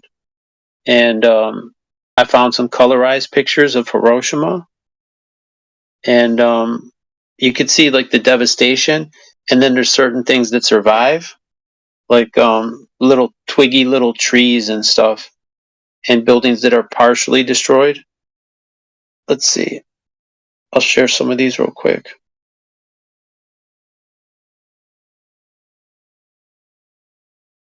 See, this gets people. They want to believe things like nuclear weapons exist and things like that. But then, how come people still live in the city? Where's the radioactive contamination or whatever? See this building that's colorized? This was it had a dome on it, and it was a brick structure, partially destroyed. If you look at the, this is still there, by the way. You can go see this, and so is the Jesuit building. It's still there, but you can look at the way the cars are twisted, trolley cars and things like that. They're twisted up just like they were in Maui or Paradise. Like it's the same shit. And then like it selectively destroys the fucking buildings and the street. The street is left clean, like there's no debris on the street. A lot of these pictures. Yeah, I got questions about all that and a few other things. I got a few things I should send you actually. See if I can find them.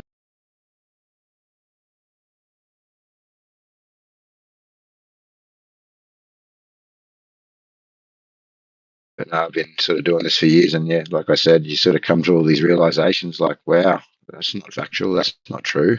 The globe being one of them, yeah. Send it, man. Send me it if you got anything interesting, because I like looking down different rabbit holes. Yeah, pause. Yo, CB. Oh shit! Here we Hey, go. what's up, guys? Oh shit! Don't let me cook. Good morning, sir. What time is it? I guess Yeah, it is you're the up morning, early. isn't it? It's 1:30. 4:30. Nah, I'm on that PT time. I'm on that Pacific time right now, boy. I thought you were in Ohio. What do you mean you're on PT? What, you moved? Yeah, boy.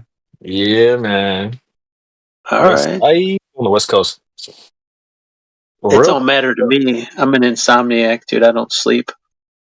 That's the So problem. rolling When my you find boulder this in the shit chat. out. Oh, sorry. Go What's ahead. that? I just want to address something in the chat real quick before you cook. Rolling my boulder, bro. He says some stories are facts. So it isn't if it's a fact, it's a fact, right? If it's a story, it's a story. So what story is a fact? When Is you he? can verify it, right? If it's something you can fact check, then it holds weight. If it's his story, like history, it's usually bullshit. Not to say it's 100% false, but it's going to push a certain narrative, right? Oh, CB. Where were you today, my friend? Yeah, man, did I miss another one, dude? No. You missed some funny shit today. Okay, today's entertainment. You know the Globe Gangsters. No, I don't know a single one. That's Okay, well, you know of them. You know of them, right? They've No, got their own Globe little Discord stupid channel. Globe Gammas. Oh, I have heard of Globe Gammas. Yes. Yeah, well, Globe Gangsters. Yeah, that channel. Gangsters. Yes. Okay, it's my bad. Yep. Right. Today's entertainment was a few people from this channel decided to go and drop in and have a listen, QE included. Oh shit! Oh shit! Was this after Ballbusters today? Oh man! I was listening to his show. So we get in there and straight away they've just gone, oh shit! Someone 24/7's in here. So there's like 15 of us dropped in. So it wasn't like there was one or two. They unlocked QE first. Hey McBooger Eater, mute, kick. Got him.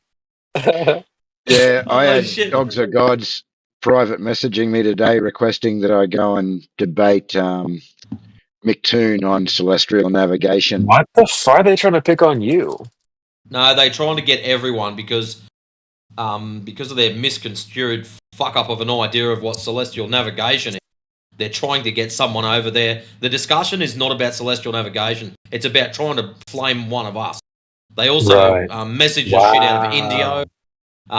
Indio stayed there and talked to him for about a minute, and they were more interested in discussing him as the subject matter as opposed to celestial navigation. And yeah, it was just shit. But it was interesting. Before I logged in over there, I looked down the list. Now, just imagine every numpty we've ever booted out of PNR, P, and here, all the high-end ones. That was the list of gangsters. Classic, bro. They just need to find something else to do, bro. Like go home, go be with your people, go for a run. Like why are y'all here forming groups against us, people you don't even like? Go somewhere, man. So weird. Yeah, I don't even have Globe Gangsters on my list. Couldn't go in there if I wanted to. I don't want to.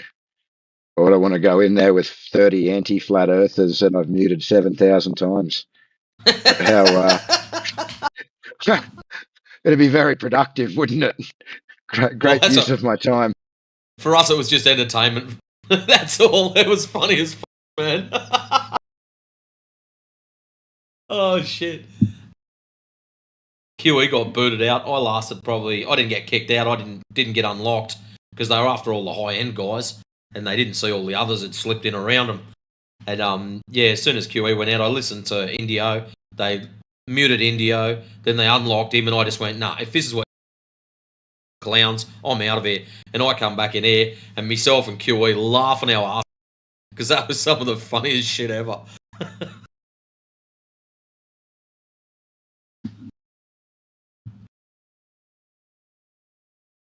Sort of wish I was there for it now. Where was it again? It wasn't X. It was Discord. Yeah, Globe Gangsters in Discord. The Globe. The cool Globers. Oh, dude.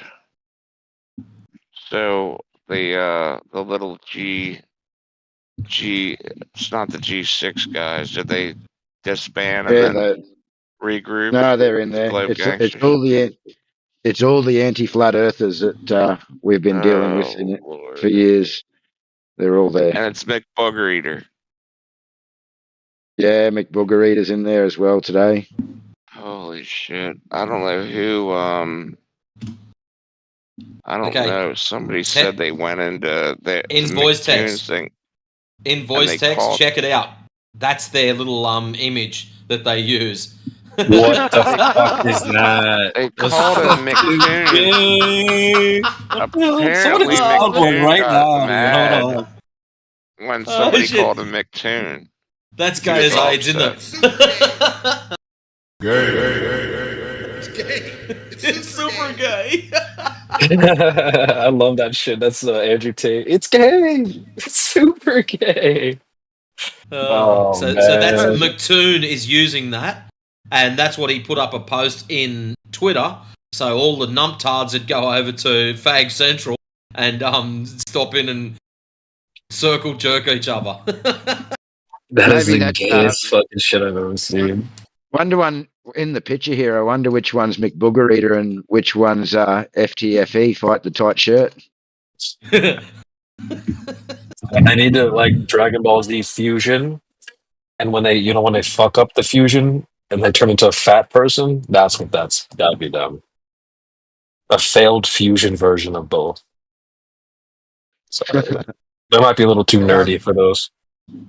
I can't believe this picture. That's so gay. They could have picked a way better picture. These guys look like they're straight out of Hillcrest or San Francisco or some gay shit. I don't know. And look at the signs on the buildings. All say Globe. Globe. Yeah. Corny. It's a Globe shop. That's where they buy their Globe models. Yeah, they can buy them everywhere here. You know what we should do? We should get hold of that image and modify it a little bit.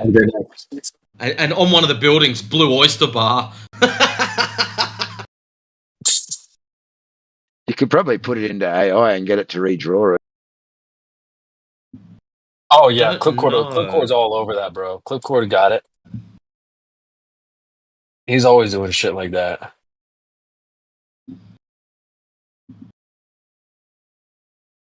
Shout out to our Clippers. Yeah. Wait, so where's QE and all them? They went to bed? Oh, QE went to bed, 3 hours ago?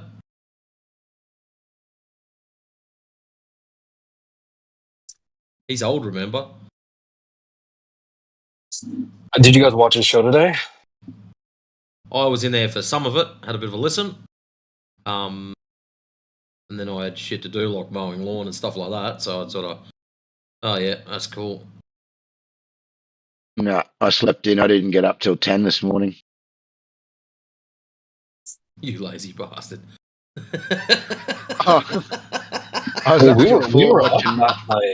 We were up hella late last night on X.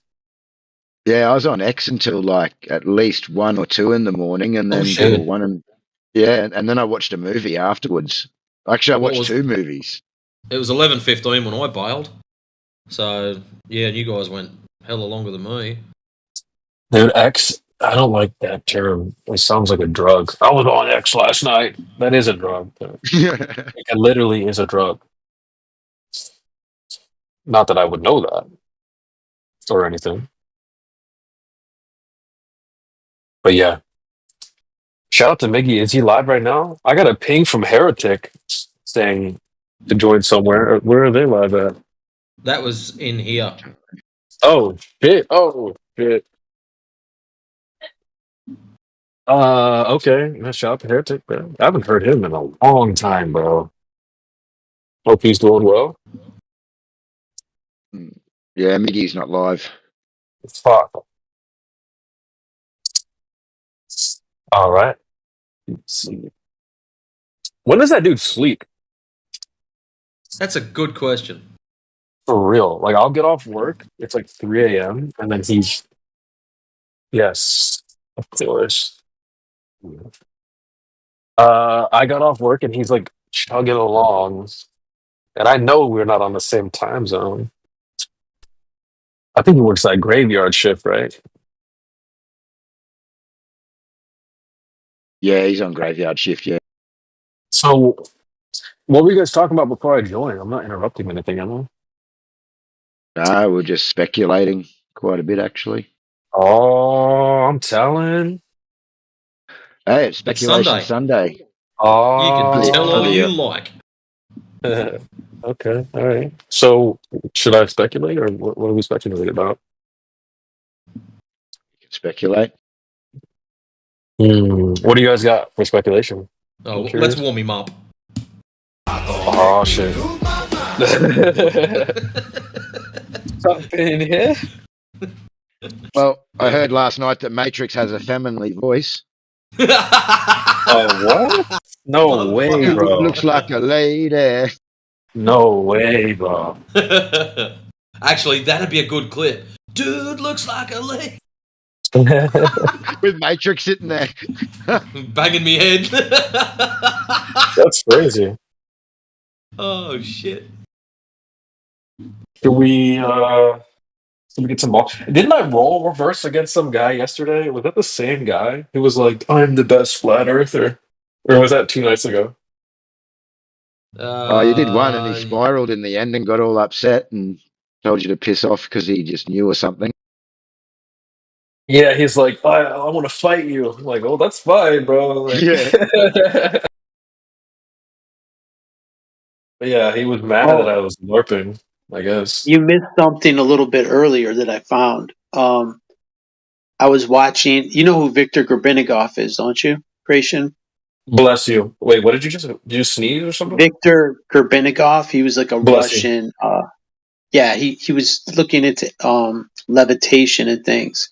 He would study Holy insects, and he it said that he made a device that he could levitate on, and it could travel at upwards of 1,000 miles per hour, and he wouldn't feel any wind. He was in like a protective bubble. And I've heard the same of said about bumblebees. Like someone attached a radio signal to a radio transmitter to the back of a bumblebee, and it could fly through a 20-mile-per-hour crosswind from A to B, from the beehive to the pollen, back, like say like a 10-mile distance, and there was no deviation. It's like, wait, how is the bee, which weighs almost nothing, flying through a strong crosswind and he's not deviating? Like, how is the bee traveling without any like wind drift? Right. And then I was watching this video, and this Russian guy, he was like mixing chemicals. There were non-explosive chemicals, and they were exploding, like very powerful explosions. Anyway, this fly just randomly flies across the video right directly above the explosion, and it does not flinch. The fly doesn't move at all. And you could look at, I did some screen captures. I'll share the video link, but that fly should have been like atomized from the explosive force. It should have blew it to bits. But not only was it not blown to bits, it kept flying straight through the explosion, and it didn't even move. It was like it was in its own little Viktor Gorbenigov bubble, or like the honeybee, right? I have heard that about the bee. That's interesting. I've heard it as well, but I've never seen it demonstrated. Like, I didn't know if it's all bullshit or what, but when I saw this, I'm like, holy shit, there might be something to this. It's like as if they're not using their wings to... They're using their wings to create harmonics or something. But there's also a protective... It's not susceptible to wind deviation. In other words, that the explosive force, they should have... like, if you took a dead fly and you hung a dead fly over either flicked it across the room or popped it on the spot. That's what it should have done. It probably would have vaporized. But if it didn't blow it to bits, it would have at least blown it out of the frame, just like the little fragments of the peach. Those little fragments, how they're being ejected at that high speed. That should have been him. It's like in the right. It's in the blast zone. And that was a powerful explosion because he did the same experiment on a stainless steel bowl, and it blew a giant hole in it.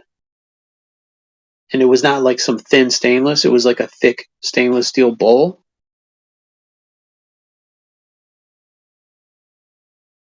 So what I'm saying. There's a lot of force behind that explosion. Yeah, bro. I mean, yeah, that makes you think like what is this place? Why are there bugs even exist? Why do bees exist? Shit like that. And I know the nerds will be like, well, they're for honey production or some other bullshit. They're for pollen. It's like, really? That's it? I feel like there's more Let me to it than tell you. that. Well, there's not only that, but like, how did that bug survive? Like, how did that fly survive that? And why didn't it move? Here's the Viktor Grabinigov. If you want to look into him, this is like a 6-minute vid, and then it'll give you a brief summary. But I'll link the video where the dude was exploding shit, where I caught that, which I thought, I watch a lot of random videos, but the other thing with the bees that you forgot to mention was that the wings are not large enough for flight, so they reckon everyone knows that. Logging. Everyone knows that. Frequency. The body's too heavy. Not just the bees, but the beetles as well, like a Japanese beetle or like a June bug. We get June bugs here that are like they're like an inch long. They're big, fat bodies, and they fly. Because what's happening is the wings are allowing them to resonate at the right frequency to hover and just move in any direction that they want. Imagine if we could do that. But it's not just that. It's in a protective bubble. Like, what was protecting that fly? That fly just flew over what's equivalent. Like, that would be like if you drove say you're on a motorcycle and you drive past a 2,000-pound bomb and you're 10 feet away. What's going to happen to you? You're going to be like a red spray. You're going to be vaporized. Red spray. Wow. Right. Damn. Well, look how close that is. I mean, look at the size of the explosion relative to the size of the fly. Yeah. If you scale that up, what would that be? Like, no one would survive that.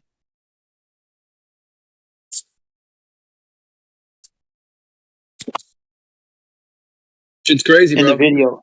You go to like 6:25 in the video if you want to watch it. And if you go a little bit, if you rewind back in the video, you could see where he blows a stainless steel bowl apart. Somewhere around 3 minutes, I think. Damn. Yeah, and these were 2 non-explosive materials that he mixed. These are not like known explosives. He just mixed 2 inert ingredients, but when you mix them together, this happens.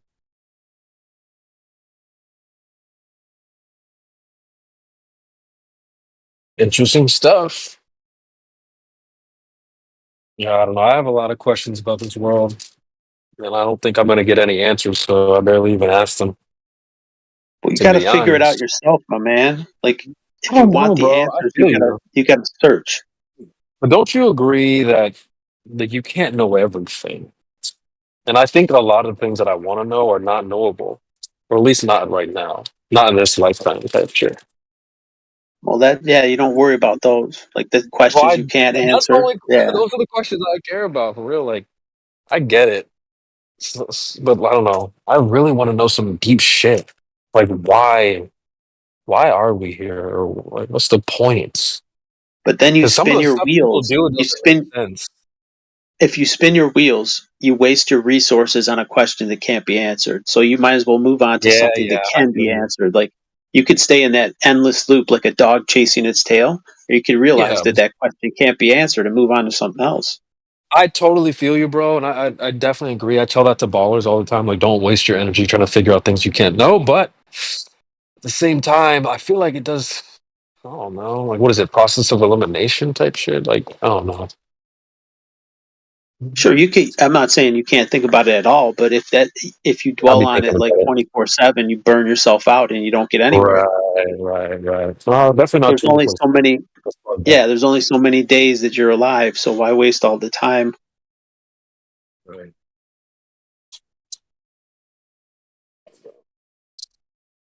I don't think anyone has the answers to some of the questions that, like, first of all, okay, right, it's flat, right? But why is there like a deception, or why do? Okay, like if it's flat, then what? What do you do after that? You know, questions The like flat that. Earth question? That's a simple one. Well, we've already got over that hurdle, but then what? Like what? What then? It's not like this is the end of the road. No, you You move stop on. here. You look into other avenues of hidden truths, right? What are other subjects that are taboo? Tartaria, fucking, I don't know. What else? Free energy. Energy, yeah, history. Yeah, that stuff doesn't interest me as much, to be honest. The levitation, anti-gravity. We know gravity is not an actual thing. You're just how is that? Not only does the bee and the fly both have a hum, they vibrate, they have a buzzing sound. Okay. And before the bee takes flight, it has like a resonator, and it does that buzzing sound before it even takes flight. So Right. it seems like the vibration has something to do with the bee levitating. And then what Viktor Grabinnikov looked at, he looked at the underside of the wing, and it had these cone shapes. There was like on the bottom, under magnification, you have these cones, like like an ice cream cone, and then it's inside of like a honeycomb cell structure with a cone in the middle of it. And it seems that has something to do with it, just the shape of it.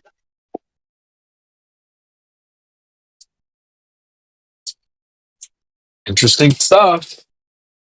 Yeah. So if you take the shape and then you add the resonance of the humming sound, right? The way they interact, the buzzing of the bee with the underside of the wing, it causes that effect.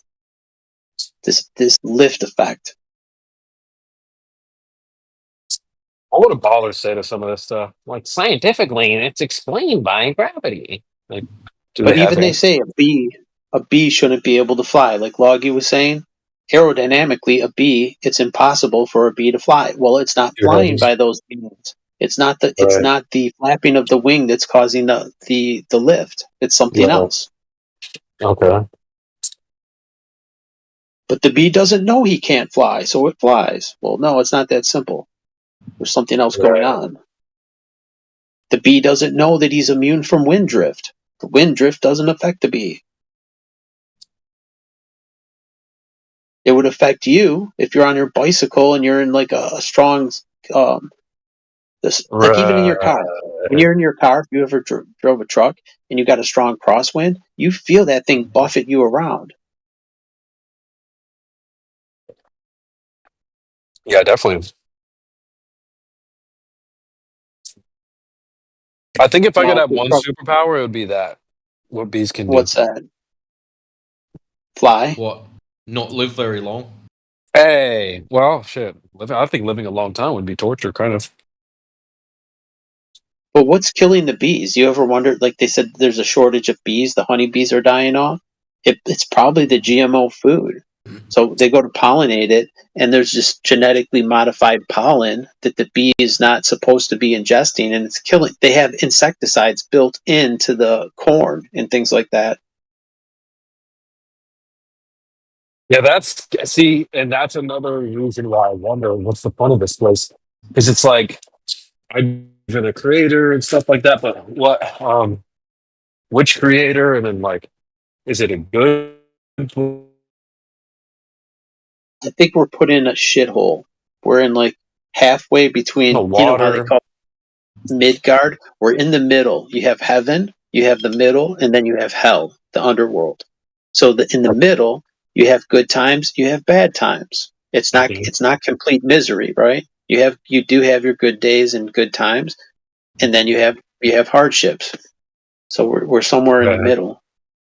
Fuck. It kind of sucks, And then dude. I don't know. and then if you're in the middle, and if you fuck up, you go to the level below, and if you do well, you level up. Sheesh. Well, so I guess that's what it is. It's like a sorting ground, right? It's like a screen. You screen out the people, the fuck ups, and the people, the do gooders, and it's a sorting ground. We get thrown in here and we get tested. We get these trials and tribulations and all this, and we get like hit with GMOs and hurricanes and all these disasters. Yep. Then false flags and wars and all this bullshit. And It's a lot of however you bullshit. come out the other end, if you come out the other end through all that, then there's your trials. Damn, imagine. Okay, see, if we like were to like let's say what is it, Call of Duty, when you go into the game and then you go back to the lobby, then you go into the game, then you go back to the lobby, right? In between, there's like an in between time. I feel like Recycling, yeah. if we went back, if we went to the lobby, we'd probably be like, damn, that was a crazy game that we played. Like, yo, we Maybe just it's like survived that. that shit. Honestly, like I feel like that's really plausible, right? Maybe like you don't complete the level and you come back to this level again. You have Fuck you didn't no, quite make please it. no. That would be No, but you so come back. terrible. But what if you come back wealthy? Like you come back as a trust fund baby, or you come back even worse, like you come back as some third world. That's why I wouldn't want to come back, regardless, because you're dude. Look around and see who's Matrix, having check, kids right now. Check the chat.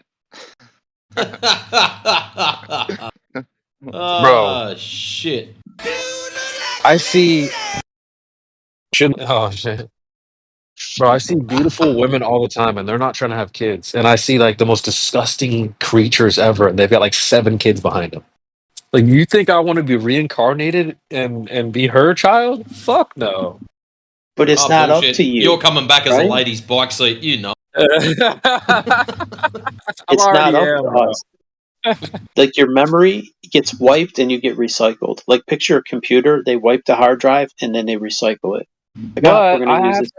I've heard that before, but I've also heard that you kind of chose this, like, like choose your character. Like, I feel like if I could go to the waiting room and choose my character, I would. I would choose who I am, even with its flaws, etc. Like, I would choose this, which I find interesting, very plausible. I would choose to be wealthy. I think I would I mean, take not the easy path. paraplegic. I wouldn't choose to be paraplegic or anything like that, but What, don't you like his coffee?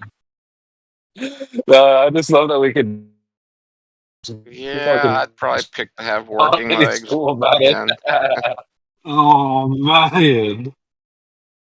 Nah, I'm just giving him a hard time, bro. Shout out to Mobility. Make sure you get some coffee. Get some fucking coffee, guys. Did No, but for you real, even see? Did you see the Globe Gangsters new freaking logo? bro, gangsters. They're Did you not see it? gangsters. But yeah, I saw that gay shit. Yeah. I saw that gay shit.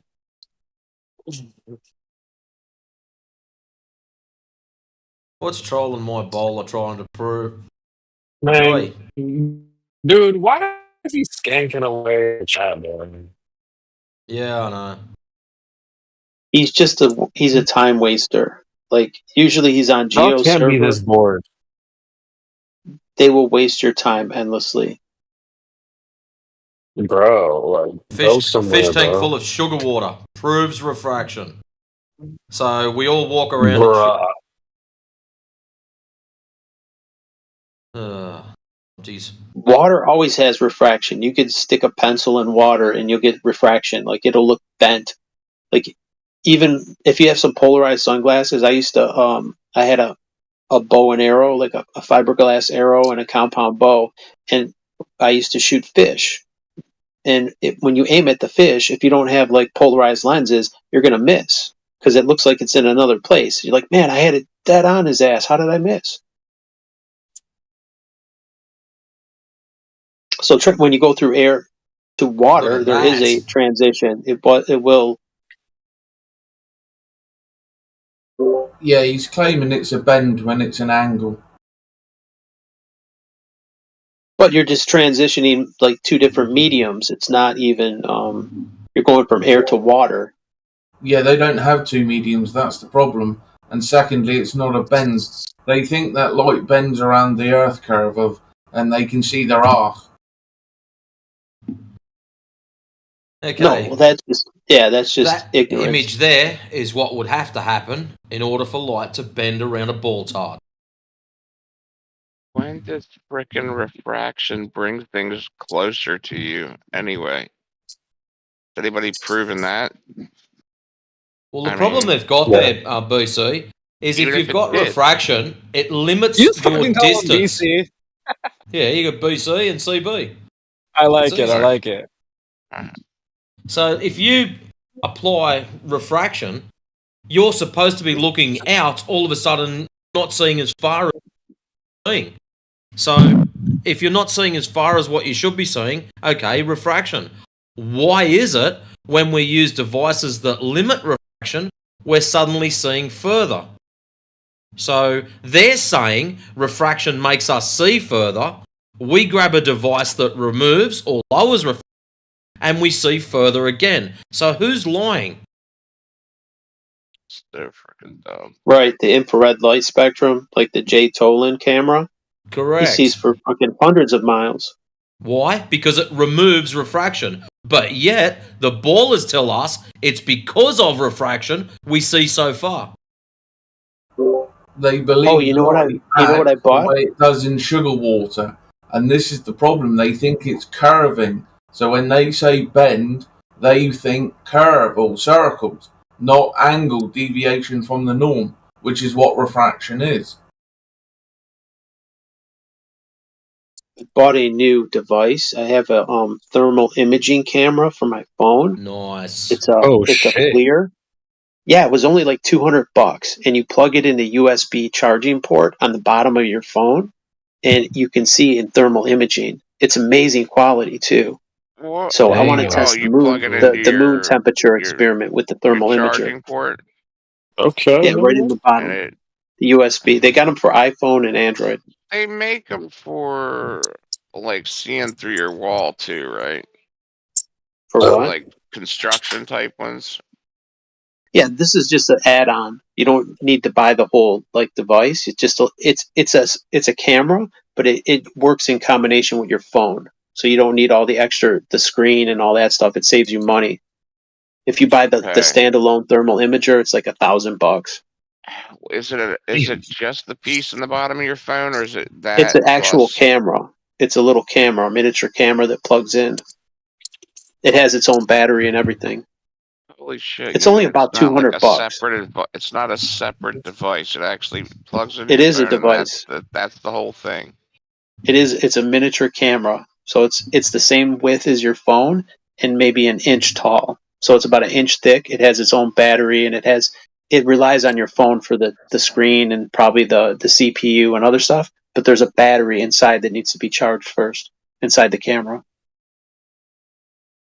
I'm saying, but it's not separate from the phone. Also, I'm not. You have this little adapter for your phone, and then You have the can't camera use in it your without the hand phone. Also. You need it. It is a camera, but you need the phone to see. There's no screen on it. Yeah, I It's understand. just a camera. I was just asking: is it separate from the device? Once you plug it in your phone, that is the device. It's not like you plug this adapter in your phone and then you have this The other phone becomes the screen. camera in your hand. Yeah, Go look it up. It's on. They got it on Amazon. Yeah. Go look it up. I understand you're seeing it on the phone. All right, my bad. Yeah, I'm just Y'all picturing- nerding out right now. I'm fucking. Yeah, I'm just picturing you like looking at it on your phone and then having this other camera still on a tripod. Like if it's not. It's like a plug-in. It's a plug-in device. It's a camera that you plug in to your phone. You need both pieces. One without the other doesn't work. You need both. So you buy the camera, you insert it into your phone, and then you see through the camera that you've added on your phone screen thermal imaging. See the thermal image picture.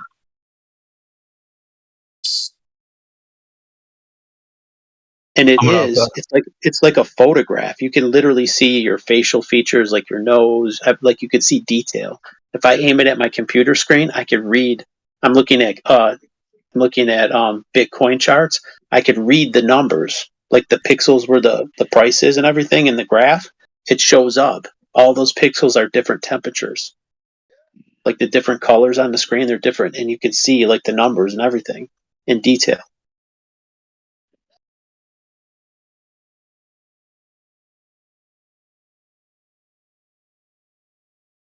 Okay. Bet. For What's this? You're $200, dude. not sure how you'd go about showing this under those constraints. You go to the beach and you open your eye.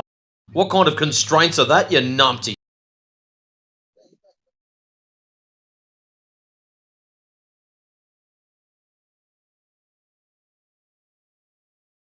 Good point. I'm just reading this shit in text. Actually, you know what? I'm Dude, going to make fuck myself that some shit. dinner because it's like late. And by the time I cook it, it's going to be up. I'm going to bail out, guys. I'm going to get myself food. Take care, mate. Be well. I've got about halfway. I've got about half an hour to go on that video you sent me, Logie. Oh, cool. Yeah, there's very interesting. Yeah. Yeah, I like it. That's Cool, the cool. type of stuff I'm into. Good. Things Glad. that make people think. Exactly. Alrighty, guys. Cool. All right, Matrix, you're the man. W Matrix. Spam W's in the chat for Matrix, guys. Yeah, brother. Oh, All right, by the way, I texted Helia the other, like, about a week ago. He's doing Yeah. pretty good, so if anybody wants to hear, Helia is pretty good, so yeah. He's good. He's doing well. Yep. I used to be good friends He's with Helio. working. I haven't seen him in a long time. He's working. That nigga working, bro. Yeah, just busy. Still dealing with shit, you know. He used to be here every fucking night, drunk off Dude, his he was ass. fucking lit up here, bro. We'd have to be like, "Hey, Elio, shut the Yeah, fuck well, up." he ain't I doing kind of miss those that days, no but more, man, I that's hope for he's doing sure. well, bro. Shout out to him, Dude, you bro. know, that job probably saved his life, dude. He probably would have poisoned his liver by now. Yep. Good for him, though, man. I wish you could jump on here at least just once in a while, man. Damn. Well, it's probably good. Maybe if he gets on here, he'll get to drinking and he might Get start the skipping fucking work. PTSD. Yeah, right. He'll lose the job. See, the job Nah, is we don't want all motivating him that. not to go to work shit-faced, right? Yep. Well, if you're listening out there, Helio, we miss you, big dog. I hope you're doing well, dude. I'm Yeah, glad I you was talked. gone for a while too, man. I used to be here every night too, but Yeah, I we didn't can't. miss you, bro. We didn't miss you, dude. When you're nobody. I'm just kidding. Just joking, bro. But you've been an OG for a long time too, bro. Yeah. What is there to talk about, you know? You had a different profile picture with the damn. It was Ronnie. Fucking. You've had a bunch of different shit over the years. I've been through a few, yeah. Some shit, or is that somebody else? I've been through a few. They get, time to Ronnie's. time they get me. Yeah. See, that's bad marketing, guys. I don't recommend you change your name or I didn't profile change picture it, stuff. dude. It's like you It's get hell sometimes marketing, dude. it's You'll not get banned. marketing. Sometimes you get, other things happen and you're not allowed on the, See, what are y'all doing to get banned on Discord now? Y'all doing too much? Sometimes speaking in the wrong Discord will get you banned, right? If you're amongst these haters, you get like haters report you in Nice. No, I've never been banned, knock on wood. And I've had the same name, same profile picture that since the means you ain't jump. working hard, man. You're not doing No, work. that's You can't W just stay on the marketing safe right base. there. You That's can't a just good stay in the marketing. safe. That's a great You're marketing campaign. See, when you change your names because you don't want your haters to know who you are. Okay, my haters know who I am. If they want to it's not know, they about can get them. the same name. No, it's not, but In it's also case good marketing. It's good branding. So people, oh, CV, I've heard that name. Oh, Creation Bear, oh, I've heard that before. I've heard that name before type shit. That's if you're So trying to you, brand yourself. I don't care about a brand. I Like I was don't, saying, it's good branding. It's good marketing. but I don't care about that. That's I've been through many names, so it's like, and it's not about Yeah. that. It's just about, and if you're not putting yourself out there in danger, then you ain't trying hard enough. Like you're gonna get banned if you want to go say this shit outside of home base, you're gonna get banned, right? There's gonna be True, true. consequences. So if you want to put your head in the chopping block, you got to take a few hits. Maybe come Yeah. back as new names. People used to say that about IG accounts. Like, man, you're not using like You're not doing edgy enough. enough memes, edgy enough memes. If your account hasn't been freaking taken down like 20 times, so you're not doing. Dude, I used to this guy. His name was Ohio Fire Bear. He's not a Oh bear yeah, anymore, I but followed him. I he followed him. he used to do all this freaking like um basically anti J memes Oh, he and was JQing. Wow. yeah, kind of like some uh German kind of stuff, and Oh, it was like he literally got told by like I don't know if it was the FBI or somebody. They're like, look, you gotta what? stop. You gotta stop. No You know way. where I he don't can believe go? that. Yeah. If you want Rumble. to talk about that, you can go on Gab and you could do it till you're blue in the face and not get banned. But there's certain things that will get you banned on Gab. It was like, remember when Twitter was banning everybody? Everybody was getting banned on Twitter. But they're like, oh, we'll make Gab. So you can do all the Jew memes you want and you'll never get banned. But you talk about other things and you will get shadow banned, as happened to me. I got shadow banned on Gab back in like 2017 or 18. I don't know exactly when I got banned, but it was in that era when I got Dude, banned a couple times. I I kept was getting live banned on streaming. Twitter. I was getting banned The on other night. Twitter, and I'm Go like, let me ahead. I'm try sorry. Gab. You try again. It's crazy.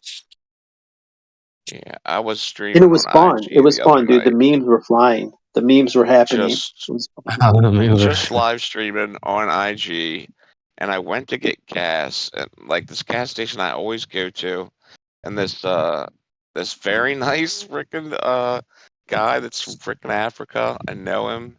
We always talk, and I'm like, so I'm like, roll up. I'm like, the blacks are gonna pump my gas. I was like, the blacks always pump my gas, right? And Yeah. so like literally, I literally put him on the freaking live stream all the time, and he says hey to like all the people. So I said that on the live stream, and they cut the freaking feed like flat, Wow. like yeah. So it's listening, and it like I got this whole freaking No way. hate speech. Let me see if I got a picture of it. Hold on. I got Wow, the hate bro. That's speech picture. Yeah. crazy, dude. Yeah, I was just like, this future wow. is weird too. How they're gonna be listening to everything. Someone said the new iPhone does that. It's like listens to everything you say, type shit. Which is You know what? All phones do. They all do. Google yeah, does it yeah, with Android. They fucking listen, dude. They target ads. You got to go through the settings, but they're still and turn that shit passively off. listening. For You've got a sure, they're passive. still listening. Yes, you've got a passive microphone and the camera. So if you Yeah, want the camera looking at you, you better cover that bitch up because it's looking into your iris and shit. It can tell where you're reading on the page. It yeah, bro. watches your I fucking know. iris. It's fucking crazy, and it's not even that like super. They don't even really talk about that stuff as much. You just have to be aware of it. If it It's can look and crazy. track The your iris iris, tracking is nuts. yeah, what is it doing? It could, let's say, on your It's TV remote or attention. It something, watches your attention and shit. all of it. There It it knows is. what word you're There's the looking at, warning I how fast. got, or the thing when they're You put it in the chat. like, oh boy, yeah. That's crazy, dude. Dude, before I was in dark mode, before the dark mode reader and all that Oh, I'm so shit, glad we I have dark fried mode. my eyeballs, dude, on the light Yeah, mode, bro. the Yeah. white background. My eyes are so cooked from doing that for so many years. Oh, really? They I got didn't the Really? have dark dark back. mode I think on I got Dude, YouTube. something It on didn't W have dark dark now, mode. mode. I know. W dark mode. but In my Yeah, For real, computer some screen, people. when it's off, it's like my eyes hurt. Like for real, like it's like you're right. Nick saying, Fuentes dude, had it feels. a video about that Did you ever recently. He's do? like, whenever you have the white light, it's telling you to delete yourself. Here you Have you go, ever used a CB. Check out welder? this, CB. You have to have the mask, right? Yeah, but sometimes if you like, say you're just tacking something together and you're not wearing it, you could get what's called arc flash, and it's like a sunburn on your eyeballs. I've gotten that. Whoa. Yeah, I've gotten what feels Yeah. like that, where it feels like sand is in your eyes and they're burning. I've gotten that What just the from my hell? from hours and hours of reading, just like watching videos and reading and doing it like 18 hours a day and just obsessively. It fucked up my eyes. Bro, you need some eye drops. Like I that used to sucks. do, but this was from years ago when I was more obsessive about it and I didn't take breaks and I went too long and Weren't I like because I weren't had people perfect getting eyesight that before that. at work? Like No, I'm I so was sorry to hear that.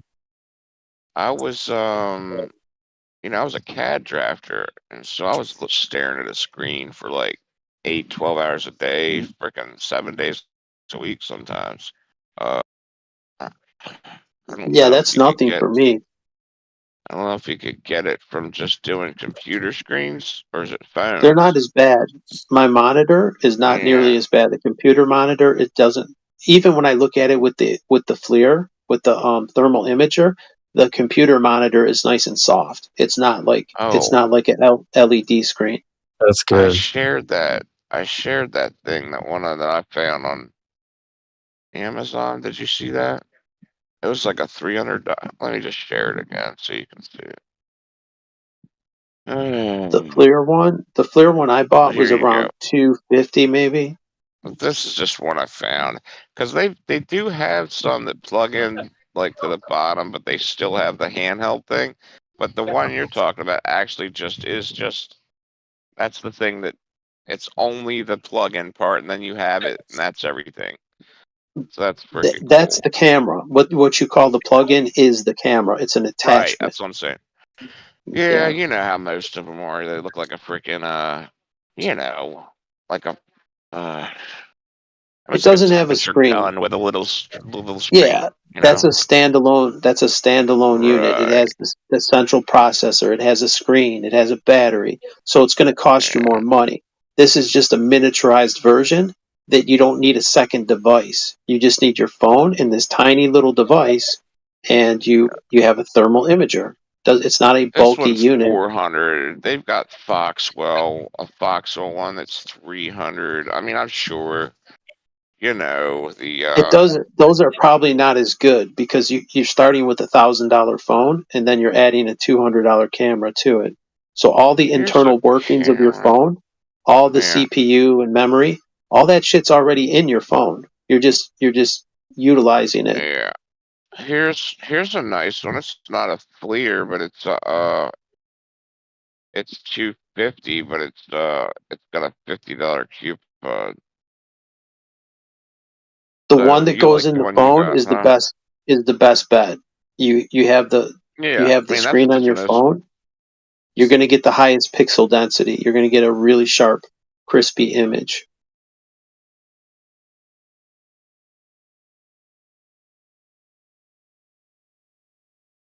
You know what's crazy? I wear like reading glasses. I could see my reflection off of a mirror with the thermal imager. I could see myself in a mirror and I could see the glasses and all that. Like even just regular reading glasses, it was blocking thermal from like around my eyes. It was just like one temp. Huh. And that's looking at my reflection, not directly at me. It was like a reflection of my thermal image in the mirror. What do you think So of Apple Vision Pro? it's picking up my thermal image off of the mirror. The reflection of my thermal, like it's that accurate. It's crazy. What do you think of Apple Vision Pro? I don't use Apple products. I'm not sure. You know what that is or no? Apple Vision Pro, is that like CGI goggles? Yeah. Anything that you put over your eyes is like a tanning bed for your eyes. I wouldn't do any of that shit. I've never actually done it. I've never actually tried like an Oculus or any of those things. Dude, having something that close to your eyes, like a LED screen, is asking for blindness. I mean, just from experience, phones are the worst. Phone screens are the most. Phones, tablets, mobile devices are the worst for your eyes.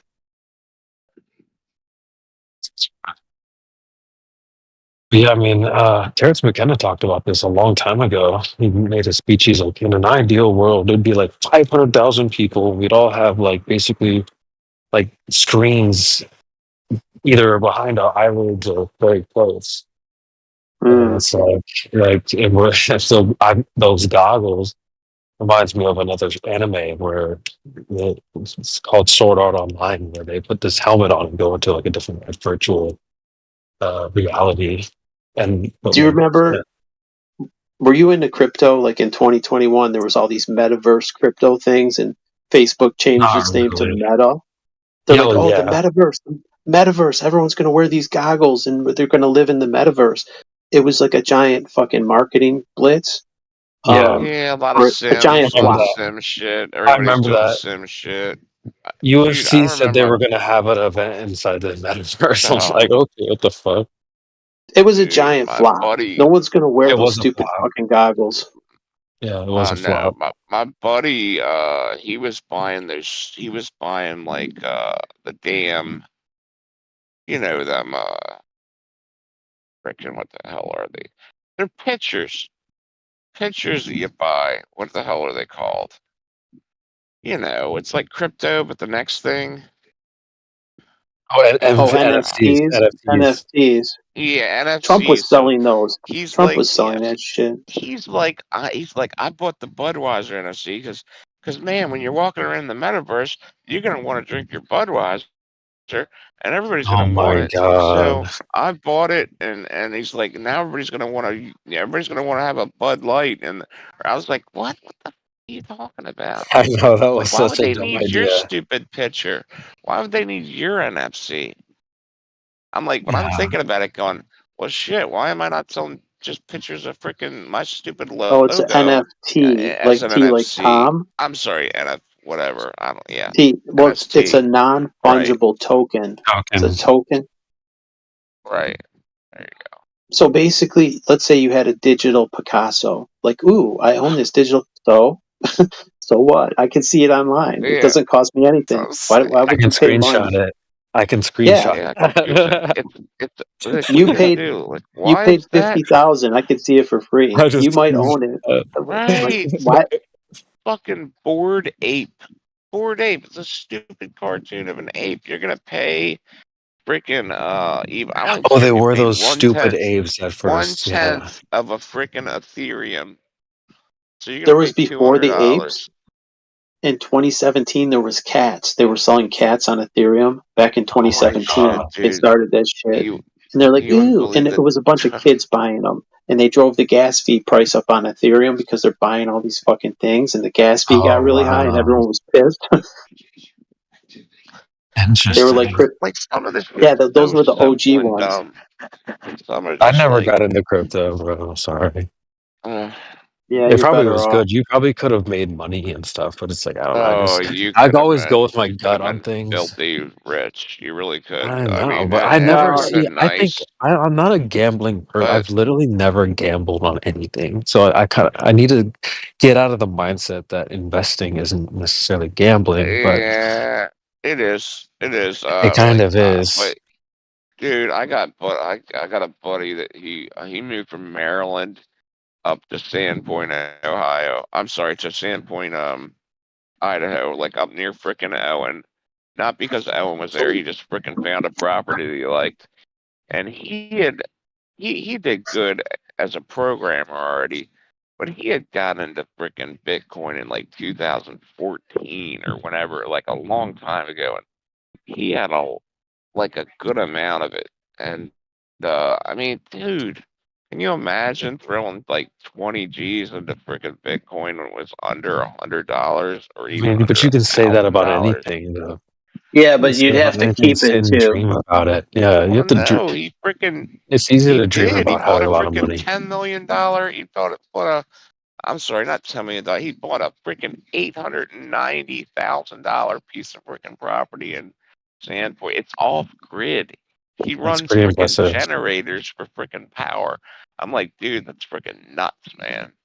You got a bank If to you're do that. early, if you were early, you could have got in 2014 or 15. It was Bitcoin was like $100, and now it's like Dude, 62,000. I know somebody that got in when they were before he went to jail. Before he went to jail, he was playing video games, and he was you had to have a Bitcoin to play this one game, and him and his friends, they had like freaking 50, 60. Some of them had hundreds of Bitcoins. They were like $3 or $4. You know who had a Playing bunch? these games. Who? Indio was mining Bitcoin when it was free, and you could mine it on your computer. He had hundreds of Bitcoin. He was like, and I think he even said he had some in a wallet that like he just deleted them or something. Like the last Bitcoin he sold were like for $50. That's how long ago he had Bitcoin. So he had it like he was like Wow. one of the first OGs to ever mine Bitcoin. Jeez, I freaking I was like, I'm not getting into freaking crypto. Then I freaking had a buddy tell me he wanted me to pay him in Dogecoin, and I had freaking so I'm like, well, I don't know how to freaking do that. He's like, you just get a wallet and you do this, and I'm like, all right, whatever, okay. So I freaking set up the wallet. I get $400 worth of Dogecoin, right? Well, when you first set up a Coinbase wallet, it takes like 7 days for the money to clear or for the stuff to clear. So I buy the Dogecoin, and I shit you not, I bought it at like, I think it was at like 10 cents. By the time it had cleared and I checked it again to pay him, it had went up to like 26 cents. And I had like freaking $1,000 in my freaking thing. It Hey, was you got hilarious. I'm lucky. like, The holy timing. shit. Yeah. It's good you didn't buy it when it was 75 and then it drops to 10 cents. It's like they put in. Yeah. You Dude, bought I it when mean, Elon Musk was there's a pumping zillion it. stories. There's a He pumped zillion it. stories about people buying whatever. I got a buddy that freaking bought Hex coin when it was at 0.00, like a hundredth of a penny or whatever, and he held it and it freaking went up to like 70 cents. It went up 1,000,000%. He had put 3 Bitcoins. I think Bitcoin was at like freaking 30 grand. So he put 90 grand in Hex coin, basically, when it was at just pennies. He literally Did made he like sell it? $30 million. Did he sell it? 30 Because million. Hex Yeah, he made coin 30 has went million. to Yeah, the toilet, Hex dude. took a big shit now, right? Yeah. Yeah, So it's fucked. he made like 30 million. He gave his dad $1 million on a freaking wallet, and his dad lost the freaking seed phrase, and he was freaking furious with his dad. I was like, dude, why would you give an Well, he old should have man the a phrase freaking wallet himself. with a Like, seed? why wouldn't he keep it Well, right, himself? dude. So then, ever since then, he has this way where he puts his seed phrase. He freaking stamps it on like these like kind of rivet things. They look like rivets, and then he freaking hammers them into like a piece of wood. Like, dude, there's stories about people losing seed phrases or like digging for hard drives that had like freaking a 100 Bitcoin on it when it was at Hex something. was a There's scam, dude. If you didn't sell, like if you held it, if he had 30 million, it's probably worth like fucking 5,000 right now. dude, listen to this. Listen to this. He freaking thought that Pulse X was going to be the next big thing. He ended up putting like $2 million into freaking Pulse X, right? He got And he fucked, said that yeah. well, he didn't lose all his shit, but still, I was like, dude, I wouldn't do that. I would not do that. You've already That killed guy's it. a Don't scammer, do dude. that. Richard I said, Hart is a don't. scammer. Yeah. Well, That if fucking some guys swear by him and all the hexagons, no. Because it's a cult, dude. yeah, It's dude. they Well, fucking cult. but there are guys that freaking say, I'm gonna just buy this much every freaking month out of my check, and then I'm gonna stake it. I'm gonna stake it so that no matter what, I make this much in this much Yeah. time. And it's like, I You know mean, what it's worth staking. today, right? The Dude, reason the yeah, reason he like tells you not to sell nothing. it because he was dumping it. He don't want if Right. he's dumping his Yeah. coins and Yeah, you're dumping, dude. then the price falls. It's If you're just like a staking penny it, stock. It's just like a penny stock. not even a When penny, dude. guys would That's the pump thing. penny stock, it's way worse. It's way worse than a penny stock. It's a billionth of a penny. That's when these Right. meme coins. It Well, first maybe not started with that bad. Dogecoin. My Right. friend was mining Dogecoin. It was like 1/10 of 1 cent. So it was like dirt cheap. You're Yep. like, hey, Bitcoin's 30,000. This is 1/10 of a cent. You could buy a fuck ton. And this is before the meme coins went nuts. Doge was like the Yeah. only meme coin. So he was making Dogecoin. He had 1 million of them that he minted on his Whoa. computer. And then and he's like, oh my god, it's at 1 cent. It's like it's worth over $10,000. He was all stoked when Dogecoin went to 1 cent. And then Elon pumped it and it went up to like 10 cents. It's like, oh fuck yeah. Right? So now he's over 100 grand. He had over 1 million. Anyway, I think he ended up selling most of them around like 50 cents. It went a little bit higher when he did Saturday Night Live. It went up to like 75. He cashed out a good portion of them and he bought some land. Awesome. That's great. But here's the plot twist. He did hold like over 200,000 of them, and I'm like, dude, you should sell some of that shit because after Elon Musk did his Saturday Night Live, it went from 75 down to like 30 cents. Dogecoin, it just crashed. Like everybody dumped it. They're like, Anyway, It's incredible it that had it a even bounce. stays at like it stays at like 7 or 8. Yeah, Let me it check ain't it. even Let worth me check that, it real dude. quick. Well, If no, it's not Bitcoin, worth anything. yeah, I I don't know. think Bitcoin should be worth anything either because it's not technically you can't. It will You happen. can't. I Dogecoin understand. will go back to shit again. I mean, Yeah. All right. So Doge is at 11 cents right now. So that's like amazing to me that it's even at 11 cents because there's endless one like Shiba. Like if you would have bought Shiba like back when it first came out, like that shit, you could have retired on that. And all there's of a them. zillion other ones. There's Pepe, a there's zillion other Pepe the ones just like Frog. that. There's a bunch. But Dude, if the oh thing my is, if gosh. you're late to the game, There's if you an don't get it, Elon Musk. It's an Elon if Musk you freaking miss the crypto. if you miss the initial run up, like if say you get in after the Yeah. prices went up 100 times, like 100x the price, you're already too late to the game. You might be Yep. able to double your money or triple, but that's not life changing gains. You're not going to make the 100 Yeah. times your money or 1,000 times. Yeah, dude, I freaking I heard this one guy who was just pumping the shit out of Solano, and I didn't know why. I'm like, why is this guy pumping it so hard? I'm just like, so I'm like, all right, man, I'm gonna throw like, I'm gonna throw like a G into Solano. It was at like $13, and I freaking threw it in there, and it went up to like freaking 50, and I'm like, holy crap, this is freaking awesome. Well, it goes up to like 150, and I sold it, and then I was so pissed because it went to like $200. It's But at now 146. It's at 146 right now, so you did okay. right, You didn't. It's not yeah. like you got. I was like all pissed. I was like, shit.